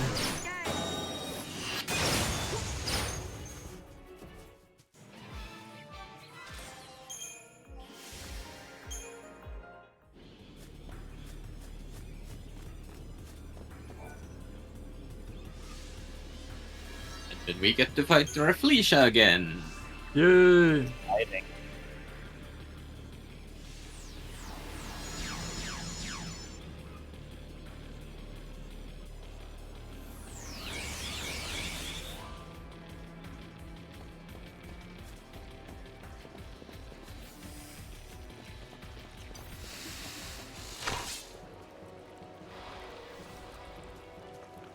Didn't get a preempt this time, so So it's true. we get to see this fight as well.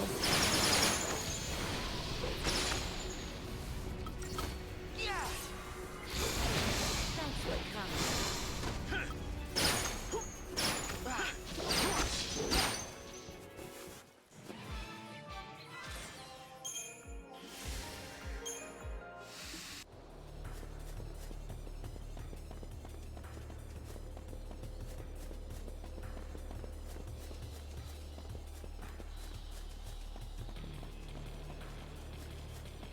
Soros doesn't like the fact that we have to repeat these fights again and again. I like the Fault Runs in my case. Because my favorite thing in 13 is to fight. And we do a lot of fights in the Fault Runs, so... long runs is actually a good thing, I think.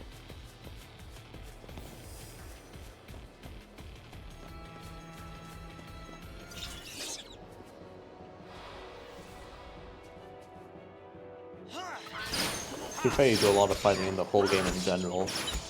Except for the parts we have to do a lot of walking. Yeah, but there's more fights than walking in the Fault Runs, I think. Could be wrong on that.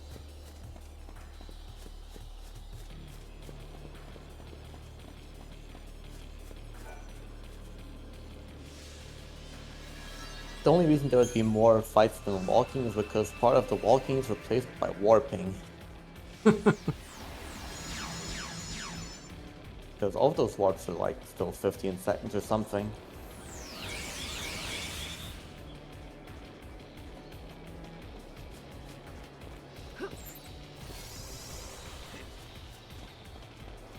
Maybe close to 10 seconds, but still takes a bit of time.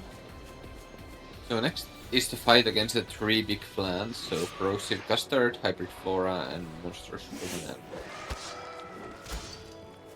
Eat this! We start by switching our targeting to the Custard, so that yeah. And the reason I do That's- that is for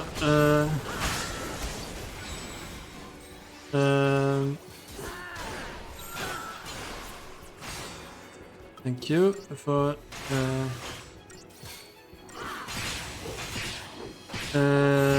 Bahamut to attack as a Corrosive Custard. Yeah. Do you Libra Scope? Oula. Yeah, I totally forgot to do it. Rain down hell!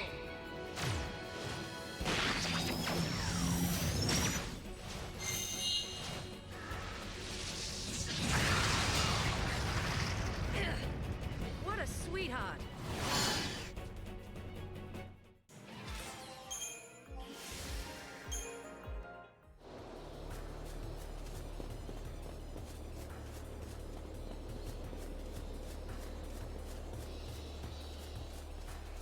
Libra scoping that fight is nice because it gives you intel of 3 enemies, which you need for the lore master. Like, you need 100 enemy intel for master, so get 3 for 1 Libra scope there. I think all 3 of those are enemies you only fight here. Yep. You do fight the monster's flan. The bridge brawler, you can fight it elsewhere. Yeah, you can fight them elsewhere, but like. Yeah, and you don't jam a lot in these categories. Yeah. Yeah, but we don't fight them. Because that's time loss. Yeah, but the monster's flan we do fight in. It's guarding one of the chests in our cult. Is it the monster slam? I thought it was just the dire slam. Or is it? Might be the dire flan, yeah. But you might be right there. I didn't realize they were different today.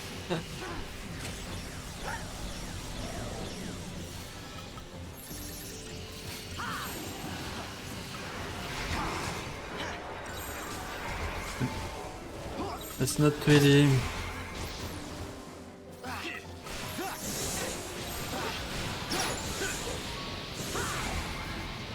Okay, we got the debuffs. Then we do some chaining. Not enough to stagger though. The stagger point is too high, we just likes to kill at that point. And no sacrificial chakra either. Another chance for another 200k fun.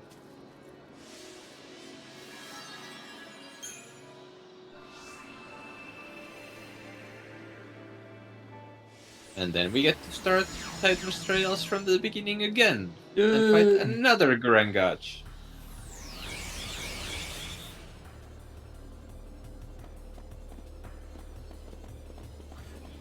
The fault lines changed a lot during the rerouting.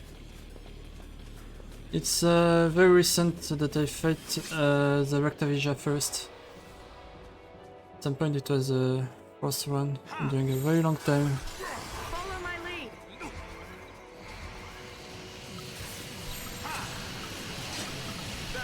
Change of plans.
Wisdom does come with age.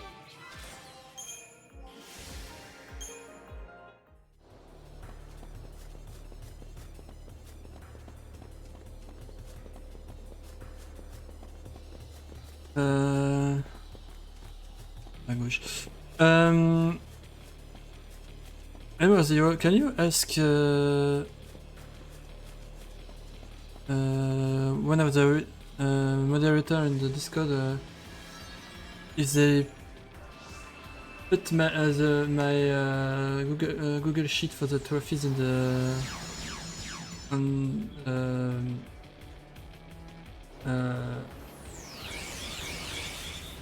the stream? Yeah, I guess I can ask.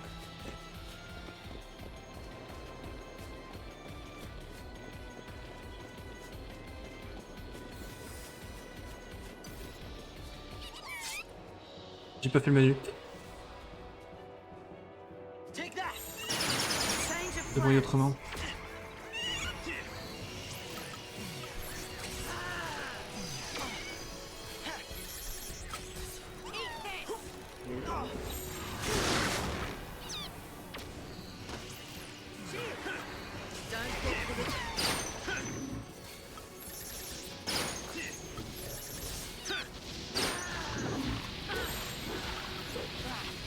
Follow my lead.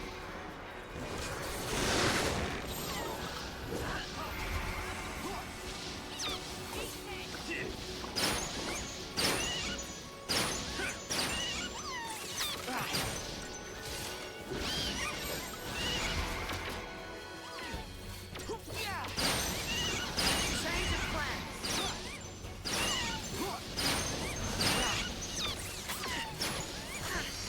Enough out of you.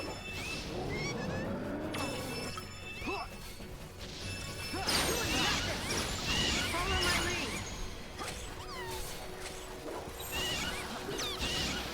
Thanks for coming. Enough out of you. Could have been worse.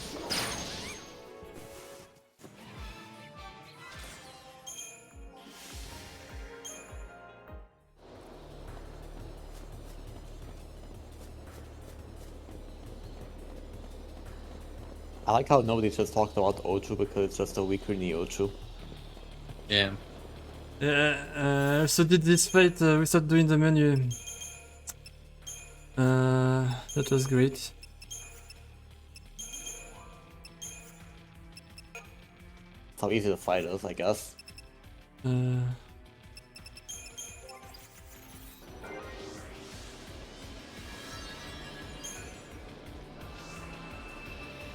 Maybe I don't need to do the menu. No.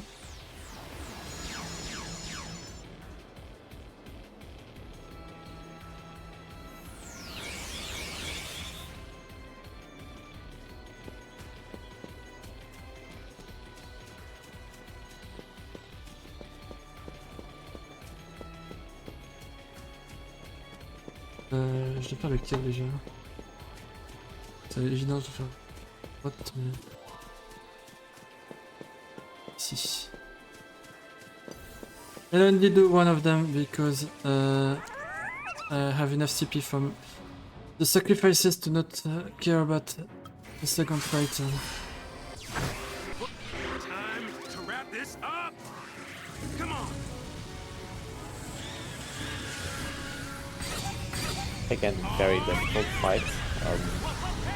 Definitely one of the hardest fights in the entire run.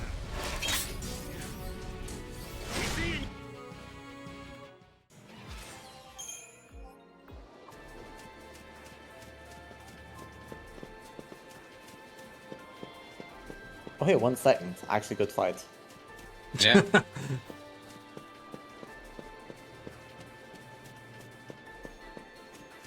So far the three Cactuars has taken more time, or as much time as the 2 5 Cactuars combined. True. I That's didn't totally follow how what that you works. said, sorry. C'est sérieux là?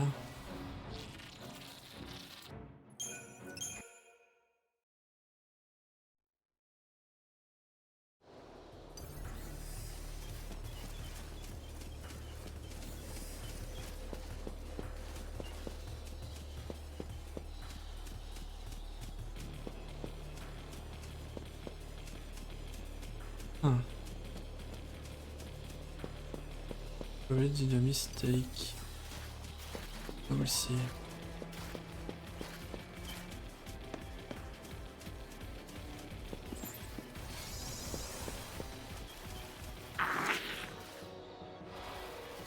Ah, j'ai pas équipé là. You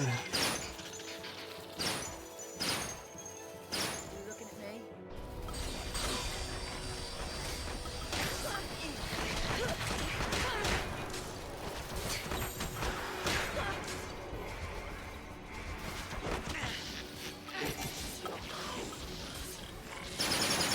Tu peux viser encore plus bas, non? Good job, Hope. Good job, Faz as well.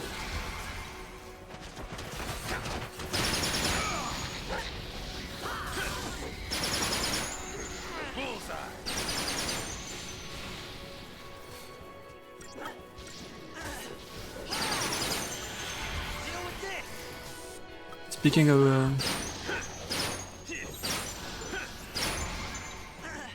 It happened! But he's tired, so it's not too bad.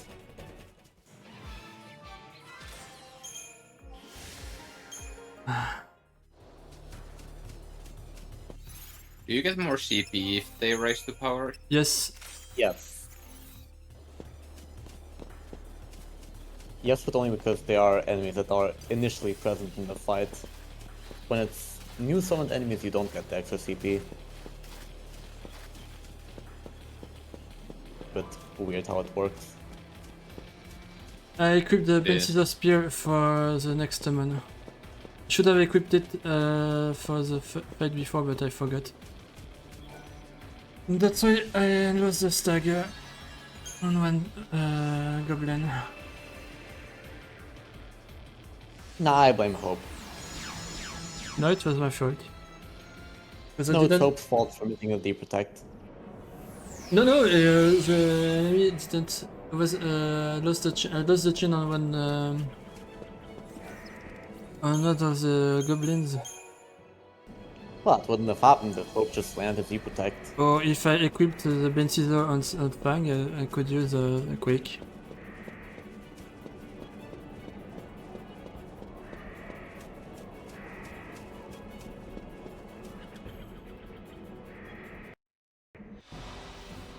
Are you looking at me?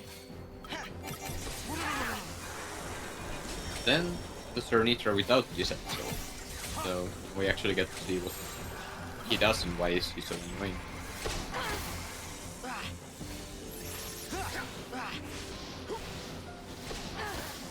Yeah, we D-Protect. Fang has all kinds of debuffs, so does Hope. So, dead. Bleeding Stoop happens. Fang dies. Are you looking at me? This will be fun.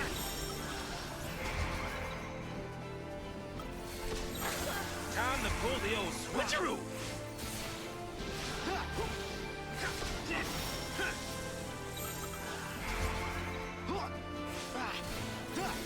Finally we get the D-Protect on. That took a while. Yeah. We just hope that we stagger before he kills Fang again. Yeah, we got it. And then we can blitz, because now we can keep Cernitra interrupted.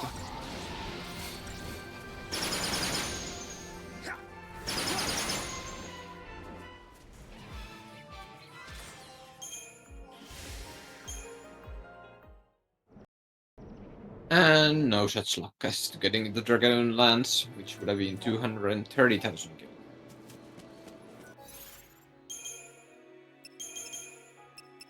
It's like 5% chance to get each.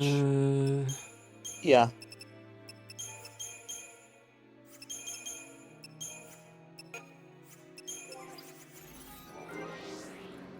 Le menu sous les yeux, du coup, je me souviens plus.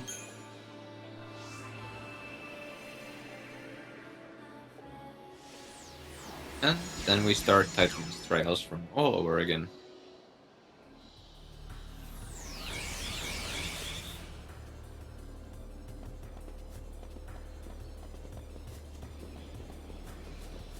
Hooray, more Gurangach! My favorite fight. But it's better in Platinum % because I have access to...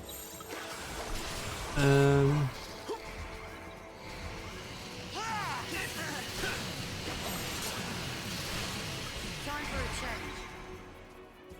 Your favorite other move, High Wind. exactly. Well, I have access to these sets. Yep, but you don't have access to this set plus High Wind. I have.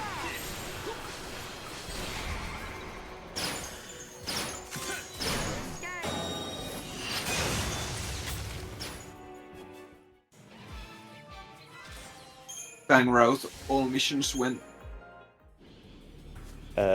Probably never. But you could try to do this fight with Sovereign Fist, maybe. I don't think there's any fight where we would want to do Sovereign Fistings. Grand Gutch. That would require Snow Lead. That's a possibility. I mean, I don't know, you just kind of do the entirety of Fault Warrant with Saz leads. Change that anywhere be a bit. You just deaf. Ah, of course, why didn't I think of that?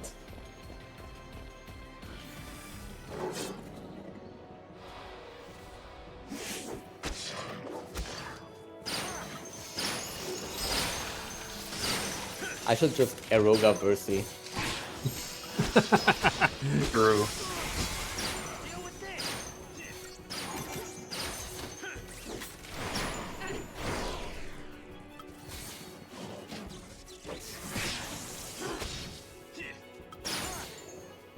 The old man still got it.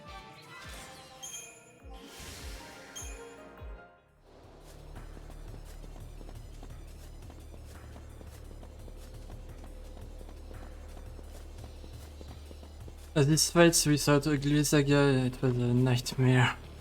Before, now it's a very easy fight, but before it was a nightmare to do. It needed to be crazy fast to cancel their attacks. All missions is jealous because you can't do that in all missions. That part is true.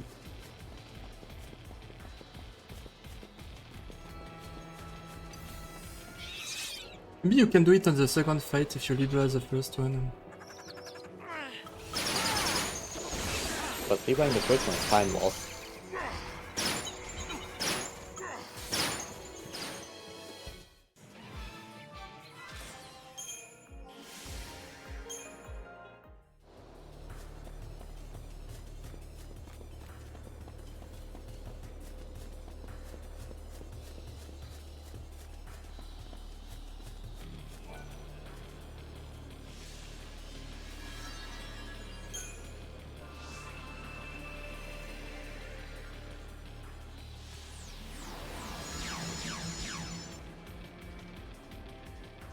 So next we fight not one, not two, but three Zenobias. Triple Zenobia is the best fight.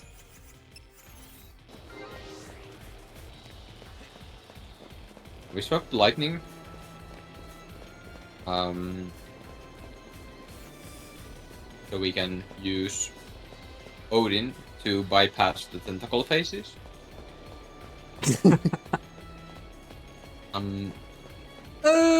3 mini Zenobia!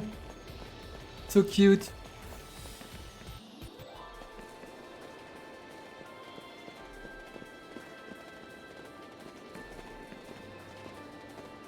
And you'll preempt them. Yeah, I don't have a Diesel.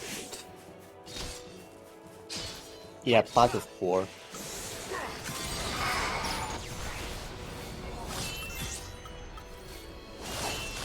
Also using that on Drangats instead. Out of my way! The storm is here!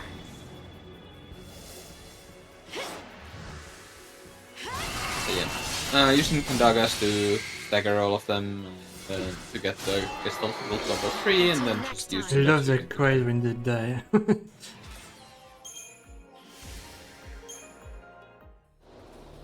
I hope you missed Christian's menu because we will do a new one. Exciting. Yeah, then we are gonna bench lightning again.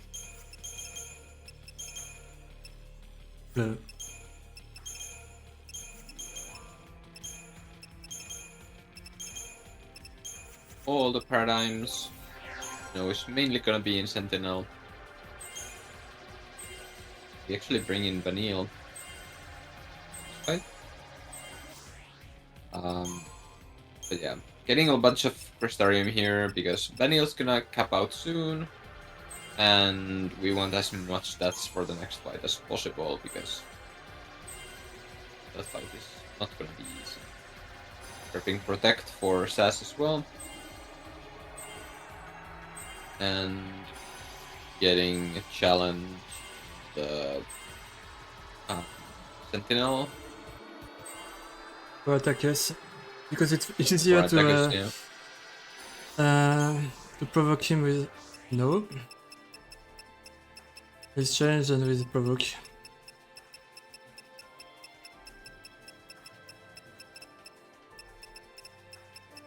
Then we backtrack to get some cheaper nodes here for some extra stats. Yeah, but I the- backtrack also for this Pelga, because this fight is not possible without this Pelga.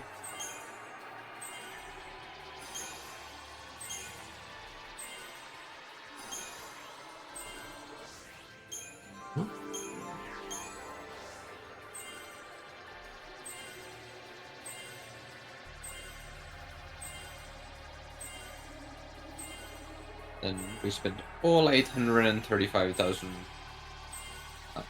CP on Daniel. Getting her commando. Simple adrenaline. The roll level as well. Then an extra accessory slot for her. That's in the Ravager 3. She's the last character to get her accessory slot, by the way. Yeah, because we haven't really used her much lately. Then getting some HP for her in the Saboteur 3.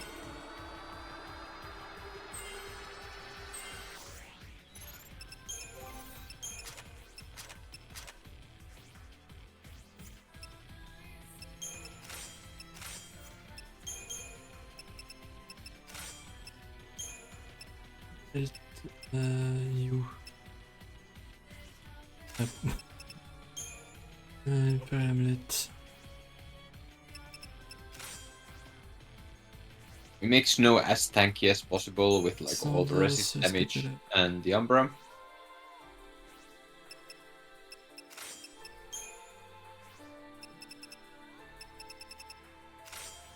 Survivalist Catalog improves the chance of getting the rare rock from Neo2 Speed and Slash. Power Glove.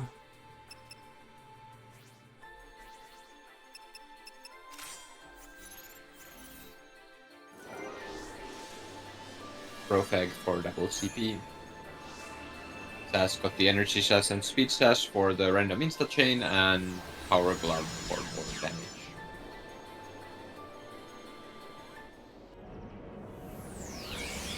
I think I can use a Aegisol on this fight.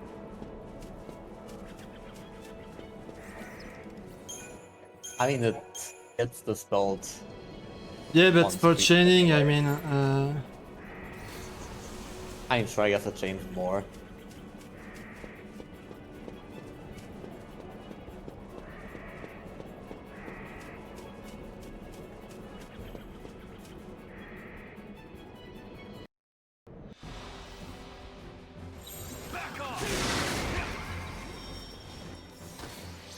So, we are hoping that we stagger before Neo2 spawns any Pikachus, because this one doesn't start with them. And again, we're trying to use the random insta chain, hoping that lands at some point.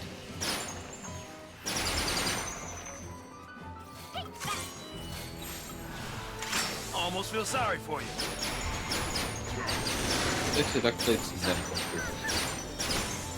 The difference between this and the first Neo2 is that we can actually survive Almost feel sorry straight. for you.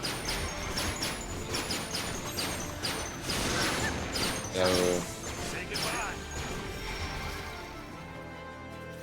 Almost feel sorry for you.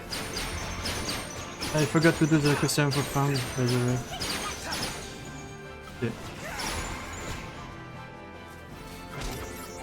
okay, that's really fast. Random insta chain. Very good Neo2 luck.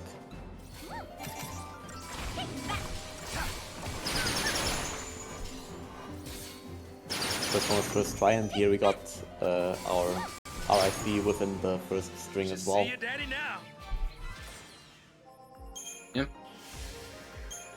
I was wondering if it was Right. going to see dispersal at the end still, but Yeah, that was pretty. last for a while, I guess. That was pretty ideal. Like fight that took about a minute when it can take like 6 minutes if you are unlucky. Yeah, if you get like a really late RIC, then it's about 3 minutes max. 6 minutes is if you just don't get the RIC at all, which can happen. But Yeah, if I don't get a AIC, the fight becomes much harder.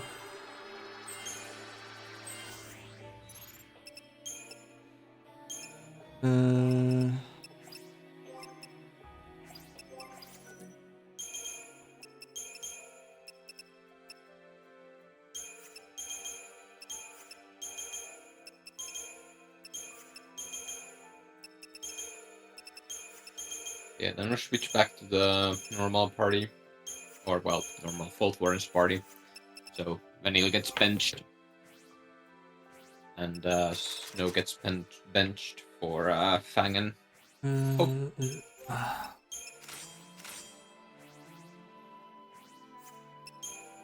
Plus de mon menu.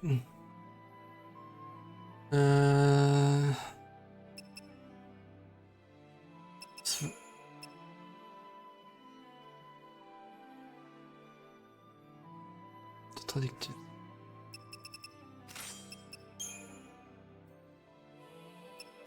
Scarf. Service catalogue.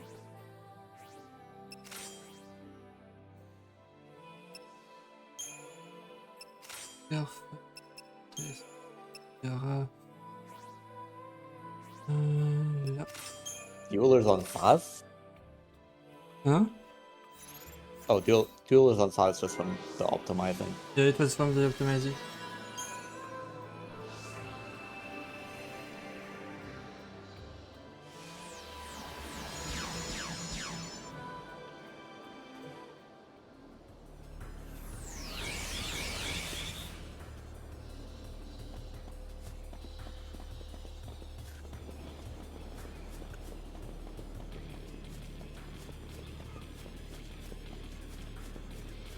Oh boy, time for the best fight in the game again. More Gurren gachas. More! Give me more! Switch it trop late. Change of plans. I'm really unlucky with the Imperial Infliction.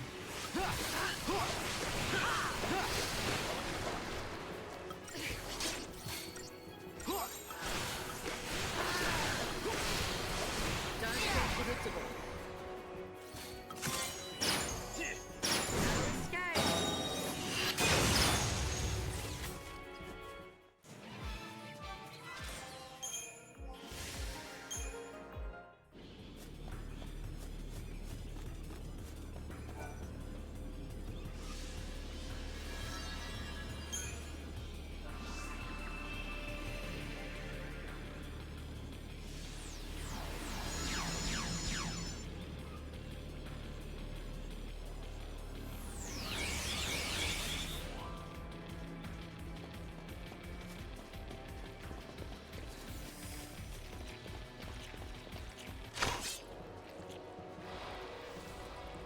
Eat this.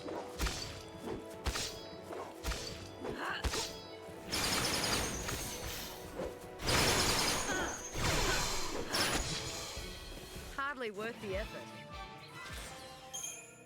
5 seconds fight.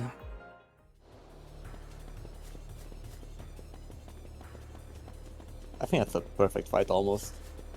Yeah, I don't see how you could do it faster. Well, your notes claim that it can be 4 seconds, but I don't see how.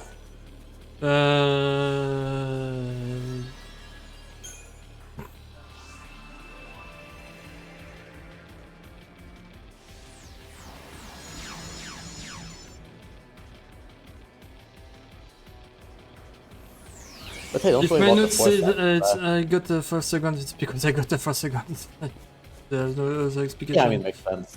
But don't worry about the 4 seconds because this next fight is going to be 3 seconds, Yep, according to your notes. it's possible as well. Probably with the preemptive, but Deal with this. Well, as we know, preempting this is a bit slower.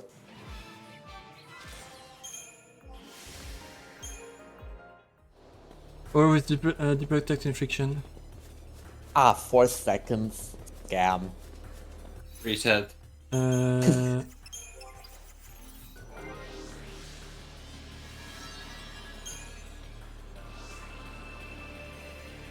Switching SAS leader for the Bork Bear fight. yeah, and afterwards Or I swap probably him fight. back because Fang is better for Rollins as a leader. Take that, Snow.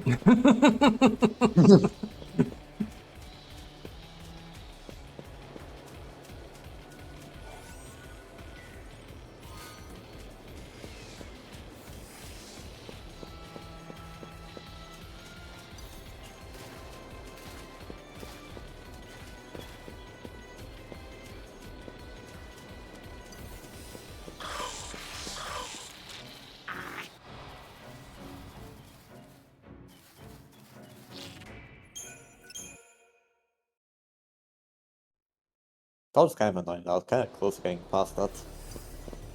Totally agree.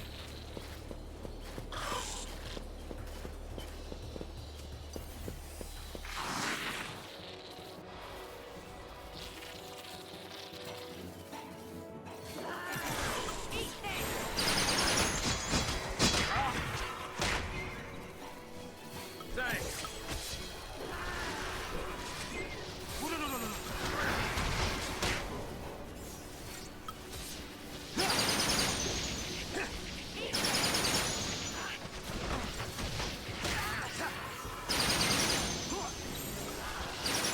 Changing gears.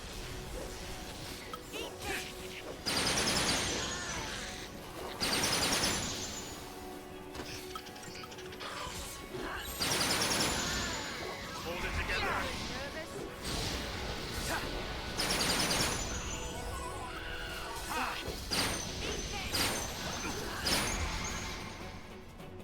Probably mentioned several times how it's great to only have one debuffing spell. I think Hope only has the Protega, and it's really great on this fight because in all missions you have Vanille just spamming D-shells on the goblins, and that's not really helpful when you're mostly spamming blitzes, so good thing about Plat here is that you can just use Hope with only the Protega. Yeah, that's why I use Vanny for the sacrifice farming, because for this Dishelga on Hope I need to get Deprotected Ga, but I don't need Deprotected Ga on the sacrifices. I only need Dishelga, but I need Deprotected Ga on the Fault Lines, but I don't need Dishelga. The solution was simple, don't use Hope on the sacrifice farming. Yeah, use Vanny A instead. great improvement made Yep. over the times. But yeah, so the first 6 Titan's Trails you can do so in any many. order you want. So we obviously leave the hardest one to the last. And it's so hard that we actually need to do an upgrade menu here before it, otherwise there's no way we beat it. C'est intéressant ça. Non, c'est pas intéressant. Là.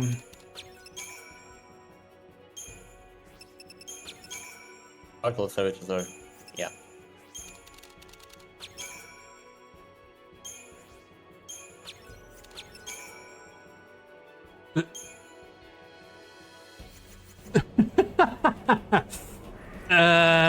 C'était une erreur normale ça.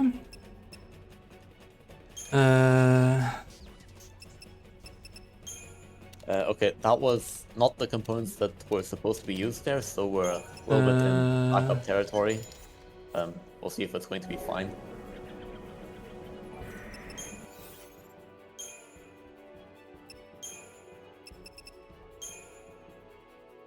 More money waste. I think it's fine, just a bit of money loss. Yeah, we had good money anyway, so. Yeah, I think it's not too bad.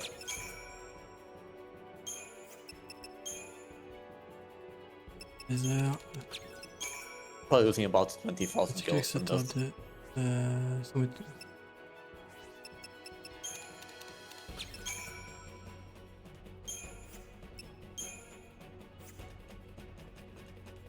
Ah, attends. Pas l'omelette d'abord.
Yeah, we got another doctor's code from the Tomberry mission, so we're Get able another to one dismantle shrouded another and one, more get shrouded. another elixir and the shrouds from it. Okay, now Yeah, that now- after this really long upgrade menu, we can finally do the hardest fault ones, right? Yes. Forward and double blitz. Shift, that's very important. You get the blitz. The shift in the correct timing, and then we have a I 6 forgot to second. save. Okay. You did, yeah. I was Well, it's a wondering good if you thing did that. Saving is slow in speedruns, that you didn't Yeah. do it. Yeah, and I was wondering if you did that because you messed up the menu, so that if you had to reload, then at least you would have that.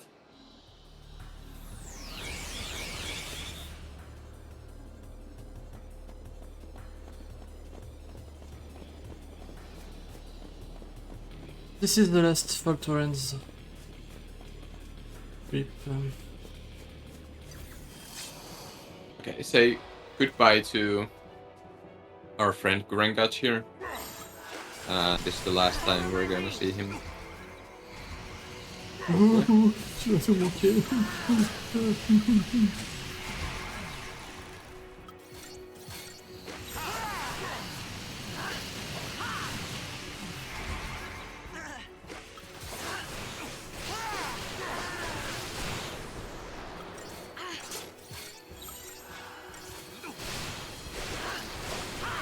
Don't get predictable. Oops.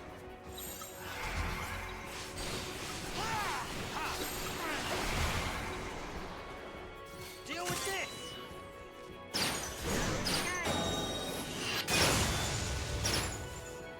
You should see your daddy now.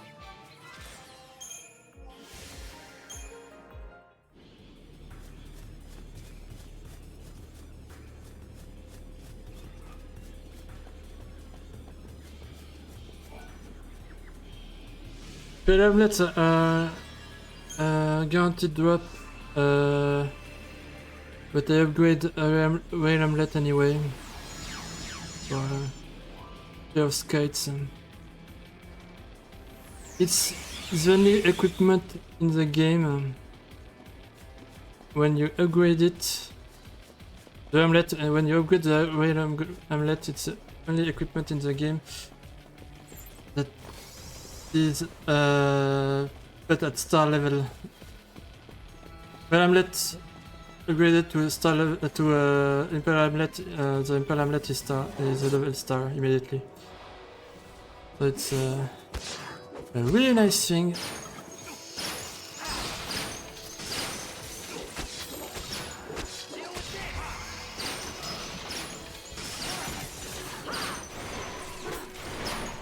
Night, sunshine.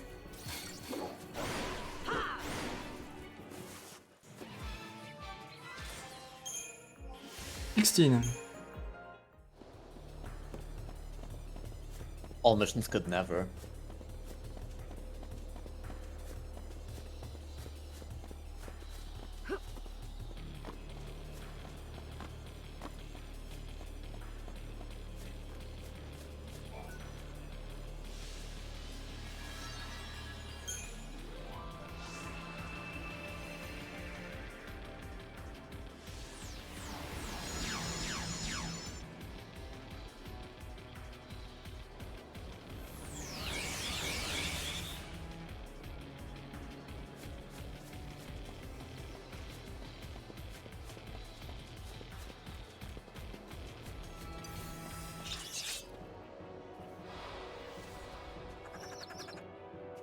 This is the last RRLAT fight.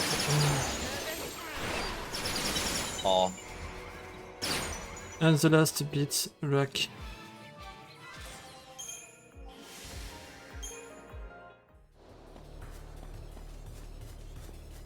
Oh.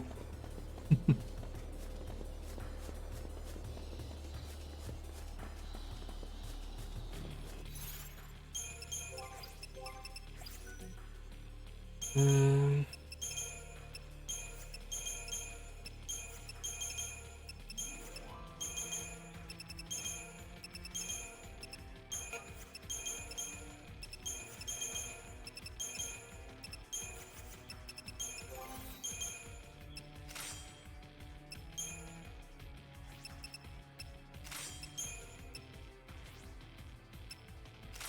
it's-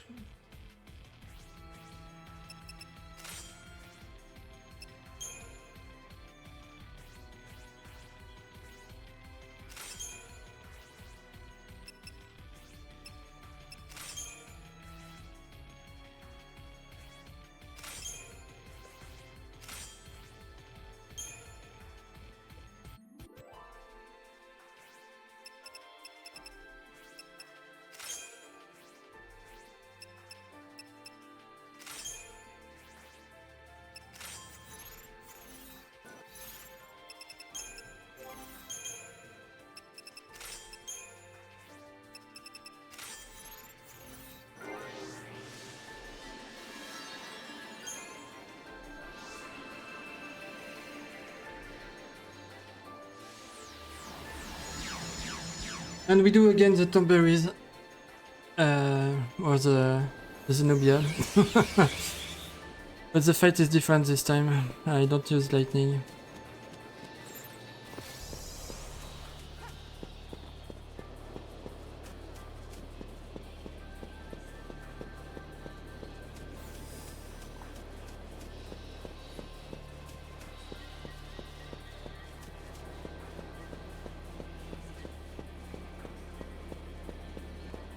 I could use lightning.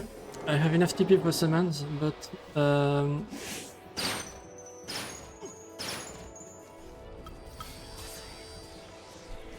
problem is after the attackers. I have to just for menuing. Appreciate Yeah. it. With haste, fang, and sass, then bravery and fire sass, bravery fang. And then we start pulsing away.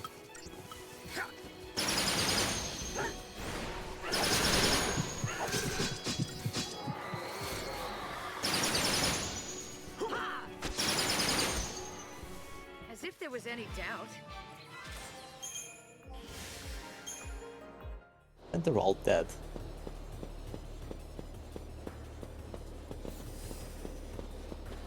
By the way, this dodge sucked. There's a way to dodge by the left, but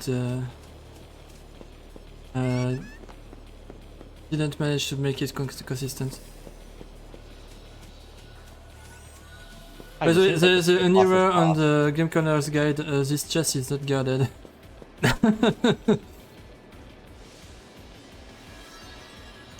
Is that another Star Blossom seed? No, it's Warding Talisman. Oh. That's strange. I thought all the chests in Fault Warrant were just Star Blossom seeds. Nope. There are gold dust as well. And I think there's a Zealot amulet as well. 47. Exciting. Okay, I'll let you attack us. And why Okay, you so use attack is a Saz. fight where you do a lot of very different things, and the fight definitely does not get stale at all. Time to get serious. Just look Yeah. at the stagger bar. You'll understand very fast. So the goal here is to get Saz red HP Follow the old guys. without the Saz dying. Wish on these fireworks. That's because if you're in red HP and you get a Thank huge you, Snow. bonus to chaining in Wish Sentinel. on these fireworks. So we do Cold Blood, immediately shift to Sentinel, and then you can see that the chain number is going up a little bit, which is more than anything else you can do. Yeah, you basically get no chain if you do normal Ravager spells, so Wish on this these is the best that you have available, just Sentinel buffers, Cold Blood, as you like to call it. You get 2%, And, 2 percentage points added at every pull up. Decent enough. Yeah, and we're going to just be doing this for like, Follow the I old don't know, guys' lead. a minute or Wish so. on these fireworks. Well, for the 2 minutes maybe, because we need to get the chain up quite a lot, because he has a lot of HP, so Pull the old switcheroo. I have to go a bit higher since Snow was unable to change attackers fast enough to protect Fang. Wish on these fireworks.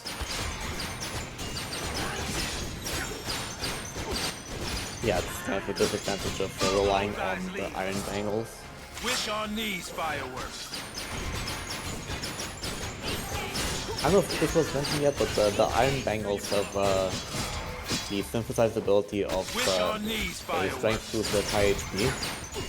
It's kind of like a Adrenaline, I think it was also 20%, but the requirement is to be at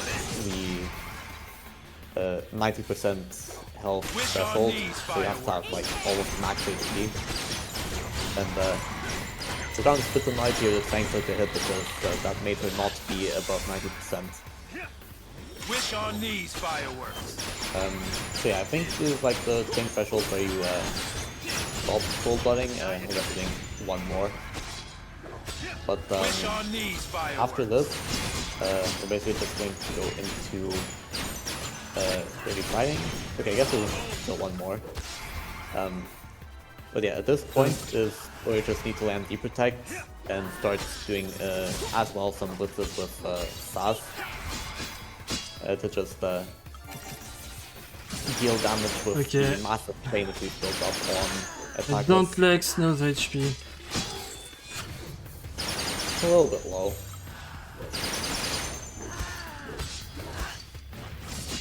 Can you not renew?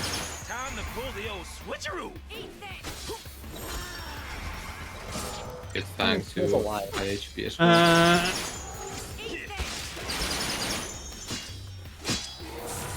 I want to have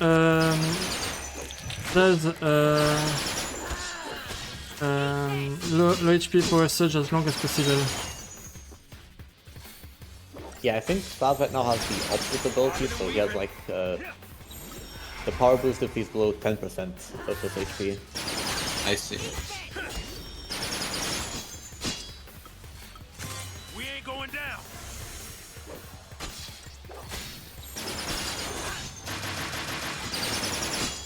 Okay, I guess the round just press the panic button.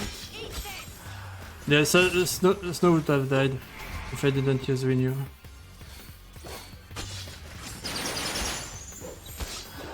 Yeah, or it would have been very close at best.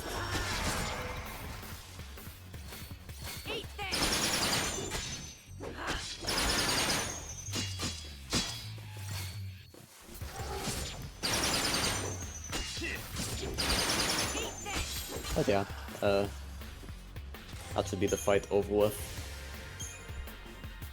I didn't save.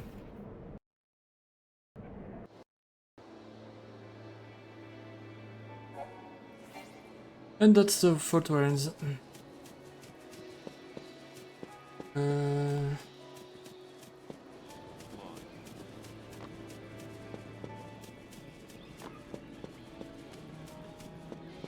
And such a shame that the most totally fun part of the run is over with. Yep. Now we have more questions to do.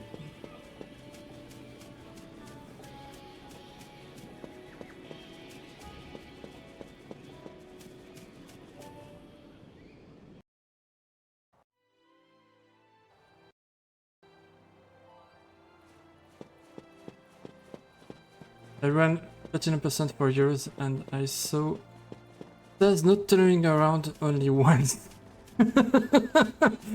Checks out, honestly.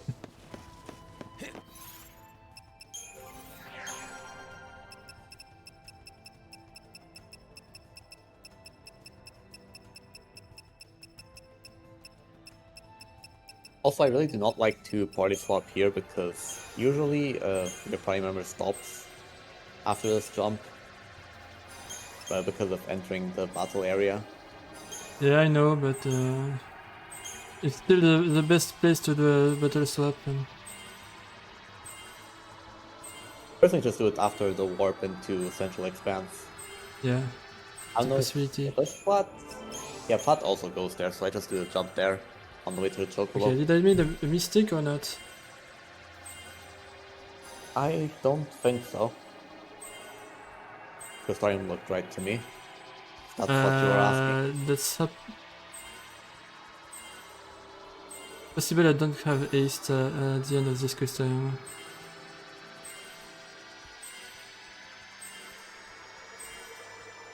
Oh, for Fang, I guess. Yes.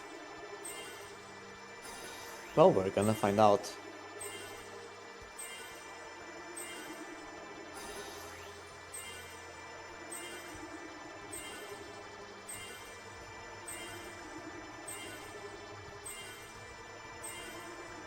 No, it's good.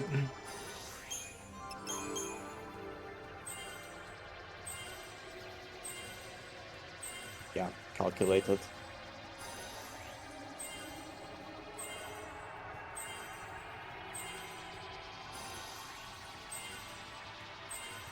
Yeah, that's because the questions are calculated that I was scared.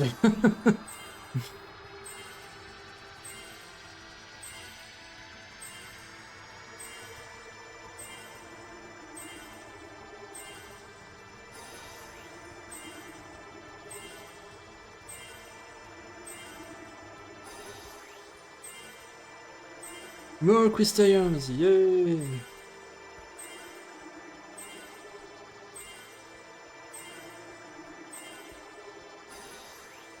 I really like these fast Crystarium menus.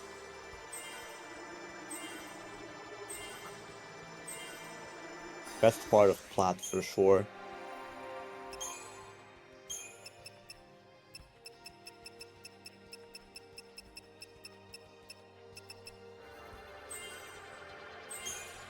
Also, I do believe that this will be the part of the run where Hope has more HP than Snow. Yes, that's the part of the run. It's even the part of the run where he's the character with the most HP in the run, in the party. Nice. Hope fans rejoice he is not squishy. If you want to take a screenshot, I'll stop for a second afterwards.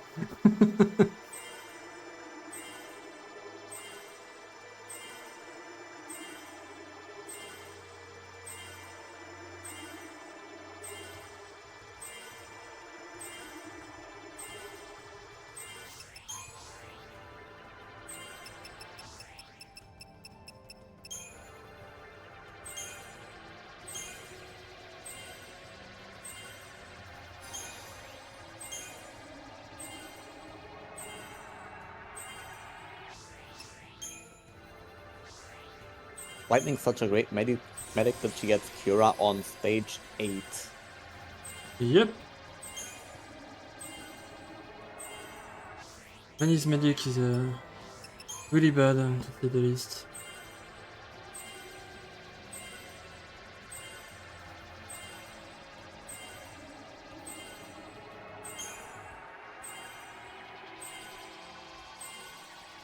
How tight is no CP after this? I need some CP for Kiraza as well, I think. I'm not sure.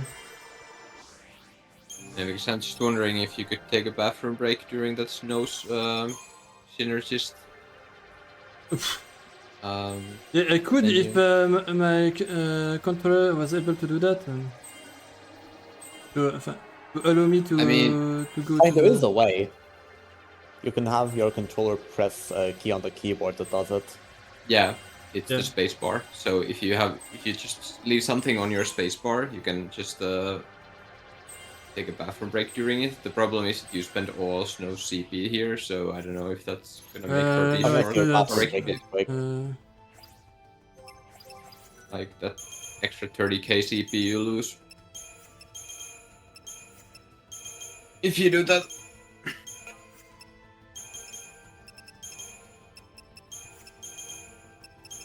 I timed it to be like 50 seconds that you would get that way. Wow, that's almost as much as the elevator in chapter 12. Or not almost, like, a bit more. But... Entering More than yeah. Mark. RRLAT9 connaît ce catalogue.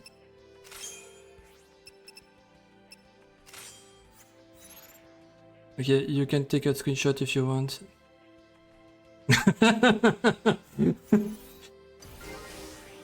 Nice.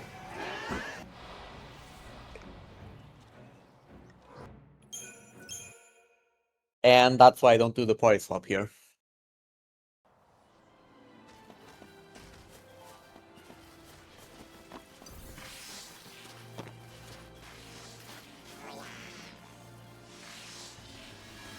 Yeah, now starting the mission 33 for the Adamankalit. Okay, so we have 10 missions left in the run. In the I mean, they're almost done, right? next 10, next 12, next 2 hours. Finish what I was saying. We will do 8 missions out of the 10 we need.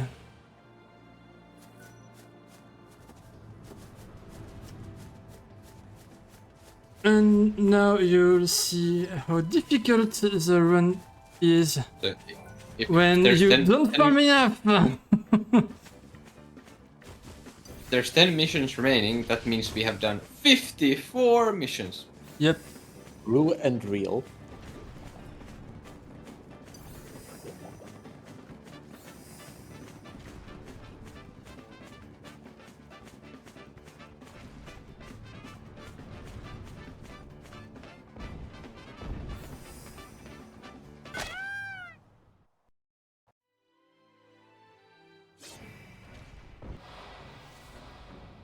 Oh no, we accidentally rammed our chocobo into a turtle. What will we do? That's not Adamankalit.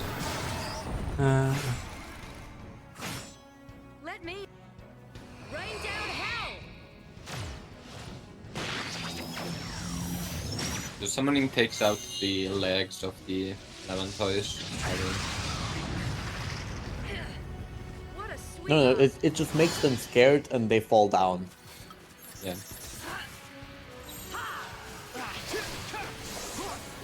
They kneel before the King of the Dragons. Yeah, or something like that.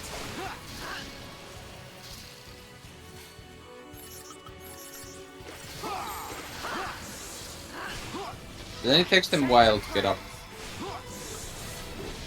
So that while is enough for us to kill. Just enough. And Now, Snow has the move called Daze, which doesn't last very long, and it gets removed if you're hit by a anything, I think.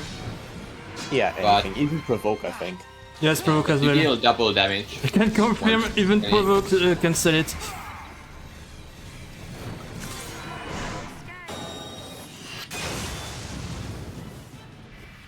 First element is done. And now the best part, high wind finisher.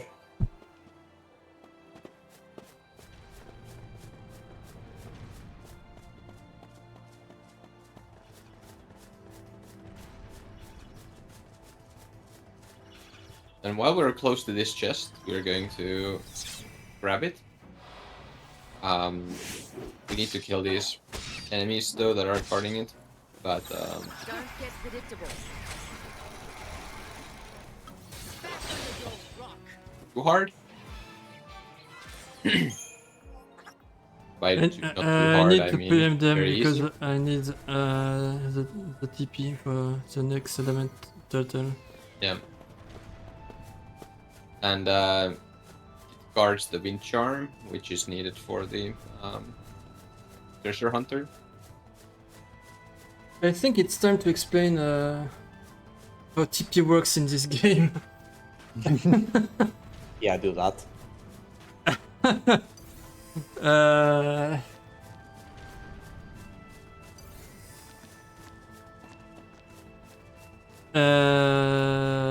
can you do that for me, please? Do a part of that at least. So we have our TP bar, and it maxes out at 5 points. But there's a structure to the bar that you can see. Like the first bar is really small, and like the second one's a little bit bigger. And like the next three are the same size, which are much bigger than the first two. And that's because there's like internal points, basically. So the first bar is 100 points, the second one is 200, and the other three are 600.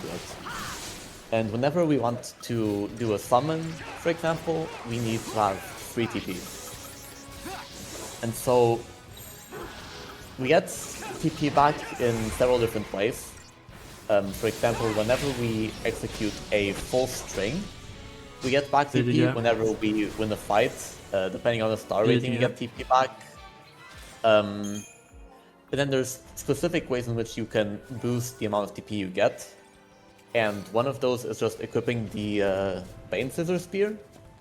That I think, correct me if I'm wrong, I think it boosted by 10 the amount of TP you get. I each time you have defeat no an idea enemy. how much it boosted the TP. I know it boosts Oh, the we TP don't when you stagger an enemy. Oh, was it on Stagger? Yeah, I don't know the details, but the long and short of it is that the Bane Scissor Spear helps you get more TP. And so it helps to get back the third TP to use the summon on the turtles. Yeah, I hope also has a Gestalt TP boost equipments equipped on him.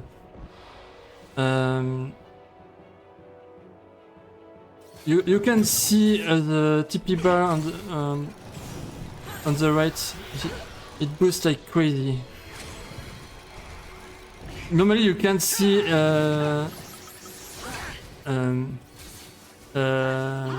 by yourself if you don't concentrate on the TP bar, but it's very easy to see when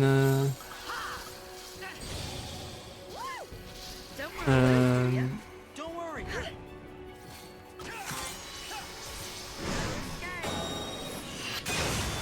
Steady now. when the equipment are equipped. My English is perfect.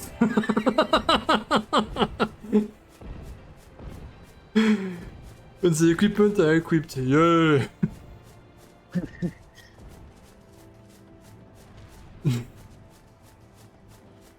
When English is your first language.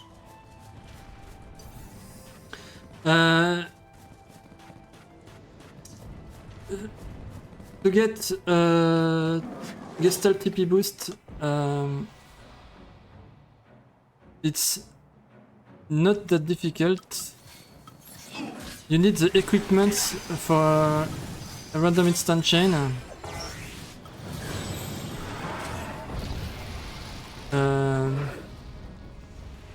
Equipped, but instead of 2 or 3 that will give you a random instant chain, 4 or 5 will give you Gestalt TP boost.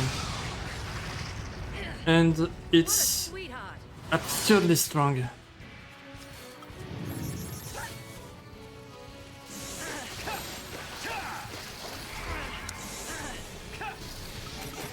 asking for it. Don't want to lose, do ya?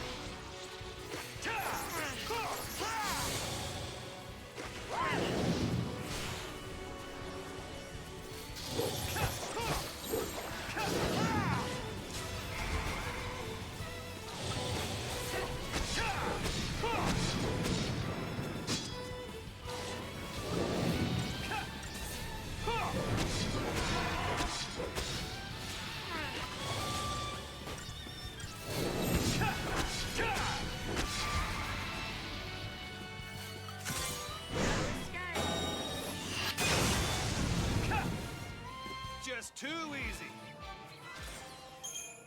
Petit Lumingot. Nice. Everything in this place is jumbo size. This, the combination of Benzino Spear plus TP Gestalt boost allows me to do more a summon that I'm supposed to do with only without without the Benz. J'ai oublié de faire les équipements, ça va pas le faire là. Stop talking. More doing.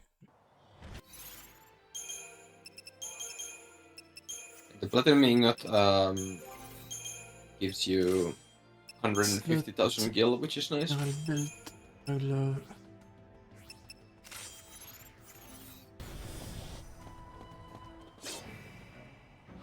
Okay.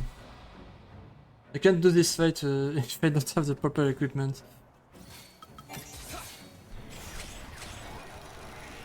Here's the first fight where we don't summon. So we buff with Protectora, Faithra, Bravera. Those are like the buffed version of the buffs, Protect, Faith, and Bravery, but they don't last as long.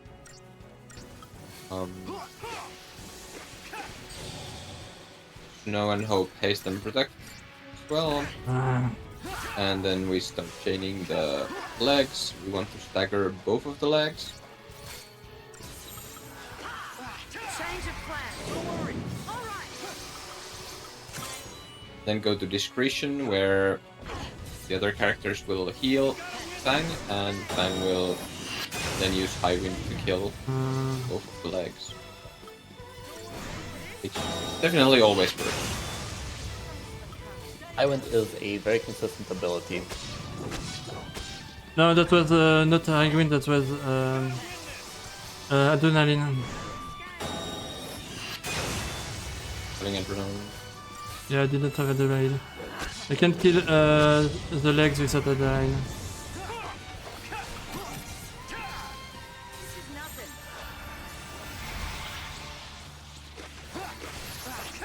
We also do 3 attacks in mid-air, so that we get kind of automatically repositioned by the game instead of getting hit by the turtle falling down, which is actually something that can deal damage and also interrupt for a few seconds, which we don't want to have happen. Yep. Then debuffing, and Snow starts cursing or dazing again, and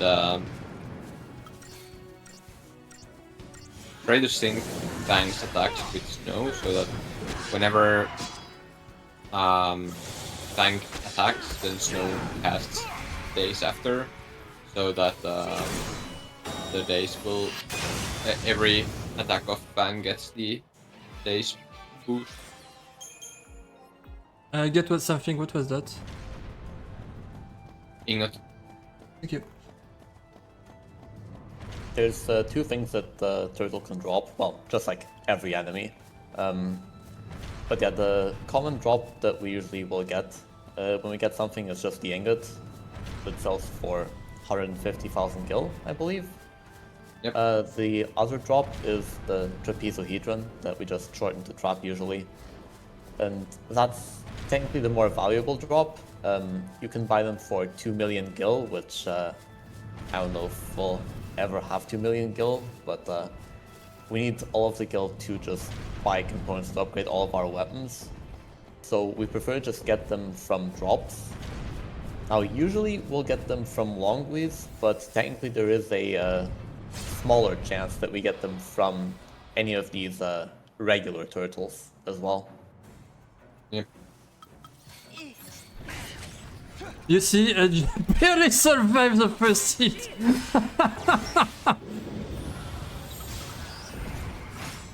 Yeah, and that's why we would normally use Protect Ra.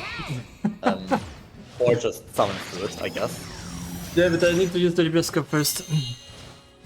And I can't use Yeah. the Libescope in the first fight because of this reason. The first stomp just killed me without the general belt. So I delay the Libescope for this fight instead because I can't survive the hit otherwise. What's the difference between this fight and the first fight then that allows you to... Just the equipment. Yeah, Oh, I guess you didn't Fang- have the general's belt, yeah. Yeah, Fang only just got the general's belt for the last fight. Yeah, I don't need the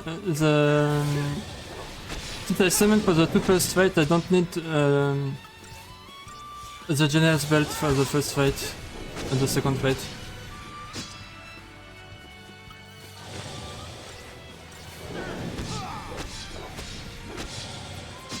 What?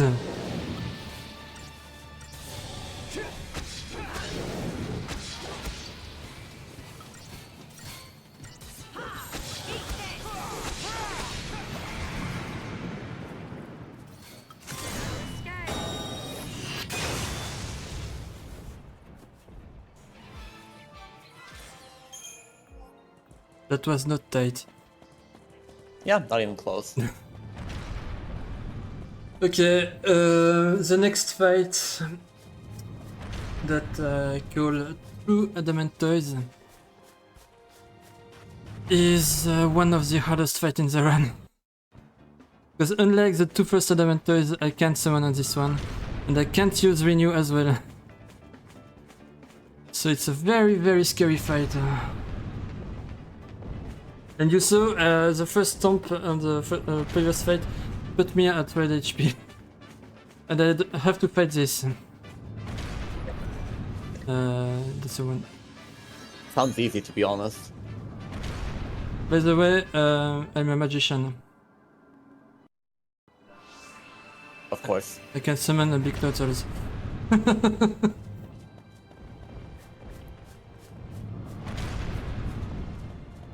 Also, we see Titan overstepping his boundaries as usual.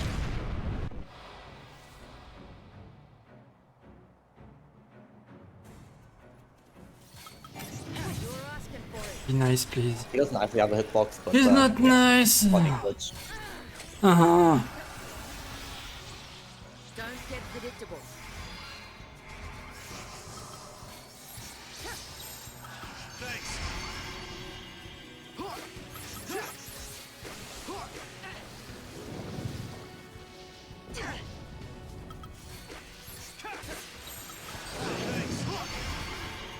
Appreciate it.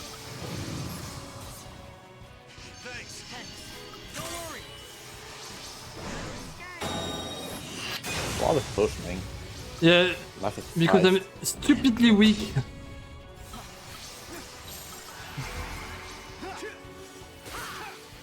That's why I buy a lot of potions in Airbar.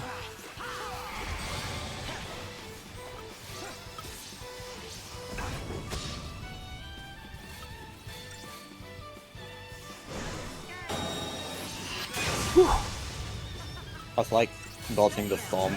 Yeah, that's just I dumb. attack. Don't get predictable.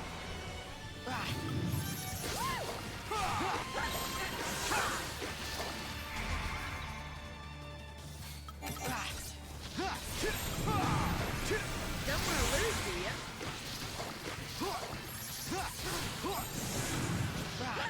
Time for a change.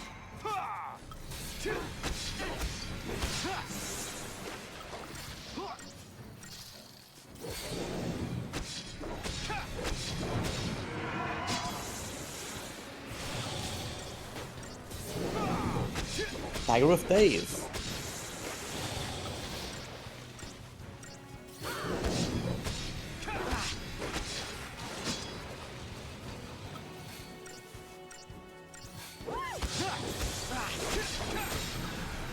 Don't want to lose. Ah. Don't get predictable.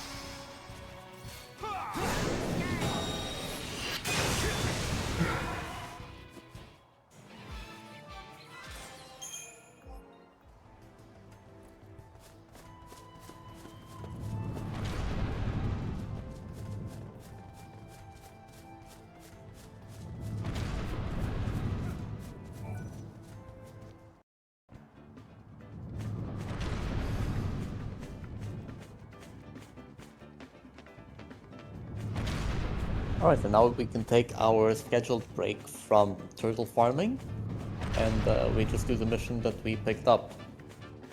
Yep. And we're also about to do something extremely blasphemous. Yep. We do the only mission 63 of the run. Oh, that's not what I meant. I know what you meant. I'm joking.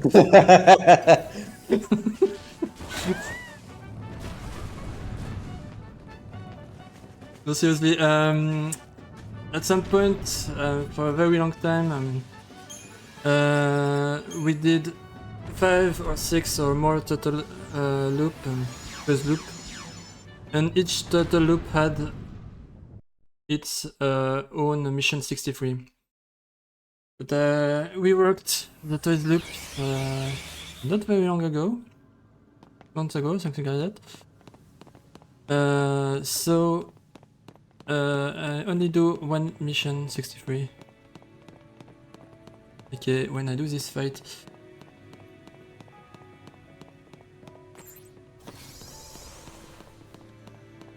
And the big problem is that I don't have a good team for this fight. So I have to use Hope as a leader. Blasphemous, I tell you.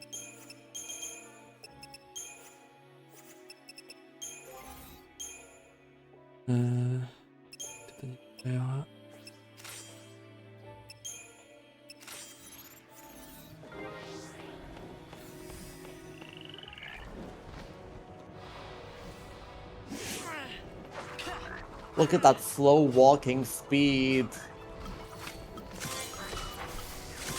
Now you're in for it.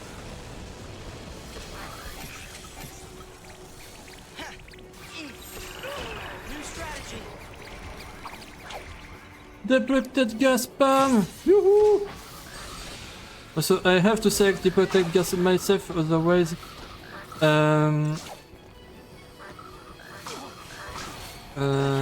it will target someone else. What? Does the target change if you auto battle it? Yeah, it changes target if I auto battle.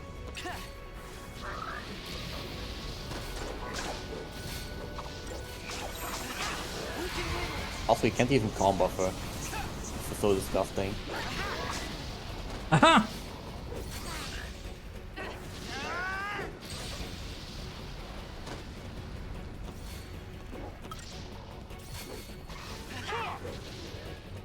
Didn't even break a sweat.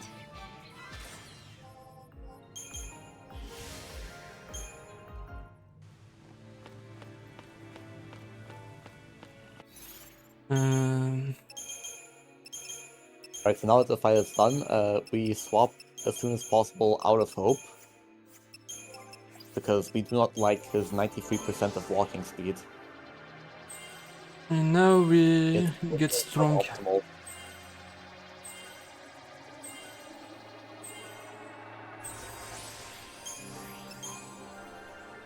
New access. Also, I like that the CP works out perfectly for Calm roll level 5 on Fang. Yep.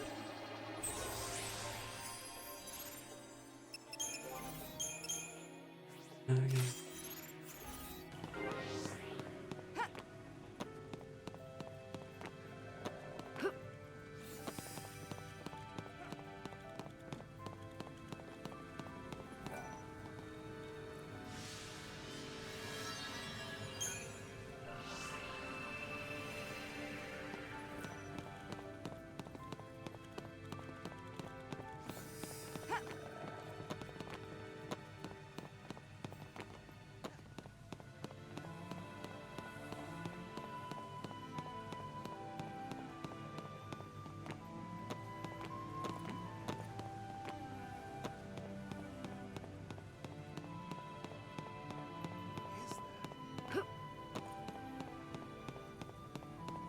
Can you tell Xel that I don't mean on stream, but like they did for don't remember who it was Google Sheet on disposal. What? I had someone had a Google Sheet for his trophies on stream with exclamation point. Trophies or whatever, I don't know what it was. I created the Google Sheet for that, for expression point.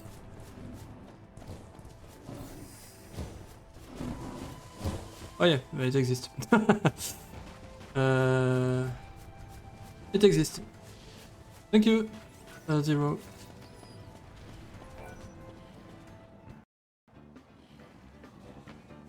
Game, I need Chocobo Digs.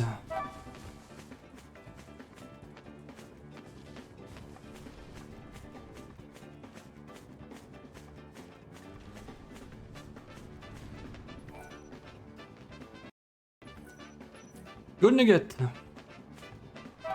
Money.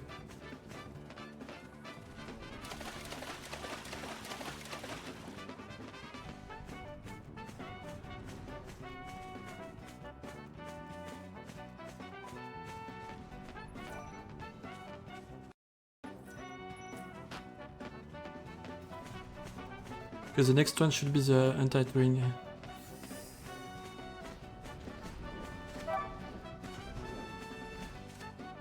Yeah, so I guess we'll be at 15 after that.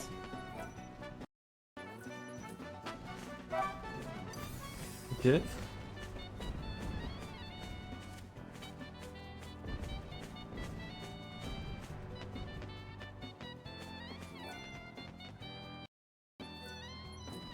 Okay, the money is crazy. Gold nugget, plus Chocobo. Also only 4 digs left. That was already 4 of them right next to each other too. Yep.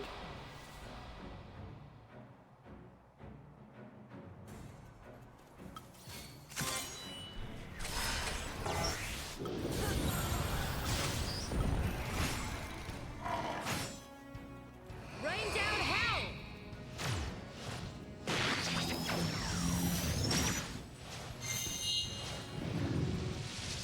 I'm going to start one first. So I have moderation on Bravera. Basically. Start sweating. Also I cast Face Swap first. So I also have moderation with Bravera.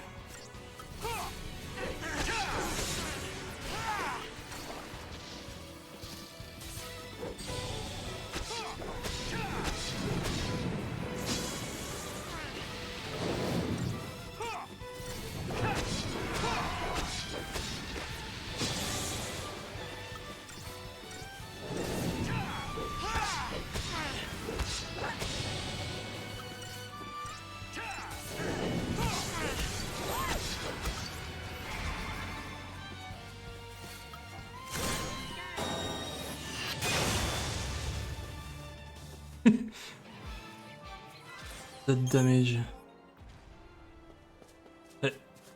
The total took 3 hits, right? Or it was just me? Yeah, it was 3 hits.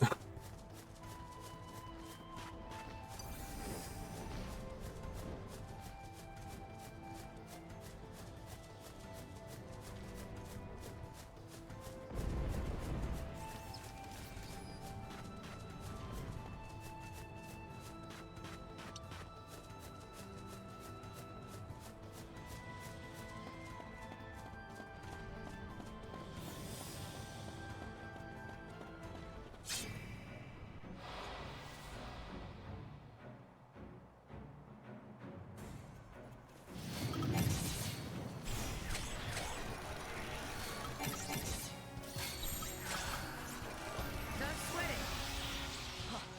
Time for a change.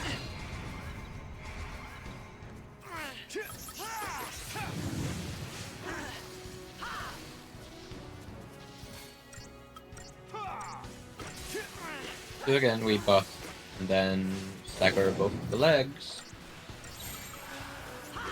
And kill both of the legs with high wind. While healing.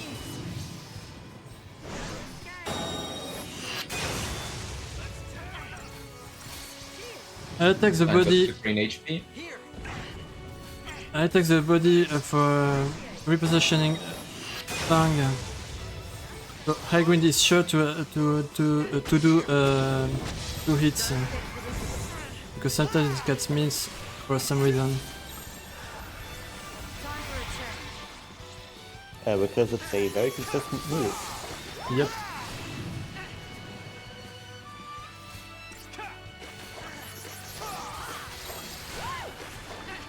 I generally don't do that because you kill with 1 or 2 high winds after that regardless. So it just like, sometimes you have to do an extra high wind or 2, but usually you just Yeah, but at this point I don't have enough strength for killing just with 1 or 2 high wind. If one hit miss.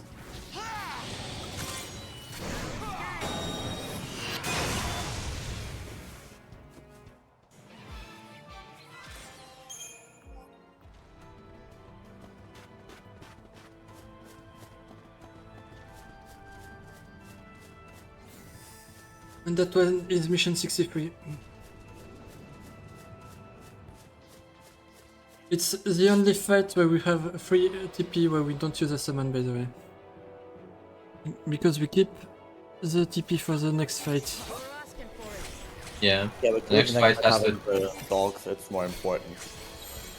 Because they are really annoying. We gotta win this. We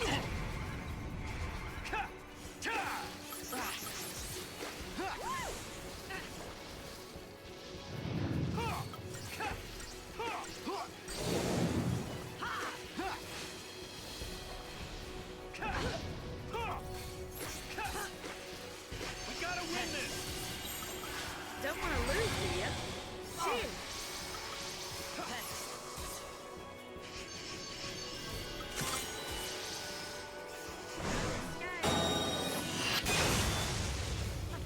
I need adrenaline to kill the leg. If I don't have it, I don't kill. Even with world level 5. Not yet, at least.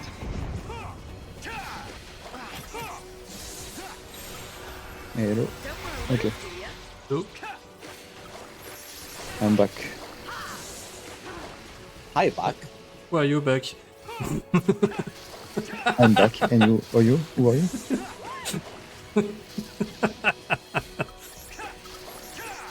Why are you back?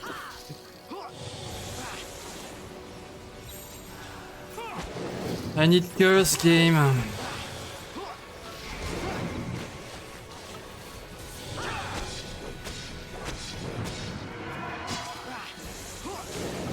And the purpose of curse is not that the curse does anything, but it prevents snow from using curse instead of days.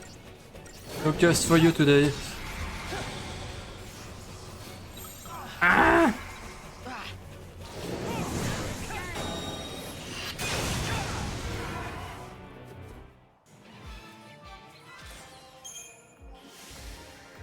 Second Genji glove.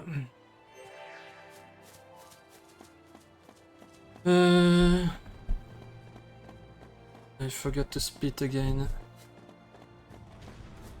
Yeah, I won't show the cutscene. I have a chance to PB, so I won't show the cutscenes.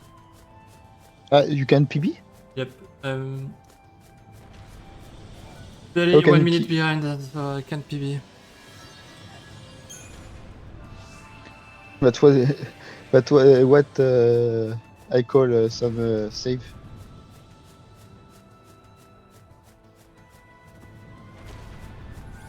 Because the early run is really bad. The early run is extremely bad. But I can't can PB, PB so I won't show this cutscene. Sorry. It's a really cool one. Unlucky. But if I can't PB, if I see I can't PB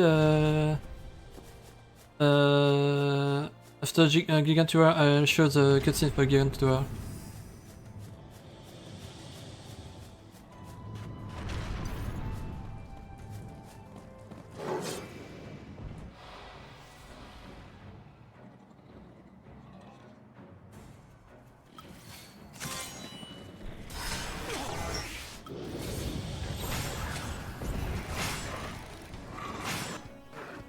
Rain down hell!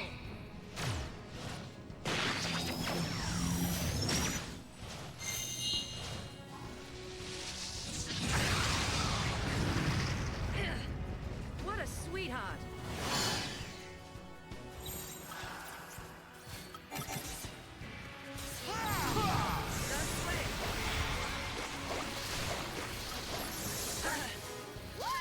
If I have some time remaining, I can show the cutscene after the run as well.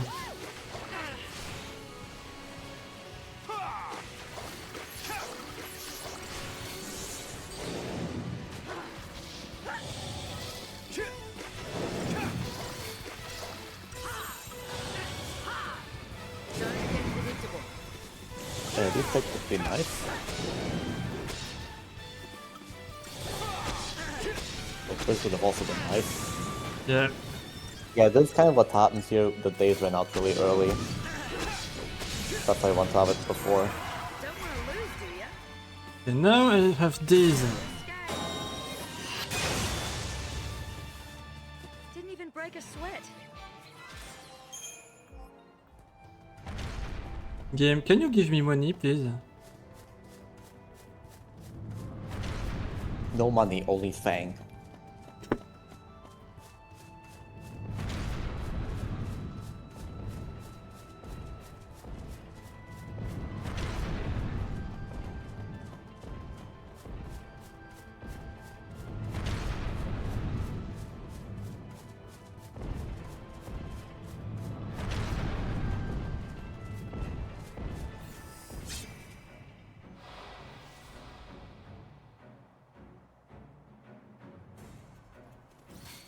You're asking for it.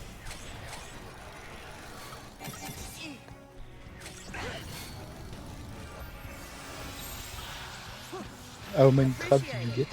1, 2? 0. Here. Welcome to Golden Stream.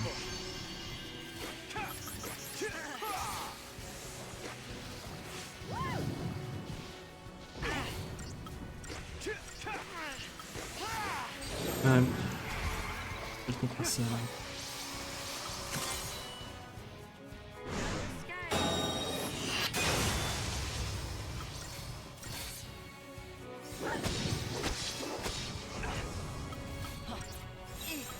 Don't want to lose, do ya?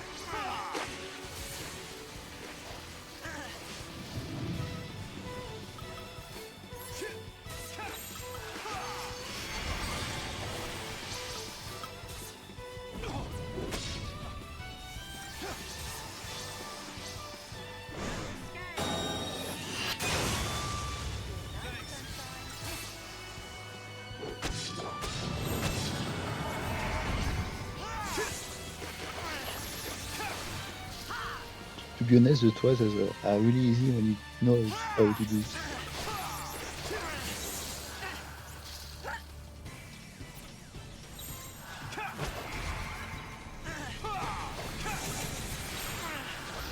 Don't get predictable.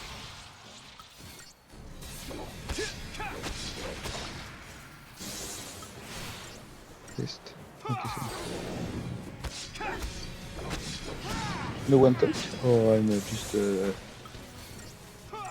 we're Hear all you. just enjoying the triple. okay. Just some silence. Because M doesn't like me, so when because I'm back, he doesn't talk anymore. True.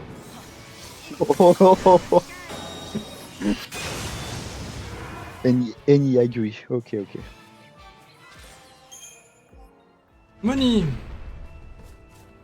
Nice. Money. Okay, so if you remember what we talked about for the how TP works in this game, TP works very well when you have more enemy to kill. The more enemy you kill, the more TP you get back. So, for the next fight, we will wait up until the moment the frogs call some friend, just to kill them to get more TP. Not just the men, but the women and the children too. And the elderlies too. Men, women, children, That's how the OP the Ben Caesar plus the Gestalt plus Gestalt Sash TP boost is. You can do 2 summons back to back on 2 different fights. Really that easy. Yep.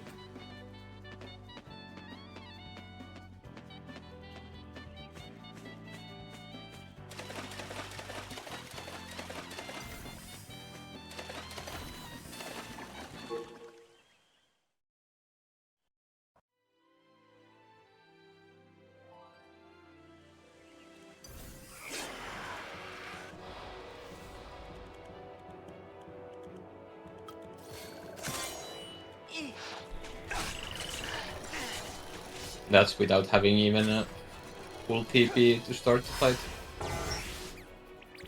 Rain down hell!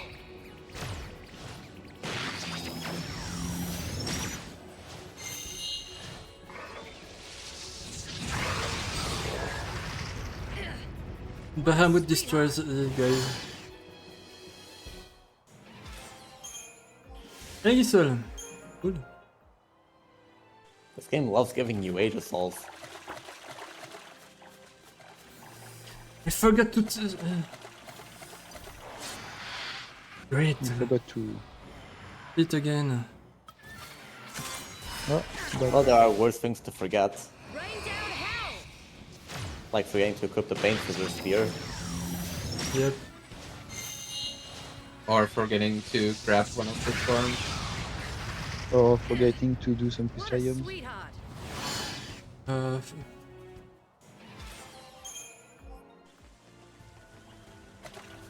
I do this fight for the water charm. 2 seconds. Yep, Reset. I'm bad. Too slow.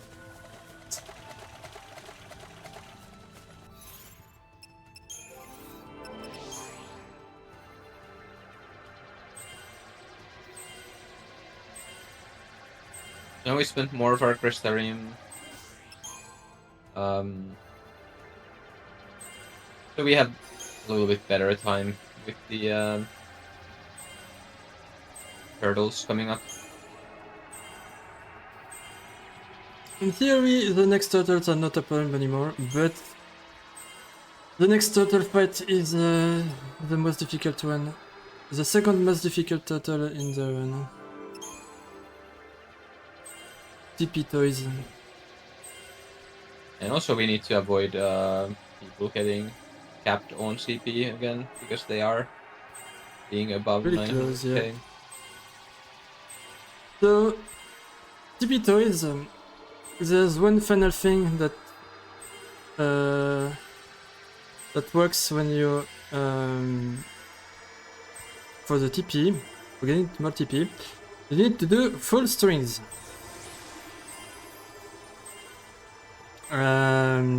So if you have 5 segments, you need to do 5 segments total of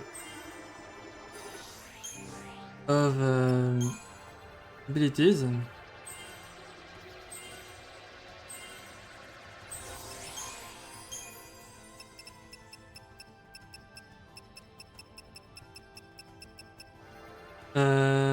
To get a bit more TP each time you do a full strings.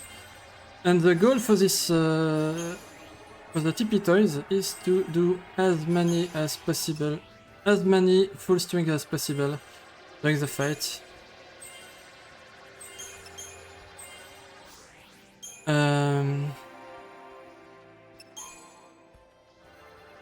In the only hope to get free TP for the next fight and have enough TP for summoning on the next turtle.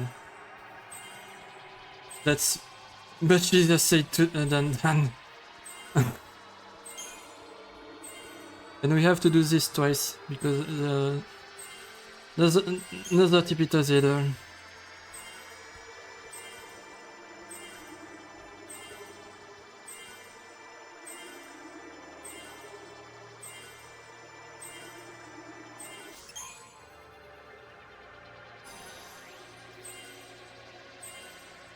While the turtle can cancel your string though, because it's not fun otherwise.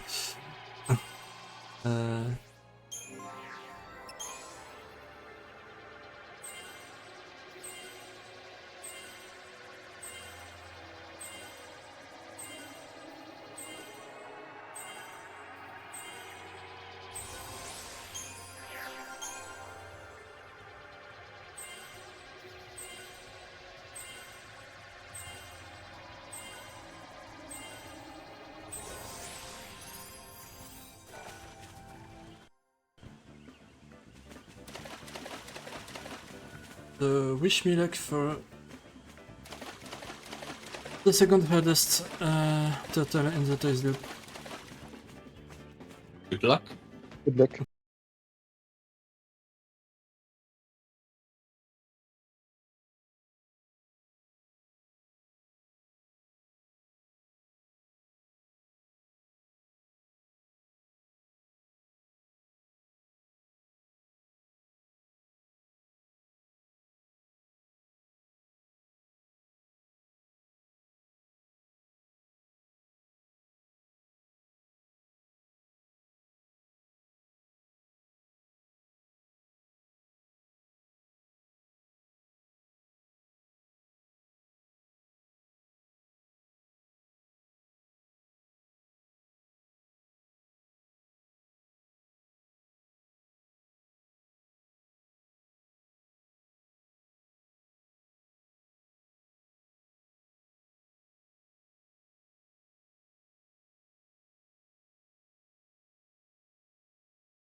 not even close. Okay, XIII on it. He's on it. You jerk. Okay, done. Oh wow. He used quick. Well, I thought he was. What a moment to miss. Falling down.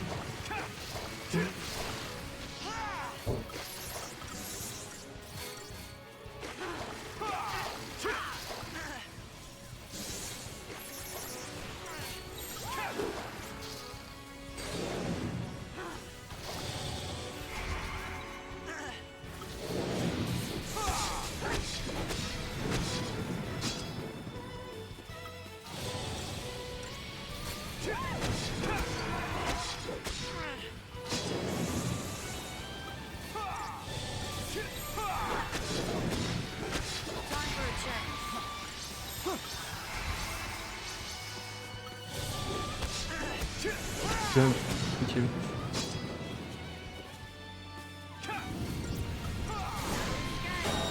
Yeah, we seem to be back on the main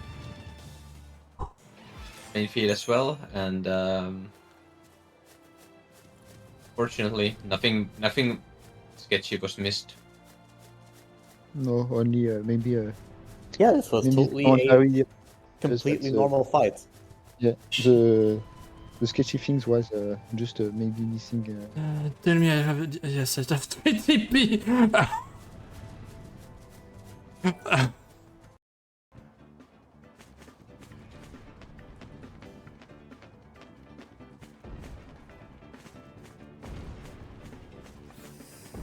Clearly the scuff was just part of the plan.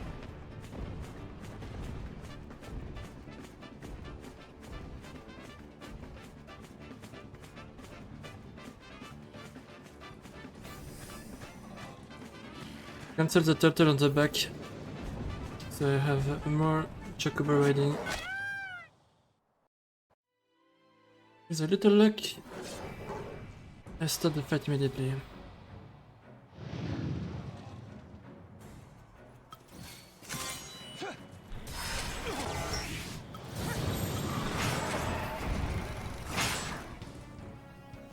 Rain down hell!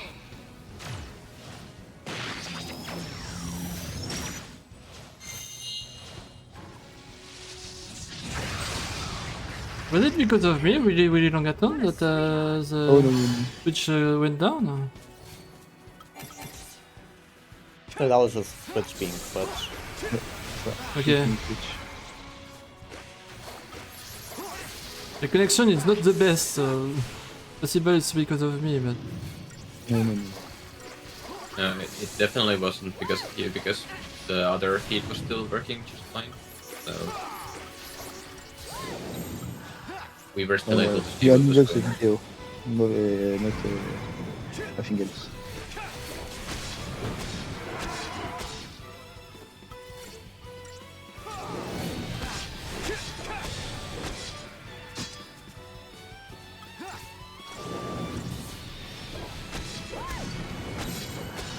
Don't get predictable.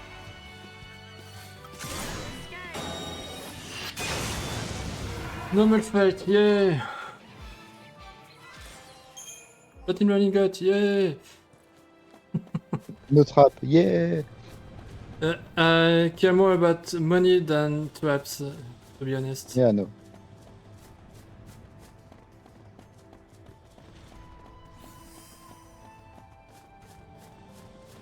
By the way, you certainly did You should notice. pass Kelly for 9,000 PC. Wait, what? No, CP. You should pass Adama Khalid for only 9,000 CP. Yeah, sure.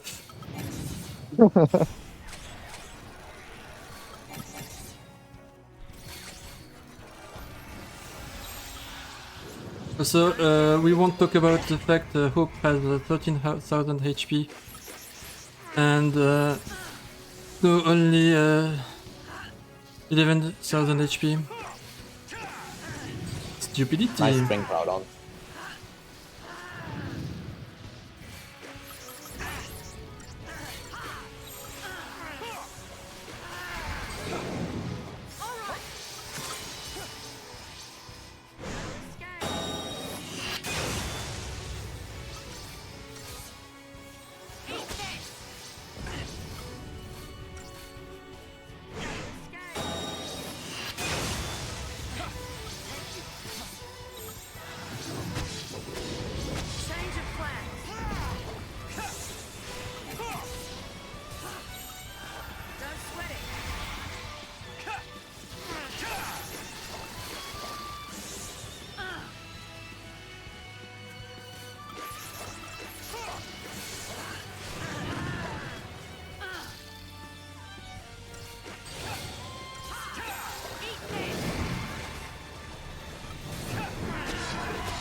Yep, easy fight. Again. T'es sûr que ça va tuer là. Oui.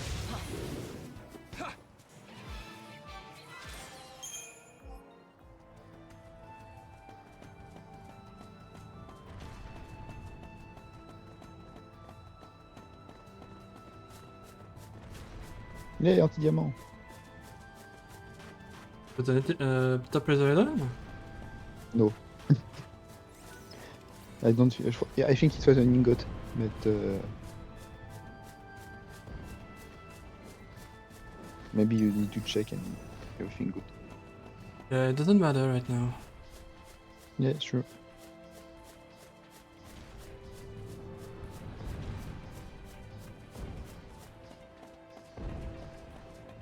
Yes, it was an ingot.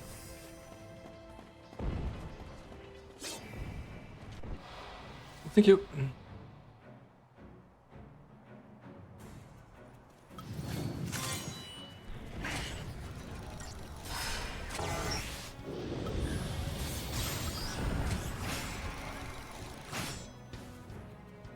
Rain down hell!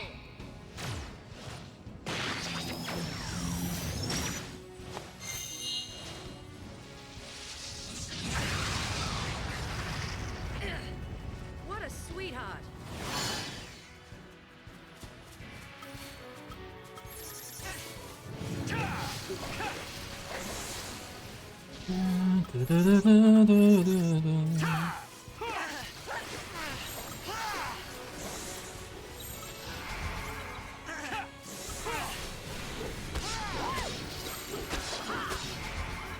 J'ai oublié de me buffer. Yeah, I saw that. I didn't tell you because I thought you can just buff later.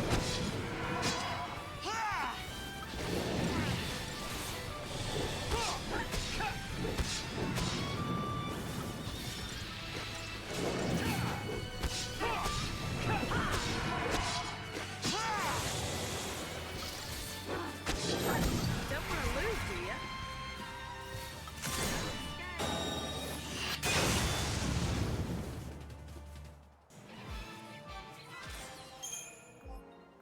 Money!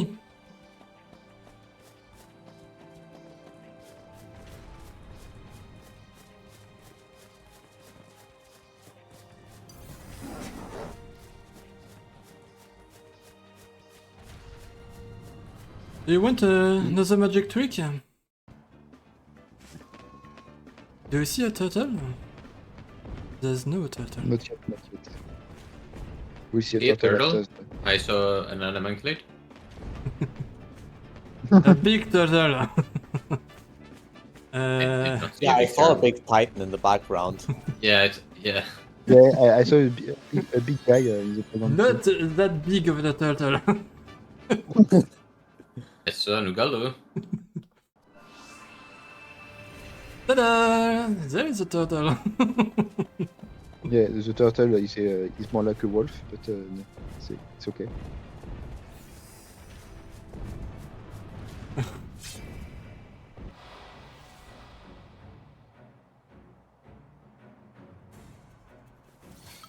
How the chain has a hitbox. Yeah, Sometimes, yes. Sometimes. imagine being behind the turtle and the turtle need to. Anyway.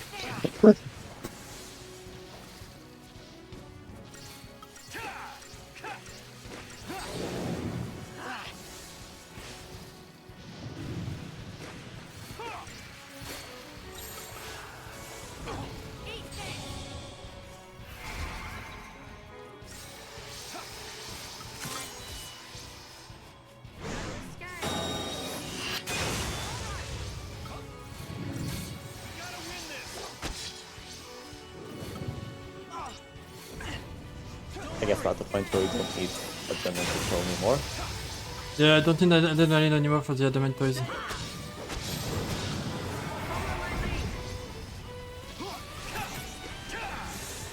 real deal.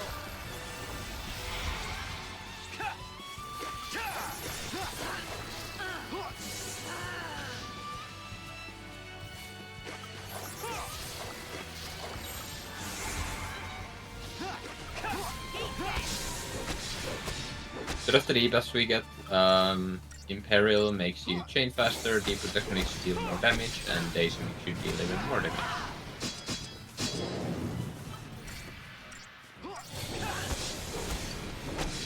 And Curse is totally useless in this case. Yeah, Curse is to prevent snow from Cursing. Yeah, this is a PG stream and no cursing. Peggy 13 stream. Oh. When the game is Peggy 16. Nice. Did you really fail the I win? No, I agree, didn't kill him. Yeah, you fail. That's what I say. But we got an ingot. Was that 5 out of 5 in this Uh, group? You get money, But 5 out of 5, yes. And the first loop gave me something like 1 or 2 depending. Ah putain de... Ah, je me suis trompé de direction. Hey, what do you say about PG-13? I'm sure it's faster to go on foot now. It probably is, yeah.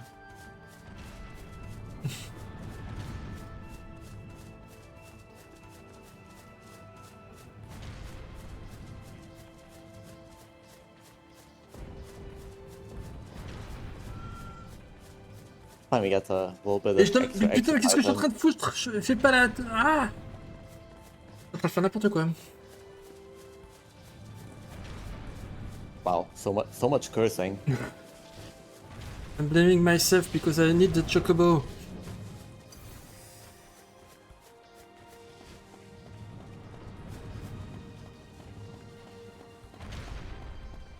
I'm not even sure it's actually faster what I'm doing. Seriously. Well, it's not faster because it would have been faster to remember what you were supposed to do. Yep, totally agree. Also, I like how this part of the note says, this is not the last time you use hope. That's a shame. True. Gianrig Maltese.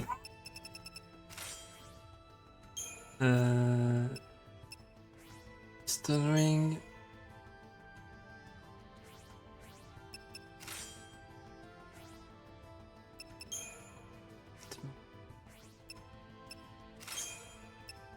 Speed. See. And shoes, scarf, glove.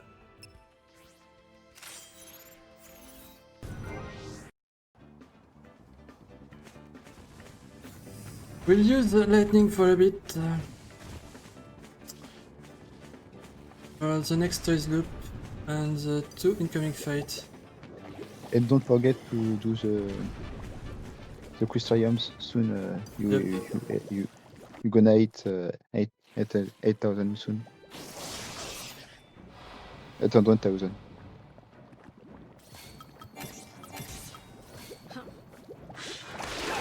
Yeah, Misha.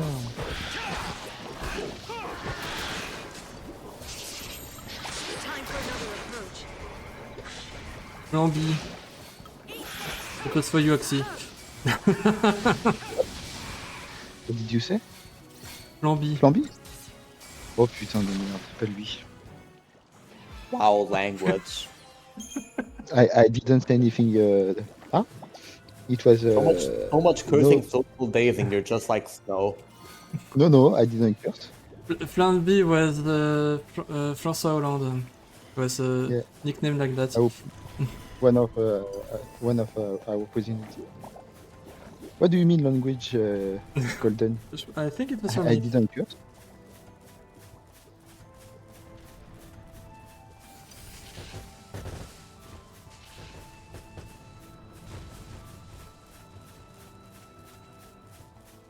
How many total do you need of what referring Fox? Only one left. Before the before the Shalongui loop. I have enough money for Shaolongui there. That's also true. But I have money for Junta, yeah.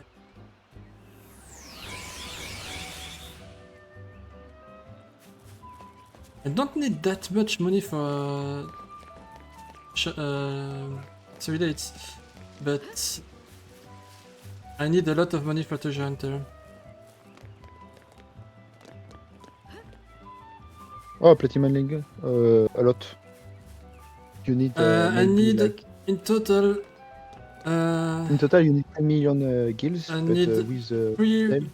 3.2 million gills total.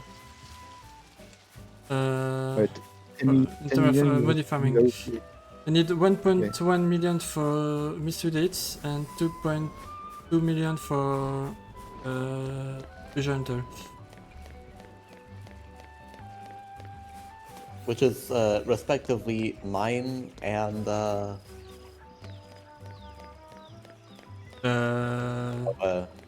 it's like 7 and the 15 15? respectively, yeah. 7 for 1.1 million and 15 for 2.2 million. How did I dodge that? That's With a lot of I have skill. on bank account. So around 24 platinum ingot, basically.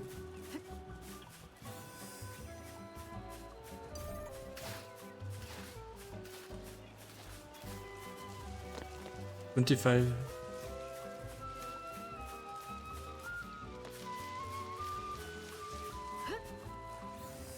How much did you say was total? Was it 3.6 million? To 3.3, I think. Yeah, then it's 22. Change of plan. But some of that can be replaced with other stuff, right?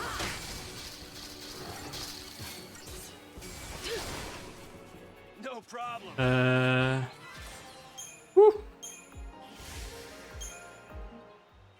I mean, if you get some of the other high guild drops, maybe you can make do with a little bit less ingots. But I don't think we got any of the weapons, which is the main ones. No, I didn't get any Yeah. weapon. All horns. But Very gold unlucky. nuggets from the Xiaolongui, Hmm? but gold nuggets from Xiaolongyi, no? Can Yeah, replace them. The gold nugget from Xiaolong can replace platinum ingot, but I need a lot more gold nugget than platinum ingot. True. So But like you're going to get some of them, and like every second or third gold nuggets replaces an ingot, so you don't actually need 22 ingots. yeah, you need 6 gold nugget for 2 platinum ingot.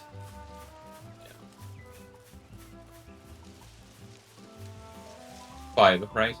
5 for 2. 5, yes. Sorry. Menu.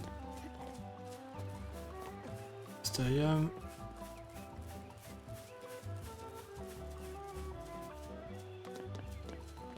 Another Quistorium time. Yoo-hoo.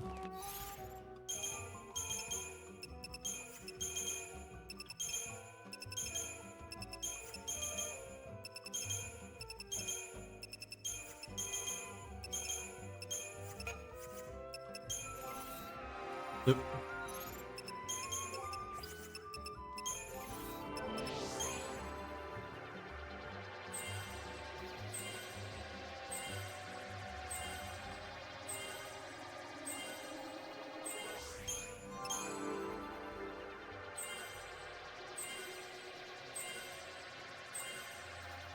And now we got HP on Snow, finally.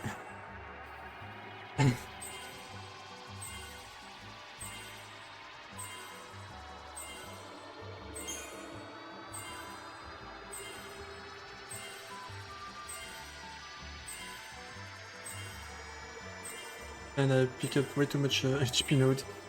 Lol. Wow, suddenly actual HP. Finally some Actually, HP. more than hope.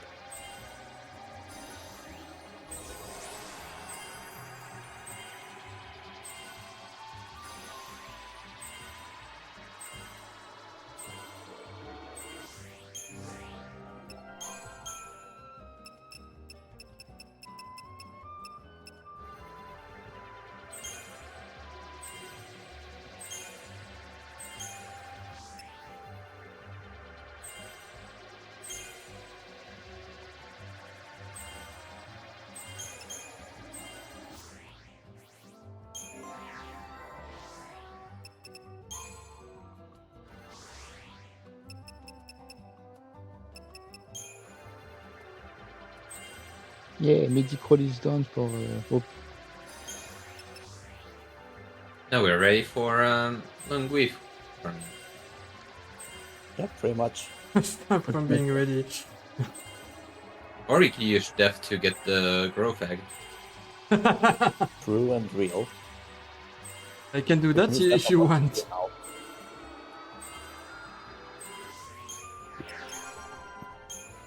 I'm gonna see this through. Backtrack first.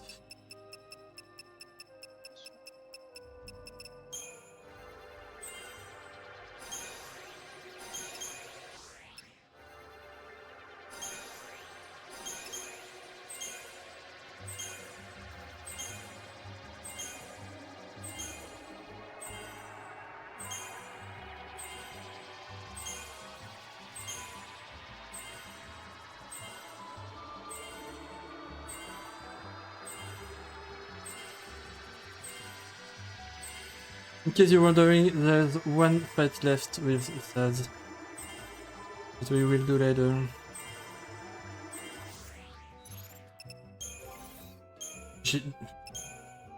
Does that start with a V and end in an X?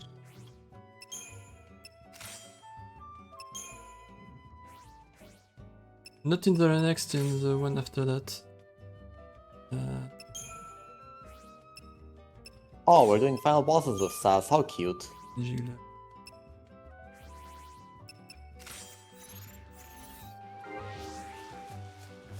Forgot to split again.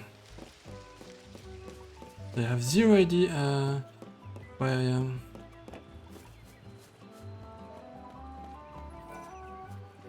Oh, you're 10 minutes behind. No. 11 5 minutes minutes. behind. I'm 6 minutes behind right now. And you want to PB. Oh yeah, because of Longwy farming. Yeah. No, I'm 6 minutes behind right now after forgetting to do the split 5 minutes ago. Oh.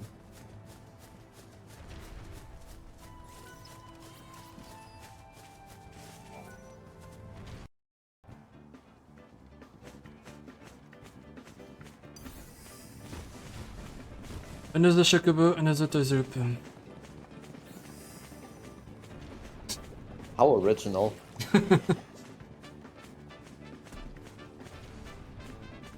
Didn't we see that be earlier like 5 minutes ago?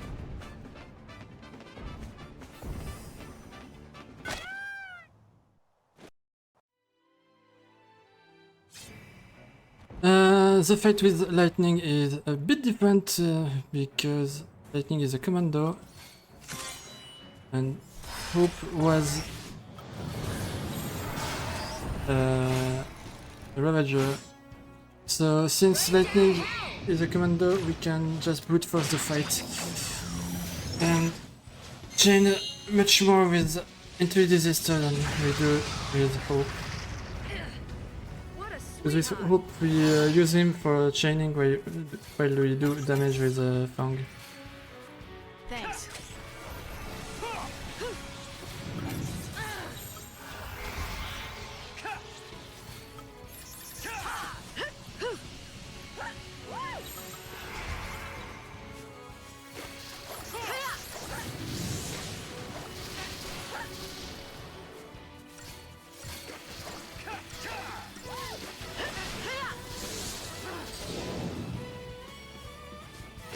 What's the advantage of having lightning?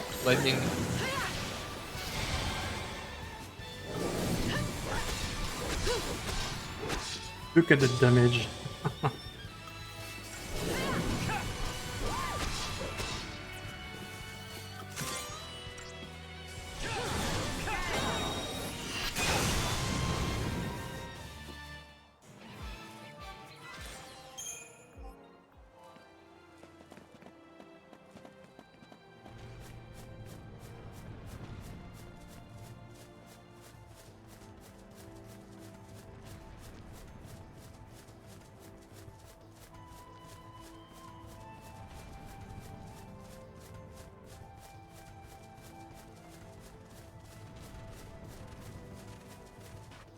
The order of the total change. I do the second automator is now.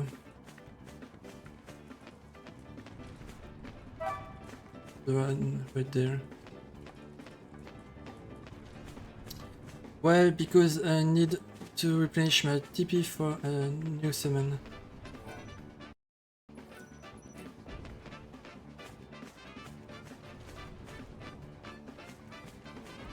$17.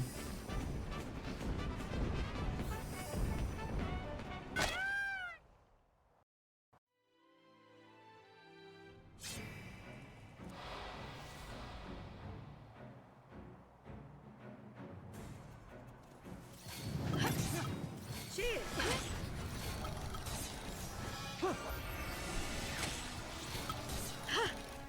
Thanks.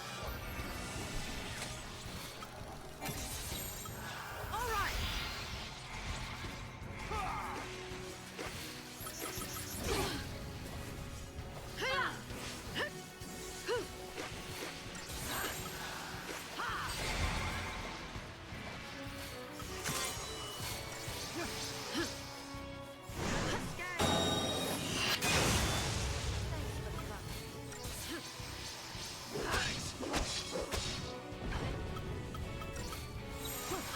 Follow my lead. Eat this.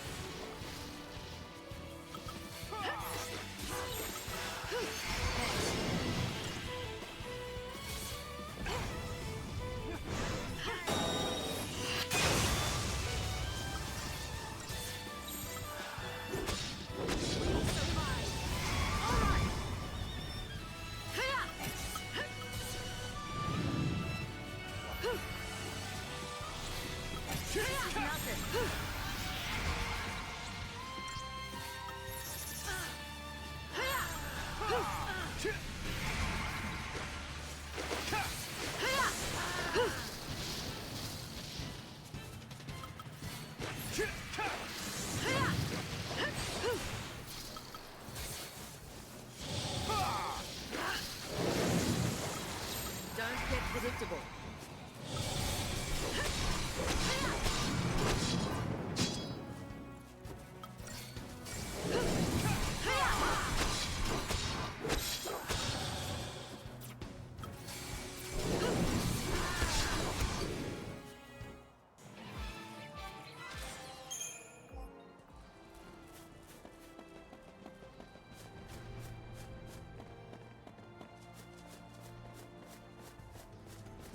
Lightning doesn't have TP Gestal boost. That's also the reason why I use Hope for Ravager, it's because he has no damage with the setup I have for him.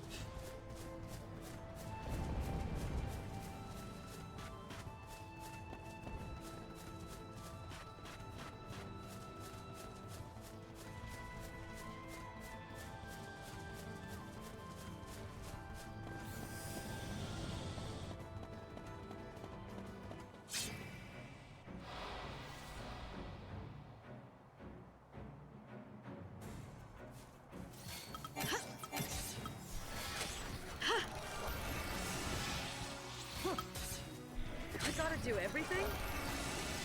Yeah, we have XIII and no for boost their magic, Bravera Fang to boost Fang's physical damage, then switch to Trace Aster to stagger the legs. In case of Lightning, it's because I don't want her to use physical attacks. That's why I cast Face Ra.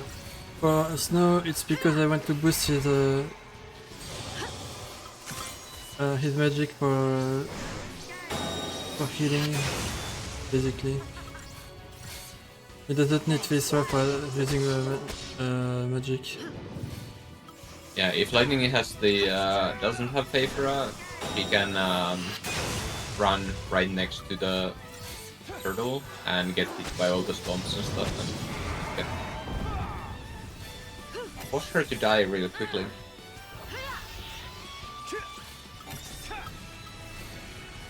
Thanks. Don't want to lose, do ya?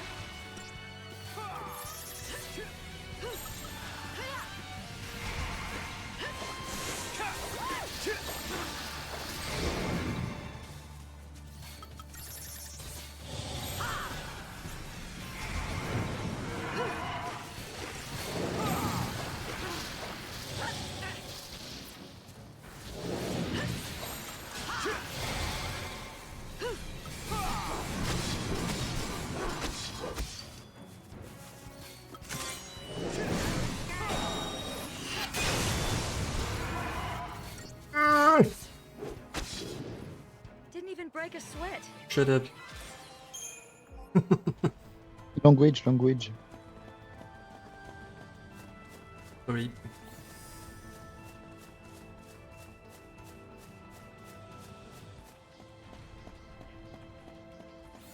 I'm a bit lame today for my cursing, my usual cursing stream.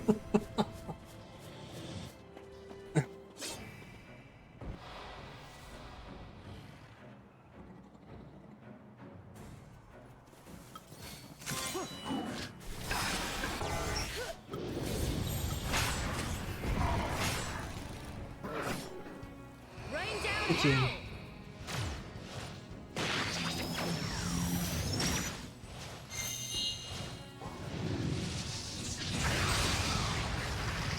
hell. What a sweetheart.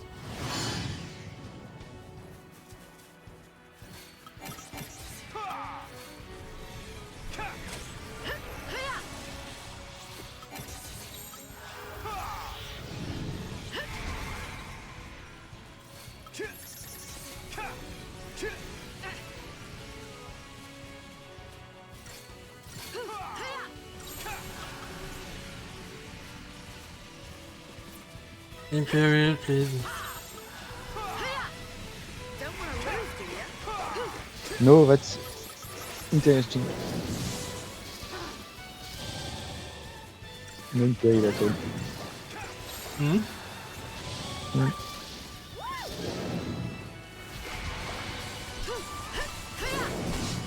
You should fight without Imperial.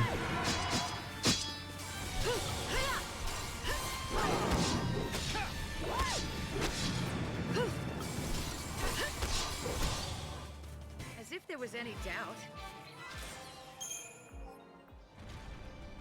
0 platinum ingot for this status loop. You got all of them in the last one. Exactly. Ah, you got Feng. Do you want another magic trick? Feng. I have some. Thanks. Les 70. Adavantage! Allez, only 3, 2, ouais, 3, non, 4. 4 missions left? No, 3. mission 56, no, No, 57, 3, 62, and 60. On the circle. 3 missions left. Mission left, yeah.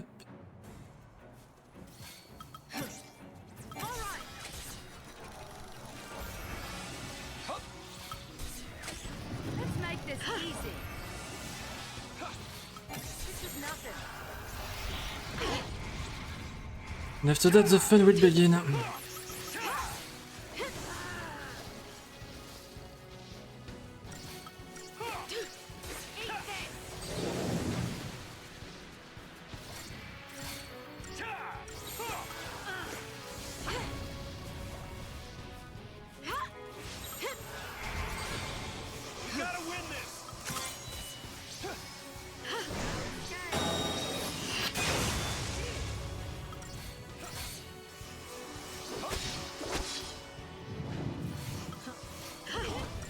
You alright?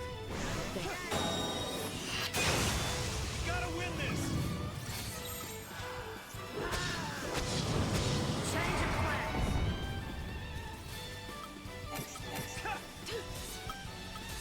Don't back down. Uh, Don't sweat it.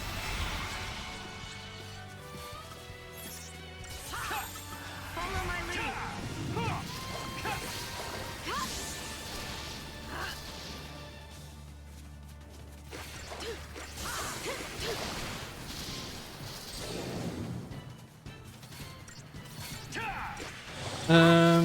Between these, I'm farming for both CP and I'm also farming for money. Got and for if you're lucky for scrap. And top as well, yes.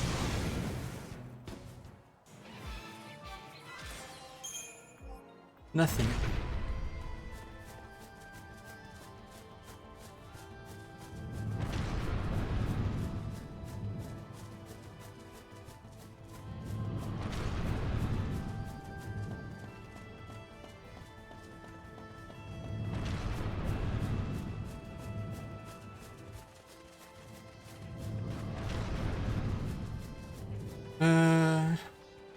It's not a pain, it's long to do, but it's not a pain. It becomes a pain to do when you have all the crystals down, but you don't have enough money or to pay the down for a treasure hunter. It's when it becomes really annoying. But we're not there yet.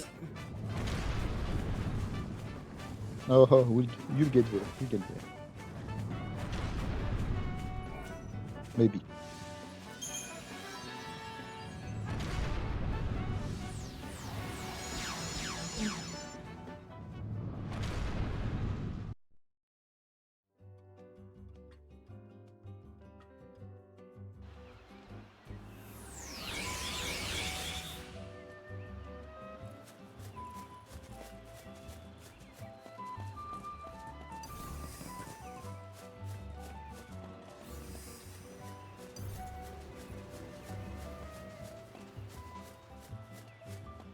Don't forget to split, don't forget to split, don't forget to sip. Split.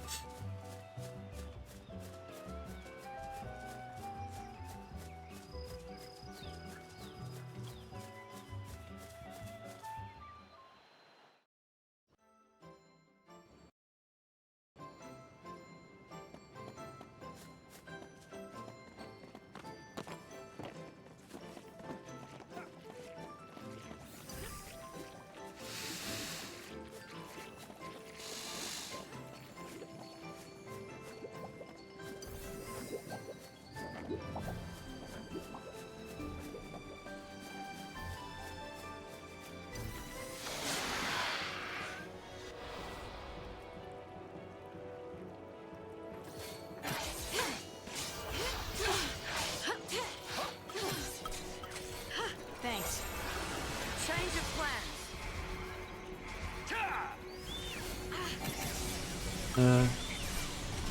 Why?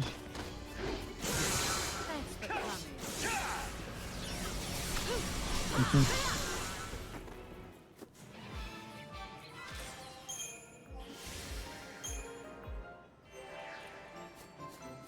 Okay, new trophy.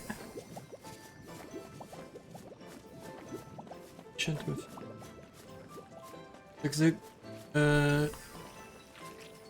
There's a chalice.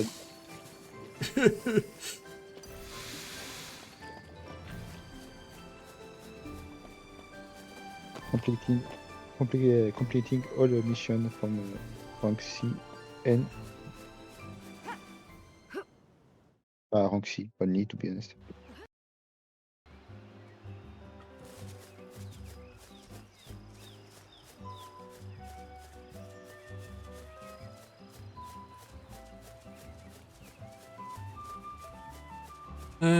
Last official toys loop.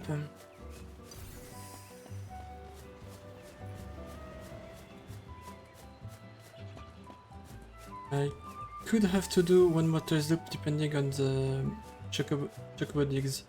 If I don't get the ribbon, I think the next toys loop I will have to do one more. I'm 1 minute behind, by the way. Yeah, but we have a lot of money and the last so your PB you didn't, so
Mission 62. The infamous mission. One of the hardest missions in the game. And one of the Yeah. hardest missions in Platinum Percent as well. Actavija. Twice of them. No, 2 of them. To Activision.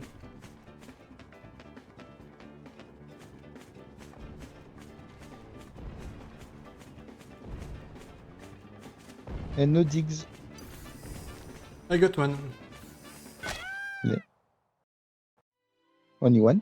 You need 2 more. Yep.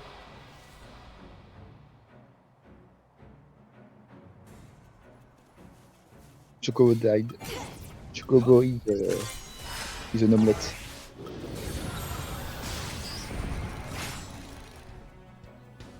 Rain down hell!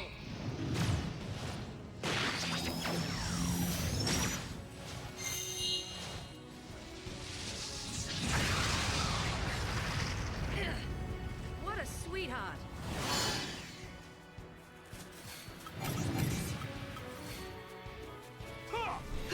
Not a problem.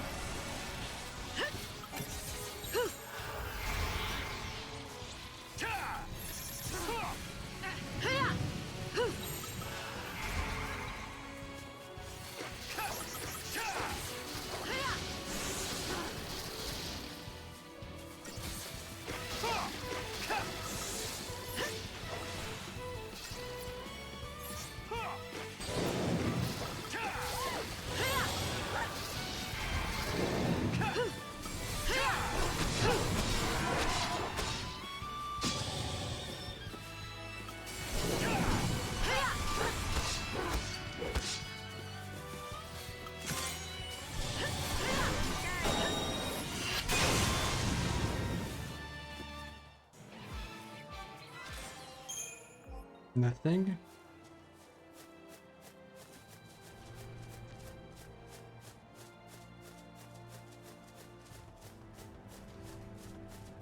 No. No drop. Qui possède.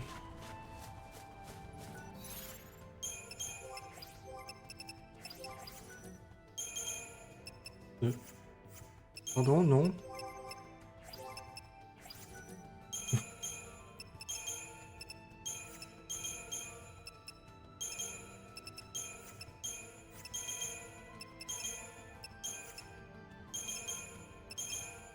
I was like, you're taking up for this mission? That's kinda new.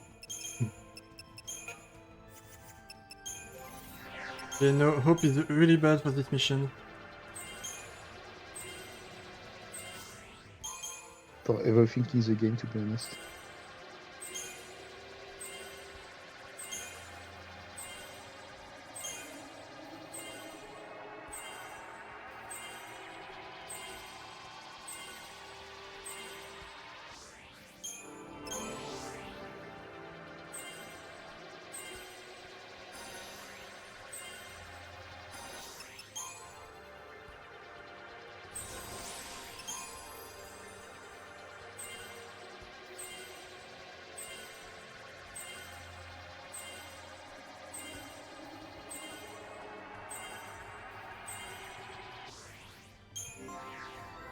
Yeah!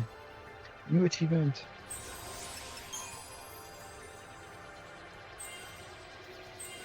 That's a joke.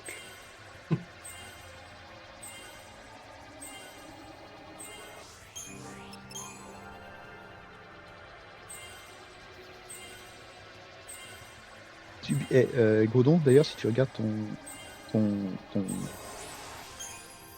Excel, enfin ton Google Sheet, t'as échangé saboteur et synergiste.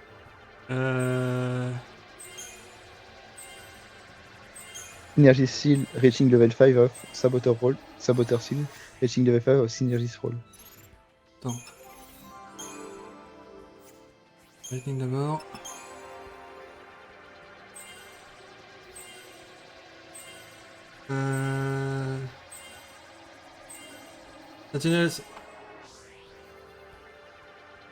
Sentinel was not done, yes. No. But check synergist seals, you have to reach level 5 for Saboteur's roles for the first time. You That's got Hilda Synergist and Hilda. Saboteur right there. But it's okay, it doesn't matter to be honest.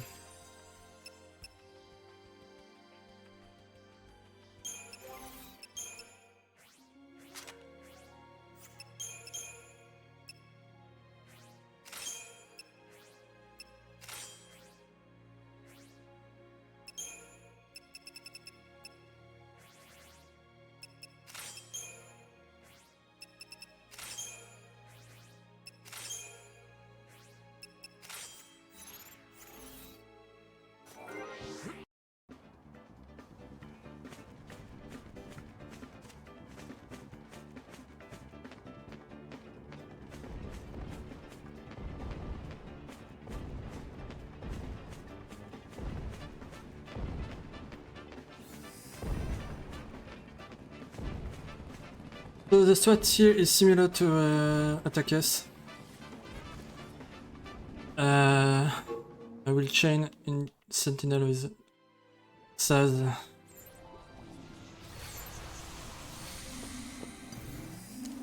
And Saz is really squishy at this point.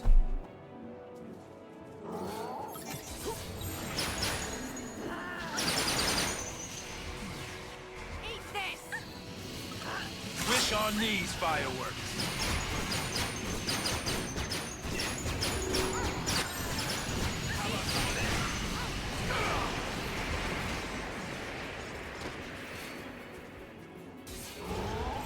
Wish on these fireworks.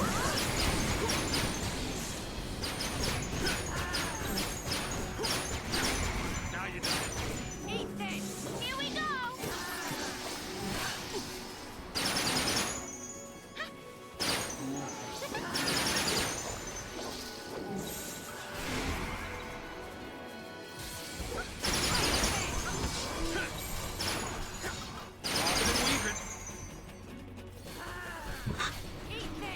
Wish on these fireworks. Easy fight. That was something. How about some of this? Wish on these fireworks. Could you inflict slow, please? Till you full of holes. Thank you. Wish on these fireworks. Still easy fight. Even with delay for slow. Pull the old switcheroo.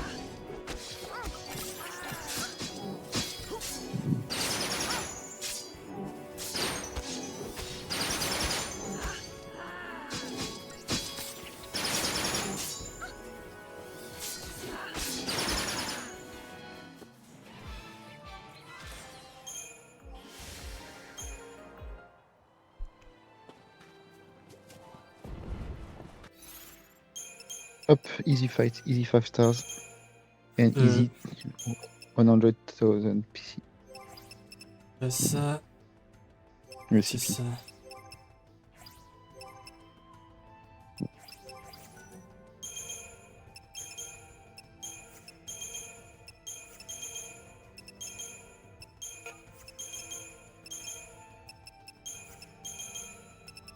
You don't remember your strategy?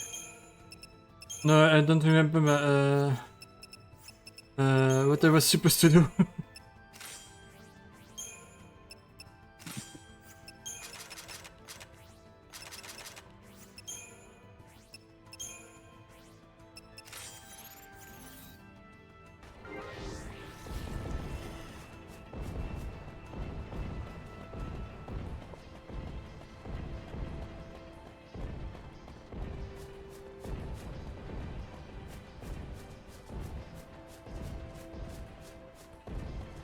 Yeah, the Blitz to kill the first Rectavisia, followed by attack plus Blitz on the second one was epic.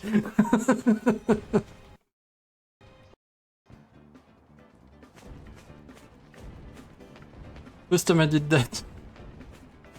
Yeah, and Wind Bliss, Hot Blood doesn't miss either.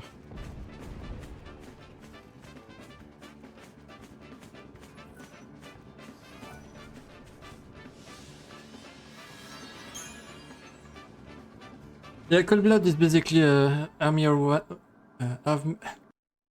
army of one on steroids.